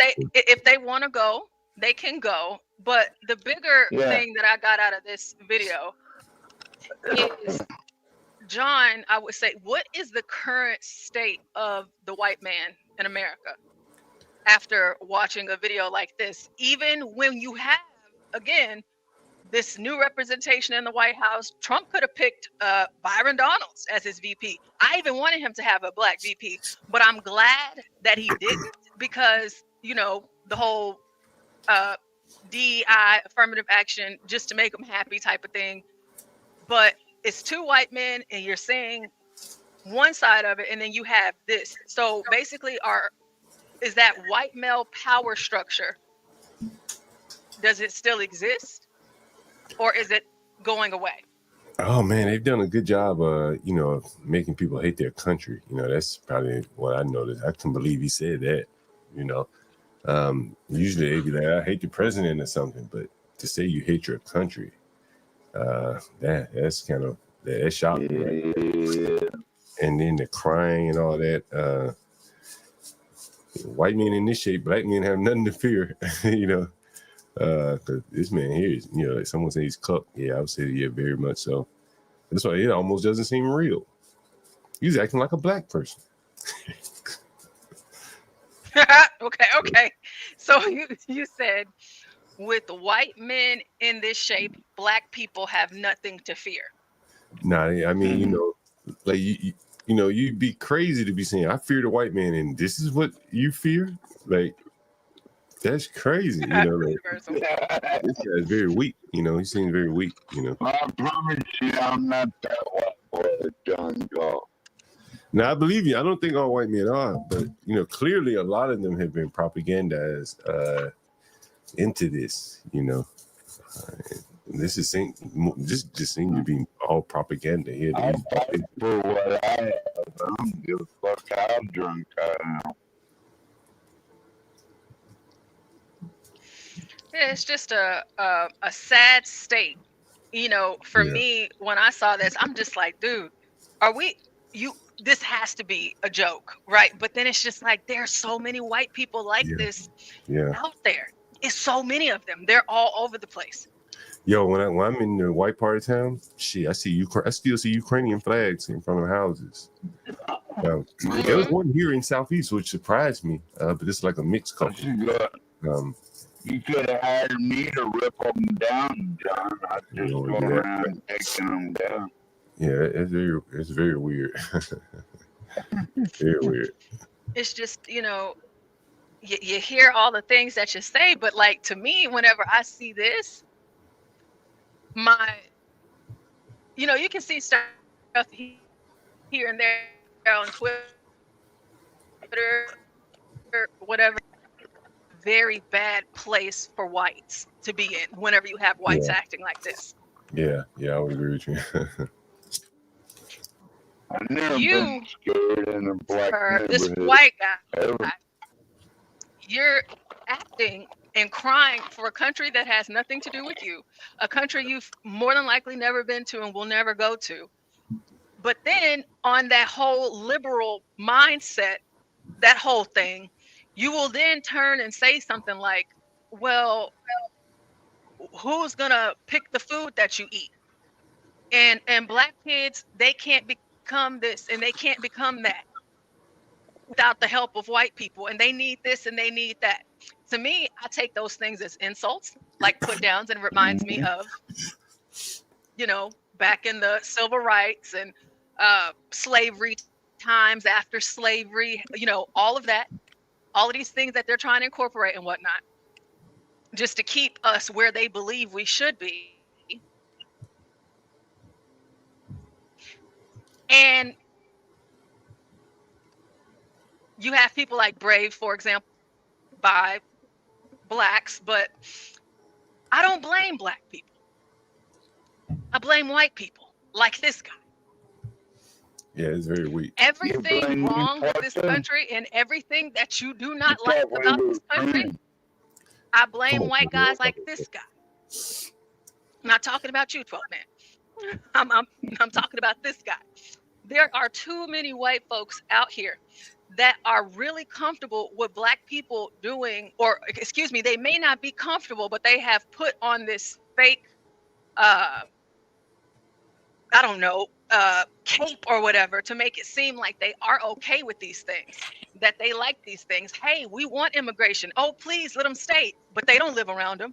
Oh yeah, BLM, please, by all means, go out there and tear it all up, destroy it. I mean, but we don't live out there. They didn't close the Target in my neighborhood. They didn't take the Walmart out of my neighborhood. They do all of these things, and then you'll have the other side that wants to, you know, put the spotlight on black people. But it's like, no, I want to put the spotlight on y'all, because if this is y'all's country, why are y'all letting it go by the wayside like this? It's gotten so bad that black people, and John, you said it perfectly, if this is the state of the white man, black people don't have anything to be worried about. These white folks have gone so far as to make black people feel comfortable enough to do something like what we're about to watch in public at a park where children are. We're not from Africa, we are natives. This our land, we all know about the slave ships. We're not from Africa, we indigenous. I need you to listen, I need you to get in this. We not black, we not black. Know your story, family history, that's stats. We not black, that's a curse. Let's put this curse to rest and be blessed, yes. We indigenous, this land was our ancestors' home. What they taught us in school about slaves was wrong. It was a scare tactic, they got the children first. So we believe that this land was not ours. Divide and conquer, eugenics, terror and fear. But we're the generation and our mission is clear. It's time to unite and get our heritage back. Like I intend to stop living in lies. We're not from Africa, we are natives. This our land, we don't know about no slave ships. We're not from Africa, we indigenous. I need you to listen, I need you to be getting this. We're not black, we're not black. Know your story, family history, that's stats. We not black, that's a curse. Let's put the curse to rest and be blessed, yes. Black and white, it don't exist. Can't group us together, you gotta be specific. All these immigrants surviving day by day. Indigenous rising, you know we here to stay. Black is not a color, black is not a race. Whole time playing in our face. They been trying to block us out with the word black, but we was here first. You can't argue facts. We're not black, we're natives, we're indigenous. But I thought we was all from Africa. Okay? Whatever this message was or is or supposed to be. Okay? Black people feel comfortable enough to do stuff and say stuff like this in their country. Now, to me, this is my country. I feel that way. So I'm not speaking to this like I'm not black and I'm not American and this is not my country. However, a lot of black people do that. But a lot of white people do it too. They do it so much that blacks have gotten a lot of stuff because of it. But then you have others that turn around and complain about it. But This guy, him. Don't blame crime or failures, or don't blame us. Mm-mm. Look in the mirror, okay? You guys need to assess your people, deal with your people, and then we can talk. But Well, yes, you are right. We aren't from Africa. I Yes, just no, try I to am not. mind my own business, and I don't get Go up ahead. in the mix. Do you? Oh, I've heard this. We aren't from Africa, and I've never given it much thought. But I see that there is like a movement of people that don't believe that we're from Africa. I've never given it much thought, to be quite honest with you. I'd never heard that before until I saw this. I think Q-Butter, is it Q-Butter or one of those channels devoted to that topic? Yeah. I never heard it. The whole indigenous thing. I'm like, oh, really? We're from America now? So we were here first? Or I don't know. What is it? And you see, because it happened so long ago, I don't, I don't know what the argument is. It's like we're here now. Like, so however we got here. I mean, I know how I got here. My parents did something to create me. That's how I got here, and that's all I need to know. It's like it seems like about every 30 years or so, you go from Negroes to African Americans to Black or African Americans, and now they're saying shit. We none of that shit. We already here. Indigenous. Maybe they'll start calling us indigenous at some point. I don't know. I just like Black. That's simple. That's easy for me. Yeah, it seems to be pretty much. They said they not Black, so I don't know what that's about. Well, what they did say, that Black was a curse. Mm-hmm. And some of the people that believe in the Bible and stuff like that, I think there's references to something like that. I'm not a Bible person, so someone in the audience can better reference it. Is it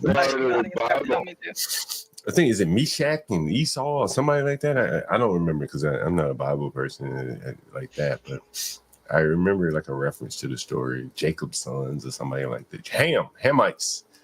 The Hamites. That's right. Children of Ham. That's right.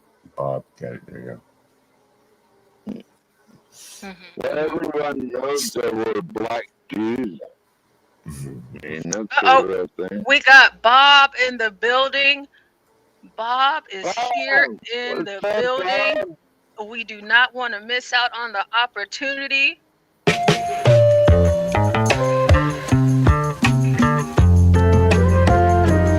Here, Bob, everybody. Oh shit! Here, Bob. Bob is flying.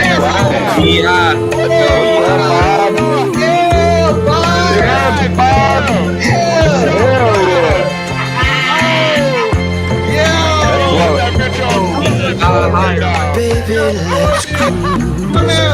What are we talking about?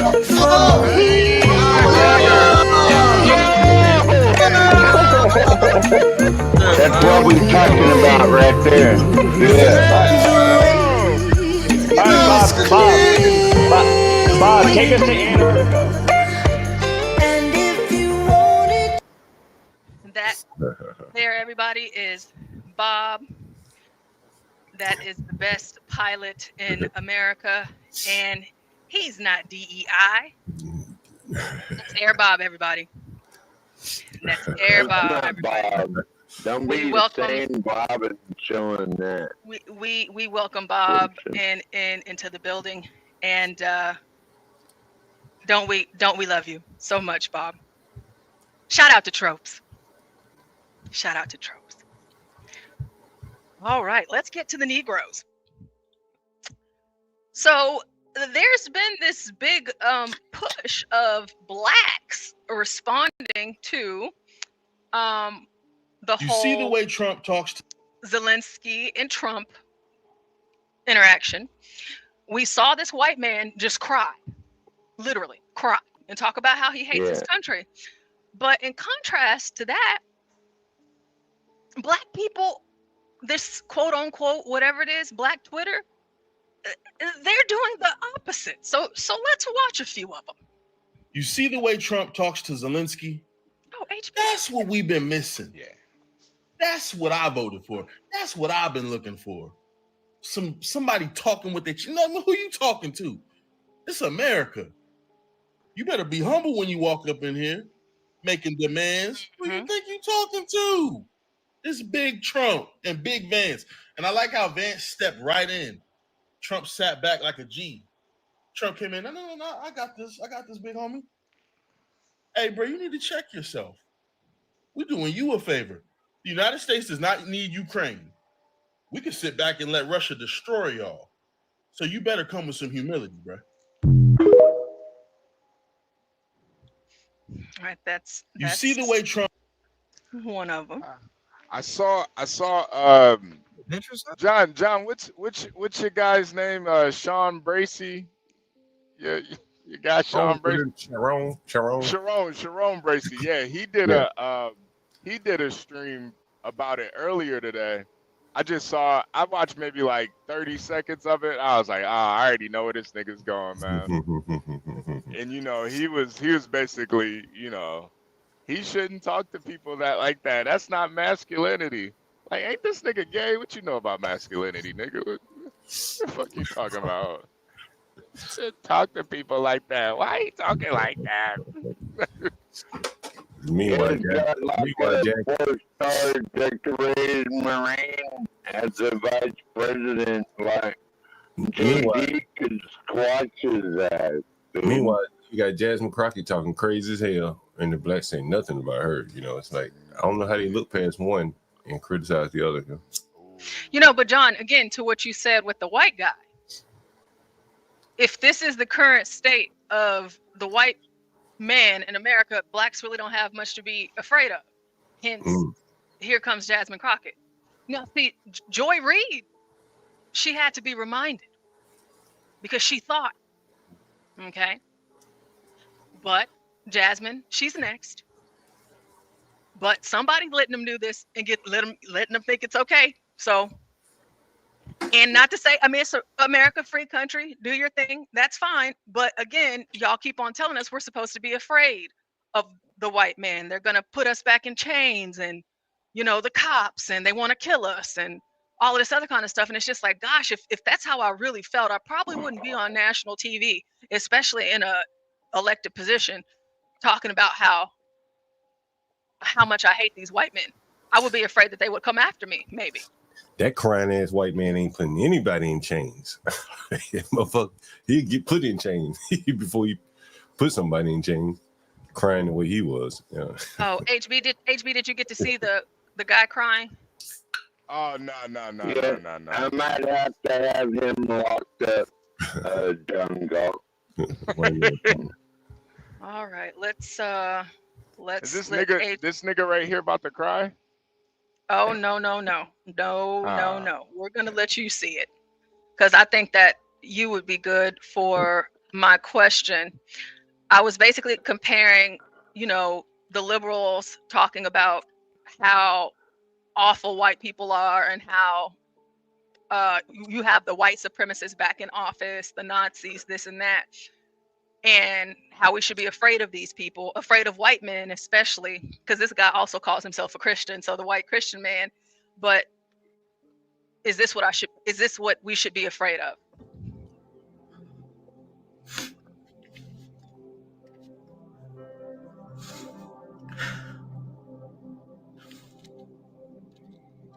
This nigga crying. This man is fighting for his country. He didn't deserve the N-word, HB. His people are dying. And this motherfucker talks about him wearing a suit. I hate this fucking country.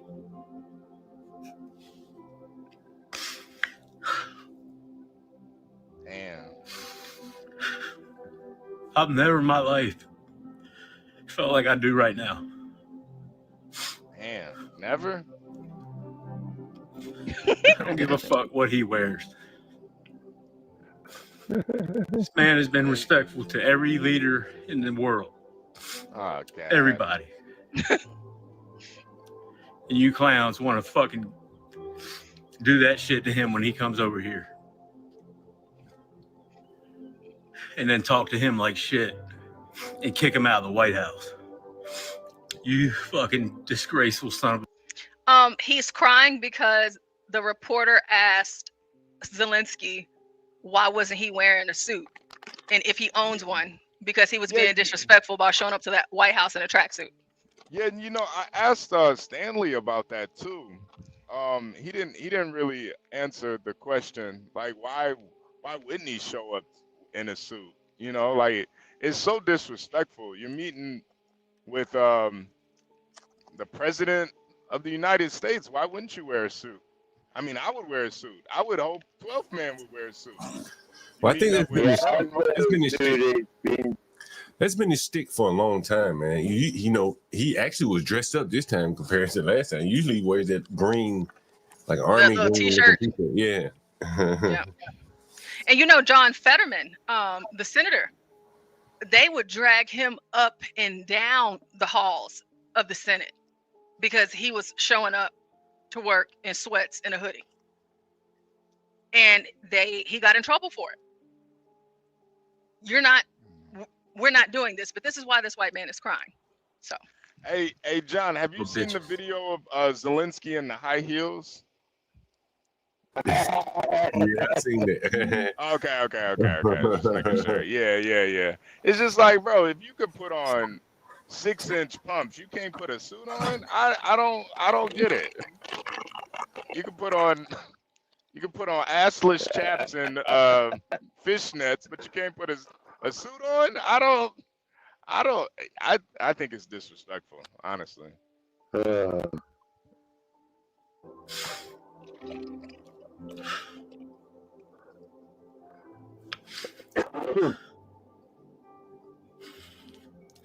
Man, what?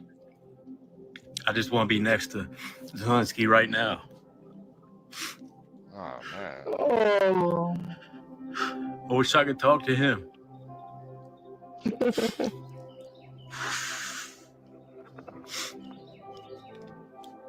Forgive us.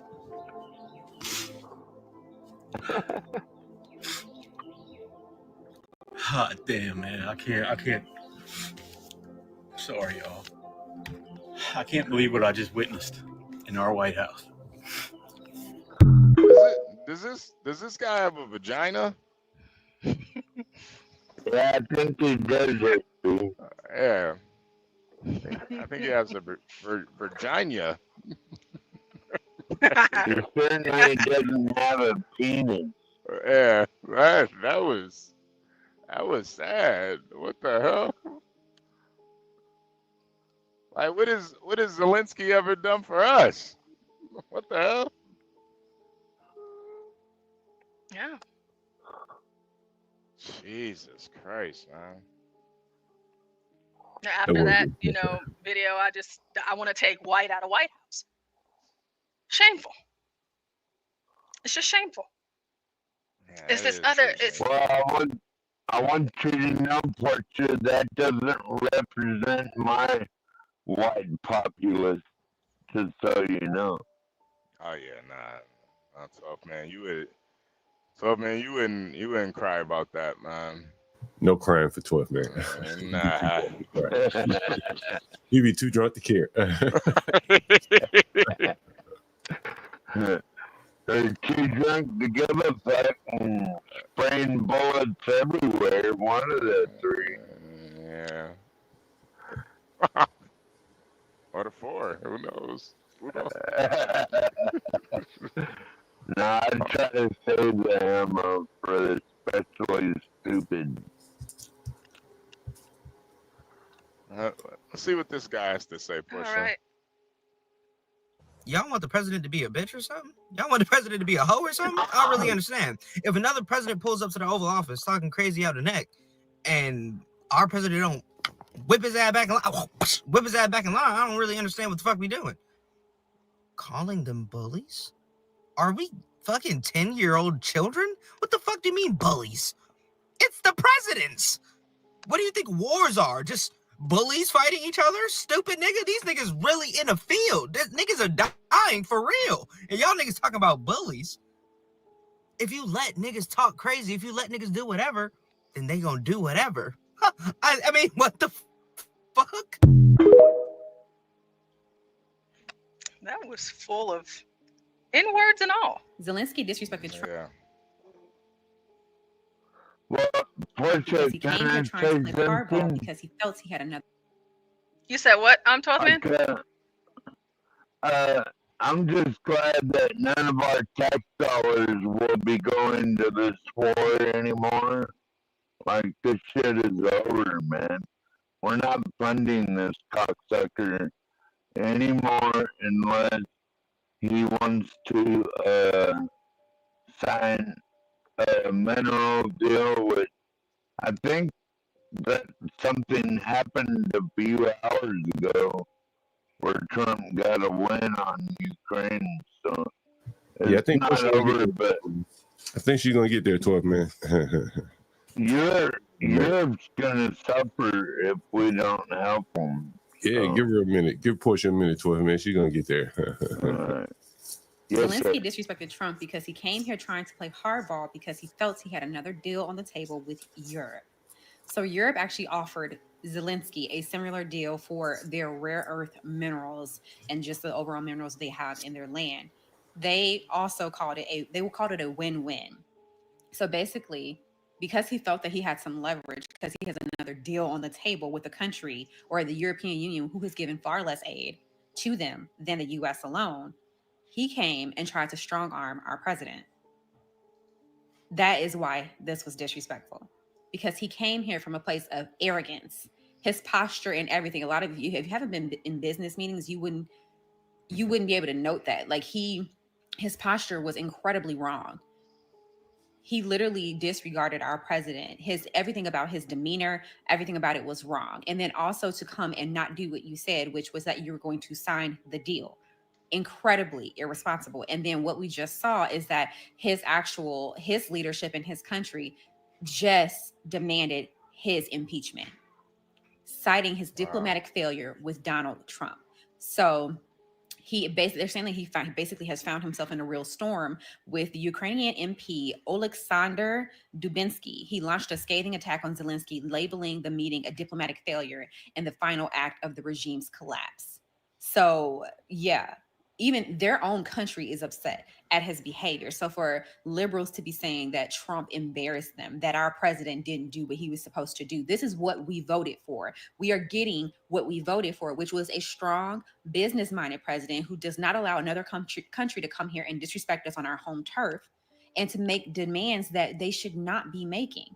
We have given far too much aid to Ukraine for him to come here and not do what he said he was going to do, or to act like he has a better deal on the table. That's why even the lady who was there with him, I think it was the prime minister or whatever she was, or an ambassador potentially, she was even, her hand, you saw there's video of her with her hand in her head in her hands, because even she knew this meeting was off the rails, and not because of our president, but because of Zelensky's blatant disregard for what he was supposed to be carrying out for his country. He is not in the power position over the U.S. And anybody who's advocating for this country over our own, where is your head at? Where is your head at? Where is your loyalty at? That's a part of the small percentage. Another part of that small percentage of Black women that voted for Trump. Now, we saw the video of the white man reacting and being upset. Here's some white women.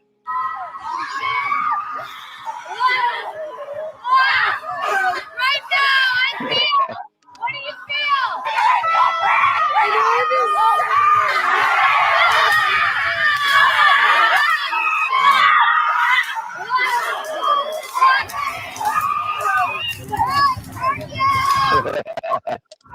Give it to them! What are they trying to take?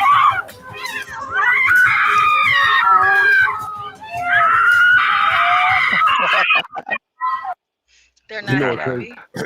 They probably paid some money for that shit too. Big money. They're not happy. Yeah. If I pay I'll try them see them bitches in my wood fortune. like how much you think they paid for that retreat to go out there? What do they call this shit? It's like a rage session or something. You know, Mhm. yeah, I think that's what they call it, right? Rage session or Yeah, something. like the yeah. Mm-hmm. Yeah, it was kind of hot. Mm-hmm. It's kinda- Comical. That was comical. I just want to say to everybody, nigga, fuck Ukraine. Yeah, nigga, we don't give a damn about Vladimir Putin going over there, bombing them people. Nigga, fuck them people. All year long, you niggas ain't said nothing about Ukraine. Fuck Ukraine. Yeah, nigga, we don't give a damn about Russia or Ukraine. Not no nigga. Yeah, nigga, Muddy and Grandpa and them. Nigga, fuck, I don't give a fuck about neither one of them. I ain't got damn some bitch. Yeah. They didn't have nobody when we needed somebody for Tamir Rice. Yeah, you bitch ass black folks always sticking y'all goddamn business. Y'all just like that white boy. Nosy motherfucker. We don't give a fuck about Ukraine. We don't give a fuck about Russia. If the club's opening this weekend. Fuck. When the next part Michael Jordan tennis coming out. Nigga, we don't give a fuck. If Russia wipe out Ukraine tonight. Yeah, I'm a fan of Vladimir Putin. I think he the baddest world leader in the world. And shit, I like him and Kim Jong. But yeah, nigga, and It's Kim Jong Un. Come on, John. Come on, John. Muammar Gaddafi, but they killed Gaddafi. But yeah, nigga, fuck Ukraine, nigga, blow it up. Yeah, nigga, we don't give a damn about that shit. Yeah, nigga, fuck them people. And fuck who die over there tonight. We don't give a damn about none of that shit. Not no nigga. Yeah, nigga trying to fry chicken. We ran out of chicken today. I want the fried chicken before I went to the motherfucking airport. You think I give a fuck about them goddamn Russians and Ukrainian? I don't know no nigga in Ukraine. I don't even know no nigga that can spell Ukraine. Fuck you talking about? Yeah, and I don't know no nigga that's friends with a Russian. So fuck them people. Ain't them white people. Ain't that white on white crime? So tell all these niggas, say, hope all of them die. Yeah, fuck you talking about. They not going to heaven with us, no way. So yeah, man, fuck them people. Nigga, stay focused, black people. Fuck you talking about. It's income tax season. Don't let these people distract y'all. Nigga, we finna be at the party like it was the PPP era again. Nigga, they about to release taxes. Stay focused, niggas. Yeah, fuck Ukraine. Fuck the international airport. I hope Russia win, but I'm not going for nobody. Yeah, nigga, I'm with the Palestinians. I ain't with the Jews. I'm with the motherfucking Palestinians. I'm with the motherfucker that didn't get guns for a long time. They were throwing rocks. Yeah, they were supposed to be shooting rubber bullets, but them folks were shooting real bullets. Charleston Yeah. White, everybody. Yeah, he gotta get off that crack, man. That nigga Charleston White been smoking that pipe a little too hard, man. You know, someone the guy that was on the kick stream with me, he initially didn't like Charleston White, but the other day, that same night, he said, "Man, I like that nigga Charleston White." And I think, you know, like Charleston, you know, he ain't for everybody, but for a lot of hood niggas, you know, maybe just straight hood niggas, you know, niggas just working and shit like that, but they hood niggas. Like he delivers a message that they can kind of, you know, it hits with them, you know. Yeah, they don't want to hear no fucking speech, right? They're not gonna go read a book that Stanley refers to, but a short 2-minute blurb. That's about all they're gonna hear about Vladimir Zelensky and you know all that shit. Yeah. Nah, he does say what needs to be said a lot of the times. Portia, I don't mean to distract you. I was gonna ask HB a question. No, go ahead. He was somewhere, man. Charleston White, I'm talking about, and he said something. I'm trying to think. But he basically said, you know, I came out to attack the rappers and entertainers. And he goes real, you know, that's who he usually is his target. And they ain't killed him yet, right? Knock on wood. But he's one of the only few people I know that talks about like fuck dirt. He killed people. Fuck King Von. He killed people. While everybody else is bopping their head to this shit, he's calling out the crime and the violence. He's the only one doing it. To be honest with you, you know, it's very interesting. He finds himself really in a space all to himself, right? And so it's no wonder he's making quite a bit of money. I got a picture with the nigga. I went to see the nigga here when he came to DC. I got a picture with him somewhere. Yeah, I try to find it. Yeah, I mean, he talked about all the dead rappers too. He said, "Fuck them and their mama." Like, yeah, you know, I think that goes to your point with having the moral high ground. I think subconsciously, even the niggas that are in it, they even know that it's wrong. Yeah. So they can't be mad at him for saying it. Yeah, it's not nice to talk about the dead. Everybody knows that anyway, right? Killers that just may be dead. Yeah. You know, I got, man, you know, have you been, Porsche, I'm sorry again. HB, you been hearing about this Nipsey Hussle shit? His brother, bro man. Yeah, I've heard a little bit about it. Black, what is his name? Black something. Black Sam. Yeah, I have all of those videos. I just Well, you gotta come up. All right, Porsche. I know Porsche, HB was dropping out, so it was on my mind. Oh yeah, no. I mean, y'all can go ahead and talk about that, and I'll pull back up once ever I get home. HB, what's your thoughts on that Black Sam shit? I'm not too sure. I'm not too sure about it. What's going on? I've like I saw kind of, you know, some things about him, but what I've heard is like he's into it with some of the Crips or something like that. Something like that.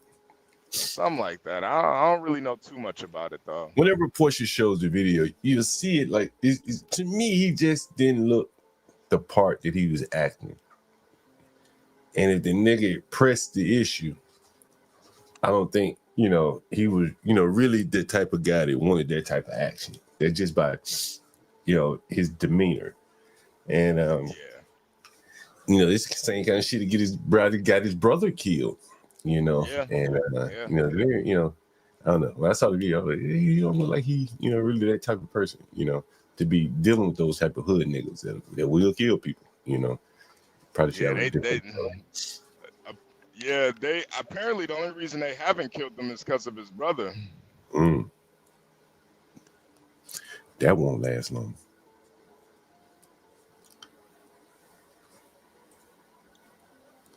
So what's his toxin friends? Because those are some of my friends. And honestly, Nipsey shouldn't have been involved with that shit anyway, What's man. He this ain't about? even that nigga like Egyptian or something, man. That nigga ain't even Ethiopian, black, man. I think Ethiopian. Yeah, Ethiopian. Yeah. Ethiopian. Yeah. He shouldn't have been with that shit anyway, man. Yeah, he's out of his lane with these people. All right. That news clip is a little long. So here's an article. So Zelensky on Monday morning expressed gratitude for the United States' support in the war against Russia after Trump and Vice President Vance accused him of flaunting U.S. aid. We understand the importance of America, and we are grateful for all the support we have received from the United States. Zelensky posted on a government website, "There hasn't been a single day when we haven't felt grateful." Zelensky told the BBC that he's still ready to sign a mineral rights deal with the U.S., which Trump says would act as a deterrent to future Russian aggression. The deal was expected to be signed on Friday, but it was scotched after the argument at the White House. Trump said Monday that a deal is still possible, but that he wants Zelensky to be more appreciative of United States support. This country has stuck with them through thick and thin. Trump told reporters, "We've given them much more than Europe, and Europe should have given more than us," because, as you know, that's right there. Zelensky acknowledged over the weekend that a peace deal would be difficult without the United States support.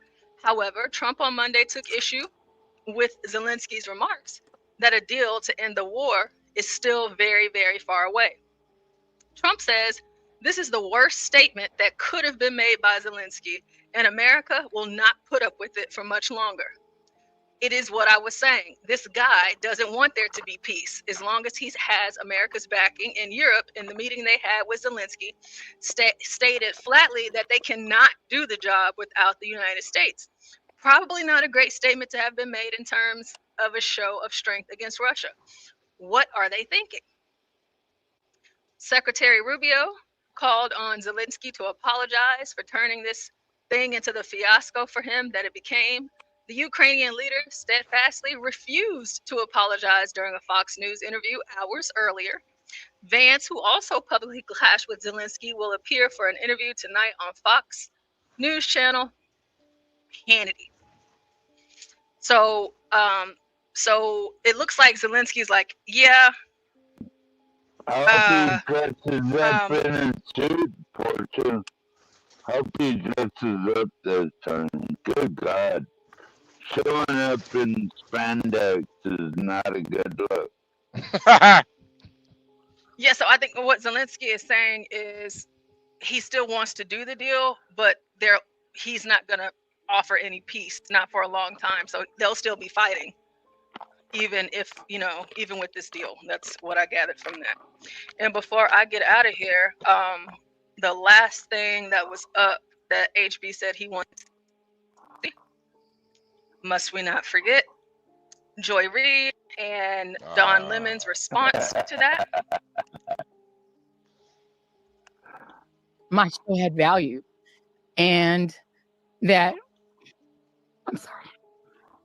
that what I was doing had value, and in the I'm not trying to cry on TV, and I take this kind of like that what she said. and that it mattered. I see Karen is there, and she's been texting me as well. And so what I will just say is that in the end, thank you.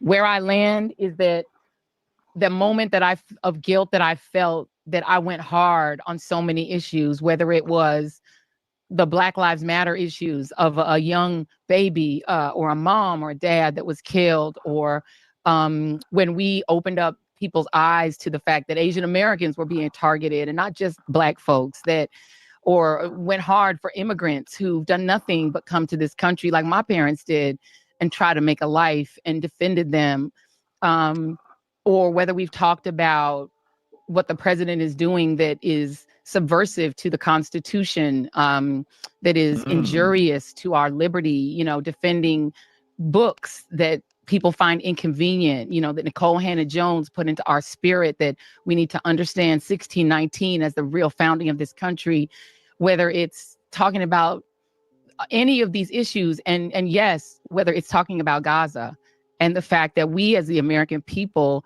have a right to object, to little babies being bombed. And where I come down on that is I'm not sorry. I am not sorry that I stood up for those things, because those things are of God.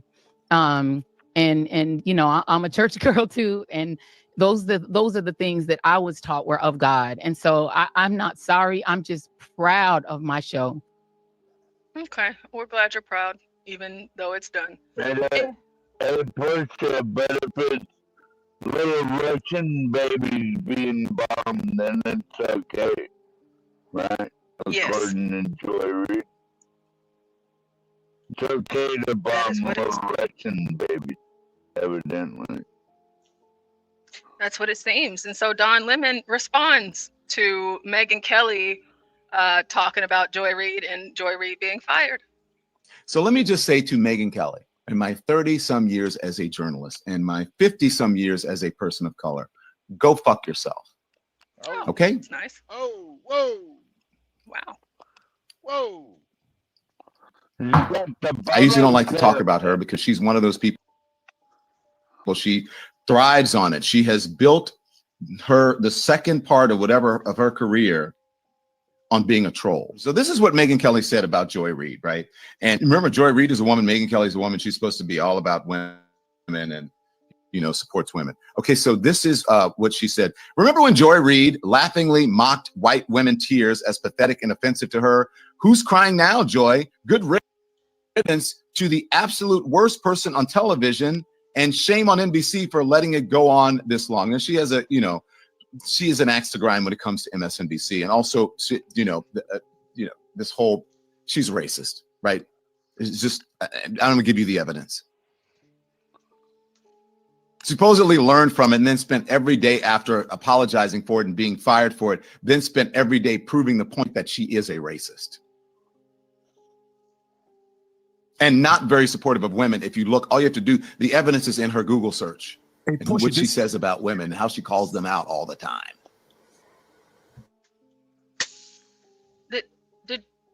I was just curious, if he had his chat up.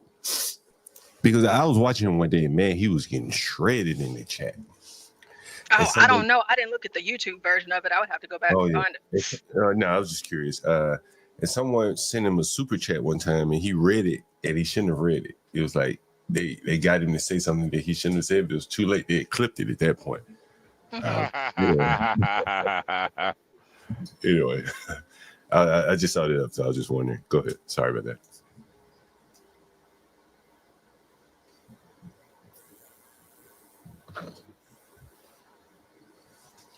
The worst person. No, Megyn Kelly. The worst person on television was fired from NBC in the Today Show a few years ago, and that's Megyn Kelly. That's the worst person who's not on television anymore. Is you. No, she's still there. We still see her. That's the worst person who's not on television. So hoorah for that. NBC did something good with that. You know why?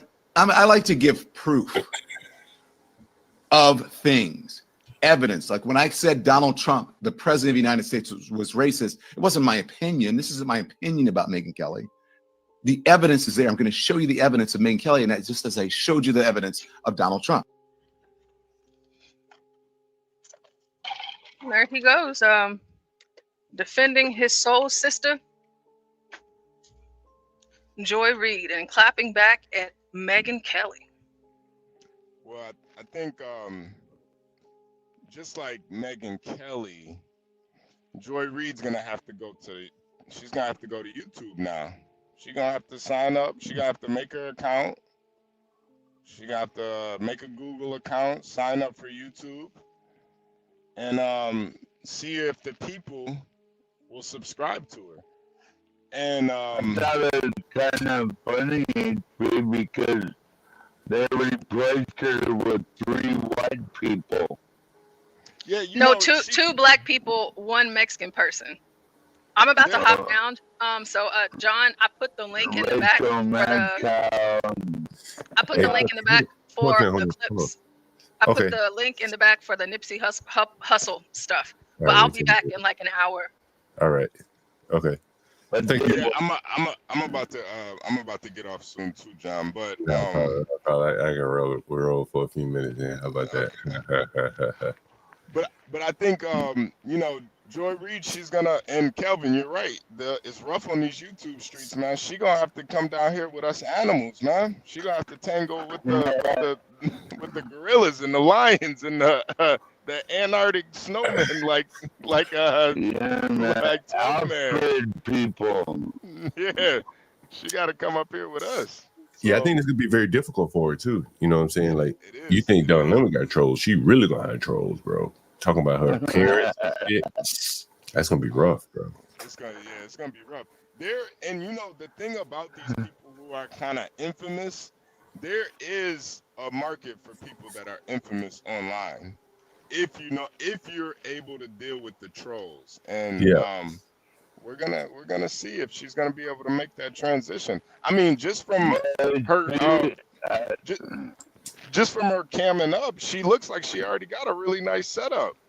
All those books, and the nice little bookcase and everything. She got a nice little room, so hopefully she can survive. What do you think it's gonna be like for her? Like, since a lot of black people don't like her from Jump Street, and a lot of white people don't like her.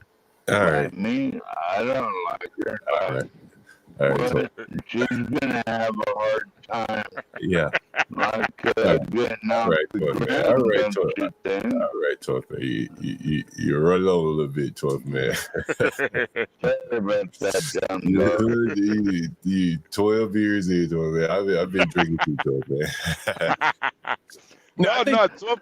Go ahead. I think that actually works in her favor, man. People love to hate watch. So I mean, she could really double down on what she wants to say on YouTube, and she would get a lot of people to watch if she's okay. I think she's gonna probably be guarding her rear, trying to get back into mainstream media. Mm-hmm. This shit a grind, bro. Like, if she really want to grind this, I don't think so. I'm not gonna be watching her Black Amazonian looking at. And then there's so many looking at her. There's so many topics. There's so many topics, and I think that she's so limited in what she could talk about, where she could really go, expound on some things. So I think it's gonna be kind of rough for her. All of them, Don Lemon, all the motherfuckers that just been reading on TV for the last 20 years. Now they got to get out here and give some original content, talk, right? Yeah. And be an authority on where people say, I like his opinions. I don't think so. I think it's going to be very difficult for those people. Yeah, she's going to have to pick a side. Either she's going to have to try to, Broke Genius said TV1 probably will snatch her up. Yeah, I can see her on TV1. Forgot about TV1. Yeah, she's gonna have to go, but she's probably gonna have to take a pay cut. HP had really employed a Haitian woman than someone like Joy Reid. But you see, Rachel Maddow didn't have to take a cut, right? Or not much of a cut. I mean, she's making what, 25 million? She did take a cut too. Yeah, I mean, she's still making 20 million plus, right? Yeah. And I think, that liberal shit, you gotta have talent.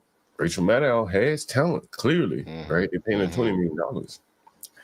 And in that area where you have to really kind of avoid logic and facts and shit, you got to be real good at it. And she's kind of, clearly distinguished herself between Joy Reid. Joy Reid's not that good at that shit. Nah, she's not. She angry right there.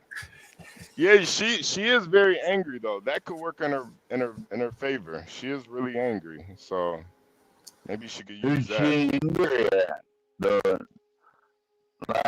Who in the fuck is she angry at? I don't know. White supremacy, I don't know. Kelvin said, has Candace done well since she went to YouTube? Yeah, man, Candace is cleaning up. I thought she was gonna lose her audience when she started talking about flat Earth, but was she ever on TV though? Well, where did she come from? Oh, she's on Daily Wire, right? Yeah. But that's not TV, right? No. So she was always on. I really like too is Officer Tatum. He goes off every day. Officer Tatum. Yeah, he's pretty good. Yeah, I don't think Don Lemon. I know Joy Reid can't build a Candace Owens audience. I don't think she can.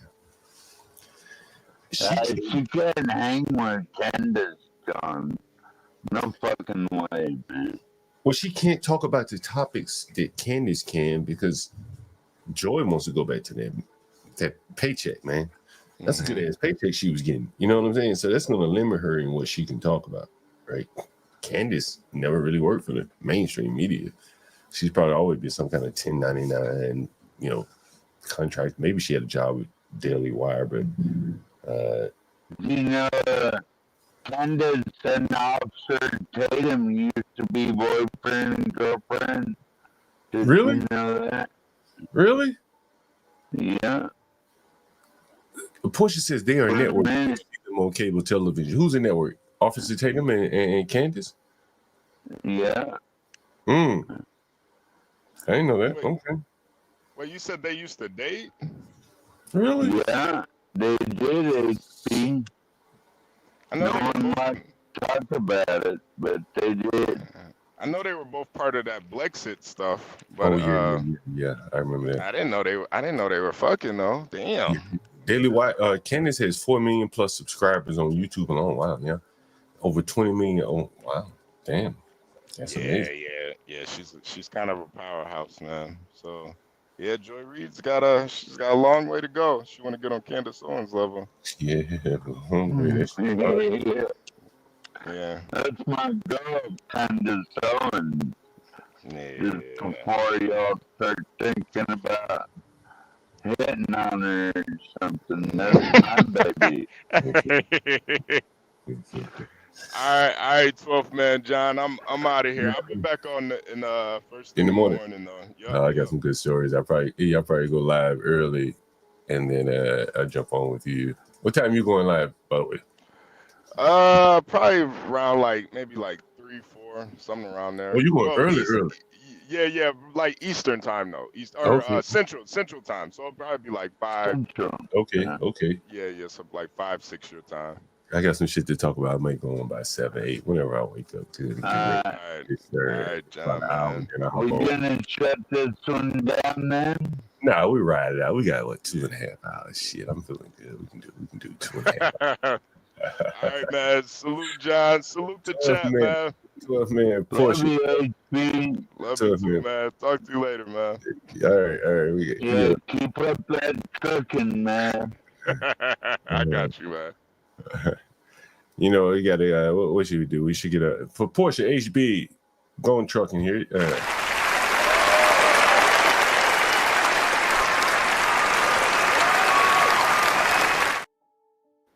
For Porsche HB, they're going trucking here. I was on mute there. You know, I guess I want to lead off by saying, shit, I've been out working today. That's why I stepped off for a bit. I think it's a good time to say, you know, we put a lot of work in here, all of us guys. You heard HB say he'd be up, about 4 or 5 in the morning. You see me, Craig, Stanley. I know you guys, you know, if you followed our Bitcoin advice when I was talking about the strategic reserve, I think just yesterday they announced, was it yesterday they announced the strategic reserve, Trump?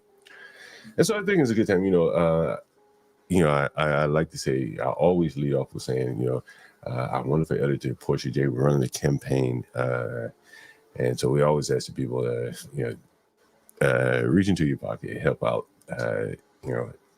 If no one else, our editor, Portia J, because she keeps the clips going, all of the behind the scene things that you don't even think about, don't even see, is transparent to you and somewhat seamless. And all the credit goes to her for that.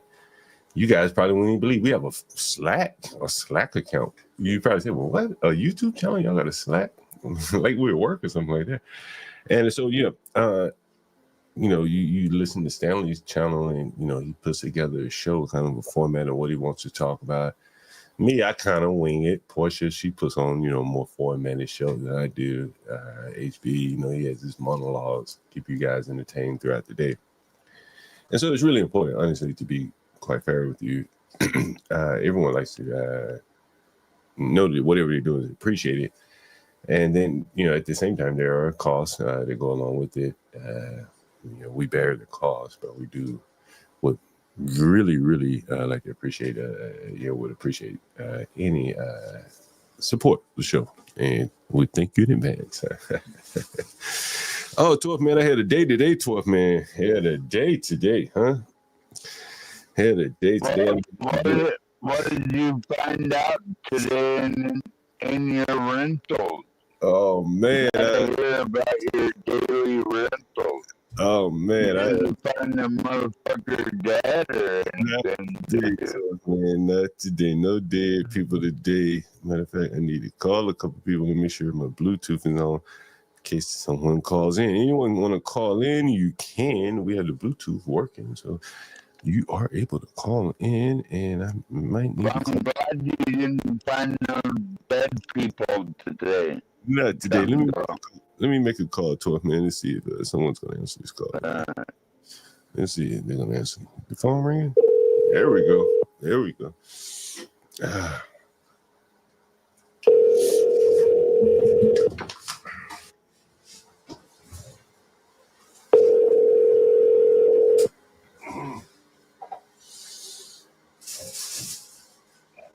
sorry, you've reached Lieutenant Rock.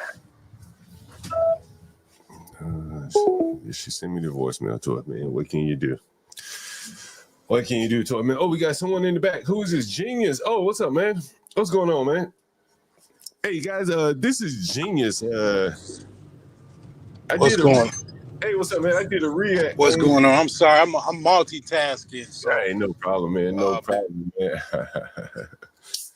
How's it going today, man? I invited you up on the show, man.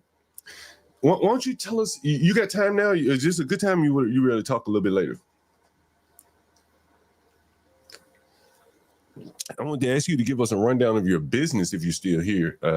We did a kind of a react to the conversation that I had with you, and so I wanted to give you the opportunity to speak to the audience here. Tell us about your business. Let's see what she said. Oh, okay, sure.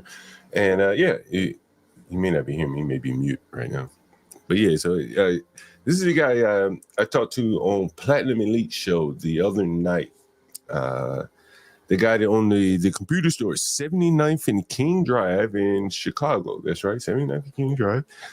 And so, if he comes back, hopefully we can hear this. I think you'll find the conversation interesting. This is the guy that owned Al's Herb Shop, right? Al's, right? Yeah, my business name. Can you hear me? Yeah, you got a little bit of background noise, So. Oh, hold on. Let me try to see if I can change the settings. Hey, goddamn, man. Goddamn. Hold on for 1 minute, man. Let me see who this is. Got a phone call. Might be a renter.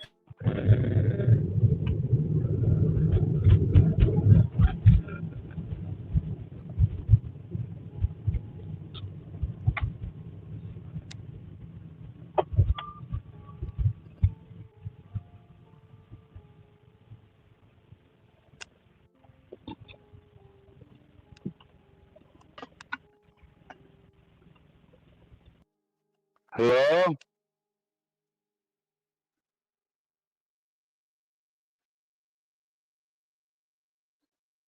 Oh shit! Did he leave? Oh damn, he left. Damn. Now I just said take a phone call. If you want to come back, feel free. He may have been at work though, so he's been. Man, I want to talk Was that free zone? I always thought it was free zone for a minute. Oh, man, you got to read the motherfucking names on the screen. You ain't fucking see no free zone up there. Motherfucking with no free zone. Yeah, here he comes back in. God damn, I got a phone call too. Hey, what's up, man? What's going on? Hey, what's up, man? Oh yeah, I'm back. I'm sorry about that. Yeah. Is this a good time?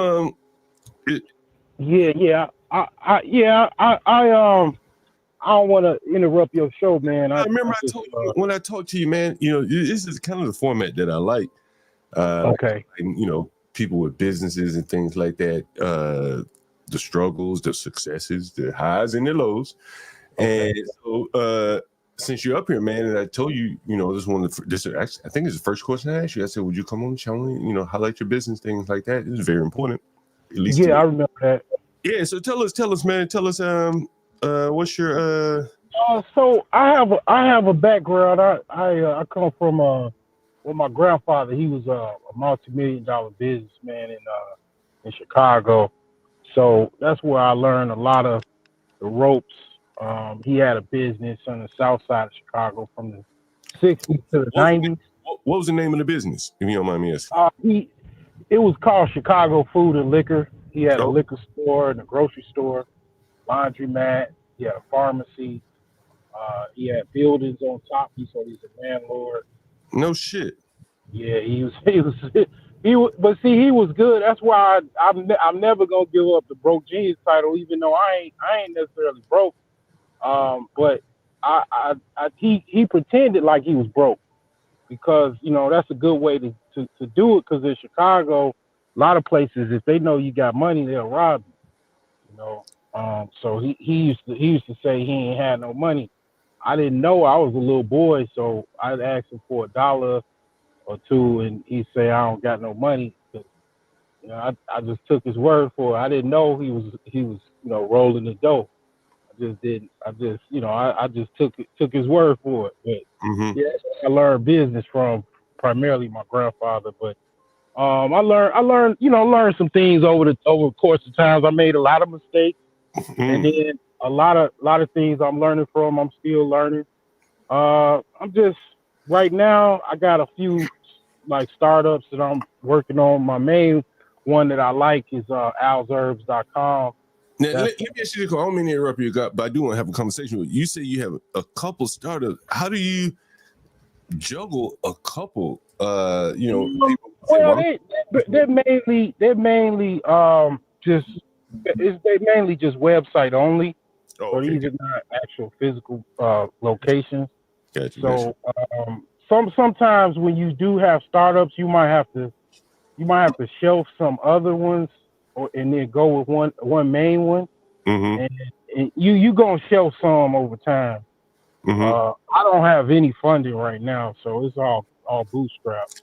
Now, you remember the second question I asked you was how much money do you need? I would say to 150,000, right? You said 150,000. But to get the main one off the ground really good, I would say the herbs business, which is alsherbs.com. I do other stuff too, herbs, oils, a lot of different things. Also even teas. So I would say probably about $150,000 to get like a store. And do you remember the reason why you said 150,000? Some of the reasons why you said even 150,000. Well, that would be enough to get like an actual retail store. Like hold on, I got a business guy calling in, and I would love him to hear. Okay. He's a Korean businessman. Master King. And I want you to listen to him what he's going to say to you about that 150,000. Okay. Hey, Mr. Cole, how are you, sir? Hey, what's up, Mr. Kim? I got a guy on a stream. I met him on another stream, and we were talking, and he was telling me about how I asked him, I said, how much money do you think you need to, do your business, whatever you're trying to do? He's in the herb shop. And other than, not from advice, I'm sure you have some good advice for him. But one of the things he said he thinks he needs is about $150,000 to get a location and stuff like that. What would you say to someone like him? Well, the beauty about it is he's in kind of like that subculture where there's a lot of people that have got interest in that business.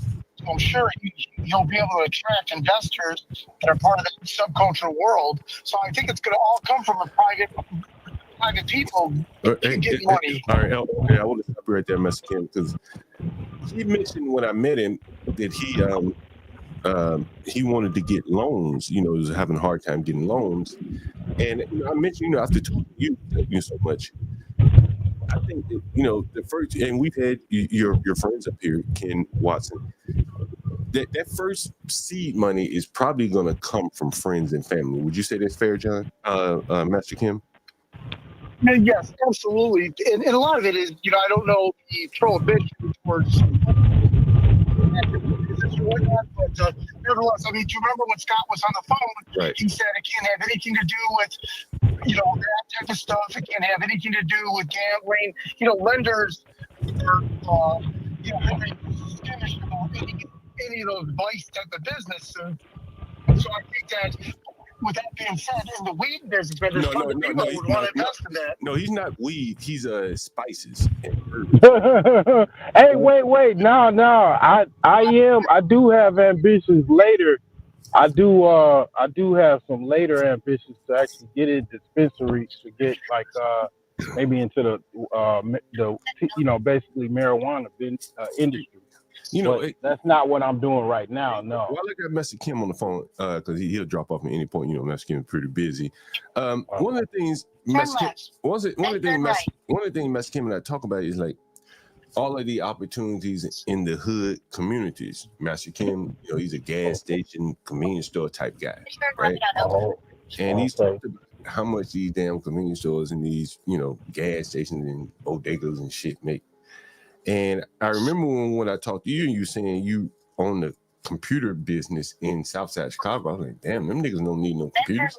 They want blunts and lottery tickets. And Master Kim, you talk about how much money those lottery ticket stores make, right? Because you know about that business, right?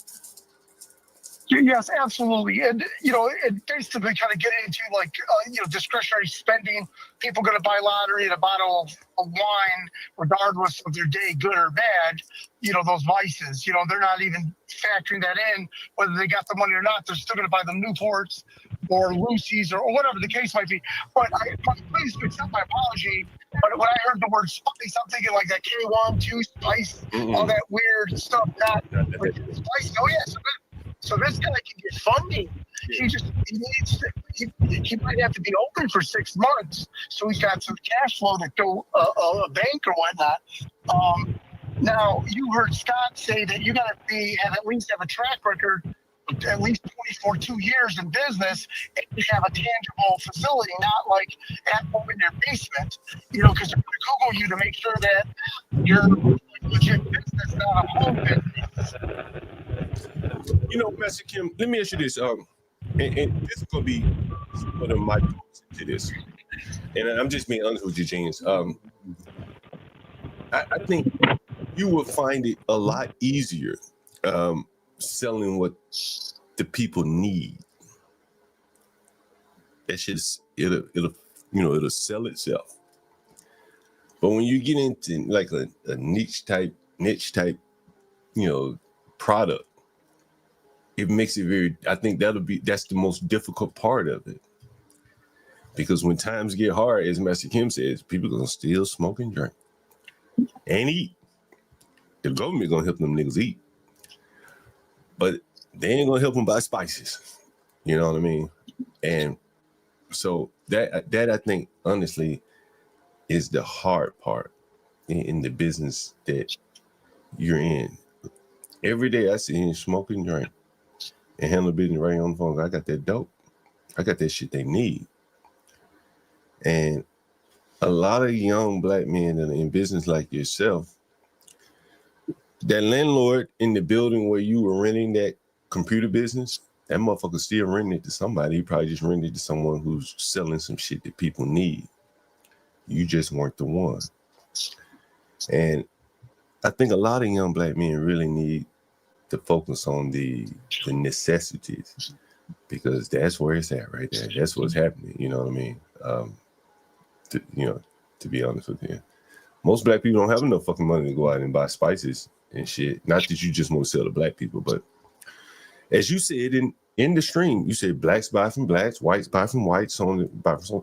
That is the easy. I have white customers, but majority of my customers are black, and it is easier to deal with your own people versus dealing with a stranger. You will find that, and you said that yourself. Yeah, go ahead. Did you want to say anything, Jeans? Go ahead.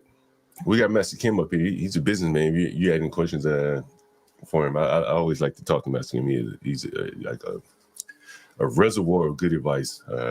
Battle wounds there from handling business in inner city neighborhoods and shit like that. Master Kim, Jeans, he's on the panel. He was telling me that he owned a computer shop in Southside Chicago, right? 79th and King. Yeah, 79th, on the south side, southeast side of Chicago. I would just say that what are the things that he does? What is his business philosophy, or more or less what is his recipes for success? What's your recipe for success in retail, non B2B type business? Well, and I guess, just like you mentioned earlier, there's quite a few Americans here that, that are just very un-American. They don't speak the language. Their culture is different. So when people come from Korea, which I'm Korean, or Pakistan or whatnot, or like Islamabad, wherever, their shit is so whack. But one thing that they do know is they pick businesses that have high probabilities of success. You don't even need to like these people, and they're still going to be balling up. Because again, Mountain Dew, Dr. Pepper, Marlboro Lights, they all sell themselves, scratch off tickets. So that's why these guys ball up. And although it's tight margin stuff, it sells itself. So that's why these guys are historically very successful, is because they don't pick anything that has any risk involved. They don't pick shit that they have to sell. Hey, Mexican, would you say they don't pick shit that they have to sell? Marketing expenses and shit like that. That's a fair comment. Coca-Cola has already done that or whatnot. So that's why these people, and they're able to go into, neighborhoods that still has a deep population, that corporate America, they don't know how to deal with urban communities or whatnot, whether it be, for whatever reason. So, and one thing I did want to say is, Blacks Who Defy, he's got a spice business, but he has a spice business almost as a hobby, because his main income is working federal government. But based on Trump, who I don't know if he's got that job anymore, but he does it. It's just like it's a hobby. Hey, hold on, but he's big in this spice. Hold on, Messi Kim, and we're gonna introduce you. To Blacks as well. Blacks, you were telling us about your grandfather. I want you to tell Messi Kim about your grandfather. He's gonna love this. Tell him what you told us about your grandfather.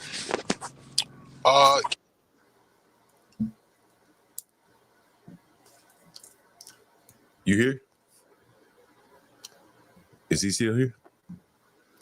Well, anyway, Messi Kim, he was telling us that he had a very successful grandfather. And one of the things that caught my ear, Messi Kim, was he said that he was very unassuming. He said he didn't even know his grandfather had money on all these business shit. He thought he was broke. And he said he did that because he didn't want to get robbed rolling around in Chicago, South Side Chicago, wherever the hell he is. And you talk a lot about the flashy businesses that a lot of people like into, black people like to get into. And here his grandfather was. I'm sorry, yeah. I had to. I was multitasking. Can you guys hear me? Yeah, you're on two phones. Which one are you? Okay, there you go. Can you tell us again about your grandfather? Tell Master Kim about your grandfather again. Yeah, my grandfather. Yeah, we lost him again. Anyway, so I told you. Are you back? You got to look. You got to mute.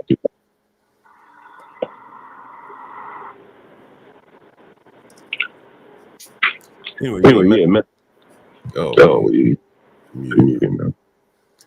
gotta I'll mute you till you cut the YouTube off. But yeah, Mexican, and again, his grandfather was able to move around in the ghetto and not get robbed. Very unassuming. He was running stores. Let me know when you're let me know. Let me see if it's muted off. Echo is off. So he was doing business in the ghetto, and when I talked to him on the initial stream, I can't unmute your mic here. I'm trying.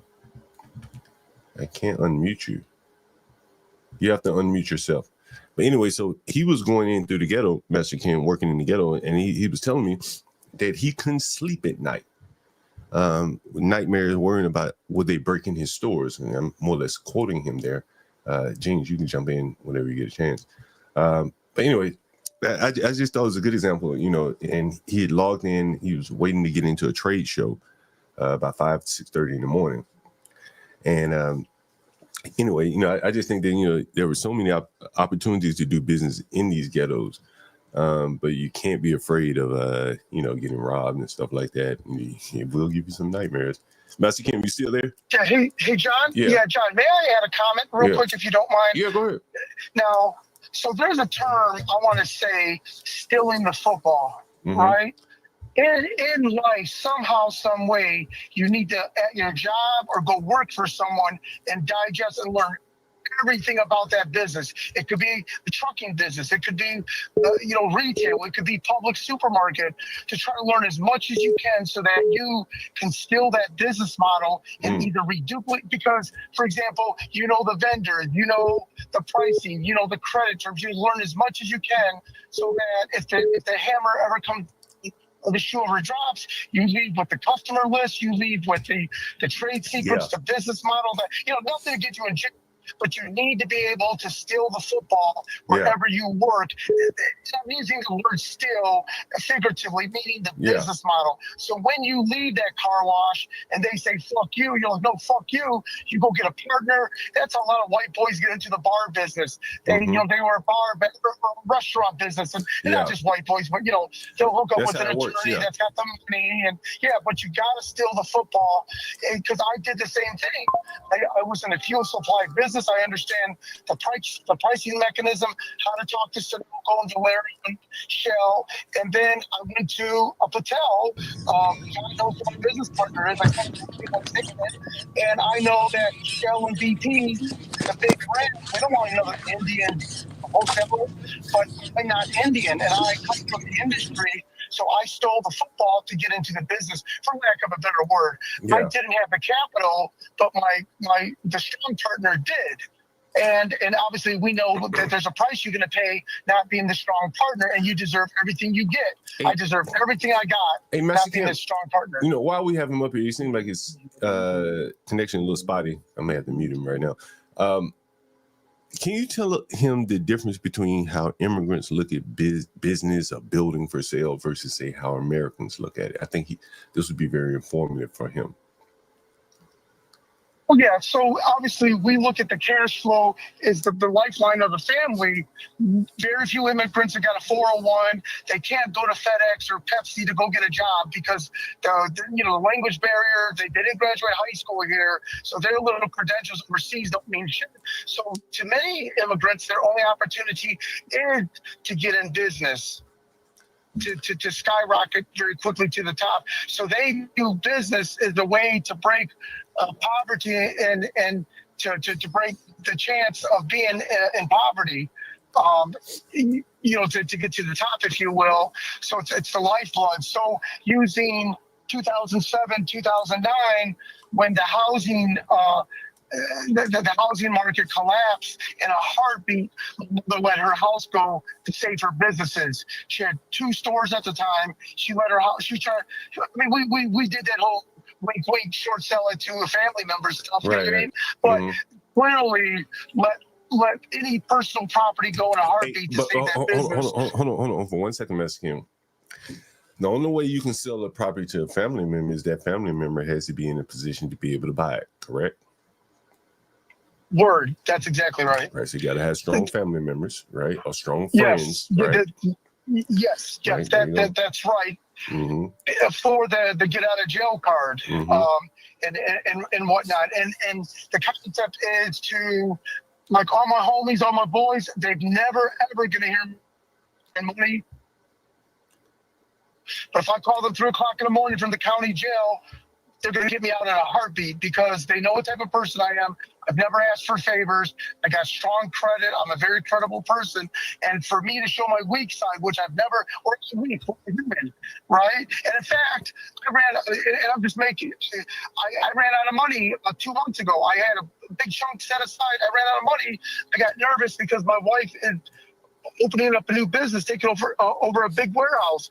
I gotta have $60,000 just to get the key, just to have the key in my hand, and I can't be doing let me give you 40 and can I post you a check for 20? I ran out of money. So what did you do?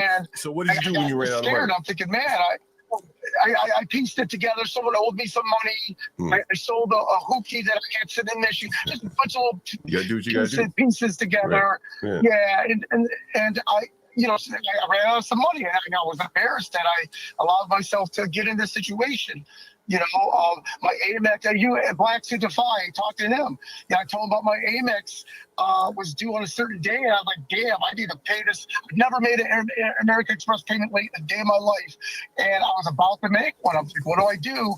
Because I don't want to dip into money I had set aside. That typical stuff, I guess is what I'm trying to say.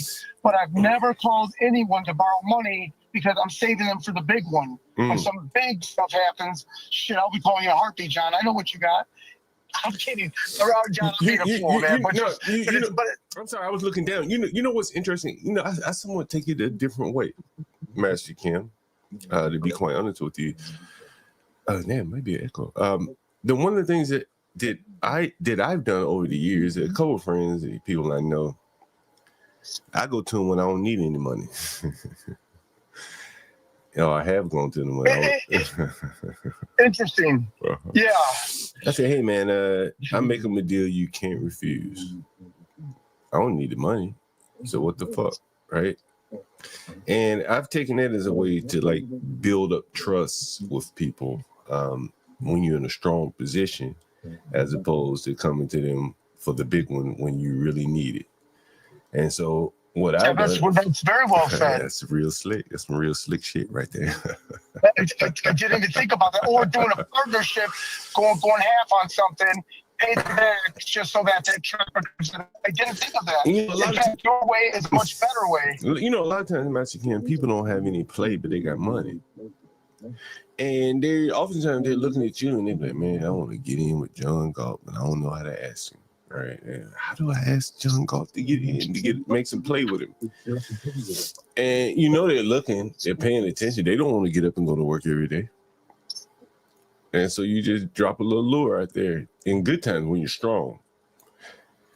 And so you can always just tap that like a line of credit when you need it. Sometimes you get it before you need it. Right, you know what you got. That is That's an excellent piece of advice. I've never thought of that, and it's almost like those people that give those free ecstasy pills or whatever. That's some real slick shit. Or whatever. Yeah. So yeah, John, I didn't even think about that because and just like the banks, they want you when you don't need them, right? And when you want the banks act a fool, right? That door creaks a little bit close. But that's a very good perspective, John. It's very slick, Master Kim. It's very slick. I think, as I say, if they say no, you say, fuck it. Yeah, I offered you a great deal. You must not be about business. And then again, a lot of the times people are looking at you if they're not really in the business, they're just working. They really want to do what you're doing, but they're envious. They don't know how to do it. They can't do it. But they want to be connected, They want to go to the bull riding fights, the bull rides, the bull fights. They want to have good tickets, and they're looking at you and you leverage that because most men, in my opinion, don't have it in them to do, to be the entrepreneur. They want to, but they don't have it in them, right? They're so afraid of failure, And part of that fear, they're afraid to, failure to their friends and family. All this shit didn't work, right? John Galt, you didn't get enough subscriptions, so that type of thing, right? So I think that stunts a lot of people, and that's my spiel on that. Yeah, John, do you mind if I add a comment? Yeah, sure. And here's something that I think is kind of trippy. You also have to be okay with people beating you out of your money or saying, fuck you, that's it. Yeah. You have to be okay with that. And a lot of men and women, they're just the way they wait, that don't even sound right to them. That they have to be, because at the macro level, you cannot be going to jail. You got too much responsibility. How many properties you own? So you have to be okay. People cheating you and stealing from you. Yo, Master Kim, I was on a late night stream Kick, right? You can on a Kick. We're on Kick now, and a cousin of mine was up here in DC, and I've talked about I rented a room to this big black guy. This nigga was big, man. He was a professional fighter, 6'7". Nigga was huge, man. He had fought like Razor Rudder because this nigga was big, man. And he's a big nigga, man. And I remember like it was yesterday. As I was walking up to the house with him, he said, "Man, I just want to thank you because most people wouldn't rent to a big old nigga like me, big, dark skin, bald head, motherfucker look intimidating." So he got in about a month or two. He stopped paying his rent, and so I sent my cousin to pay the rent, to collect the rent one day, and the guy basically bullied him to get the fuck away from my door. And so you can hear the whole conversation on Kick. My cousin like, man, I would have went in there and did this and did that to the motherfucker. I would have fucked him up, blah, blah, blah, blah, blah. And I'm saying, bro, you ain't gonna fuck nobody up. You've never done that before. And I finessed the guy out of my house with my mind. And I think that, and you'll hear him admit it on the stream. He says, your way worked. And I think that in business, a lot of times, you got to finesse people with your mind. I'm 50 years old damn near. I can't go ahead. I'm 49 years old. I can't go ahead and just whoop every motherfucker. But I got a real strong mind, and I can move people or get people to do the things that that I need them to do, in the case of renting rooms at least. And there's a lot of mind play to it. One thing, I'm not flashy, like the guy talked about his grandfather. And that's a very important piece to it, bro. Like, when they look at me, they just see a Joe, a regular old Joe. They may not even know I own the place. You've heard the Mexican. Motherfuckers saying, I ain't know you. And Mexican, did you hear about that dead? You've been gone a while. Did you hear about the dead nigga? I'm sorry, Mexican. The dead man I found in my house, Mexican? No. I know about, obviously had a deceased guy that was shot years ago, but not new. So I'm sorry to hear that, man. Kim. I ain't sorry. It's a learning lesson. I hate to be sacrilegious, but that's bad for business. Let me let you hear something he told me, Master Kim. He said this. This is part of a conversation that's on the stream. You can listen to it. Listen to this. And I'm blessed. I'm blessed that you're a brother. You call me back, man. And I'm blessed. I'm blessed that you're a brother. You call me back. You hear that, Master Kim? Yes. Passing our blessings out this motherfucker. And I think, again, you remember we called that convenience store? That was the first store we called up in Baltimore. A motherfucker could have got in there with a song, with his tax money, right? Yes. Could have got in there. Yes.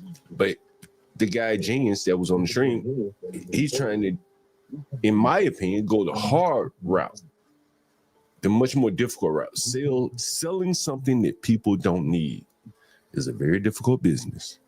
Would you say that's fair, Mexican? Yeah, absolutely. And then keep in mind terms, the payment terms. I mean, the more successful you get, you're going to run out of money. Flat out, you're going to run out of money, especially production and inventory and stuff. And people, especially if you make it big into like one of these little Publix or Piggies or whatnot, and you get that inventory sitting there, you're going to run out of money. Because these companies don't pay for once, but every 120 days or 90 days or whatever the case is. Right. And they demand that terms. So the payment terms puts people out of business. So that's why on Shark Tank, you got a lot of people trying to beg for money and stuff. One, to get the exposure, which is important. But two, for their sins, they bit off a big one and now can get into every Target. And they don't got that kind of money to have Target sit on their inventory for 120 days. They go broke in the process. Because you got to re-up, right? You got to re-up with your manufacturers. And they're not going to wait for Target to pay you. Oh, Master Kim, you've been missing a lot of good content here, man. Hey, you tell the audience, you got a promotion. Tell us what you got going on now, Master Kim. So I work for a national refinery, similar to Shell, and January 1st, I got promoted to national sales manager. So they gave me 15 states, which means, I was up in D.C. Man, you should have called. John, I should have called you. Yeah, you should have called. Hey, bunch at that. Trump's got that little country club. Say what? Up your way. What did you say? The Trump country club. That's near you. That golf course country club. Where were you? That's in Virginia. Were you in Charlottesville? The one in Virginia. Were you in Charlottesville? In Virginia. Where in Charlottesville? Where is it? Yeah. Is that the one? I whatever his country club is. I ate lunch there not too long ago. Really? About a month ago. I've been to. You talking about the winery and all that? You talking about the winery in Charlottesville? I thought it was a golf course. I'm trying to think which one it is. Shit, you got a lot of shit. Master Kim, man, I know I'm jumping all around. You got to tune in on Friday, bro. We got something special for you, bro. Something special for the audience here. I absolutely will. Right now, I'm headed to Greenville, South Carolina. Yeah, we have a. You ever heard of? You remember the Charlottesville Unite the Right rally?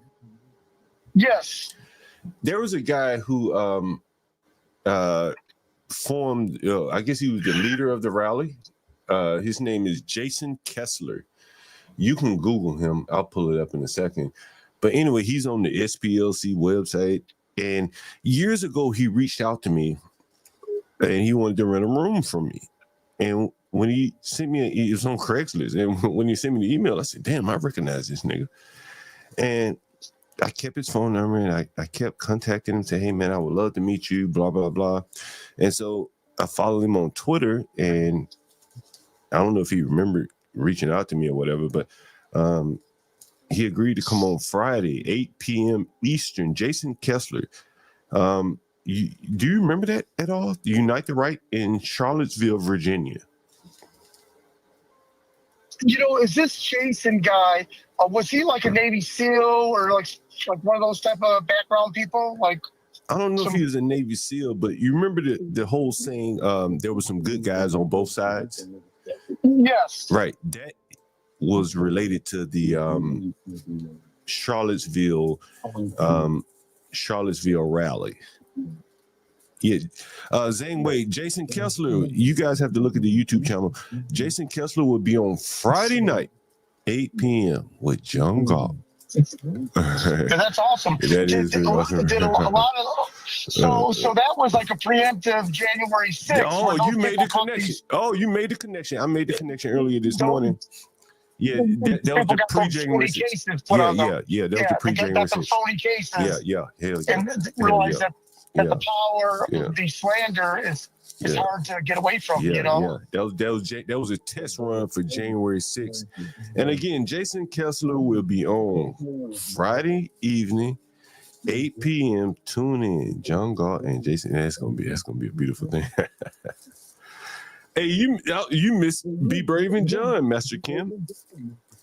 Yeah, like 2 weeks ago. Yeah, it was with my family somewhere. I forgot where that was. Be Brave, you know, he wanted to take a break, whatever. You know, he didn't like some of the people in the audience. But it was a rocking show for the 2 weeks. Man, Master Kim, we had some other content lately. You know, I want to, you know, since you're saying you're the national sales director, I've played this before. And I want to see if I can play it again. And I want to get your comment on this. Give me 1 second. I'm pulling it up now. I think I have it. Let's see. All right, let me pull it up for everyone to hear here. Give me 1 second. Let's see. You ever heard of The Strangest Secret, Master Kim? No, I'm looking forward to hearing about it. What is that? You never heard of this? What? You never heard of The Strangest Secret, Master Kim?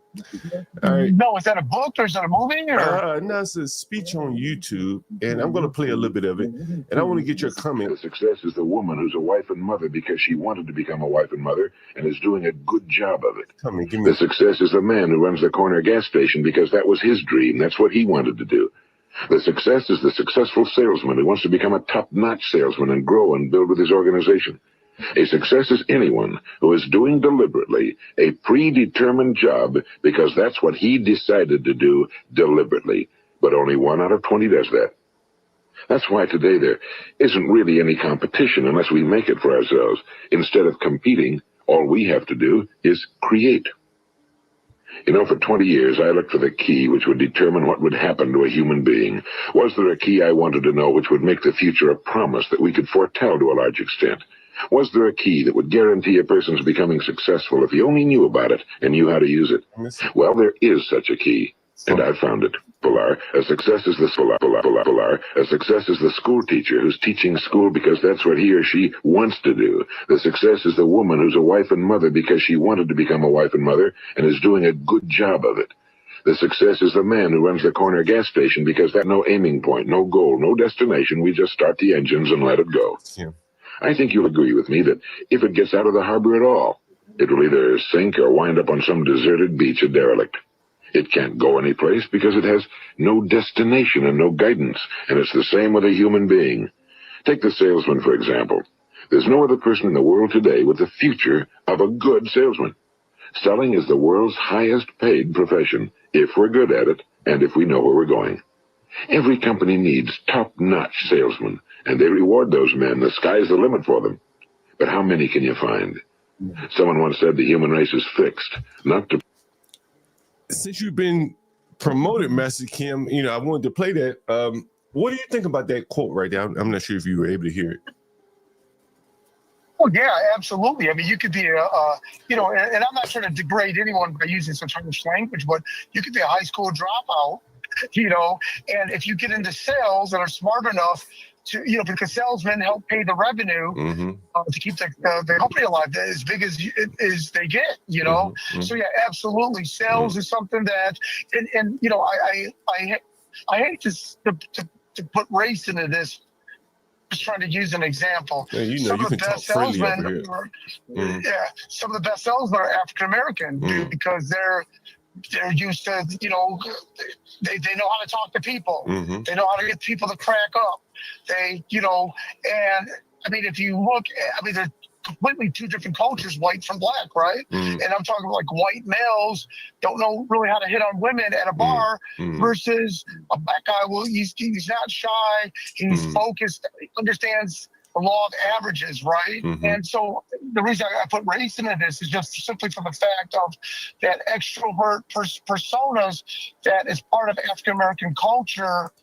One is for protection, right? Everyone's going to know who you are so that you can protect your family and sisters and everyone, right?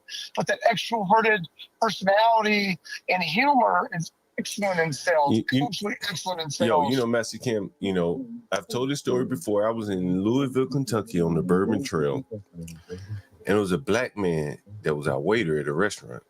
And this motherfucker knew everything on the restaurant. And I was the only one that noticed. I said, man, damn, you're a good salesman. And I said it to my friends, and my friend laughing. What, you want to hit on him? I said, no, that boy got something. And when he came back to the table again, I said, man, you're a very good salesman. He said, man, the VP of Sprint just offered me a job, just off my salesmanship from waiting tables. He had it. He had that it to sell, Master Kim, no matter what it was, French fries or cell phones. He could sell it, and I saw it. And someone else saw it and offered him a job, And it's nothing like sales because the dope got to be sold, Master Kim. The dope got to be sold. Do you mind if I would throw in another comment real quick? Yeah. And some of it I'm going to say is kind of true. Some I've heard, right? So they say that some of these great salesmen, if you come from a single mother, you got to finesse. Just like Umar Johnson says, these single boys got how to finesse mom to get shit what they want, right? Got some angry ass single mom, so they've learned how to talk and to manipulate the single mom, and then especially if you're single mom, growing up poor, you're gonna be a good salesman. You know how to manipulate words and get people to agree with you and whatnot. And when I say manipulate words, it's not in a bad way, No. But I think that's what's needed. That you come from a poor background. Single mother, you're driven, and you know how to finesse, at least finesse women to get what you want, Yeah, indeed. If you can convince women to sleep with you, damn sure can convince people to buy auto parts. There you go. And I'm speaking from a person, single mother, poor background, all three. And so I know firsthand. Oh man, Master Kim, we've been having so much shit. That dead man that called in, that was interesting. Then we had another man that called in. He was fucking illiterate. I'm gonna let you hear that, Master Kim. I want you to hear that. Let me see if I got it up here. Let's see. Oh man, so many. Let's see, so much content here. Let me let you hear this, Master Kim. Here it is. I'll let you hear this first. I'm gonna let you hear this first, Master Kim. This is good right here. Listen to this, Master Kim.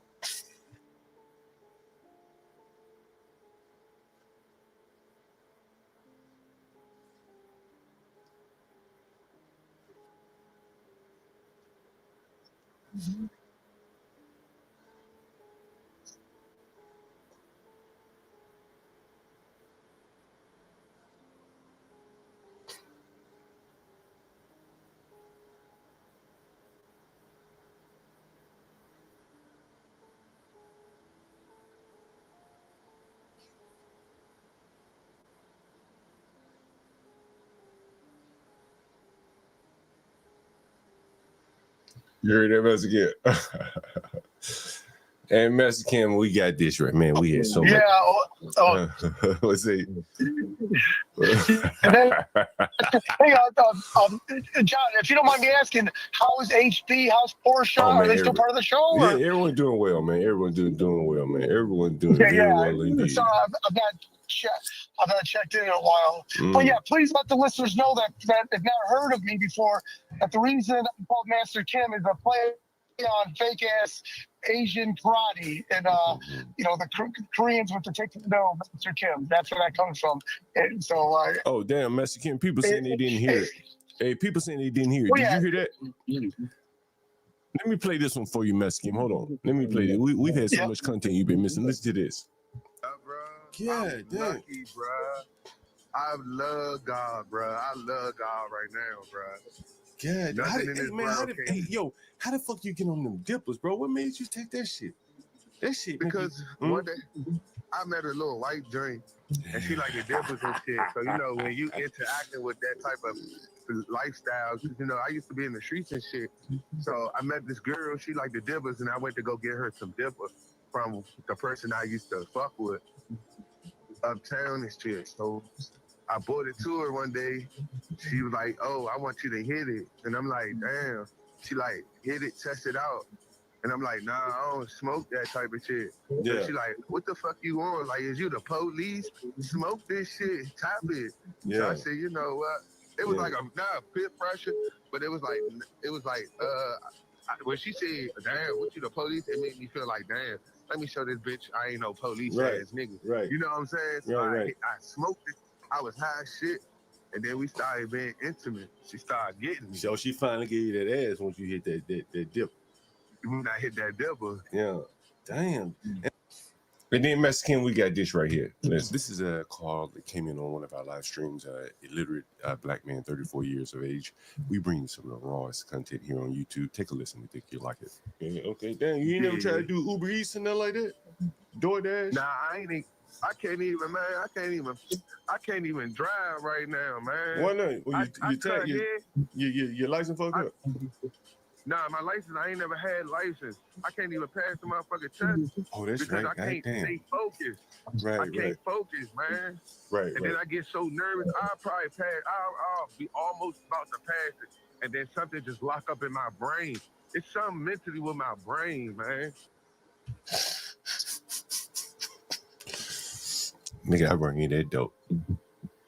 I bring you that real dope. That's some real dope right there, Mr. Kim. You heard that motherfucker say something wrong with your brain.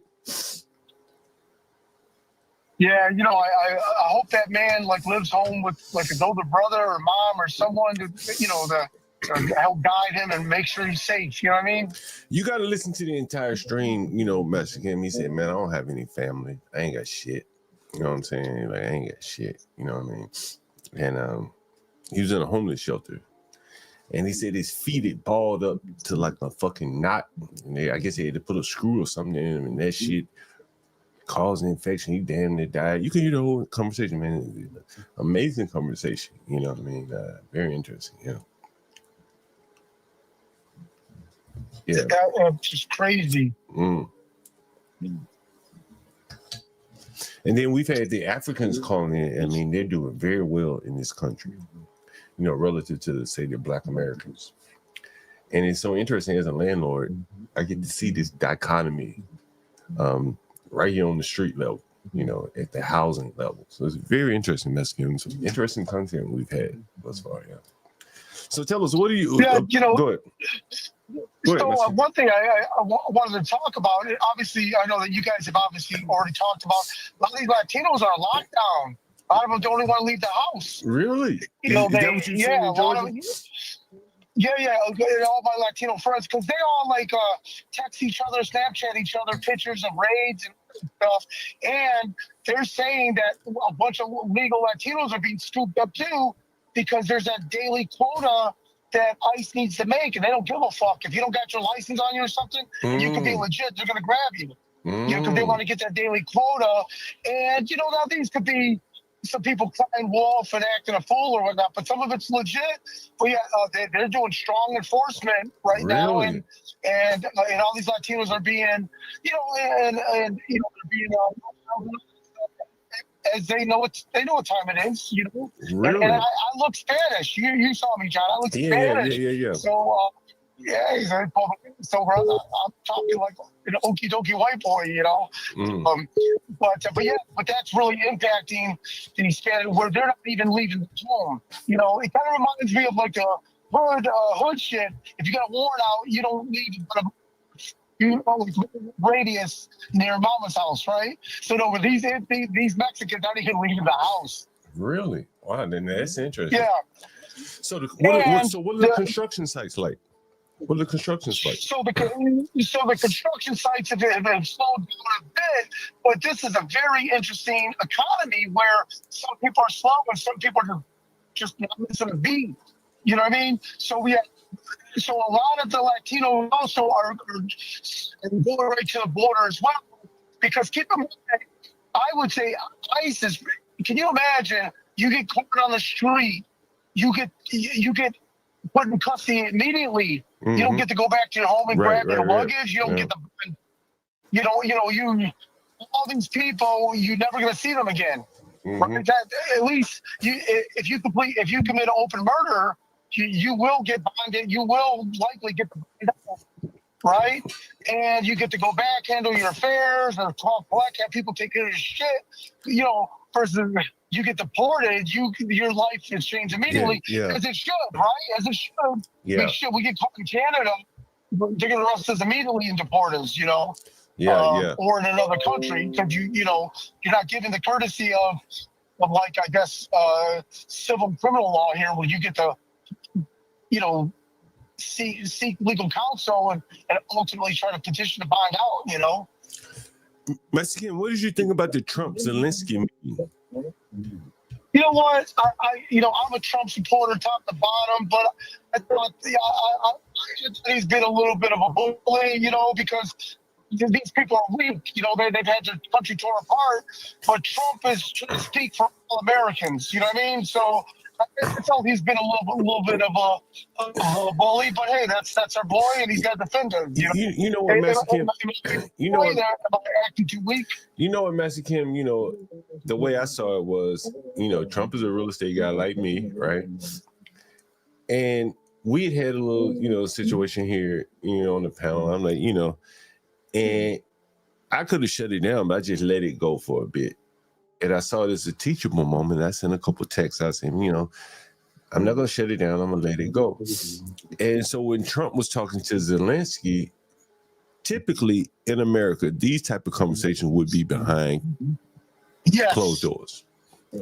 And Trump said, I let it go for a little bit longer than I should have, because I think it's good for the American people to see. You can see that toward the end of the conversation. And I think from a leadership management perspective, Master Kim, I think sometimes to assert and maintain the moral authority, which Trump did in that interview, which is for the people that really understood what they were seeing, you have to kind of let things go, like let people punch themselves out. Let someone show how indignant they are when they have no cards to play. So now, well said. Right. So now everyone else that's looking at this shit is like, bro, you have no cards to play. And you talking to him like that? You have no cards to play. And in business, you understand, you've probably been on both sides of the equation, where you had no cards to play and you had cards to play. And you operate accordingly, depending on where you are, which side of the table you're on. You understand, Mr. Kim? And Zelensky operated on the national stage as if he had cards to play. And Trump, being the businessman, not the politician, showed him like, bro, you ain't got no fucking cards to play with me. And I'm going to talk to you how I would talk to anyone that has no cards to play. And I think for a lot of American people who don't understand or never really experienced business like that, that shit is so raw to see. When we talked about that store in Baltimore, I remember, I think it was HB said, damn, that Master Kim fucking gangster. You know, because you talked about how you could just undercut the people selling the store and just go directly to the owner. You remember that, Master Kim? Right? Yes. Right? That's some gangster shit to Americans. But that's business 101 in business. Would you say that's fair? Right. To other business people, it's unimpressive. Because you would naturally do that anyways. Right. That's right. And so what I think Trump did was expose like how negotiations are done in public, and it's oftentimes not pretty. That's how it looks. Yes. Right. That's how it looks. Hey, we got Portia up here, Master Kim. I need to step away for 1 second. But everything will be good. You can talk to Portia. I'm sure Portia wants to say hello to you, by the way. Hi, Master Kim. Hey, what's up, Miss Portia? How are you? I'm good. How are you? Yeah, good. I'm going through Atlanta right now, heading to Greenville, South Carolina. Yeah, I need to start listening to the show because things are settling down for me. Yeah, congratulations on your position. Yeah, it's kind of interesting. It's super weird because to make me the national guide of 15 states, they had to like take away states from other people. So it's just kind of strange. But more pressure on me, but this is what I chose to do. So, but thank you very much. Yeah. I was mentioning to yes, we are happy for you. That's such good news. I was mentioning to John that all my Mexican homies in Texas are locked down, or a lot of the illegal ones are just they're staying at home. They're not going to go nowhere because they don't want to get pulled over or these immigration checkpoints.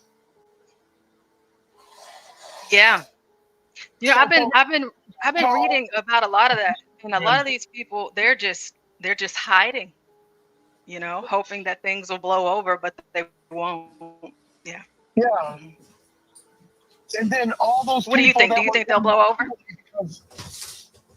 No, I think it's going to get deeper. Because all you got to do is just get pulled over, and they're going to snatch you up. They're looking for the criminals, but if they pull you, because I think what had happened was that temporary asylum thing that Biden did for all those people from Venezuela, if I'm not mistaken, and I could be wrong, Trump invalidated that. It was set to expire anyways. Whatever I just said they were a moment ago. Please forgive me if I'm wrong, but I think that just flipped the script. Like the guys I'm good friends with, and every time I call, it goes right to voicemail. He won't answer. I'm thinking, damn, he might be in one of these detention centers too. My buddy Adam, they called in on the stream. Yeah, Master Kim, he did the same thing with the Haitians. The protected status. Yes. So he ended the protected status for the Haitians that got here whenever Obama brought them over here. And I'm talking, what was this, like 15 years ago or however long ago it was? And that's ending. So it'll be ending this year in August. And oh my gosh, they were going crazy about that. But Trump is getting them all out of here. Yeah. Mm-hmm. Yeah, no, I feel, obviously, if anyone, and I'm not trying to pick favorites at all, but the Haitians should be allowed to stay because sending them back is so their life is at stake. Versus these Latinos, they can go to Guatemala, they can go to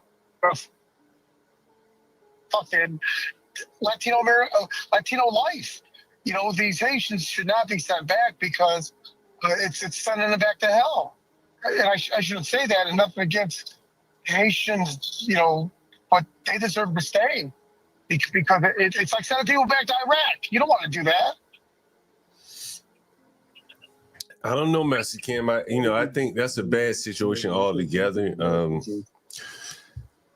If we keep their best, then how does the country ever get better? Right? Those people probably would be happier in Haiti. Not the ones that'll get killed, but the rest of them. I don't know. It's a tough situation. I'm not, knowledgeable enough to really speak on that one. That's interesting. Yeah, I don't know. I doubt it's that bad. Is it that bad in Haiti? I guess that's the question I have. Is it that bad? Oh my gosh! Yes. Yeah. Jeez. Yes, it is crazy in Haiti right now. Master Kimmy Cakes wants to know, what is your prediction on whether or not Zelensky and Trump will close the peace natural resources deal? And after you answer, I want to let you guys know what's going on. That's it. So I think that it's going to be not necessarily Trump. I think Trump is going to let like his underlings handle it, you know, because this guy is giving his word to twice, and he backed out of it. So I don't think Trump's going to take it serious at all, and it will just be a commercial deal. But I think the significance is going to be down a lot. I think that it's going to be Russia and Trump that figures out the peace solution, because the NATO, and again, I'm saying very broad, and so please forgive me defending the Ukrainians or whatnot, but that's a very good question. I think the literal deal will take place, but it's going to be minimized, almost more of a private commercial deal, because I don't think Trump's interested in trying to strike a deal with this guy, because he could back out again. I know you're in the oil business, Master Kim. How do you think Trump's presidency will affect the oil market, gas prices, stuff like that? So it's great for consumers. It's not good for the industry, because keep in mind that the industry makes buku money when the prices are high. So keep in mind, the local fuel supplier that brings gas to these little gas stations, they get a 1% discount on the wholesale price. So if the wholesale price is $3 a gallon, they get 3 cents back, right? So from the industry perspective, they're making money hand over fist. But with what Trump's doing, it's for the consumers, not for the industry, if that makes sense. Yeah, I get it. So, but the whole economy is gonna, once diesel prices come down, the whole economy is gonna be balling. But it takes so many calendar quarters to trickle down, Yeah, no, indeed. Yeah, it's interesting. You say it's going to be better for the for the consumer, for Americans, not for the industry. So that should be good. So you think gas prices are going to come down? Yeah, gas prices will for sure come down, because in West Texas, like Odessa area, all those fracking rigs are coming online. Pushing Oklahoma, all those areas are coming online. So, it costs a lot of money to fire up a rig. Yeah. Wait a minute. Wait a minute. Hold on. So were they not online? Why weren't they online? Because of all of the federal, a lot of the rigs were also in government leases that were on government lands. The Biden faggot-ass administration wouldn't renew those leases, put a prohibition against it. And all these pipelines, there was a pipeline that was going to come from Houston all the way up to Oklahoma that would have really alleviated the bottleneck that the administration put the kibosh on, in addition to the pipeline that was coming from Alaska and all that other stuff. But the point being is that Biden was not friendly, obviously, to fracking. And now with Trump back in office, there's going to be, in fact, there's a app and a website that gives the daily count of how many rigs are online. That count is going up. Really? Huh? Interesting. So keep in mind, all of this crude that we're pulling out of the ground, majority of it we cannot refine here. We have to sell it on the open market, because it's the air terminal or refineries can only refine what's called a sulfur crude. You said sweet crude? Sulfur crude. The sweet crude is what we pull out of the ground, but our refineries cannot refine the sweet crude. It's the sulfur crude so we have to buy that in the open market from overseas. So we actually, all this oil we trade, we buy barrels of sour crude from the open market. Yeah, is that crazy? All this shit we pull out of West Texas. Why can't they refine it? Because the sweet crude is a different type of crude, and please forgive me, I'm not smart enough. I know it has to do with the sulfur content and the way that the hydrocrack and all that shit is done differently with the two different types of crude. So isn't that funny that the the crude that we have most abundantly here, we cannot really refine that because because our refineries are all old and they're only able to refine the sour crude. Really? Oh, that's interesting. I didn't know that. It costs so much money to retrofit or to rebuild them to do the sweet crude. Yeah, I've heard. And please forgive me. There's a more intelligent way to describe what I just did. I just sound like an idiot. Yeah, now I've heard of sweet crude. I'd never heard of sour crude though. That's interesting. That's interesting. Sour crude has a high sulfur content, and the refining process is completely different. So all the refineries that you guys see towards the bad side of town, like where they find hookers' dead bodies and stuff near the railroads in the bad side of town, all those refineries are for sour crude for the most part. I see what you're saying. Yeah. Okay, it's interesting. Go ahead, Portia. So the Trump administration has officially halted the financing of new weapon sales to Ukraine and is contemplating freezing shipments from the United States stockpiles. This development coincides with President Trump's expressed frustration with Ukrainian President Zelensky's stance on the ongoing war with Russia, indicating a significant shift in the United States policy towards Ukraine. The decision reflects ongoing tensions and a possible re-evaluation of the United States' involvement in the conflict, potentially impacting international relations and alliances. So Trump, he shut it down. Yeah. Yeah, he I guess he has one more step to go. Just cut off the funding, the weapon. What did he say? He cut off the federal financing or something like that. He cut off the financing of new sales and shipments from stockpiles, and he's I think what they're getting at from the other reports that I've been reading is that he's just going to shut it all down completely, like no matter what it is.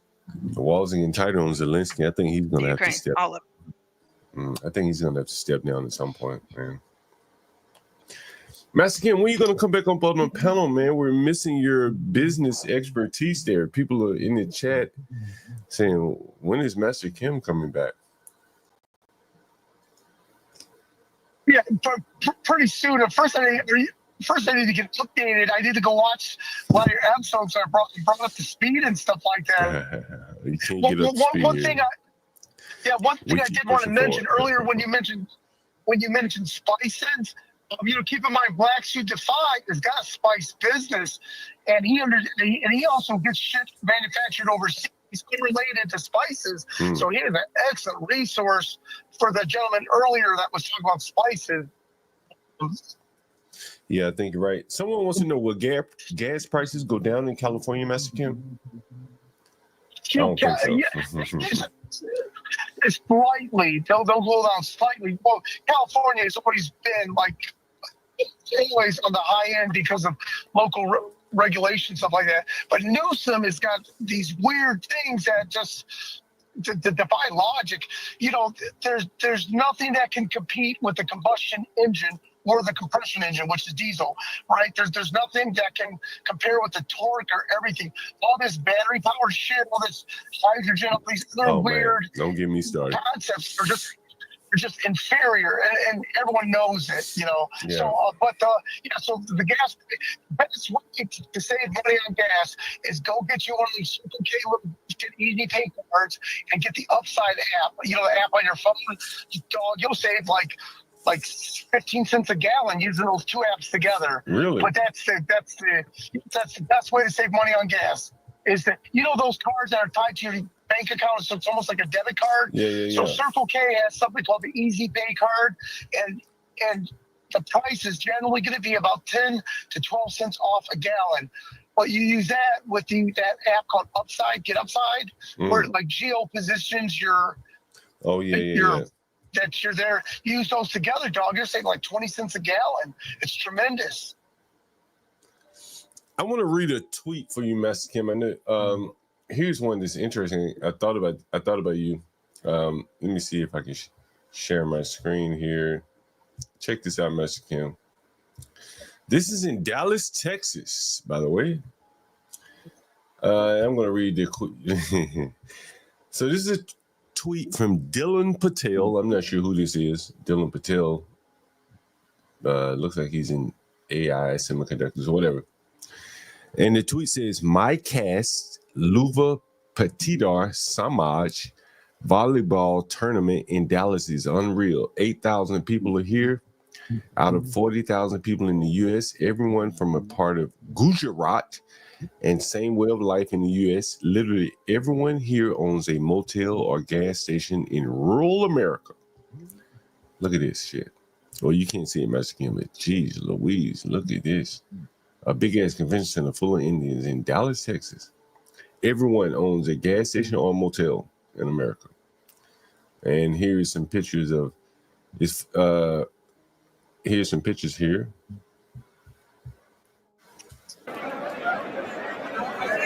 Nearly every one of these people are gas station or motel owners. Amazing, Master Kim. This shit is really amazing. Look at this, Master Kim. Yeah, Wait, and I will say that. So keep in mind, the Gujarat is, like obviously where Patel's, that's where Modi, the president's from too. But the Gujarat people from that region, they're almost like the small hats. Very small, very successful community. They're the retailers, they're the merchants, they're the store class, and they're wildly successful. And the majority are called Patels. My business partner was a Patel. But yeah, now I will say this, that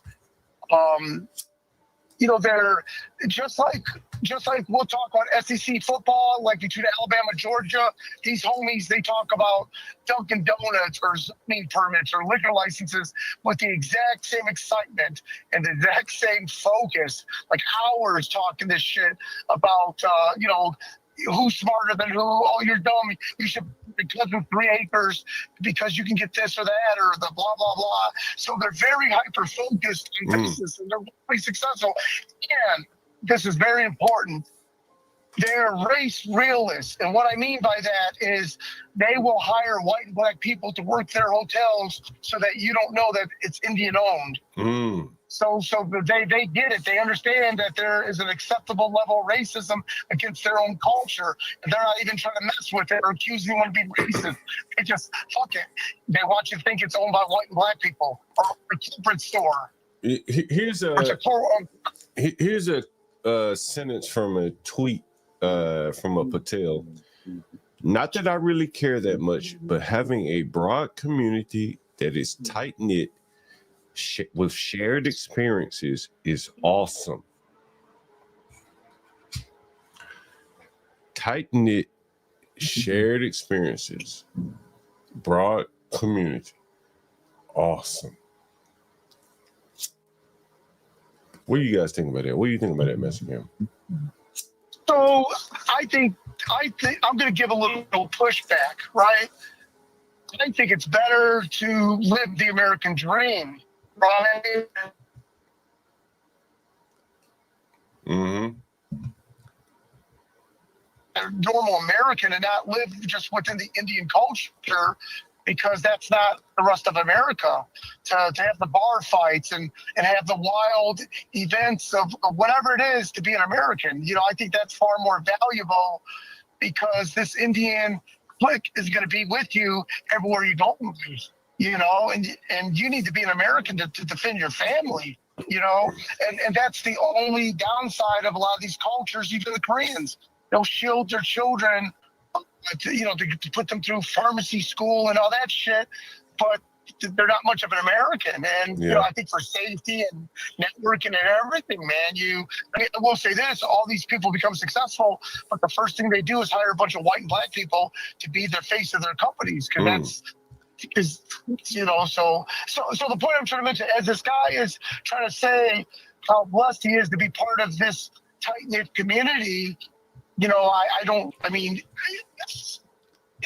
know what to say, but I know that they aspire when they see some looking black or white woman or blonde woman, they got no game for them, because they're too fucking Indian. Same with Korean people. They're too whack-ass Asian. They got no game to be spitting at these American women, right?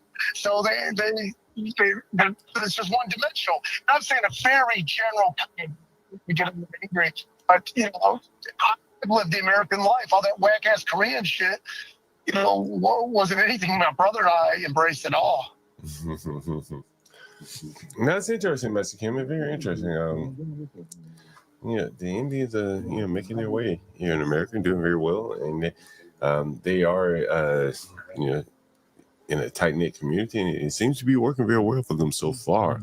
Well, yeah, they're wildly successful, and one thing I also mentioned is not that racism got anything to do with this, but they're race realists. They give zero fucks that someone doesn't like them or someone thinks that they're lower class, or they could care less. They almost push through that shit and don't give a fuck. Because it means more that they're able to go to their bank and get 2.5% financing on a 10-year jumbo loan on this big mansion. That they're more focused on their family, their independent success, their family success, and give two fuck about all this politics. And now, until recently, with all this LBGT shit and all this random crime, it's got all these people having to pay attention to politics, right? Just like those Amish people went out and voted for, you know what I mean? Those people they were like apolitical, but because of the status shit, all these people had to get off their ass. Yeah. It does make you get up. It does make people choose a side. You can't sit the fence in some of these things. That's very true. Oh, Master Kim, I was going to show you something else. I thought I had a video I'd show it to you, but I don't have it. Just got photos. Let you listen to it. But anyway, Master Kim, it's been great having you up. Any last words? When are you coming back up on the panel again? We got to talk some business here. I'm going to say, give me a week to watch the last couple weeks of shows, and I'll be up in a week, man. Give me about a good week. I'd love to come on. What are you usually doing in the morning? Are you usually free in the morning? Yeah, absolutely. I'm free in the morning. Most mornings, let's say 3 or 4 mornings out of the week, I'll get up and I'll just do a stream on OBS. So OBS, you can't have panels easily. So I do take phone calls. I may give you a phone call one morning to discuss one topic, any topic that I may have served up there. Yeah, absolutely. And again, I want to learn too from your listeners too. There's some shit. I mean, like you just said, why say that get out of jail? Yeah. You need to exercise it a little bit to make sure it's still there, right? And that's a very good. I never heard of that before. That's some real slick shit right there. That's very clever, and it's so funny you mentioned that because case in point, because if you wait till when you really need it, just like the banks, they're not there for you. People don't. You run after a dog runs away, right? So you have to season the people, Master Kim. You have to season the people, Master Kim. You have to see. It's like how they say about a bank loan. A loan gets seasoned. You have to season the people. Yes. Yes. No, that's well said in the relationship. That's some inside dope right there. All right, Master Kim, I ain't gonna hold you, man. I appreciate you giving the people some advice. Thank you. Everyone, yep. Thank you, John. All right, Master Kim. Yep. See you later, Master Kim. That was Master Kim. That was great. Portia, what do you think? Get Master Kim back up here. Yeah, I miss having Master Kim up here. It's always great because he's just a wealth of knowledge. The thing is, Portia, about this, what's interesting about Master Kim, and I think it's a lesson in life. You never know who you may meet. And so it's always best to be on your best behavior. Because he's a national sales director of a global company. You got a child, a son, you might be looking for a job yourself. If he don't know someone if he ain't hiring, he probably can put you in contact with someone. Right? That's the way it goes. Yep. the nepotism that you fight so hard, you're never going to get rid of it. And so you have to basically leverage the relationships that people always talk about. It's so important. If not for you, then, you know, for your brother, your sister, your family member, whoever, you're just a friend of yours, you know. And I think that's a very good example. You know, Master Kim, in the time he's been here, is going from a regional sales director to a national sales director in a country of 400 million people. That's a guy with quite a bit of an influence, right? Yeah, definitely. At least, right? And, you know, you're looking for a job, you know, Master Kim might be someone you can reach out to and, you know, put your best foot forward. And if he can't, he might put you in contact with someone that can. So anyway, that's always put your best foot forward, guys. You never know who you may be in front of. What's up, tough guy? I'll bring you up here. What's up? Yo, can you hear me? Why do people say that shit? I think it's because, like, sometimes whenever we call in,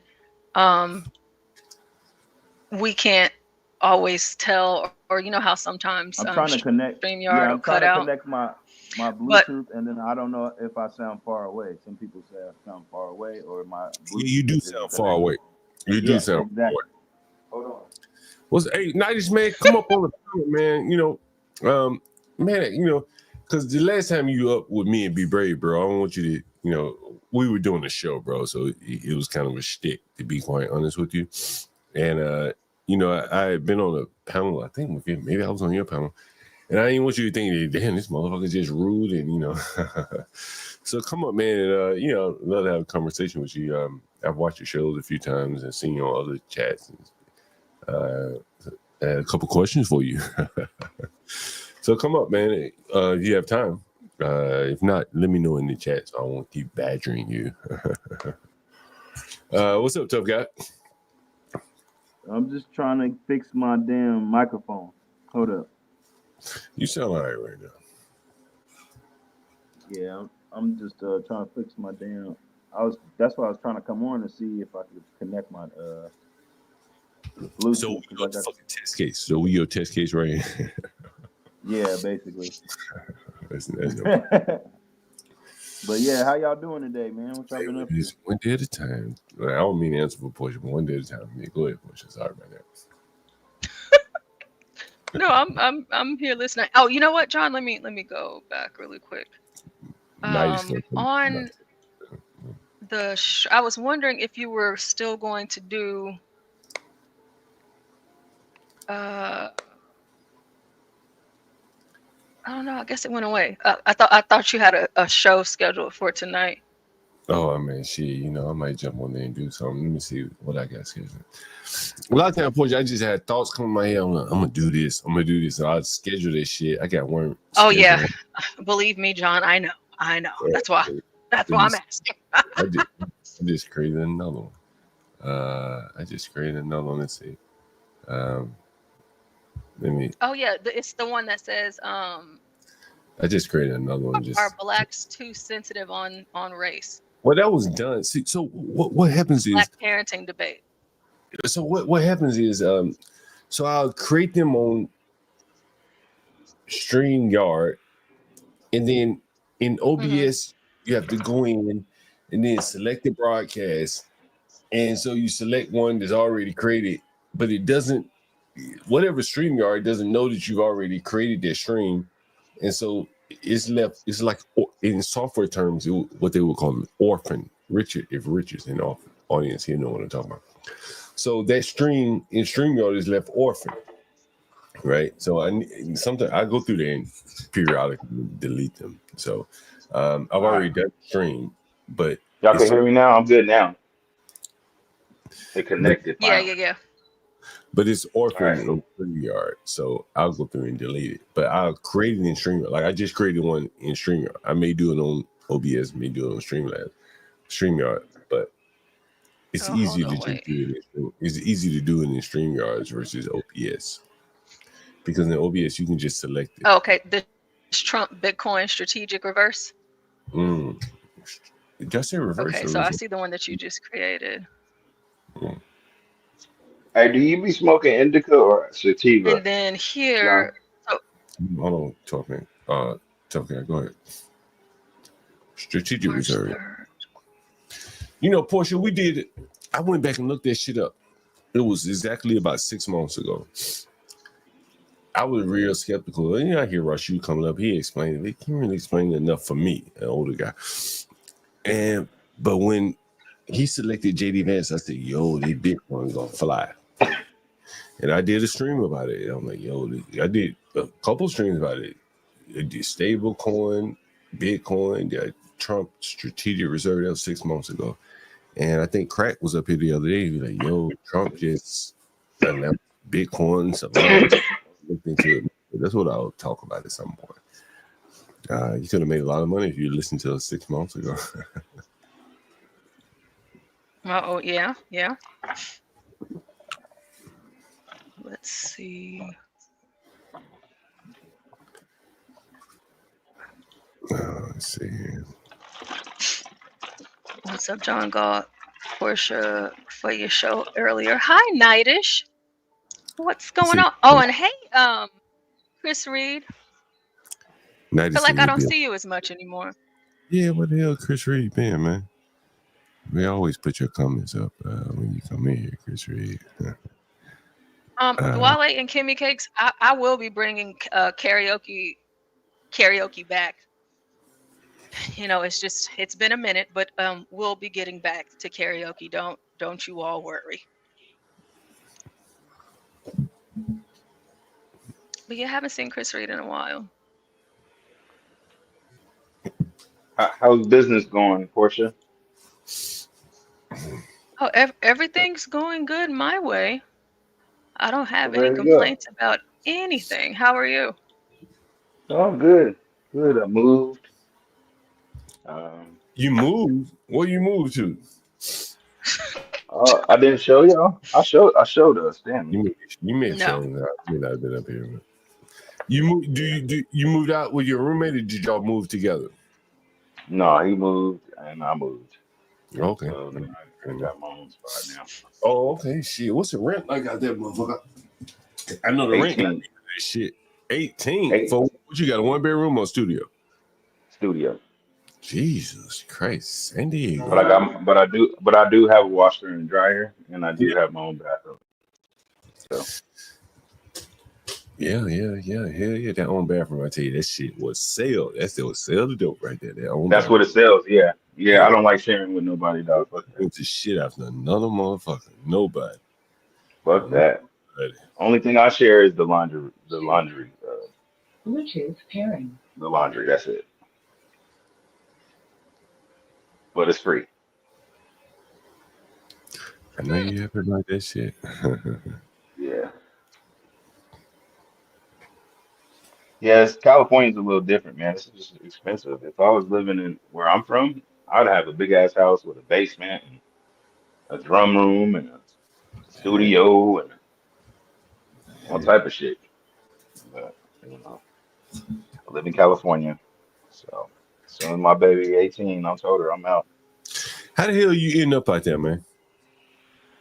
My mom lived out here, and I've always been back and forth though. So like California is like my second home. So the thing about California is I've always been back and forth since I lived in Pomona when I was like 3 years old. I got a picture of me on a drum set when I was like 3 years old or 4 years old. It was my 4th birthday. And I got a little toy drum set. That was my first little introduction to playing drums. But yeah, I lived in Pomona then. And we lived around some Crips.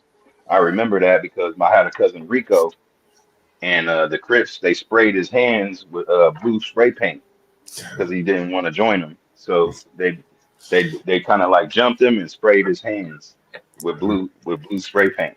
Nice. Hey, Nightish. Hey, Portia, Yeah. I knew Tough Guy was about that banging shit. He won't claim his set though. Shout out to that guy. No, I never joined any gang. I that they would call me like a non-affiliate. Oh, so you're a non-affiliate that'll demonstrate though? You say what now? You a non-affiliate that'll demonstrate? You stupid. No, man. I'll just say this, man. I don't start nothing, but I can't finish it. I'll say that much. That's what I want to hear. Give Portia her $15 a day, you bums. 20, nigga, 20. We doing 20. Hey, seriously, I ain't the type of guy. I'm not in sales. Nigga, well, my dope just sell itself.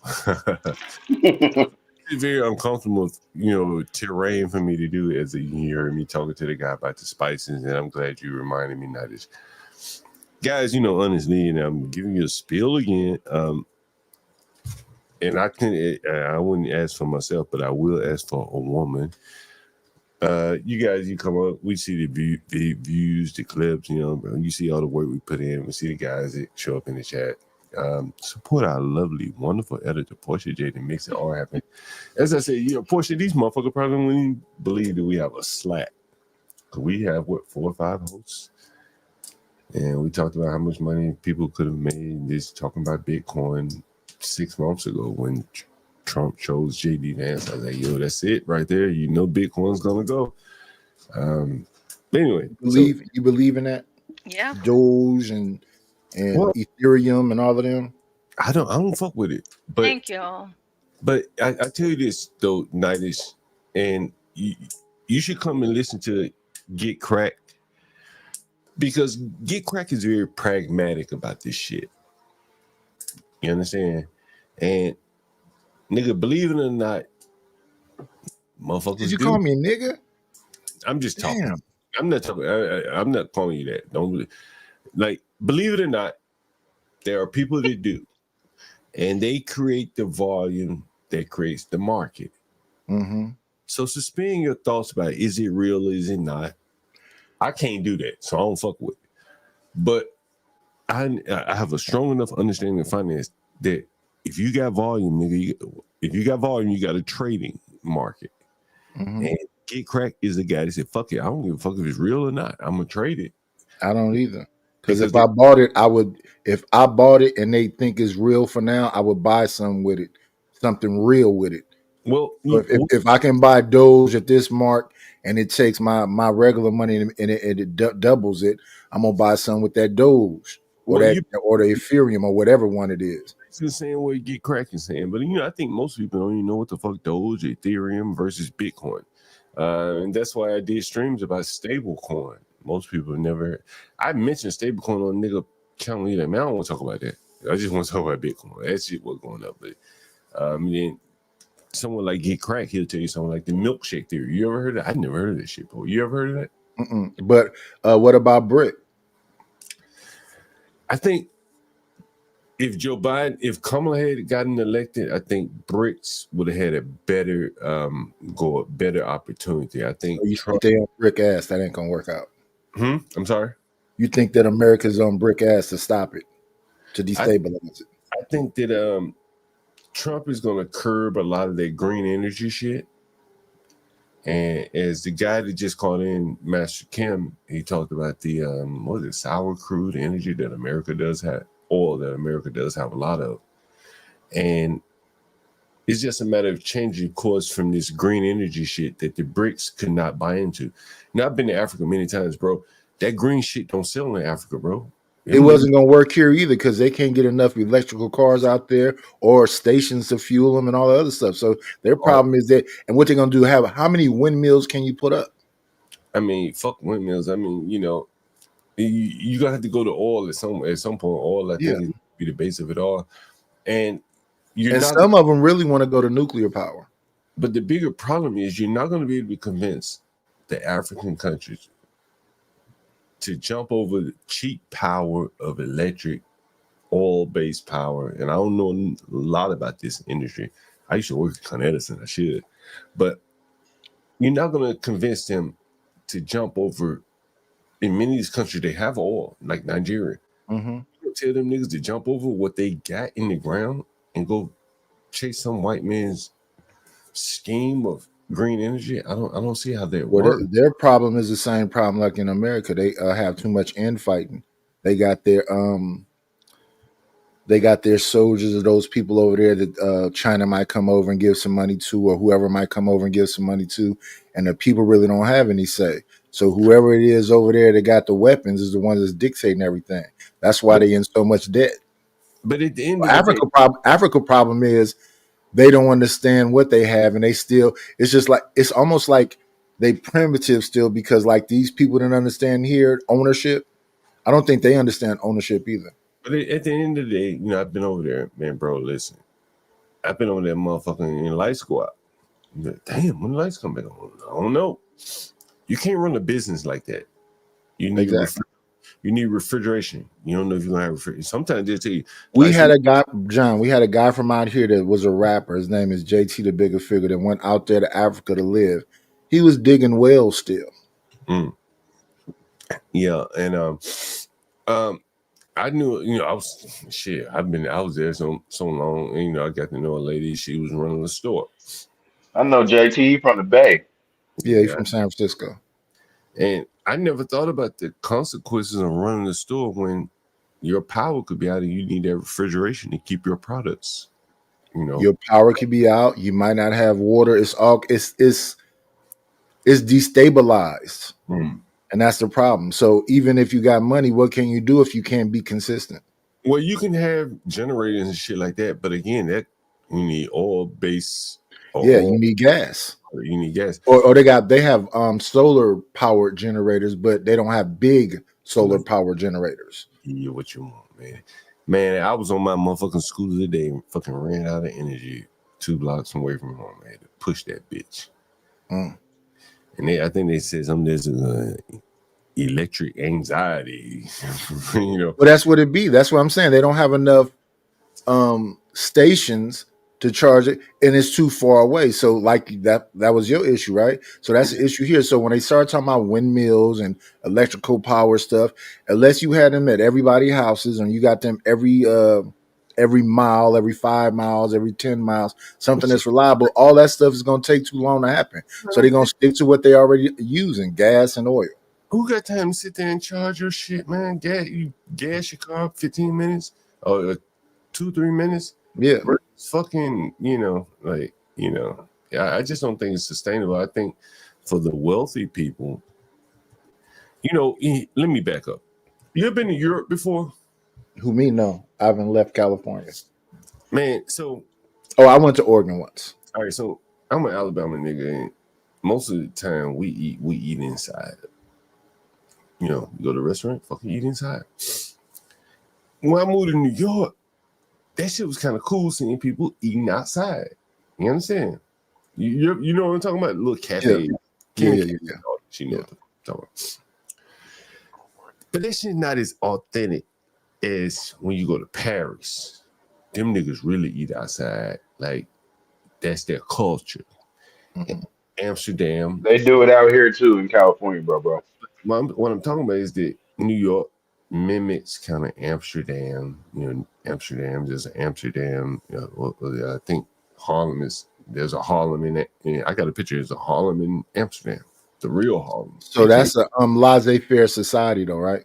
No, what I'm talking about is that, like, what I kind of noticed, I think, is that, like, the New Yorkers, East Coast people, they want to go back to Europe in their livelihoods. In Europe, no cars, you walking around riding bikes and shit. Right. That's laissez-faire, sir. That's what we're talking about. So they walk naked on the beach, they outside eating, they fish, and yeah. We understand what you're saying. You know what I'm saying? And so you see some place like New York, right, where they are damn near banning cars. They are passing laws, more or less, to say, nigga, don't ride no car in this, don't drive a car in this city. If you fucking around and go 1 mile over speed limit, we got a camera all over the city to punish your ass. Communicate, will understand what I'm saying? And I think the whites really in these inner cities are trying to live a European lifestyle, which is probably natural to them, right? They want to have cafes like in Europe. You see well, you're the perfect person to talk to about this. Does it smell like piss in a subways in the UK?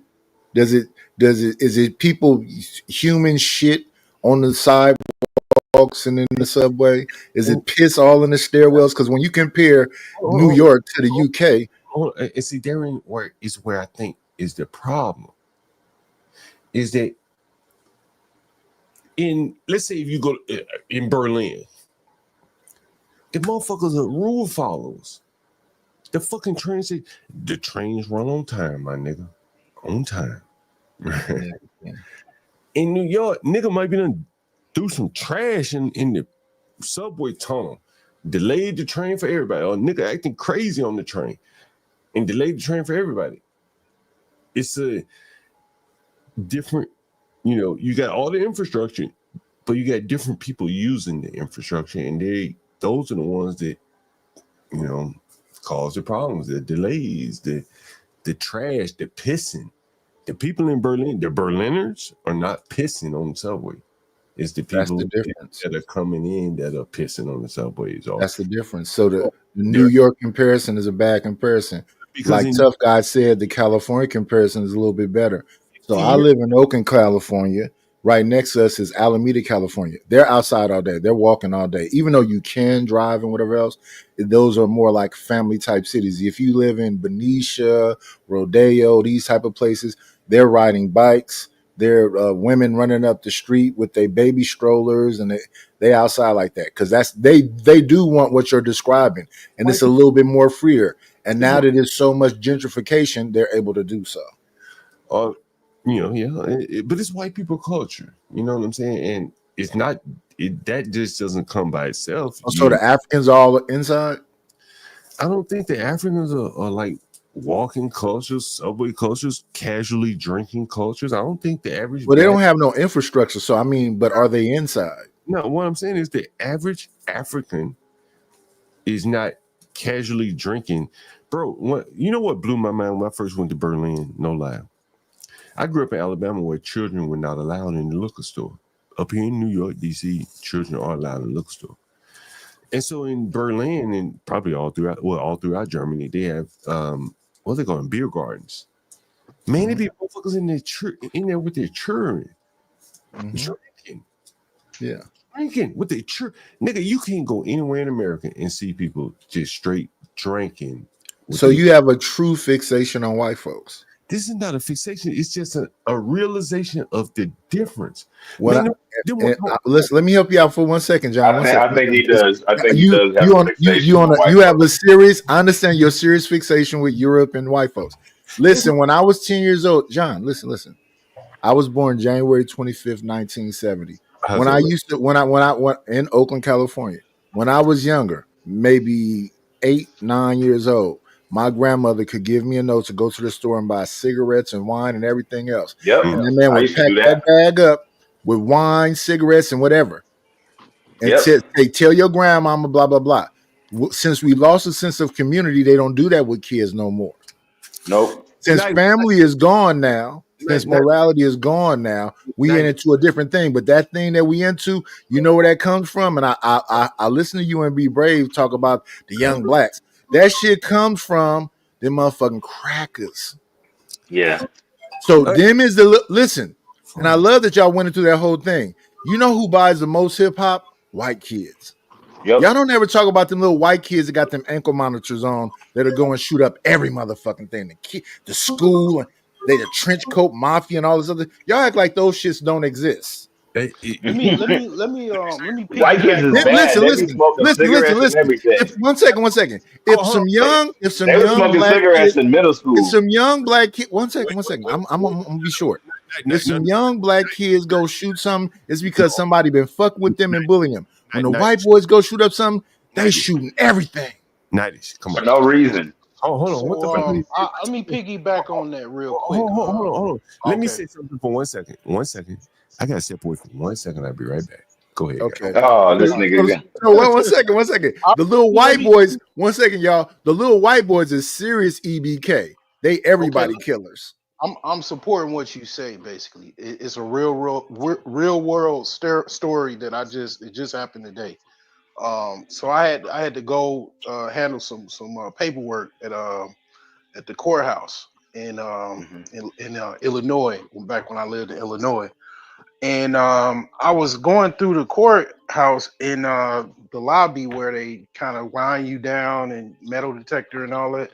And I noticed it was like all of the news outlets were there, or they was having like a press conference type of thing or something like that. So I just went in. It took me about less than an hour, maybe an hour to file my paperwork that I need to file. I got out, walked to my car, and I asked one of the cameramen from like ABC 7 Chicago, what was going on? Why is it a press conference and everything? He said the Highland Park shooter just made a plea deal for 2 consecutive life sentences. I was like, dang, wow. And it was like, that I don't know if y'all knew about that. I mean, that was national news. Basically, white guys, he was about 17 or 18. He had an AR-15 and he gunned down a gay pride parade. And you Google it or whatever, you basically see all of the casualties and everything like that. It was really bad. I think a baby, I think he caught a baby. So, but yeah, I mean, I literally today what he just said, like literally, and I forgot about that. There's so many of them. You just don't really think about it. But I had to handle some paperwork, and basically that was what they was making a big spectacle out of. As far as what happened. I'm sure probably some of the victims was in court. Shoot, me and my uncle talked about an hour about that because it was big. It was a big news story in Illinois. So, And that's why I say, so when they go, all these young black kids, it's a minority, right?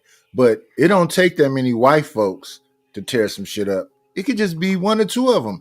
The trench coat mafia, the Melendez brothers, whatever it is. When they go do that, what's his name? The white boy that was eating up niggas all the time that was gay. Jeffrey Dahmer. He had a nigger fricassee. When they do their thing, it just be 1 of them, and they get 30, 40, 50 motherfuckers. He was in Milwaukee. I ain't cutting you off, but Genius was up here earlier, and I wanted to get back to him because I did a react to a conversation we had on Platinum Elite's channel, to a conversation we had. And Genius, you said something that I really would like you to share with my audience. When you had that story on 79th and King, I asked you a question, and I don't want to pull up the video. I asked you, was racism or crime and violence? Crime and violence, hands down. The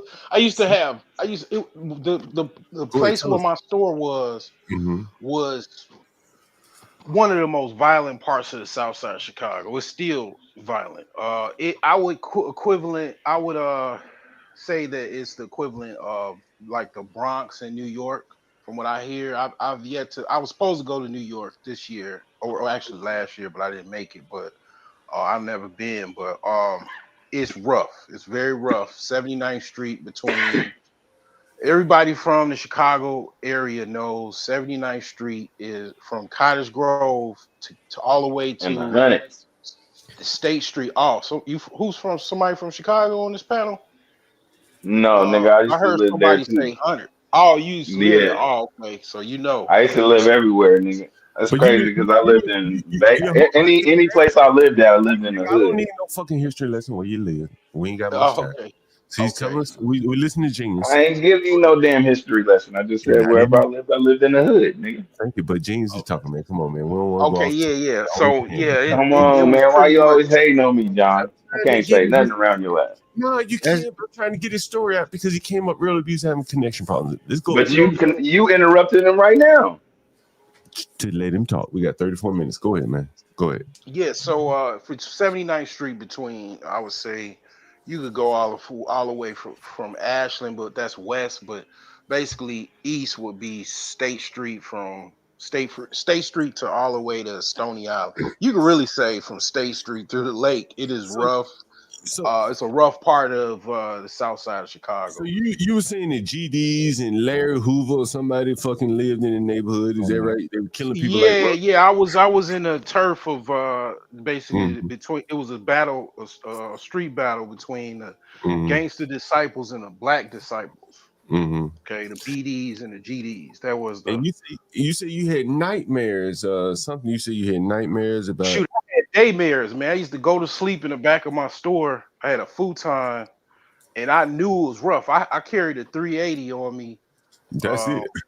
And I, I mean, it was on my hip. I never had to use it. I had a few employees. I had like the smart girl. She was in high school. She was at my store. I would just leave my gun. Like if something happened, this was right here because I didn't want to, want nothing to happen because they used to rob a lot of them shop owners on that street.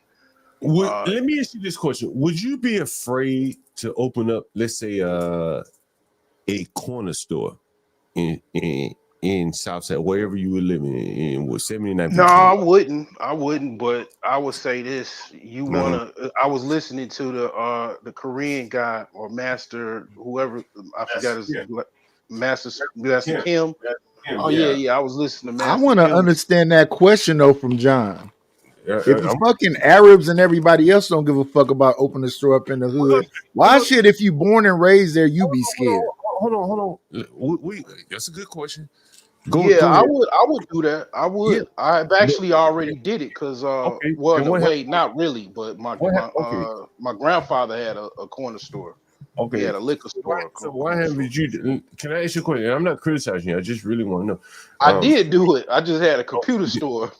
But no, I'm talking about like, why not like a convenience store, like a bodega or something like your granddad was? I had people tell me that you probably should have something, a little bit more like a general store or something like that, because people don't really, where I was like a mixed socioeconomic community, so it was kind of poor have-nots, some haves, and it was like basically they were saying something to that nature where you probably should have like a corner store or something like that, because that's kind of what is around there. But have you ever thought about doing it? See, here's the thing with money. See, I'm a businessman. I'm in real estate a little bit too. I don't really know. I haven't had your introduction far. I know you're a landlord, but yeah, I don't know if you do other stuff or what you into or whatever. I see trucking, something about trucking. Yeah, we have a trucker. Yeah, I pretty much. Are you a trucker too? No, I'm not a trucker. No. Oh, okay. We have a trucker that hosts a show called Going Trucking. He's going for the day, yeah. Okay, yeah. Well, I'm in the real estate. Like I said, I mostly what I'm as far as I did a live stream about your level of expertise. It was part of the show. You got highest. The highest is a guru.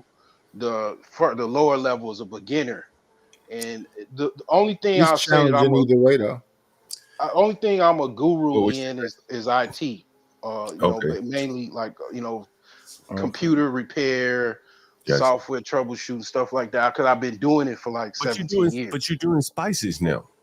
No, herbs, man. I ain't selling no 50 herbs and spices. But I mean, that's get into because I know how to cook too, man. I mean, fried chicken. What's the difference between spices and herbs? Well, it's the same word. It's just dual meaning. Spices is more like you putting on your food. Like you seasoning some chicken. Yeah, you could use some oregano in your chicken mix, and it'll make it taste good. What's your top selling product? I sell herbs to heal, to like promote healing. Natural, holistic. Which I mean, if you put in your food, it's going down the same hole. I get it, but so you talking about dandelion weed and that kind of stuff? Yes, sir.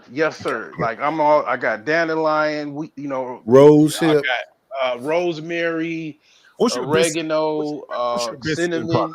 What's your best selling product? What's your best My selling product? best selling product is my natural Viagra, which is called Sex God.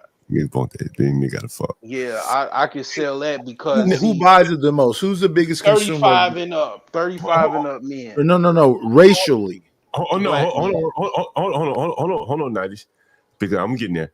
You were telling on the other stream that I was on there with you. You said blacks buy from blacks, whites buy from, That's not the truth. No, he said I'm letting him quote. No, I said blacks pretty much can get patronage for the most part from blacks. That's from not the true. most part. That's not true. But it is outliers. It depends on what you're selling. But for the most part, it is pretty much one-sided. Whites and others don't really support black businesses like black people support. I disagree. You're wrong. There's not. It's pretty obvious. But not he can have his experience. He's in Chicago. No. I want to ask him though, since he made that statement. No, and he's in Chicago. You can rebut. You can rebut. No, I'm not rebutting anything. I'm just saying. Hold on, one second. I'm going to ask him the question, Nice. No. I'm not rebutting anything. I'm just asking him. So is he saying that Chicago is a place where it's just more black support? Well, I mean, it depends on where you locate it, but it's also, this is what I'll say. If I'm wrong, try it out. This is what I tell people. Go get you a table, go to the flea market, whatever you got to sell, go sell, and then see who supports you. That's an experiment to just see how business is, because the market is like the first place that you. Are there white people at the flea markets in Chicago? Yeah. Oh yeah. Okay. All right. I mean, now you could sell to anybody. I mean, if you get you a name for yourself and you got a good product, it's competitive. But what I'm just saying, my experience with pretty much almost every business I have is everybody is pretty much economically aligned with their own group. And then how do you market your business?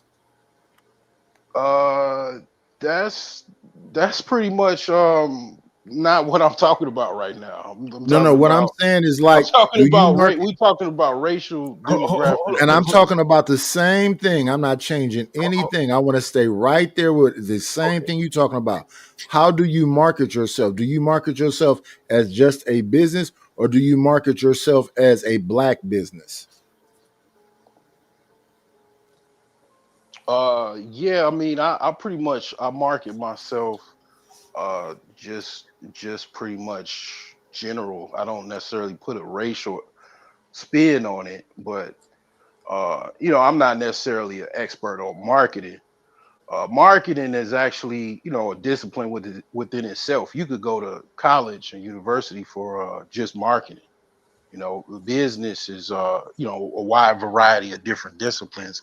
Marketing is one tree or one branch within business, and you got human resources and stuff like that. I'm not necessarily saying I'm a marketing pro. I admit that most people are not a marketing pro. They got to learn marketing, but I don't care as far as how much of marketing you are. It's not gonna overcome. You going along. Hey, hold on for 1 second. Okay.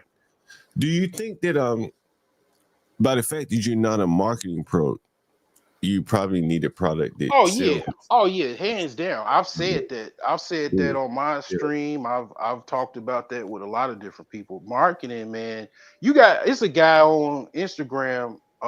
His name is Marcus or Markel. He's out of Atlanta. He actually helps small businesses and up and coming business owners to kind of market better and get a good business system going. Because see, a lot of what it is with business is, and this is what I learned late, you got to have a good system. That system is going to override a lot of stuff, like what we talking about, and even what he's mentioned as far as marketing.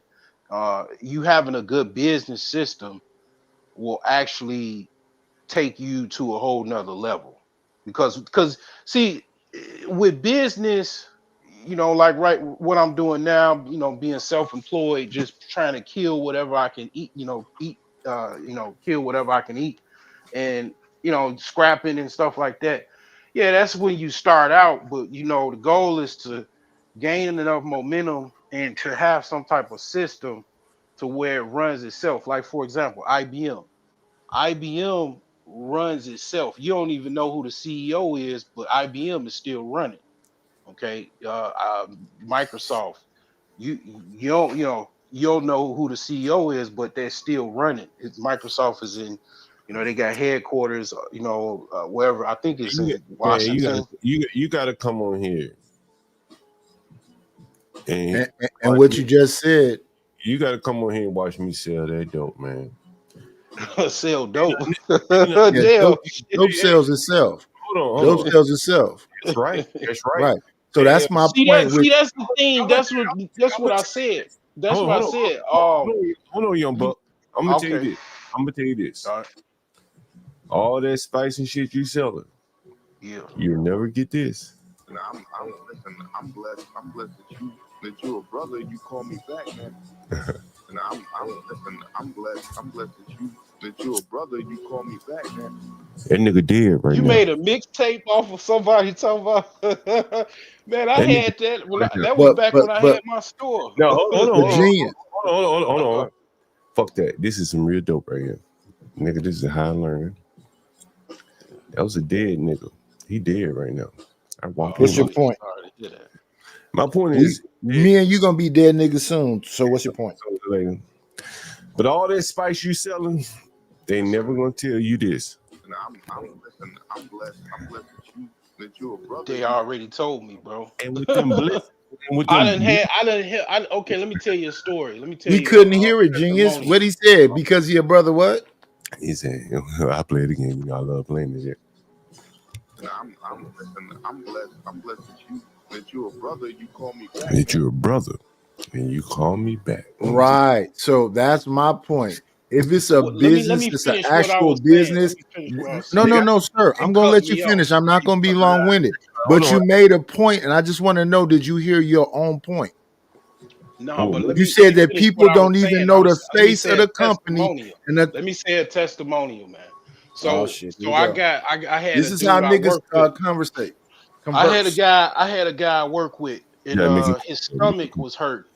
Okay, so I gave him some of my sex guide, and it's primarily for energy, but it's got a secret not a secret component, but a component in it that it helps with upset stomach, and it's capsaicin. Pretty much, it's hot pepper. He took some of that because I sell him like 50 capsules. He said, he had like some type of stomach ulcer or something. Man, he said that it kind of helped it clear up. You know what I'm saying? When he just took my supplement. So like I've had plenty of testimonials like that, man. Hopefully he ain't dead. Hey, don't make me look up that stream where that bitch asked me. She said, "Mr. Galt, can I take my last shower?" Damn. He said, "Damn." Damn, you got me. What I mean, so you a landlord as far as like you sell rooms and apartments or nigga, I'm the neighborhood dope man, honestly. Ain't no more dope men on these streets, nigga. I am that nigga. Right? Okay. From food stamps. And it's crazy that John Galt is black and he don't know. John Galt, from this point forward, you use this right here. This is Curtis Mayfield.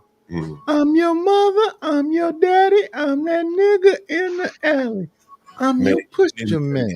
Can I take my daughter in the shower? Can she finish her shower, Mr. John Galt? Nigga, ain't nobody ever gonna say that to you about them spices. You might cure their tummy ache, but that'll go away anyway. He could have got him that same capsaicin from a pepper in the grocery store. Yep. That's what it don't be right there. That's what it don't. John. Yeah, hey John, I got a quick story for you. You talk. See, you remember this? This quick. There was a rapper in Texas. He got shot with his daughter. His daughter got killed too. We might have to call her Paradise and see if she got the t-shirts. So basically, this nigga was at the car wash with his daughter, and basically both of them got shot. That's a damn shame. They killed the daughter too. Damn. John, we can on the next stream we can pull that up. Yeah, we gotta do that, man. I got another one. We got to call Paradise. Portia, we got to do that. You know, That's a damn shame. How you gonna kill the baby, man? Portia, hey, that baby need t-shirts too, nigga. Paradise got a business, and part of her business revenue comes What did from. they shoot him for? What did they shoot? Because I they don't know. had a They gun. said they was at the car wash. Because they had a gun. Go into All right. Good. Nigga, little babies killing their babies. I did a stream about that. Little babies killing their babies. And we might have to call Paradise. What you think? You think we should call Paradise? See, she got the t-shirts. She might have gotten the t-shirt for this. What do you think, Portia? Should we call Paradise? His name is Hood Fame. Look at we're gonna call Paradise. Where's Paradise at? Oh, isn't she in Texas? She might get the shirt fitted. I want one of the. I'm gonna buy a t-shirt from her. All the niggas. That's crazy. How you gonna kill the kid though? I want all them niggas. Because they had guns. Are you not listening? They run them over. I've seen them get run over. Before I heard of people doing that. You know, it was a dude that I from my hometown, which was Dolton, Illinois. His he Nigga, ran off. Hold on, nigga. You from Tiffany Henyard? Yeah, city girl, Actually,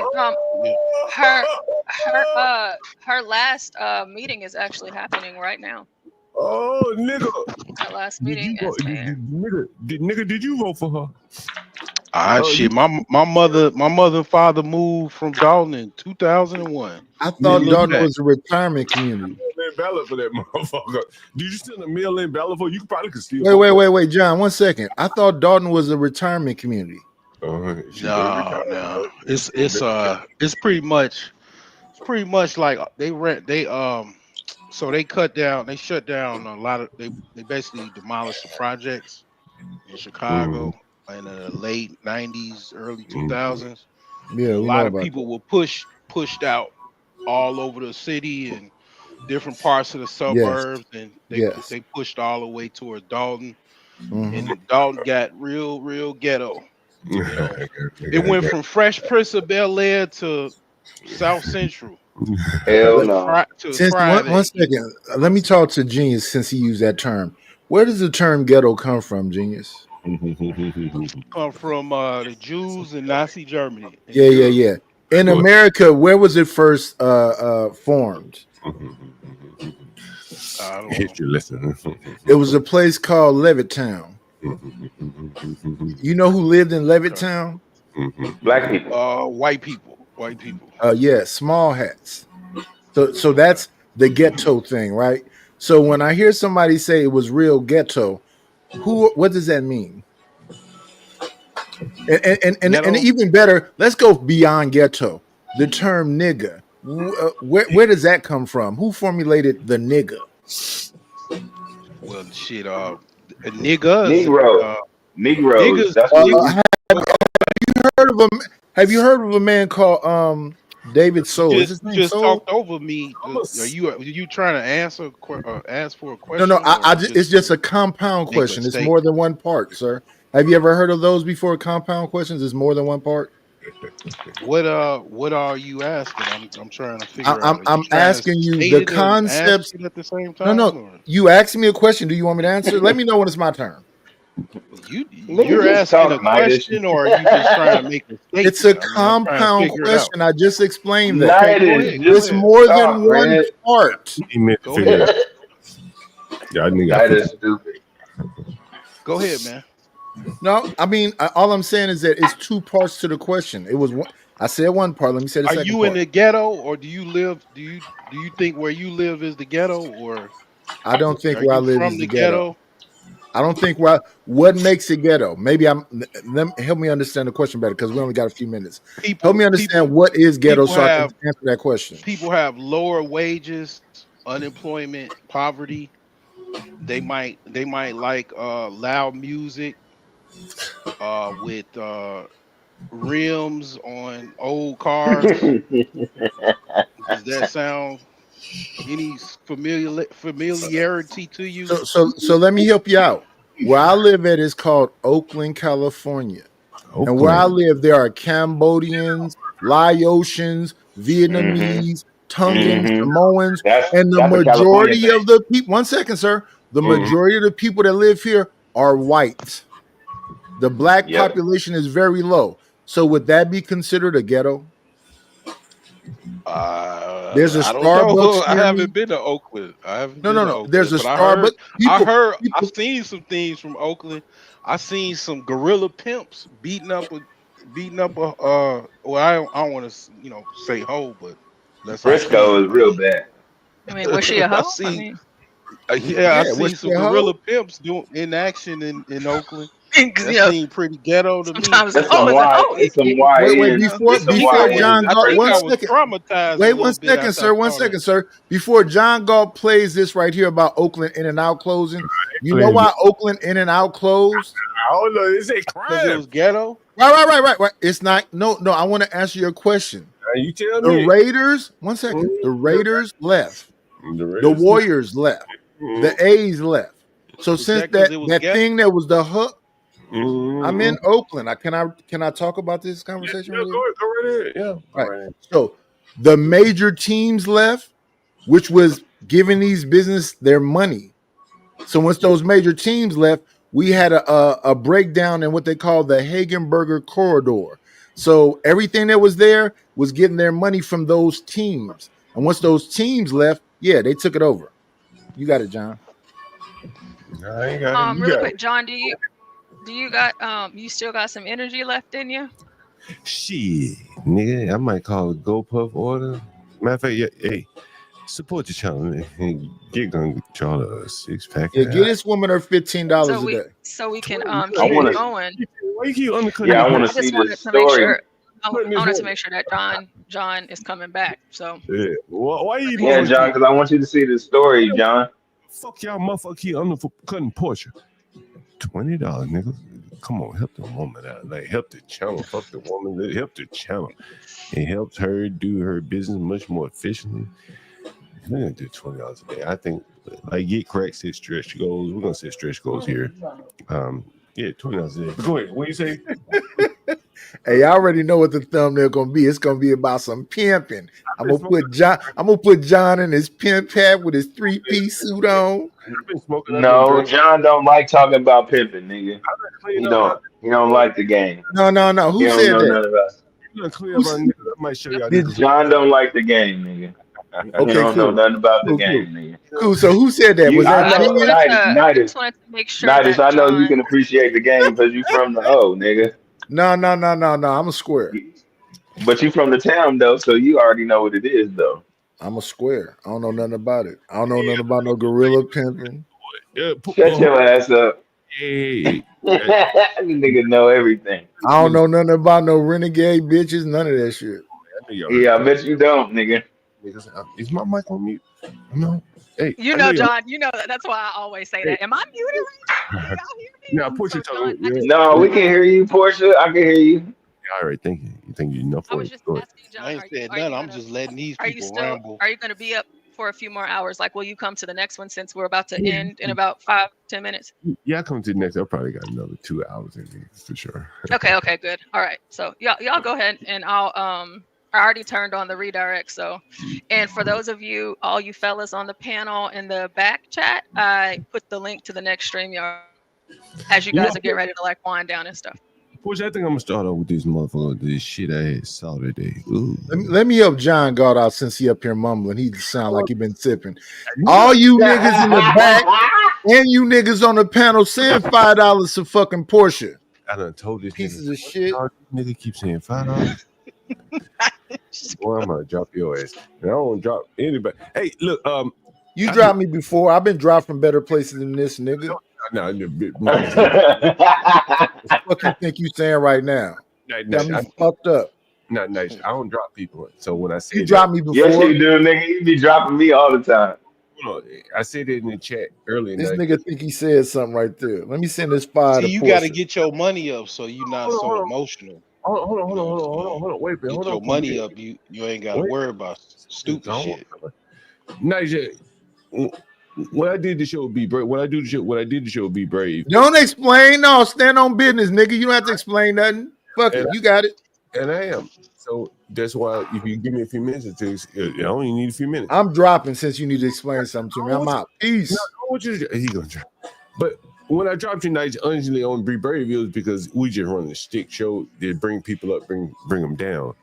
I don't drop people. I don't ban people. Anyone, been on this show, they know I don't do that shit. So that's why I wanted you to come up so I can let you know that was what we're doing on that show. I don't do that here. Unless you just totally offensive or something. Just boring audience. We got 7 minutes. Who's that saying? Oh my God, you can talk. Man, it's just like you hang out. I give people grace, man. I rock out with somebody for months to just kind of give them an opportunity. Yeah. And then when you realize what people's flaws are, you just because they kind of tell on themselves and all that. You just realize it's somebody you really can't. You got people that's just they never gonna change. They want to be the same person. They don't want to grow. They know everything. Bro, it's like let me get a word in edgewise. It's something that you mentioned. You said something. You see things. What did you say? I got a bad memory. You said as far as what? Just what you said. Repeat what you just said. Just said. Oh yeah. So I've hung out on NYS channel and repeat exactly what you just said. You see people and you let them. What did you say? Yeah, I'll give people grace and I'll listen to their content or whatever, join their panels for months. It'll be months. Then I'll just finally come to the conclusion that you're a loser and I can't do anything with that because I don't want to be a loser. So whose panel have you come? Who? NYS for sure. Yeah, NYS is one of those. Once I found out you don't want to lose no weight, you don't want to be healthy. It's just like the people that walk past my booth when I was selling my herbs at the flea market. They fat as a house, walking past. And I'm, pretty much I got a product that's called Slim Tea that is really good as far as helping you lose weight, and it just this nigga is good at selling some shit. be like big gorillas in the mist just walking past, and they full of all kind of bacteria, parasites, fat, clogged arteries, and you could just see. One of the things about the health business, just like you said earlier, you looking at it too serious. I am the dope man. Guy, I'm sorry, tough guy. Really quick, on the next stream, make sure that you come over so you can see the drums in the intro. And Genius, you